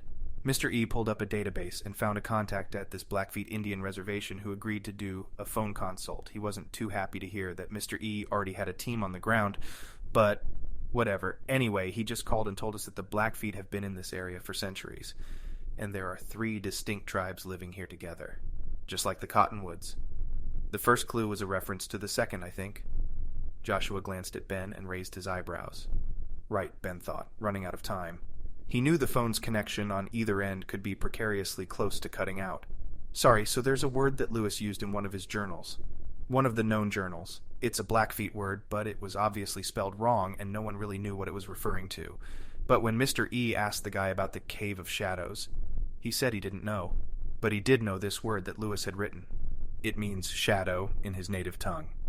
Apparently the Blackfeet Indians weren't completely hostile to Lewis, like history suggests. One of them may have escorted Lewis to the cave. It's in a valley, and they call the Valley Bowl of Shadows. Ben waited, both wanting to make sure Reggie was still on the other end of the line and wanting to back in the importance of his discovery just a bit. When Mr. E had called them to recap his conversation, he'd assured Ben and Joshua that his contact at the reservation had no idea what they were looking for, and no idea that there was another, more dangerous team out there looking as well. They had no interest in upsetting a reservation, a long history of Americans living peacefully in Montana, as it would be a political and media nightmare. Even if they did find something in those hills. Ben was appreciative of this, as was Joshua. The fewer interested parties, the better. The phone crackled. Hello? Ben asked. Reggie, can you hear? Her. Find Julie, Ben. Get... The signal was lost. The phone died in Ben's hand. Joshua looked over at Ben. Think he got the message? No idea, but that was a weird thing to say, right? I already know what we're supposed to do. Why remind us again? Joshua shrugged. Beats me. Maybe they're stuck somewhere, don't expect to get out. Or... He looked over at Ben. You think they ran into Raven Shadow? Chapter 67. The cave was cool, and just like the man had said, it opened up into a surprisingly large cavern once they were inside. Reggie blinked a few times until his eyes adjusted. Caleb and his leader were there, waiting for them. They each wore a headlamp, and Caleb had either never been taught the etiquette of not shining a light directly into someone's eyes, or he assumed he didn't care. You want to drop the light, pal? Reggie asked. Caleb glared at him. Or he didn't. Reggie couldn't see his face. The light, however, stayed in his eyes. You're the great Gareth Red, the leader said. My name is Philip Mance. Welcome to Raven Shadow. I'm not in your shitty club, asshat, Reggie said. And neither is my friend here. Right, don't worry. I hear you couldn't make it in the first time you tried, so we're not recruiting you once again. But you are guests of ours for the time being, so we should get to know each other. I'm an open book. Thanks, but I'm really interested in that last clue. Within the silver lies the gold? You know anything about that? I know it's a crappy clue, Reggie said. I thought treasure hunting was going to be a bit more fun. So did I, Mance said. But here we are. What about your FBI pal? Roger Derrick, correct? Derrick nodded. Your guess is as good as mine. Is it, though? The Hawk tells me you've been spying on Miss Johansson for some time. Says you're obsessed with this treasure, even more than she is. Well, I'm not the one lying on national television and manipulating the media to get my message out there, am I? Mance smiled as if holding back laughter. Reggie felt a bit more relaxed when he saw this. Apparently, they're not as blindly loyal to their benefactor as they are to their boss. She's a nutcase, I'll give you that, Mance said. But we still have a job to do. She says there's something here, something we need, and it's our job to find it. Well, let's look around. I'm sure Meriwether Lewis wouldn't be terribly creative about his final hiding spot. We already have looked around, Caleb said, again with the headlamp. Christ, you lug. Get that out of my eyes. Caleb swung the headlamp down, and Reggie felt a brief sense of victory. It's not here, there's nothing here. It's just a cave that goes that way. He pointed behind Caleb. For about 30 feet. Smashes down to a crawl space toward the end, then nothing, just stops. Any offshoots? The pilot, still holding his gun against Reggie's back, asked. Mance shook his head. Nope, nothing, it's just a crooked tube, completely empty. Reggie looked around now that his eyes, once again, had adjusted. Mance seemed to be telling the truth. There was nothing in sight but curved rock, not even any interesting formations on the floor or ceiling of the cavern. It would make a good shelter for someone traveling over the mountains, but besides that, there was nothing remarkable about it.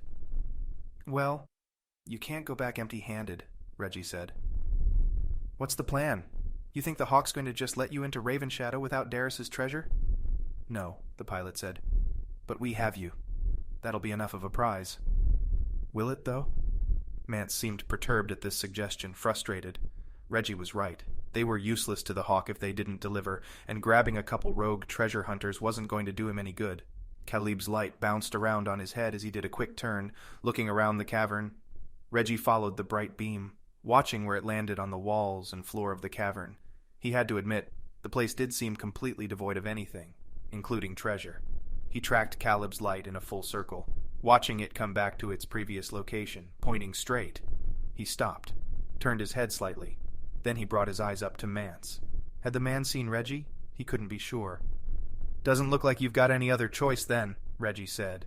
He turned around to face the pilot and his gun. Should we all take a little fly? Head back to Philly? Wait, Mance said. Reggie closed his eyes. You know something. What did you just see? He shook his head. What the hell are talking? The butt of Caleb's rifle slammed into Reggie's stomach. He fell to the floor, gasping in pain. Caleb had hardly moved, using only the strength in his arms and hands to jam the gun toward Reggie. If he'd been more wound up, or had decided to really get his back into it, Reggie might now have a serious problem. I was right not to want to fight this brute, he thought.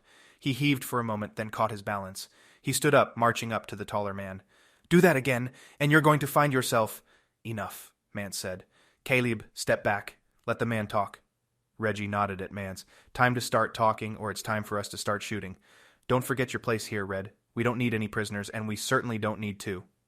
Right, Reggie said. Okay, yeah, it's nothing. I just saw something over here. He pointed to his left, next to Caleb's right arm. On the wall. Frankenstein, you mind? Caleb held the light directly in Reggie's eyes for a second, then swung it to his right, pointing it at the wall. The cavern's wall lit up in white light, and Reggie saw it again. Looks like a tiny vein of silver, Reggie said. That's all. Mance walked over to it. Yeah, I think it is. Within the silver lies the gold. Evans, bring me that. Evans was already in motion, and he now wielded a giant sledgehammer. Reggie had to duck to dodge the swinging hammer as Evans brought it down onto the wall of the cavern. Crack!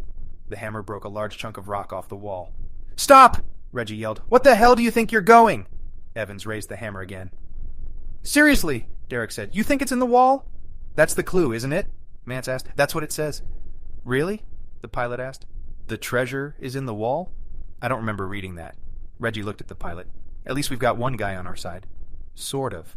The pilot continued. How would Lewis get it there? Inside the wall of the cave, stick it in a hole in the wall, and then plaster it up with more rock? Mance stared at the pilot for a long moment, and Caleb and the others looked around at each other. Are these idiots really that thick? Or do they not believe him? Reggie waited, trying to see the recognition dawning in their eyes. Lewis alone, or even with the help of the other 3 men he was traveling with, would not have been able to put anything behind a solid wall of rock. Yeah, Mance said. You're right. No shit, Sherlock, Reggie said. Caleb moved toward Reggie again, raising the butt of his rifle, but Mance stepped in. No, he said. We might need him. The Hawk wanted us to bring them back, remember? Caleb snorted, the giant of a man obviously disgusted. Reggie listened to Mance's words, trying to figure out why they'd struck him as odd. Then it hit him. He thought about the helicopter. The bird was rated for no more than 8. 9 people, depending on gear, and the Hawks team alone was 7 men. 7 men, plus our 4. Reggie, Derek, Ben, and Joshua. That's too many. Reggie's eyes widened a bit as he stared up at Caleb, noticing the man's own eyes growing dark as they slid shut. In all Reggie's years of training, nothing but experience had taught him his most prized skill, the ability to anticipate, with near-dead accuracy, what another man was about to do. Caleb's rifle began moving toward the man's other hand. He changed his grip on it, so that instead of the club it had been before, it was now, once again, the type of weapon it had been designed to be. He's going to shoot Derek, Reggie realized. There wasn't enough room in the chopper for the men, whatever treasure they might find, or a small sample of it, and the 4-man team they were sent out to intercept. 2 of them would have to be killed. Reggie wasn't sure why, but Mance had told Caleb that the Hawk wanted him. Vicente Garza needed him alive. Yeah, boss, Caleb said, but we don't need him. The rifle swung around in a quick arc and came to rest pointed directly at Derek. He pulled the trigger. Chapter 68. Reggie was already in motion, and he reached the huge man just before the explosion. He threw himself directly into his chest, aiming for the numbers, just like his high school football coach had taught him. His forehead struck at the same moment he heard the gunshot. It was absolutely deafening, and Reggie suddenly realized that an assault rifle firing in a closed, reverberating space such as this might actually make him deaf. But it was a fleeting thought. He was still moving forward, Caleb's thick body coming with him. He didn't know if the tackle would be enough to have redirected the gunshot, but he didn't care. He'd take this man down and then figure out what to do next. The mistake he'd made was that he hadn't been fully aware of his surroundings. The man behind him, Evans, had casually walked over to Reggie and stuck the end of his rifle into his back. Reggie felt the cold, hard steel barrel and immediately put his hands up. Caleb shifted, pushing Reggie off him like he was nothing more than an annoying puppy, and stood up. He yanked Reggie's outstretched arm and pulled him to his feet, and Reggie turned around to see what had transpired during his fight with the bear. All 5 of the soldiers had their weapons drawn, 3 of them on Reggie, and 2 of them on Derek. Derek, too, had his hands up. Reggie looked at the FBI agent and shrugged. Sorry, man, did my best. It was enough to not get me shot, he said. There's still time for that, Mance said, but not here. We've got plenty of space in the bird for both of you, considering your friends are probably already heading back to Philadelphia right now.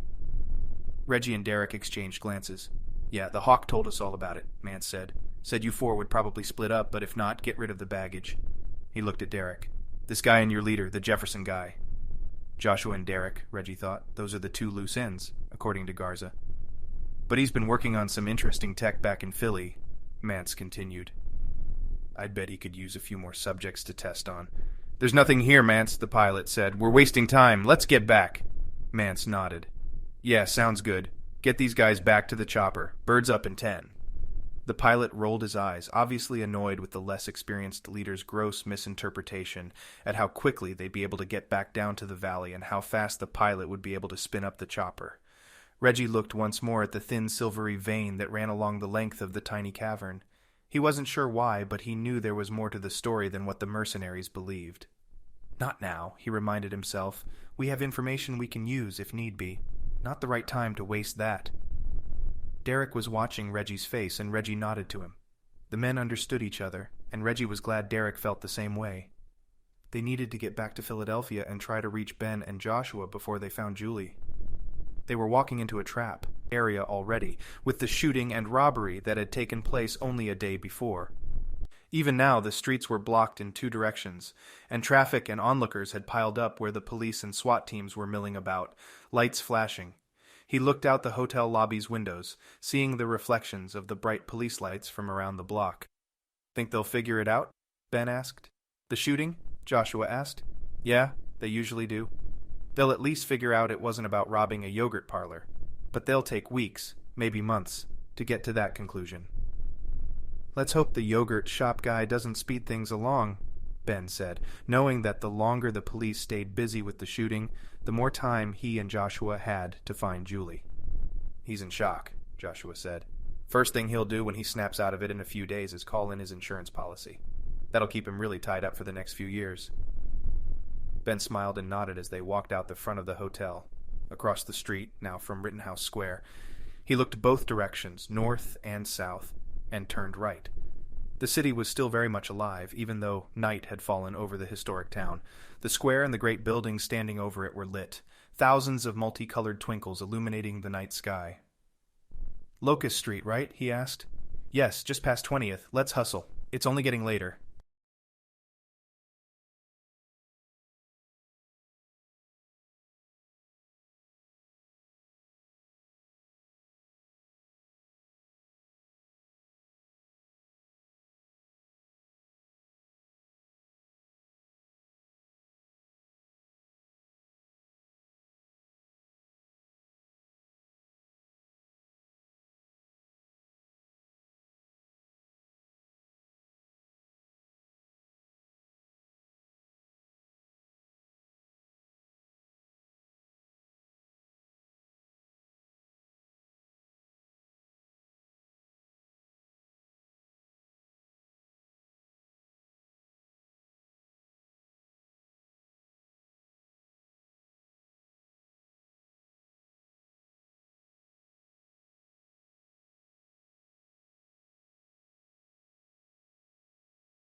Chapter 70.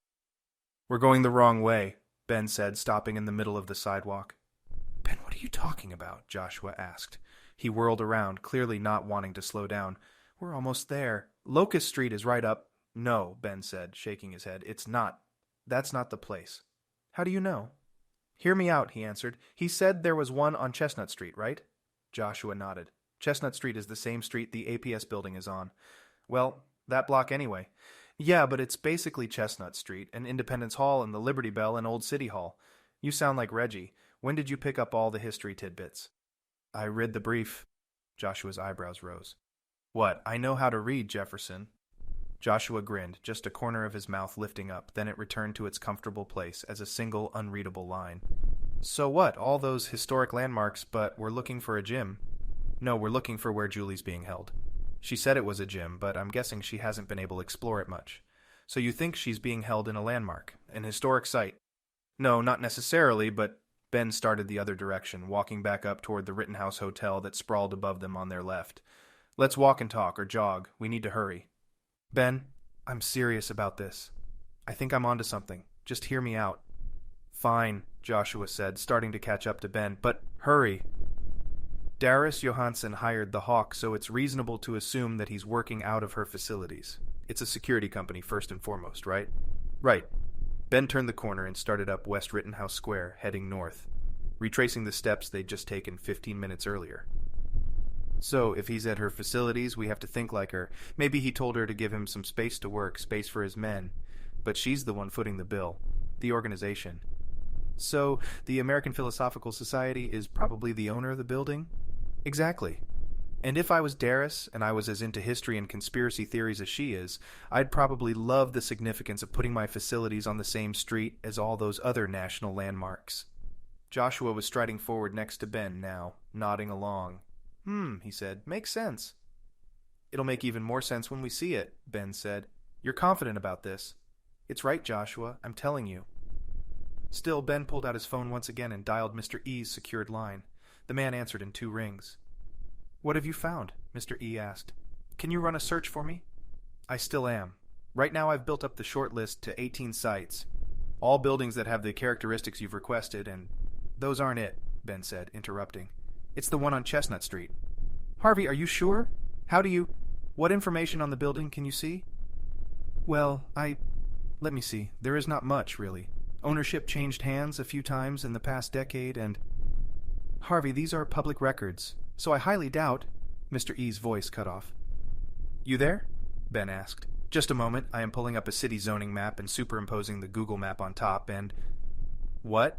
Ben asked. He started to feel excited, his heart rate elevating. This is it, he thought. I know it.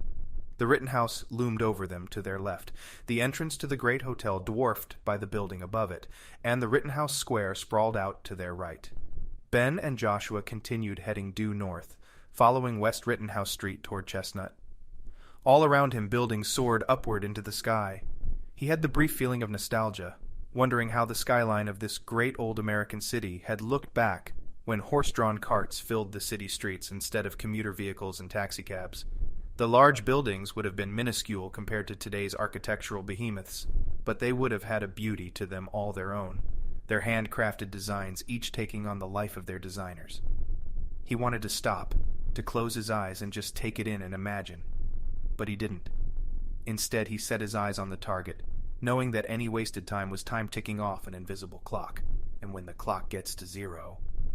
"Okay," Mr. E's voice said, puncturing the night air as they walked. Ben involuntarily increased his pace, and Joshua followed suit. "I have the records here. It appears as though this building sat abandoned for many years, as it was originally a residential home that now sits on land that is now zoned for commercial. 3 years ago it was purchased by a DJ Holdings, Inc. Darus Johansson," Joshua said. "It must be," Mr. E said, "but there is no proof of that here. The building, however, does seem to have some historical significance, as it was never torn down and never sold for less than $250,000. "That doesn't sound like much in this city," Ben said. "Well, I am including the entire sales history that has been recorded," Mr. E said. "Starting around the turn of last century," Joshua whistled. "Okay, that changes things. This place was worth that much in the 1900s? "It appears so," Further, the house was immediately rezoned and then construction permits were taken out upon the purchase, an extensive renovation judging by the number of permits pulled. "Get information on those permits," Joshua said. "Yes, Mrs. E is already working on that," the man said. "But I do not think it will be necessary." "You don't?" Ben asked. "No, I'm seeing that there was another bid put into the city for the property just before DJ Holdings Inc. closed on it. Popular place." "No, I do not believe the property itself was the reason. The bid put in was for $500,000 more than the selling price, and it was placed by the APS. Ben looked at Joshua, who was already staring at him, and both men broke into a run. Chapter 71. "That's the place," Joshua whispered. "Set back a bit off the street." Both men were crouched down behind a low, crumbling brick wall, peering over the edge at the alleyway that led to the building. Joshua triple-checked his phone, then nodded. "Yeah, that's it for sure. You see any bad guys?" Ben asked. "No, but we're not going to from here. If they're guarding the place on the outside, we need to get up the alley and do a perimeter check." "We don't have time for that," Ben said. "Julie's in there, and we think Julie's in there. Don't forget we've got plenty of other places on the map that we're supposed to check." "She's in there," Ben said again. "Come on." Ben took off in a jog, running straight up the alley and toward the short, whitish building standing at the end of it. If the place had ever been historically important, it didn't show that now. The house, as Mr. E had called it, looked nothing like anything Ben would ever want to live in. A row of blacked-out rectangular windows spread along the length of the wall, but the rest of the wall was completely devoid of noticeable features. The plain, boring whitewash had long since faded, and coupled with the dim hue of the nearby streetlight, the wall seemed to be decrepit, yellowed with age. Ben reached the end of the alleyway and saw that there was another alley, a narrow street really, that stretched left and right, connecting Chestnut Street to the south with whatever street lay to the north. Joshua caught up. "Hey man, at least give me a warning when you're going to run like that. We get seen by the Hawks group and we're dead." "Fine," Ben said. "Warning." He darted out again, this time to the right, south, toward Chestnut Street. He heard Joshua groan from somewhere behind him, but the man's footfalls echoed off the old wall and into Ben's ears. When he reached Chestnut Street, he slowed down and let the adrenaline subside. Though he knew from personal experience that the Raven Shadow men were not afraid to start shooting in public, in broad daylight for that matter, he was standing in the midst of throngs of late-evening tourists and pedestrians. Dogs were being walked on leashes, and families bounded down the great old avenue in both directions. "This is it," Ben said, "the front of the house." The front of the house looked exactly the same as the side, except it was very narrow and had a door on it. "Kind of an eyesore," Joshua said. "Yeah, no joke." The house, unassuming as it was certainly large enough to contain a gymnasium. The width of it would have been perfect, and the length was longer even than a typical school basketball gym. "This could be it," Joshua said. "This is it," Ben responded. "Should we knock?" Joshua didn't even grant Ben a response. Instead, he continued walking around the facility, just as he'd told Ben they should do. Ben was growing anxious, feeling strongly that they were wasting time, but he followed behind Joshua anyway. The man did know what he was doing, Ben realized. Joshua Jefferson had once been a member of a security team not unlike Raven Shadow. They had met in the Amazon rainforest, but Ben imagined that Joshua was not unfamiliar with urban reconnaissance either. Joshua, now out of the prying eyes of the public passers-by on Chestnut Street, held his pistol out in front of him, 2 hands at the ready. He walked slowly, purposefully, not allowing his steps to be heard by even Ben, walking closely behind. "Move up to the corner," Joshua whispered. "Let's see if there's a back door." Ben nodded, knowing Joshua couldn't see him, but walked past his leader and toward the corner of the building. He waited at the edge of it, unsure of what to do next. It was not often Ben felt out of his element. He enjoyed the outdoors and nature, and had decided long ago to spend as much time as possible within it. He'd bought the cabin and the land it was on in Alaska, knowing that it would be something he'd hold on to forever. A personal retreat he could always return to recharge and rejuvenate. And then Julie came along and he found himself thrown into a completely different world. It wasn't her fault, but there was an aspect to it all that caused Ben to wonder if it would be different if they'd never met. He wasn't about to give her up, but there were times in their relationship when the tension between loving the woman who'd promised her life to him and his desire to hide away in the cabin forever came to a head. Now he was feeling the pressure of being exposed and in an environment he didn't understand and feel comfortable in, and knowing that it was all to get Julie back. He sucked in a breath, letting it fill his lungs and push his chest out. He needed strength now, especially if they were going in and fighting the Raven Shadow team undermanned. "See anything?" Joshua whispered. Ben shook his head. Not without jumping out there, but I do think there's a door. A single step lay halfway down the alley, adjoined to the back of the building. Looks that way. Ben froze.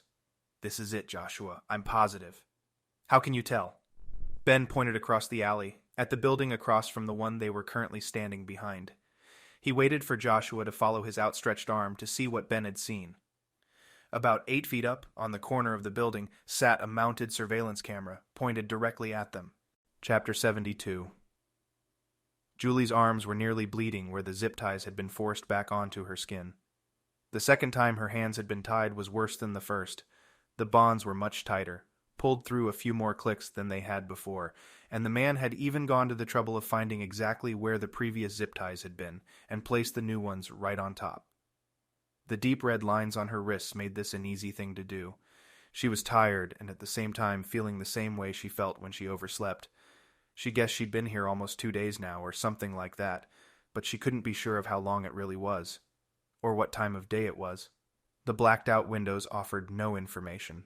No sunlight or moonlight cast its glow through them, and if not for the blinding lights on the ceiling of the gym that had been on for an hour or so, she would still be in the dark. Men were milling about, working on tasks she neither understood nor cared to understand. She'd long since given up trying to gather information, no longer believing she could get an edge over the Hawk and his team. If she was going to make it out of here alive, it would be because of Ben and the rest of the group. She heard commotion behind her. Suddenly, a few men's voices shouted, and a crashing sound. A door, far away, slammed. She tried to turn her head, but her neck wouldn't lend her the range of motion. Everything felt tight, and even her toes seemed to be disconnected from the rest of her body. She thought about screaming, but knew it was useless. What would it accomplish? No one out there is going to be able to get in here, unless they take out all of Vicente Garza's men. And there were a lot of men. In the time Julie had been tied to the chair, the one piece of information she had been able to gather was that there were between 10 and 15 men. Some looked similar, or they were the same man, and she just hadn't recognized them. Some may not have even come into the gym at all, staying somewhere else on the premises. She'd overheard that some of the men weren't really Raven Shadow, but recruits hoping to be chosen. Her team was 4, not including herself, and even though she knew Joshua and Reggie were more than capable shots, when bullets started to fly, there was no telling what the outcome would be. It was very likely that any engagement between the forces would end horribly for Julie's side. Had they gotten reinforcements somehow? Mrs. E was, to her knowledge, staying in Alaska, to help with communications and research, and to provide support for her husband. Derek, the FBI man, may have been able to call something in, but he'd seemed to be alone the entire time they were together, and she had a feeling that sending in a team of agents was a long shot. The commotion ended, and she sat still, waiting, trying to hear more. Footsteps, multiple people, maybe 5. The gym's door opened behind her, and she tensed up. They're coming in here. She waited, listening. The footsteps did indeed begin their steady march into the room, louder with each step. One of the sets seemed to be dragging a bit. Another seemed disjointed, the rhythm of them not matching up with the others. "Miss Richardson," a man's voice said, the Hawk. "Someone's here to see you." Chapter 73. There she is, Ben thought. She's right there, sitting in the chair, in the middle of the... "Miss Richardson," the man announced as he stepped into the room. "Someone's here to see you." "Listen, bastard," Ben growled. "Let her go and I won't..." A rifle butt smashed into his hip, and Ben felt the searing flare of pain shoot up his right side. The rifle had hit bone, and it was bound to leave a nasty bruise. But he wasn't dead, and he still had a mission. He shoved sideways, forcing his large frame into the man who had hit him. He caught him off guard, and the soldier flew backwards into another man he'd entered with. Another rifle butt crushed his left knee, and he went down. Before he could fall all the way to the floor, however, he felt himself lifted up from behind. He balanced on one foot, allowing the man behind him to help. Then the man behind him socked his ear with a hard fist, and Ben fell again. This time no one offered their help. Joshua was being held tight by 3 other men, and a 4th was pointing his rifle at his gut. Ben scowled at the man who'd smacked him, and he lay on the floor, looking up. Ben, is that you?" Julie's voice, cracked and strained, reached his ears. It gave him strength. His knee wasn't broken, and he pulled himself up. He'd limped for a time, and his hip was going to need a serious bag of ice, but again, he was alive. As long as I'm alive. He didn't hesitate. As soon as he felt the man's hand on his shoulder once again, he crouched with his good leg and slammed upward and back as hard as he could. The soldier behind him yelped in pain, but his voice in Ben's ears was drowned out by the sound of his nose being crushed. And to think, that was only with one leg. The man fell, but there were 2 more on him. "Enough," the hawk yelled. "She'll be here soon, and we need to be ready." Darus Johansson, Ben thought. That's who he's talking about. He looked at Joshua, but the man's expression was unreadable. We need a plan. We need something. He wondered where Reggie and Derek were and if they were having any luck finding the treasure. "Boss, I have the chopper inbound." "We have clearance, right?" the hawk asked. "Yes, sir. It's been clocked and approved. Private chopper landing for emergency refueling at the hospital next door." So that's what Darus wanted with this place, he thought.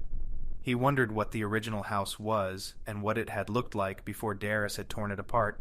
She'd replaced it with this monstrosity, and if not for her other crimes, Ben would have still hated her for it. The gym they were in now wasn't really a gym, but it had some of the same markings: tall brick walls on 4 sides and a wooden floor. It could have easily been a simple warehouse or storage building, but the huge, square fluorescent lights on the ceiling gave the entire place very much of a gymnasium feel. He heard the sound of a helicopter, undoubtedly the same chopper the man in front of Vicente Garza had referenced. The men seemed to hear it as well, and they all stopped and listened for a moment. "Won't be long now," the hawk said. He clapped. "Everyone get to work. I want to be ready when she walks in that door." Ben bristled. They were staging something in here. That's why Julie was sitting in the middle of the room, and Ben was supposed to be one of the audience members for this show. Chapter 74. Reggie couldn't see a thing. A thick black covering had been slipped over his head as soon as he was inside the chopper, and it still hadn't been removed. Aside from knowing they were somewhere in Philadelphia, he had no idea where exactly he and Derek were being taken. The chopper descended, and before the struts had touched down, he was being shoved out an open door, a man on either side of him holding his arms down. He could only assume Derek was enjoying the same treatment, but he wasn't concerned with the other man at this point. This whole mission had gone south, a complete failure. He wasn't sure if they could salvage any of it, but he knew if any part of it could be salvaged, it was the part about rescuing Julie. "Stairs," one of the men said, and it was barely enough time before Reggie felt the floor give out, the first of a set of stairs beginning under his feet. He followed them down, the men yanking him back and forth as they jangled around in the stairwell, and he heard Derek grunt as he slammed up against a wall just behind him. Good, he thought. At least they're keeping us together. The stairs ended, and he felt the movement of air outside his hot, stuffy head covering. "We're outside!" The feeling was short-lived, and he was soon thrust into an open door and up another short set of stairs. He heard people inside, walking and talking. The room felt large, cavernous even. Derek entered behind him, and Reggie heard the rest of the team that had captured him step up into the room as well. His covering was violently pulled from his head, and the shock of it caused his head to loll. The bright lights were the next surprise, and he blinked, squeezing his eyes shut tightly. When he opened them, his heart sank.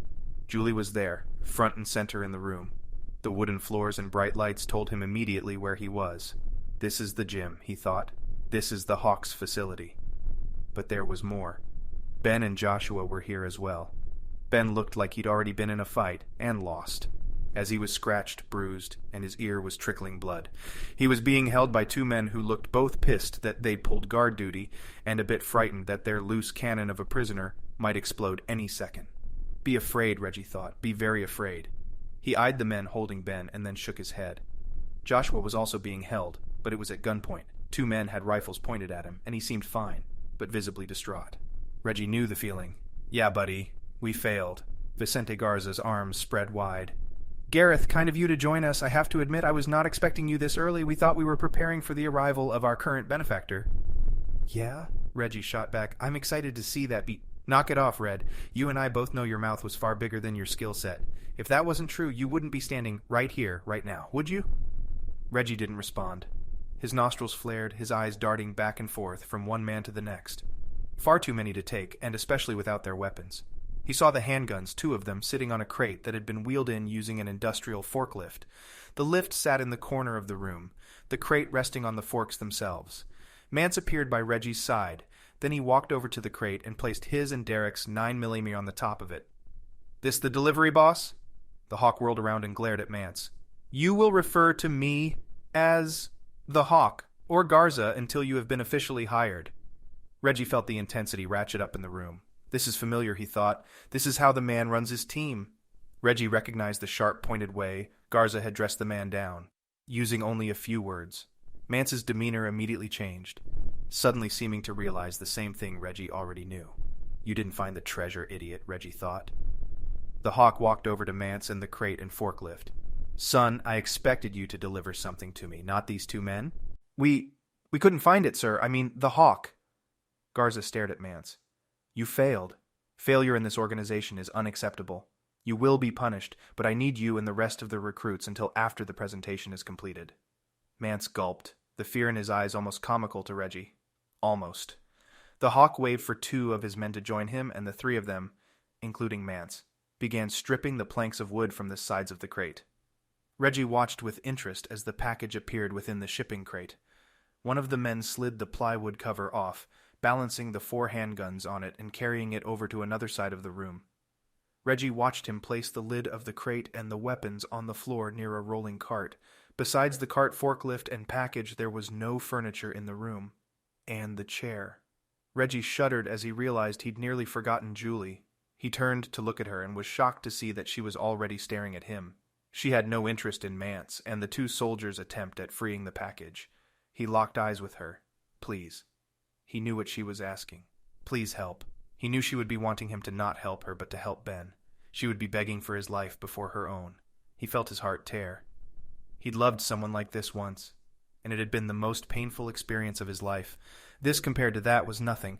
The realization dawned on him. No matter what happens to me now, it can't be as bad as that. Reggie felt the strange thought giving him strength. He let it build inside him to an intensity, a rage that he could use. He'd use this same rage in Antarctica, killing a man with nothing more than his bare hands and the tiny latch on his watch. He knew now.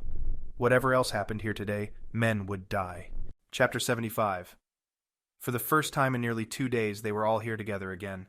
But Julie felt no happiness, no satisfaction. She wasn't excited, and she wasn't joyous at their reunion. This was bad, and it was quickly getting worse. The Hawk had them, all of them, where he wanted them, and she knew, vaguely, how it would play out. She was a guinea pig, and whatever was in that crate was somehow going to be a part of her experiment. She looked at the Hawk. The rest of his men were busy, scurrying about in the gym, some of them still guarding Julie's team. Julie herself was unguarded. There was no point in wasting a man on her. And it strangely made her feel even more alone. No one was bothering with her, as if she wasn't even in the room, as if she were already dead. The 2 men and the one called Mance walked over to her carrying the box they'd unpacked from the crate. They set it down about 10 feet away from her, letting it fall a few inches to the wooden floor. "Careful!" Morrison yelled. "Stuff in there's worth more than all 3 of your miserable lives combined." One of the men nodded, but Mance and the other soldier did nothing to acknowledge Morrison's words. The Hawk was busy setting up 3 chairs on the side of the room. Julie was going to be a sideshow, an attraction at a private carnival. One for the Hawk, she thought. Who were the other 2 chairs for? The rest of the men would stand guard, obviously. Their massive assault rifles far more than would be necessary to keep her and the other 4 members of her team in place. There was a knock at the door behind Julie. The Hawk straightened up, ordered a few of his men to continue with some tasks she couldn't hear, and then he turned and marched to the door. She heard it open, heard the clacking of heels on the hardwood floor. It's her. Darus Johansson appeared to her right, trailing behind the Hawk. "Welcome, Miss Johansson," the Hawk said. "Garza, thanks for setting this up." She looked at her watch, then over to Julie, then back at Vicente Garza. "I thought we were going to use the FBI guy?" Julie stiffened, looking over at Roger Derrick, standing near the wall a head taller than the man guarding him. "I'm just a fill-in for the real target. A test run. Miss Richardson here was, available. She's been more than willing to cooperate thus far, and I don't suspect she'll be changing her mind." Darus nodded. She looked coolly at Julie. "Bring it, bitch," Julie thought. "You and me. Right here. Right. I can see how Derek's replacement would be a suitable test subject. She did seem a bit on edge when we first met. She'll do fine." "Good," the Hawk said, extending his arm down toward the chairs. "Please take a seat. We're almost ready." The men seemed to speed up at hearing this, and within another minute the soldiers who weren't guarding Julie's team had all lined up near the wall, next to the forklift and pieces of the crate. Morrison took a seat next to the Hawk, with Johansson sitting on the Raven Shadow leader's opposite side. The box next to Julie and the rolling cart on the opposite side of her sat unmanned for the moment. The Hawk stood up, walked over, and turned to face Johansson. "Our chemist's work is complete, and we have been able to extract the scopolamine-like residue from the silver." Julie's mind raced. "Silver? Extract the chemical?" She thought back to the very first conversation she and the team had had regarding this mission, back at the cabin. Mr. E had told them about the theft at the pawn shop, then the murder of the old widow. Both had been related to a small vial of some sort of rock or mineral. Is silver. My team was unable to locate the remainder of the silver, unfortunately, but as you predicted, Miss Johansson, we were able to create a suitable alternative to the real thing. The synthetic material, we assure you, will be a perfect replacement. Johansson shifted in her chair. If she was upset about Ravenshadow's failed attempt to find Meriwether Lewis's treasure, she didn't show it. She watched Garza, tracking his every move. She's as sharp as Roger Derrick said she was, she realized. She's taking everything in, memorizing every detail, so she can use it later. Julie was still spooked with the whole ordeal, but she realized that there was a strong chance that she was not going to die here. At least, not from the test of this material. She'd already been injected with a sample of the drug and survived. It had been a painless experience, and though she had no recollection of what she'd done or told Garza, while under its influence she felt confident that this test would be no different. She just needed to bide her time. There was no escaping, not now, even if she could somehow get her zip ties off, and get to the door and open it and run out without getting overtaken by the men in the room. Reggie, Derek, Joshua, and Ben were still in there. It wasn't worth the risk. No, Garza might kill her, but it would come after. He wouldn't leave her in the chair in the center of the room. It would be somewhere else, somewhere where the cleanup wouldn't be as messy. So she waited. She tried to play Darus's game, to take in the information. She didn't have a plan, nor did she think there was any way to make one without having any control. But she watched and observed anyway. The hawk reached down to the cart once again, and once again popped open the box sitting on its top. He retrieved another syringe, but instead of reaching down for a jar of fluid next to it, he walked over to the package on the other side of Julie. "This is just the first batch," the hawk explained. "We will be ready to ship immediately after our test today, if you still have the buyers." Darus nodded. "Wonderful. In that case, my team is also ready to begin production at scale." The hawk opened the package and tore away the cardboard from the top. He reached inside and pulled out a jar identical to the ones scattered on the rolling cart. He filled the syringe again, from the top of the jar. "That won't be necessary," Darus said. "There are still some controls that need to be in place first. We can't have this stuff flooding the market if it does what you say it does." The hawk laughed. "Oh, it does, I assure you. Just wait." The hawk walked over to Julie and jammed the needle into her upper arm. Chapter 76. Ben pushed forward, testing the soldier's willingness to engage. It seemed, apparently, the soldier was more than willing. He spun out the bottom of the rifle he was holding, the butt of it swinging up into Ben's gut. Then he continued the motion, this time rotating the weapon horizontally on its axis, hammering the side of Ben's head. Ben went down. He saw stars, 2 Julies, and 2 of everything else. You... The sentence he had formed in his mind failed to come out. The words were there, but his mind refused to participate. He rolled his eyes around, hoping to dislodge any sluggishness in his head. It didn't work. He still felt dizzy and now nauseated. "Try it again, kid," the older man said. The Ravenshadow soldier was shorter than Ben, but he looked to be in his late 40s. A stubble-darkened chin shoved out from a chiseled jaw, and Ben could see flecks of gray floating in the facial hair. Ben stood back up, the man's rifle now righted, following his every move. "I really would like to hear this thing go off in here," the man said. "Try it again." Ben glared at him, his jaw stiffening. He put his hands up, surrendering. Then he looked over the man's shoulder toward the center of the room. Julie. He wanted to call out to her, to see if his words had returned. He opened his mouth and felt the dizziness grow once again. Julie. She was there. The man called the hawk, standing next to her. He had just shoved a needle into her arm, and he and the woman, Darus Johansson, seemed obsessed with Julie's reaction. Ben tensed up, also curious about what drug Vicente Garza had put inside her. What would it do? How long would it last? And most importantly, what are the side effects? Julie's head fell backwards, her eyes open wide. She began to mumble loudly, and Ben could hear it from his position against the back wall. The soldier in front of him didn't move, didn't divert his eyes from Ben. He thinks I'm going to try something again, Ben thought, and he realized he just might. Julie needed him, and she needed him now. Whatever test this was would eventually end. And then what? What would the hawk do with Julie? What would Darus do with her? He'd seen the way Darus Johansson looked at Julie. Contempt, disgust, hatred. She hated Julie, and she'd hated Julie the moment she'd met her. Ben never understand the cattiness of women, and why they always seem to be secretly trying to one-up the other. But this was beyond simple hierarchical maneuvering. This was deeper, something Johansson carried with her. Even now, Darus was leaning forward, literally on the edge of her seat. She had an odd look on her face, a combination of pure, childish curiosity and fury. Her eyes burned with hate, but her slight smile seemed to imply she was enjoying this. Julie's head snapped forward again, and she looked right at Ben. He watched her face, trying to determine if the woman he loved knew who he was in that moment. If she could see him. Her eyes flitted back and forth once, quickly taking in the rest of the room. At this point, there was no one behind Julie. She sat in the center of the gymnasium, her back to the opposite doors, and all the Raven Shadow men, as well as the Hawk and Darus Johansson, were standing or sitting in a wide arc around Julie. He, Reggie, Joshua, and Derek were all standing with their backs to the wall in front of Julie. But they each had a soldier, weapon drawn, guarding them. Julie's face scanned Ben's, but there was no reaction. She was blank, empty. "Miss Richardson," the Hawk said. His voice had changed. No longer was he the confident leader, the intimidating figure of power for his men. His voice was calm, almost gentle, and as he addressed Julie, Ben wondered if the man's voice was part of the test. Perhaps the tone of the man's voice affected Julie in some way. She turned to look at the Hawk. "Hello again, Miss Richardson. I'm glad we could talk in front of the rest of these people. Miss Richardson, do you see these people?" The Hawk made a point of drawing a wide half circle with his open palm, showing Julie the room. "I do," Julie said. Ben's heart raced. He hadn't heard Julie's voice since before the phone call. He'd heard her scream, cry out, beg, but he hadn't heard her in so long. Her normal day-to-day voice. He was hearing it now. Whatever was affecting Julie was causing her to be completely collected, at ease.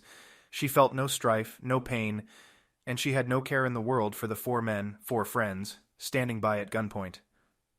"Good, Miss Richardson." The Hawk looked over at Darus, who gave him an approving nod. "We are going to move directly into the proceedings." He walked over to Julie's other side and knelt down. Garza took a knife from his pocket and began cutting Julie loose from her ties.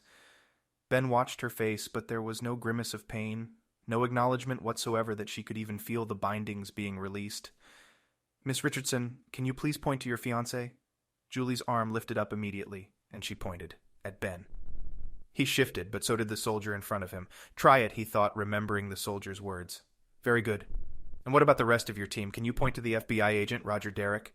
She pointed. "And can you—" "Cut to the chase, Mr. Garza," Darus's voice suddenly called, breaking into the gym. "I need to know if this drug works or if we have to go back to the drawing board." The Hawk seemed annoyed, but he righted himself and stood up. "Of course, Miss Johansson. I know we are pressed for time." He then walked over to where Darus and Morrison were sitting on the side of the gym and held out his hand. Morrison reached behind his back and pulled out a handgun, a large 9mm, that he'd had tucked into his belt holster. Ben swallowed. The Hawk returned to Julie's side and held out the weapon. "Miss Richardson, please take this weapon." Julie reached up and took the weapon. "Miss Richardson, you know how to handle this weapon, correct?" Ben knew she did. It was a Glock, a standard issue 9mm that could be found all over the world.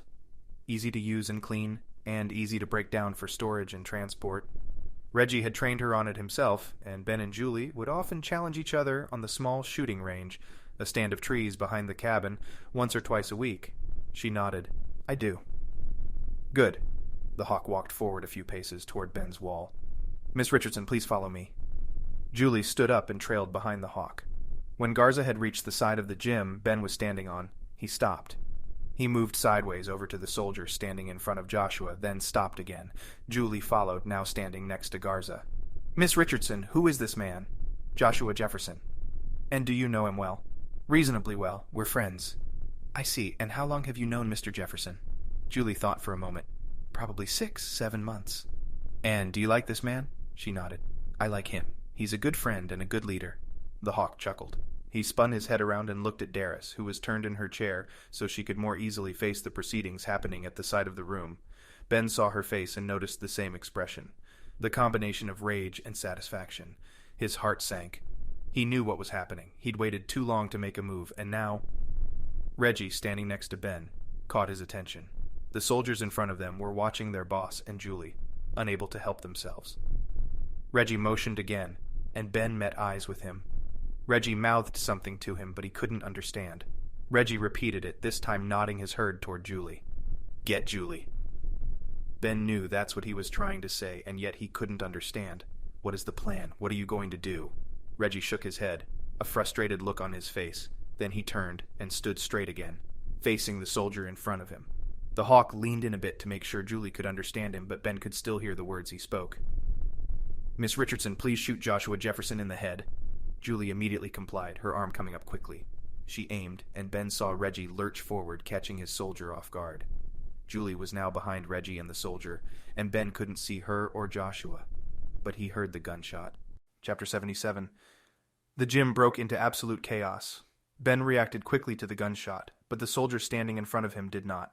Ben rushed him, taking him to the ground, and he wrestled the rifle from the man's hands. Before he could get a shot off, the man coughed, a spattering of blood, and his eyes froze in place, open as he died on the gym floor. Ben looked up. Reggie was there, suddenly and surprisingly, and had jammed a knife, one he had taken from his own soldier's belt, into Ben's soldier's neck. Then Reggie was gone. A quick burst of assault rifle fire echoed loudly in the gym, but the shots sounded far off, loud but not near Ben's location. He focused on the next threat. 2 of the Raven Shadow men were preparing to aim his direction. He dove down flat onto the gym's hardwood floor and tried to smash his large frame down as much as possible. Another burst of gunfire erupted over his head, and a second sounded, one of the rounds landing into the soldier he was hiding behind, the human shield doing its job. Ben grabbed for the man's rifle and found it close enough to his left hand. He pulled it up, checked it quickly. He had never shot this one before, but the mechanism was familiar enough, and rolled it around and set the barrel of it on the dead soldier's back. He aimed, fired, twice. One of the men went down, but the other was still running toward him. He fired again, and the man fell. Ben didn't hesitate. 2 down, 2 already dead, he thought to himself, counting the men he'd just shot and his and Reggie's soldiers. The trouble was, he wasn't sure how many soldiers there had been before the fight started. "Ben, the door!" Reggie's voice cut through the firefight, and he looked up to see Darus and 2 other Raven Shadow men running toward the exit, the same doors he and Joshua had entered from. He swung his assault rifle around and fired 3 bursts of 3 rounds each. It did the trick. None of the runners were expecting the shots, and the first 2 bursts took out the nearest man's legs, while the last burst hit Darus in the shoulder. She went to the floor, grabbing at her arm. The man on the other side of her found himself exposed, in the open, without a weapon ready. Reggie fired from next to Ben after having picked up his soldier's weapon, and the man went down. "You good?" Reggie shouted. "Not now," Ben said. "Where is—" Then he saw her. She was walking in a circle, dazed near the chairs where Morrison and Darus had been sitting. "Julie!" he shouted. "Over here!" he yelled. "Walk over here!" Julie looked at him, still no recognition on her face, but she complied. She began to walk toward Ben. Ben couldn't see Joshua or Roger Derrick, but he did notice a group of 3 soldiers running across the gym, aiming for the doors that led into the rest of the building. He considered firing, but realized Julie was about to walk into his path. 2 bursts rang out, and one of the soldiers fell. Another burst, and the other 2 were hit. How many left? Ben thought. How many more do I have to kill? Julie was close now, about halfway to Ben's location. He wanted to run out and grab her, but he knew the risk of being shot, by one side or the other, were astronomically high. It had only been 30 seconds since the skirmish had begun, and already it was slowing down. Ben could see 5 men lying on the floor, dead, and he quickly realized they were all Raven Shadow men. "Come on, Julie, hurry up!" Julie was still walking, painfully slow, but she was making progress. He motioned for her to hurry, but she either didn't understand or refused to respond to the hand signal. Then Morrison was there, behind Julie. Ben didn't see where he'd come from, but he was there, at the side of the gym, aiming a pistol at her back. Ben lifted the rifle again and began to aim. Morrison looked up from his aim and smiled at Ben, and then fired. Julie went down. Ben felt the air escape his lungs. He couldn't breathe, couldn't shoot, couldn't move. He rolled over, trying to slide forward. The hawk was standing over Ben then, also smiling, like a bird looking at a worm. Ben twisted around quickly, trying to pull the rifle around fast enough to get a shot off, but the hawk fired his handgun, the same 9mm Julie had used. Fire shot through Ben's body, all centered around his stomach. Excruciating pain told him everything he needed to know. Another shot, and this time Ben felt his eyes growing heavy. His thigh was bleeding profusely, and he could feel every ounce of blood draining away through the 2 holes in his body. No, he wanted to cry, to scream, but there were still no words. He saw Reggie run out of the gym, following a soldier who'd gotten back up and headed for the door. Roger Derrick was still missing. Darus Johansson was lying face down on the floor, but she was moving, slowly trying to roll onto her side. But the Hawk and Morrison were still there. Julie was somewhere too, but Ben couldn't see her. He tried craning his neck around, but any movement whatsoever seemed to cause more pain than the actual gunshot wounds had. Ben watched, the room dark and fading fast, as the Hawk turned and joined Morrison, then walked toward the exit. He felt rage, more than he'd ever felt, but it was contradicted by the pain. The searing pain that rendered him immobile. The Hawk stopped next to Darus. She had successfully rolled over, and he saw her good arm raise up, beckoning for one of her men to help her.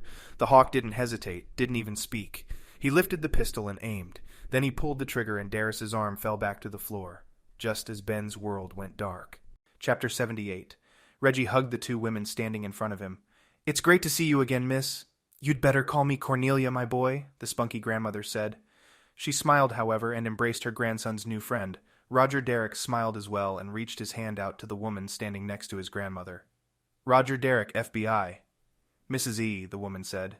"Pleasure to meet you. I truly appreciate your help with this matter and for keeping our team safe." Reggie looked down at the ground. "And I'm sorry for your loss," Cornelia said. Neither Reggie nor Derrick spoke.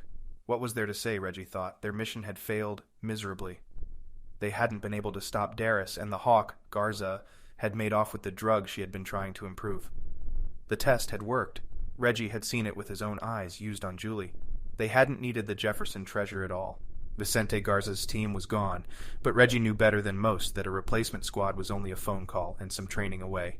There would be some time needed for Garza to train them, but time was something they didn't have much of. The longer they waited, the better equipped Raven Shadow would be to fight back. Reggie needed to find them and bring their leader to justice before he could rebuild, and Joshua. Reggie felt the wave of emotion. He was a good man, a confident and qualified leader, and he had died in vain. He could still see the black body bag on the gym floor, the bustling crowd of FBI and local SWAT, as well as streams of Philadelphia police, moving around in the cavernous room. The hardwood floor creaked under the weight of the people, and it bled with the real blood that had been shed by both sides. There would be a funeral, but since Joshua Jefferson had no living relatives, it would be small. Reggie, Ben, Julie, Mr. and Mrs. E, and Roger Derrick. Possibly a few friends he'd made in Brazil. Reggie didn't know what religion, if any, Joshua had followed. So their plans for the man's burial and service were a challenge from the beginning. Mr. E was currently working on it, and he'd informed them all that it would be a simple, easy service that honored the man and his work. But there was other work to attend to, and Mr. E had sent his wife to Montana to meet up with Reggie and Roger Derrick, who'd also invited along his grandmother. She wouldn't want to miss this, he'd told Reggie, and Reggie quickly agreed. They had planned the quick excursion, booked a chartered helicopter to fly them into the same bowl they'd seen the Raven Shadow group land in, and were now standing outside the same small cavern he and Derrick had been led into at gunpoint only 2 days earlier.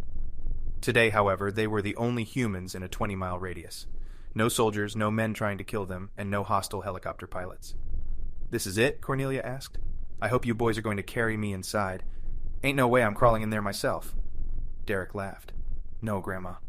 We had a scan taken of the entire mountainside. There's a much larger cavern up there." He pointed up the sloping face of the mountain, almost directly west of where they now stood.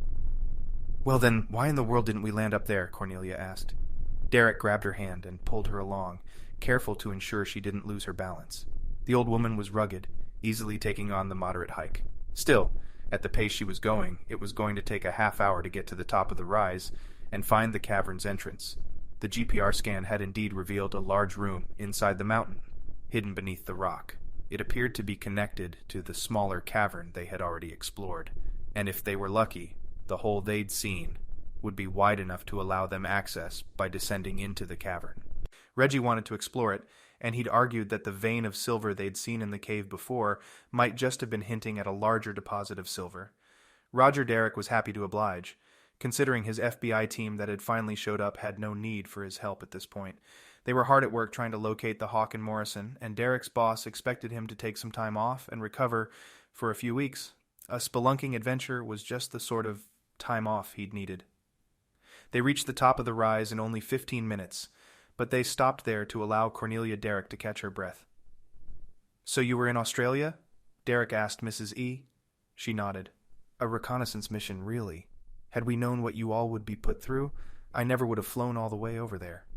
Did you find anything useful, at least?" "Not really. I tracked down the pawnbroker who'd had her shop vandalized, but she was unaware of the widow's murder. Did she know what the item was that she bought from the widow? She may have. I do not think she was involved in the way Darus Johansson was, but simply a close friend of the widow who felt for the old lady and wanted to make sure she would not go hungry. Which explains why she gave her so much money for the artifact, Reggie said, and why it got Darus's attention. She must have had the Hawks team murder the widow. I believe that was the case, yes, Mrs. E said. The widow had ties to the APS from many years ago, and this item was likely passed down in her family through generations, each of them explaining to the next in line how valuable this little rock was. Unlucky, Derek said. She had no idea how valuable it was, or that people were willing to kill for it. Do we know what it was? Reggie asked. Darus seemed to think it was silver from the Spanish treasure fleet of 1715 that shipwrecked. It is likely, Mrs. E said, though we can't be sure. The silver would indeed be valuable if from just the historic standpoint. The only treasure found from the wreckage, and it was in Meriwether Lewis's possession all along, given to him by Thomas Jefferson. Reggie reveled in the historical significance of such a discovery, if it were in fact true. But the piece of silver was gone. Darus's team had stolen it, and whether they'd ever see it again was something Reggie wouldn't bet on. They began moving again, this time unimpeded by any hills or difficult bouldering. The path in front of them was flat, easy to move over, and even Cornelia seemed to be enjoying herself. They walked for another 10 minutes until Derek stopped and pointed. "Over there," he said. "Look." Reggie squinted but couldn't see anything. He waited for Derek to walk over to the location he'd been pointing at, and only when the large man was standing directly in front of it could he see it. A hole in the ground set up on a slight incline, about 3 feet wide and only a foot tall. "That little sliver?" Cornelia said. "Again, I hope you carry me in there." "I will, Grandma, but we're going down by rope." Her eyes grew wide. "I'll tell you what. How about I stay right here, safe on the ground, and play lookout?" Reggie and Derek laughed. "Sounds good, Grandma. Don't want you breaking a nail. Or losing any of your, hair pieces," Reggie added. She smiled at him and then sat down right next to the cave. "I can at least hold a rope or something." Derek was already rigging up the climbing rope around a tree opposite the cave entrance. He'd brought plenty of gear, and Reggie grabbed a carabiner and began working on his belay line. "Last time I was climbing was down in Antarctica." "Yeah?" Derek asked. "You'll have to tell me about that sometime, too." "You'll have to get me drunk first," Reggie shot back. "And there's not enough bourbon in the world." Derek laughed, then tossed a rope to Mrs. E. "Here, why don't you lead? You've missed out on all the good stuff so far." She grinned, then wrapped the rope around a leg and made a makeshift seat from it. She backed up to the sliver, then laid down on the ground and slid backwards to the hole. She went in feet first, testing the line as Derek belayed her. Reggie guided her progress with a flashlight, and he saw that the floor of that cavern was only 10 or 12 feet away. She landed, untied herself, and let Derek pull the rope up for the next spelunker. Derek helped Reggie down next, then followed behind by rappelling into the hole using the secured line and a carabiner. Reggie guided him to the floor, and when he'd finished, the three of them safely in the cave, Mrs. E turned on her own flashlight and spun in a slow circle. Reggie followed her beam, adding to it his own. The cave was nearly a perfect half circle, cut out of the mountain by an underground spring-fed river that had dried up long ago. The walls were smooth, and like the previous cavern they'd explored, there were no stalagmites or stalactites anywhere on the floor or ceiling. "There," he said, pointing to the right. The cavern narrowed to a crawl space, then finally to a tiny point, nothing but a black hole in the wall. But from this hole a thin strip of silver and quartz emerged, running the length of the wall and up onto the ceiling. "That little hole is probably all that connects this cavern with the cave we were in," he said. "And that's the little vein of silver we saw. Mostly quartz, I'd guess, but it has some flecks in it." "Yeah," Derek said. "No wonder the Raven Shadow crew didn't find anything. There's no way to get here from there." "You boys, and girl, hurry it up down there," Cornelia shouted, her voice nearly inaudible from outside the cave. "I'm getting hungry, and I didn't see a Burger King anywhere nearby." Reggie smiled, then continued following the strip of sparkling rock to the other side of the cave. "There's nothing in here either," Derek said, "but Lewis's crew could have used it for a good shelter." "Sure," Mrs. E said, "until it starts raining."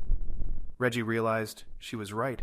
Even though the water would flow downhill into the first cave, it would be slowed when it hit the narrow hole connecting the two caverns and start filling up this one, like a downstream lake that had been dammed, filling up until the dam was opened. "Looks like our sliver goes up and then back down over there," Reggie said. uphill. And there's another narrow gap, but I think it's tall enough to crawl through at least. The cavern they were in was more of a fattened crescent shape than a bowl, with tapering ends on the east and west sides. He walked up toward the western side of the cave and shined a light into the hole. "Yeah, definitely opens up again back in there," he said, bouncing the point of his light around on the walls in the room at the other side of the tunnel. "I'm going to push through, see if there's—" He stopped, backed up a bit, shined his flashlight back where it was a moment ago. "What's up?" Derek asked. I think there's—" Reggie cut himself short. The flashlight bounced left and right off an object, but he focused on the enlarged shadow it created on the back wall of the next room. He pushed forward on his hands and knees a few more inches, still focusing on the shadow. Without a doubt, it was an object made by man. The shadow on the wall was of a right angle. The corner of something. Something that looked like a box. Chapter 79. Reggie's hands shook as he unfastened the clasp on the weathered box. The box itself was in fine condition, as if it had been free of rainfall and spring water the entire time it had been in the cave. But the leather straps that had been tightly fastened around the box were starting to deteriorate, the dried bands nearly pulling apart in some areas. Reggie could have easily removed the leather straps by simply pulling hard on them, but he was dealing with an antique, an artifact of historic significance, one that would be the talk of the American history community for years. The Jefferson treasure is real, he thought. This whole time Darus was right. Meriwether Lewis had brought this box here, the single chest making it through a cross-country trek and halfway back before being brought to rest, until this moment, in this cavern. And Reggie was going to open it. He had balked at the request, but Derek told him it was only appropriate for Reggie to do the honors. He'd lost a good man, a teammate, 2 days earlier, and the memory of Joshua Jefferson deserved to be honored in this way. They'd found it together, and they deserved to open it together. Still, Roger Derek couldn't stand completely out of the way. He was right next to Reggie. The taller man crouched down and looking over Reggie's shoulder, a video recording on his phone rolling, as Reggie carefully undid the straps. The first strap fell to the floor, a powdery dust floating up from where it had struck the rock. "Oops," Reggie said. "I'll have to be more careful with the next one. I'd like to open this thing without damaging any of it so we can at least get it out to the world the way we found it." "So we're not going to loot it then and steal the treasure for ourselves?" Derek asked. Reggie grinned. "Now that you mention it, sure. How about an 80-20 split?" Derek winked. "Sure thing. I did do most of the work, so 80% my way is probably fair." Reggie unfastened the second leather strap from the front of the chest, and this time carefully rested the leather band on the floor of the cavern. "Okay," he said. "Here goes nothing." Mrs. E was holding the flashlight for Reggie to see, but she pulled out a phone from her pocket as well and began recording. He lifted the corners of the box slowly, ensuring that the chest was structurally sound. Satisfied, he pulled up, allowing the hinges on the back to do their job. The lid creaked, then continued upward in Reggie's hands. He opened it fully, and Mrs. E moved the flashlight so they could see. "My God," Reggie whispered. Derek whistled. Is that a human skull?" Inside the chest, lying in the center of the great box, was a single skull, worn and faded. The skull seemed to be from a fully grown adult human. It had none of the bleached clean look of skulls Reggie had seen before, but instead had an almost sullied appearance, as it had been stripped of its flesh quickly and thrown into the chest with haste. Reggie nodded. "Has to be.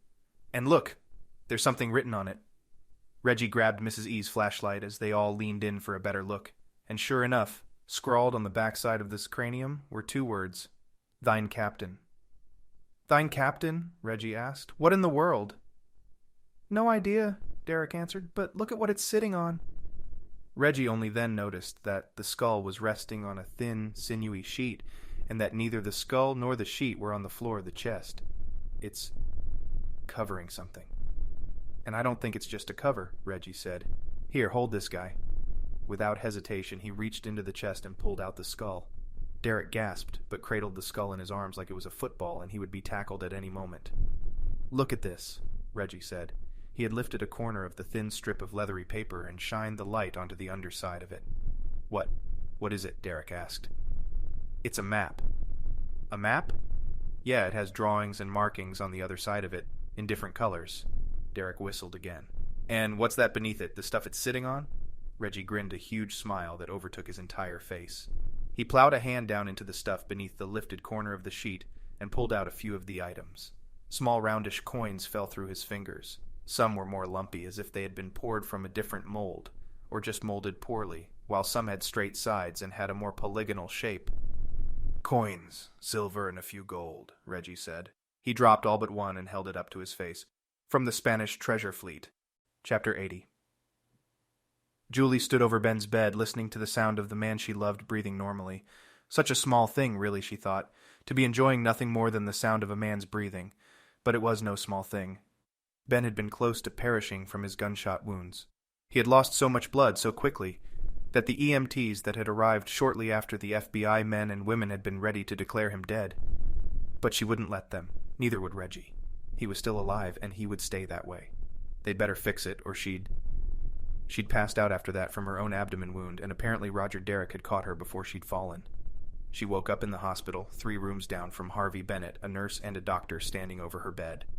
Reggie and Derrick had visited, as well as Mrs. E. Mr. E had even made an appearance on the small TV mounted to the wall above her bed. They'd each recounted the story. The cave with Lewis's treasure, the skull, the map, and the coins. Within the silver lies the gold. And the gold did lie within the silver. Most of the silver coins were, as expected, minted from pure silver, likely from somewhere in South America. But some of the coins weren't coins at all, but some sort of powdery substance that had been dried, fired, and stamped into the circular objects that resembled the rest of the coins. They were fake, but they weren't just intended to be counterfeit coins. Instead, they were intended to be a method of transport for the plant that Darus' security team had identified. The plant related to the borrachero found in South America, but this particular strain much more potent and much more useful as a drug. Mr. E had the coins sent to a laboratory which had quickly found the plant's genus and species, and sent back a stern warning about the dangers of its unregulated usage. It was an interesting concept, to be sure, hiding a drug within another treasure. But the team knew the real truth. The Jefferson treasure was not the real treasure at all. It was just the map. Thomas Jefferson had paid Meriwether Lewis to hide the map, to keep a record of its location, but not reveal to the world what the third president had possession of. The secret died with him, relegated to a cave in Montana and a very select few people in his line of succession at the American Philosophical Society. But Lewis wasn't comfortable playing the game. He knew that a weapon of this caliber, of this immense power, was not a secret he was willing to keep. So he had traveled back to Washington, D.C. to document his knowledge with the powers that be of the age. He had only made it halfway. Meriwether Lewis, at age 35, had been murdered in his sleep in a small inn on the Natchez Trace. Because of his knowledge of the Jefferson treasure, the weight of it made it hard to believe, but Julie knew it was the truth. She had seen what people would do to possess this strange drug, to be able to test it and refine it, and the hawk had it. Somewhere out there he had it, and he was working on it, perfecting it. After 3 days of recuperating, she'd asked to see her fiancé. They'd resisted, but they had never met stubbornness like hers. They made her a deal, let him wake up a day after the blood transfusion, and they'd let her into his room. Ben, of course, woke up. She was standing there now, staring down at him, watching and listening to the rising and falling of his chest. A machine beeped on a stand nearby, while the nurse walked in and out, checking metal clipboards and tisking at some medication or another. Julie ignored the man, focusing instead on Ben. "I'm here, Ben," she thought, "and I'm not going anywhere." Ben's eyes fluttered, and he groaned. A deep, soft groan. "Are you whimpering?" she asked, grinning. "Like a wounded bear cub?" He squinted. Who are you? Come on, Ben, don't... Lady, I'm serious. You'd better start explaining yourself before... Ben's face melted into a smile, though it appeared painful. He groaned again, then coughed, which caused an even deeper groan. Julie swatted his arm. "Hey," he said, "don't hit me. I'm really injured. I made sure to hit you on a spot that wasn't hurt." "How do you know I wasn't shot in my arm, too? You were gone half the time, traipsing around with that crooked nose guy." "Traipsing around?" Julie scoffed. "You don't even know what that means. It's like... moving and going around and stuff." Julie cracked up. "You're ridiculous, you know that? Ben, you got shot twice." Ben gave her his best innocent look and tried to shrug. "It was nothing. You got shot too, and I've been through worse. I feel like you say that every time we get done with a mission or adventure or something." "Maybe every mission or adventure gets worse." Julie sat back, smiling. She felt like herself once again. The drug had worn off completely, leaving her without a single after effect, and the side effects of nausea and headaches had mostly subsided. Ben was back and they were together. There was nothing else she wanted or needed in that moment, except for one thing. Well, maybe it's time for an even harder mission. He raised an eyebrow at her. You mean to go figure out what this treasure map thing is that Derek and Reggie found? Julie's jaw dropped. How do you already know about that? Ben groaned, louder this time, and the bathroom door behind her opened. She whirled around, her heart racing, and Reggie stepped out, followed by Roger Derek. You! Reggie's huge smile was plastered on his face, and his hands were up, near his head. I'm sorry, Julie. We just happened to be in the area, and Derek's head fell. It's my fault. We know you wanted to see him first, but I called the hospital, from my office. Julie knew what that meant. The FBI called the hospital. No wonder the staff let them in. As hard as she tried, she couldn't be mad. I'm glad you three have already caught up a bit, she said. But next time watch yourself, or I'll actually put you in the hospital. Reggie continued grinning, walking over to the chairs at the side of the room, just in front of a large window. I like the pink curtains, Ben. You picked those out yourself? Ben sniffed, pausing as he searched for the proper words. No. Reggie looked back and forth at the three others in the room. Really, Ben, we need to work on your comebacks, after we work on your defensive skills. Hey, at least I was in the action. You two pretty boys got off without a scratch. What were you doing, hiding in the corner? Anyway, Julie said, stepping in, I was just telling Ben about that new mission we need to get started on. Oh? Derek asked. My grandmother keeps asking about it. Says she wants to be part of it somehow, and... I wasn't talking about that mission, Julie said. Her smile and eyes turned fully on Ben. I was talking about something else. Something even better. Ben's eyes darted from one person to the next, and finally back to Julie. I'm talking about our wedding, Ben. He smiled, just a bit, then looked at Reggie and Derek. I told her each mission gets harder, and she still wants to keep going. She's crazy, man, Reggie said, and then he stood and walked over to Ben's side and clasped his hand around his shoulder. And if you ever mess it up with her, I'll beat the crap out of you. Julie cleared her throat. Thanks, Reggie, but I assure you, if he does that, I won't be needing your help.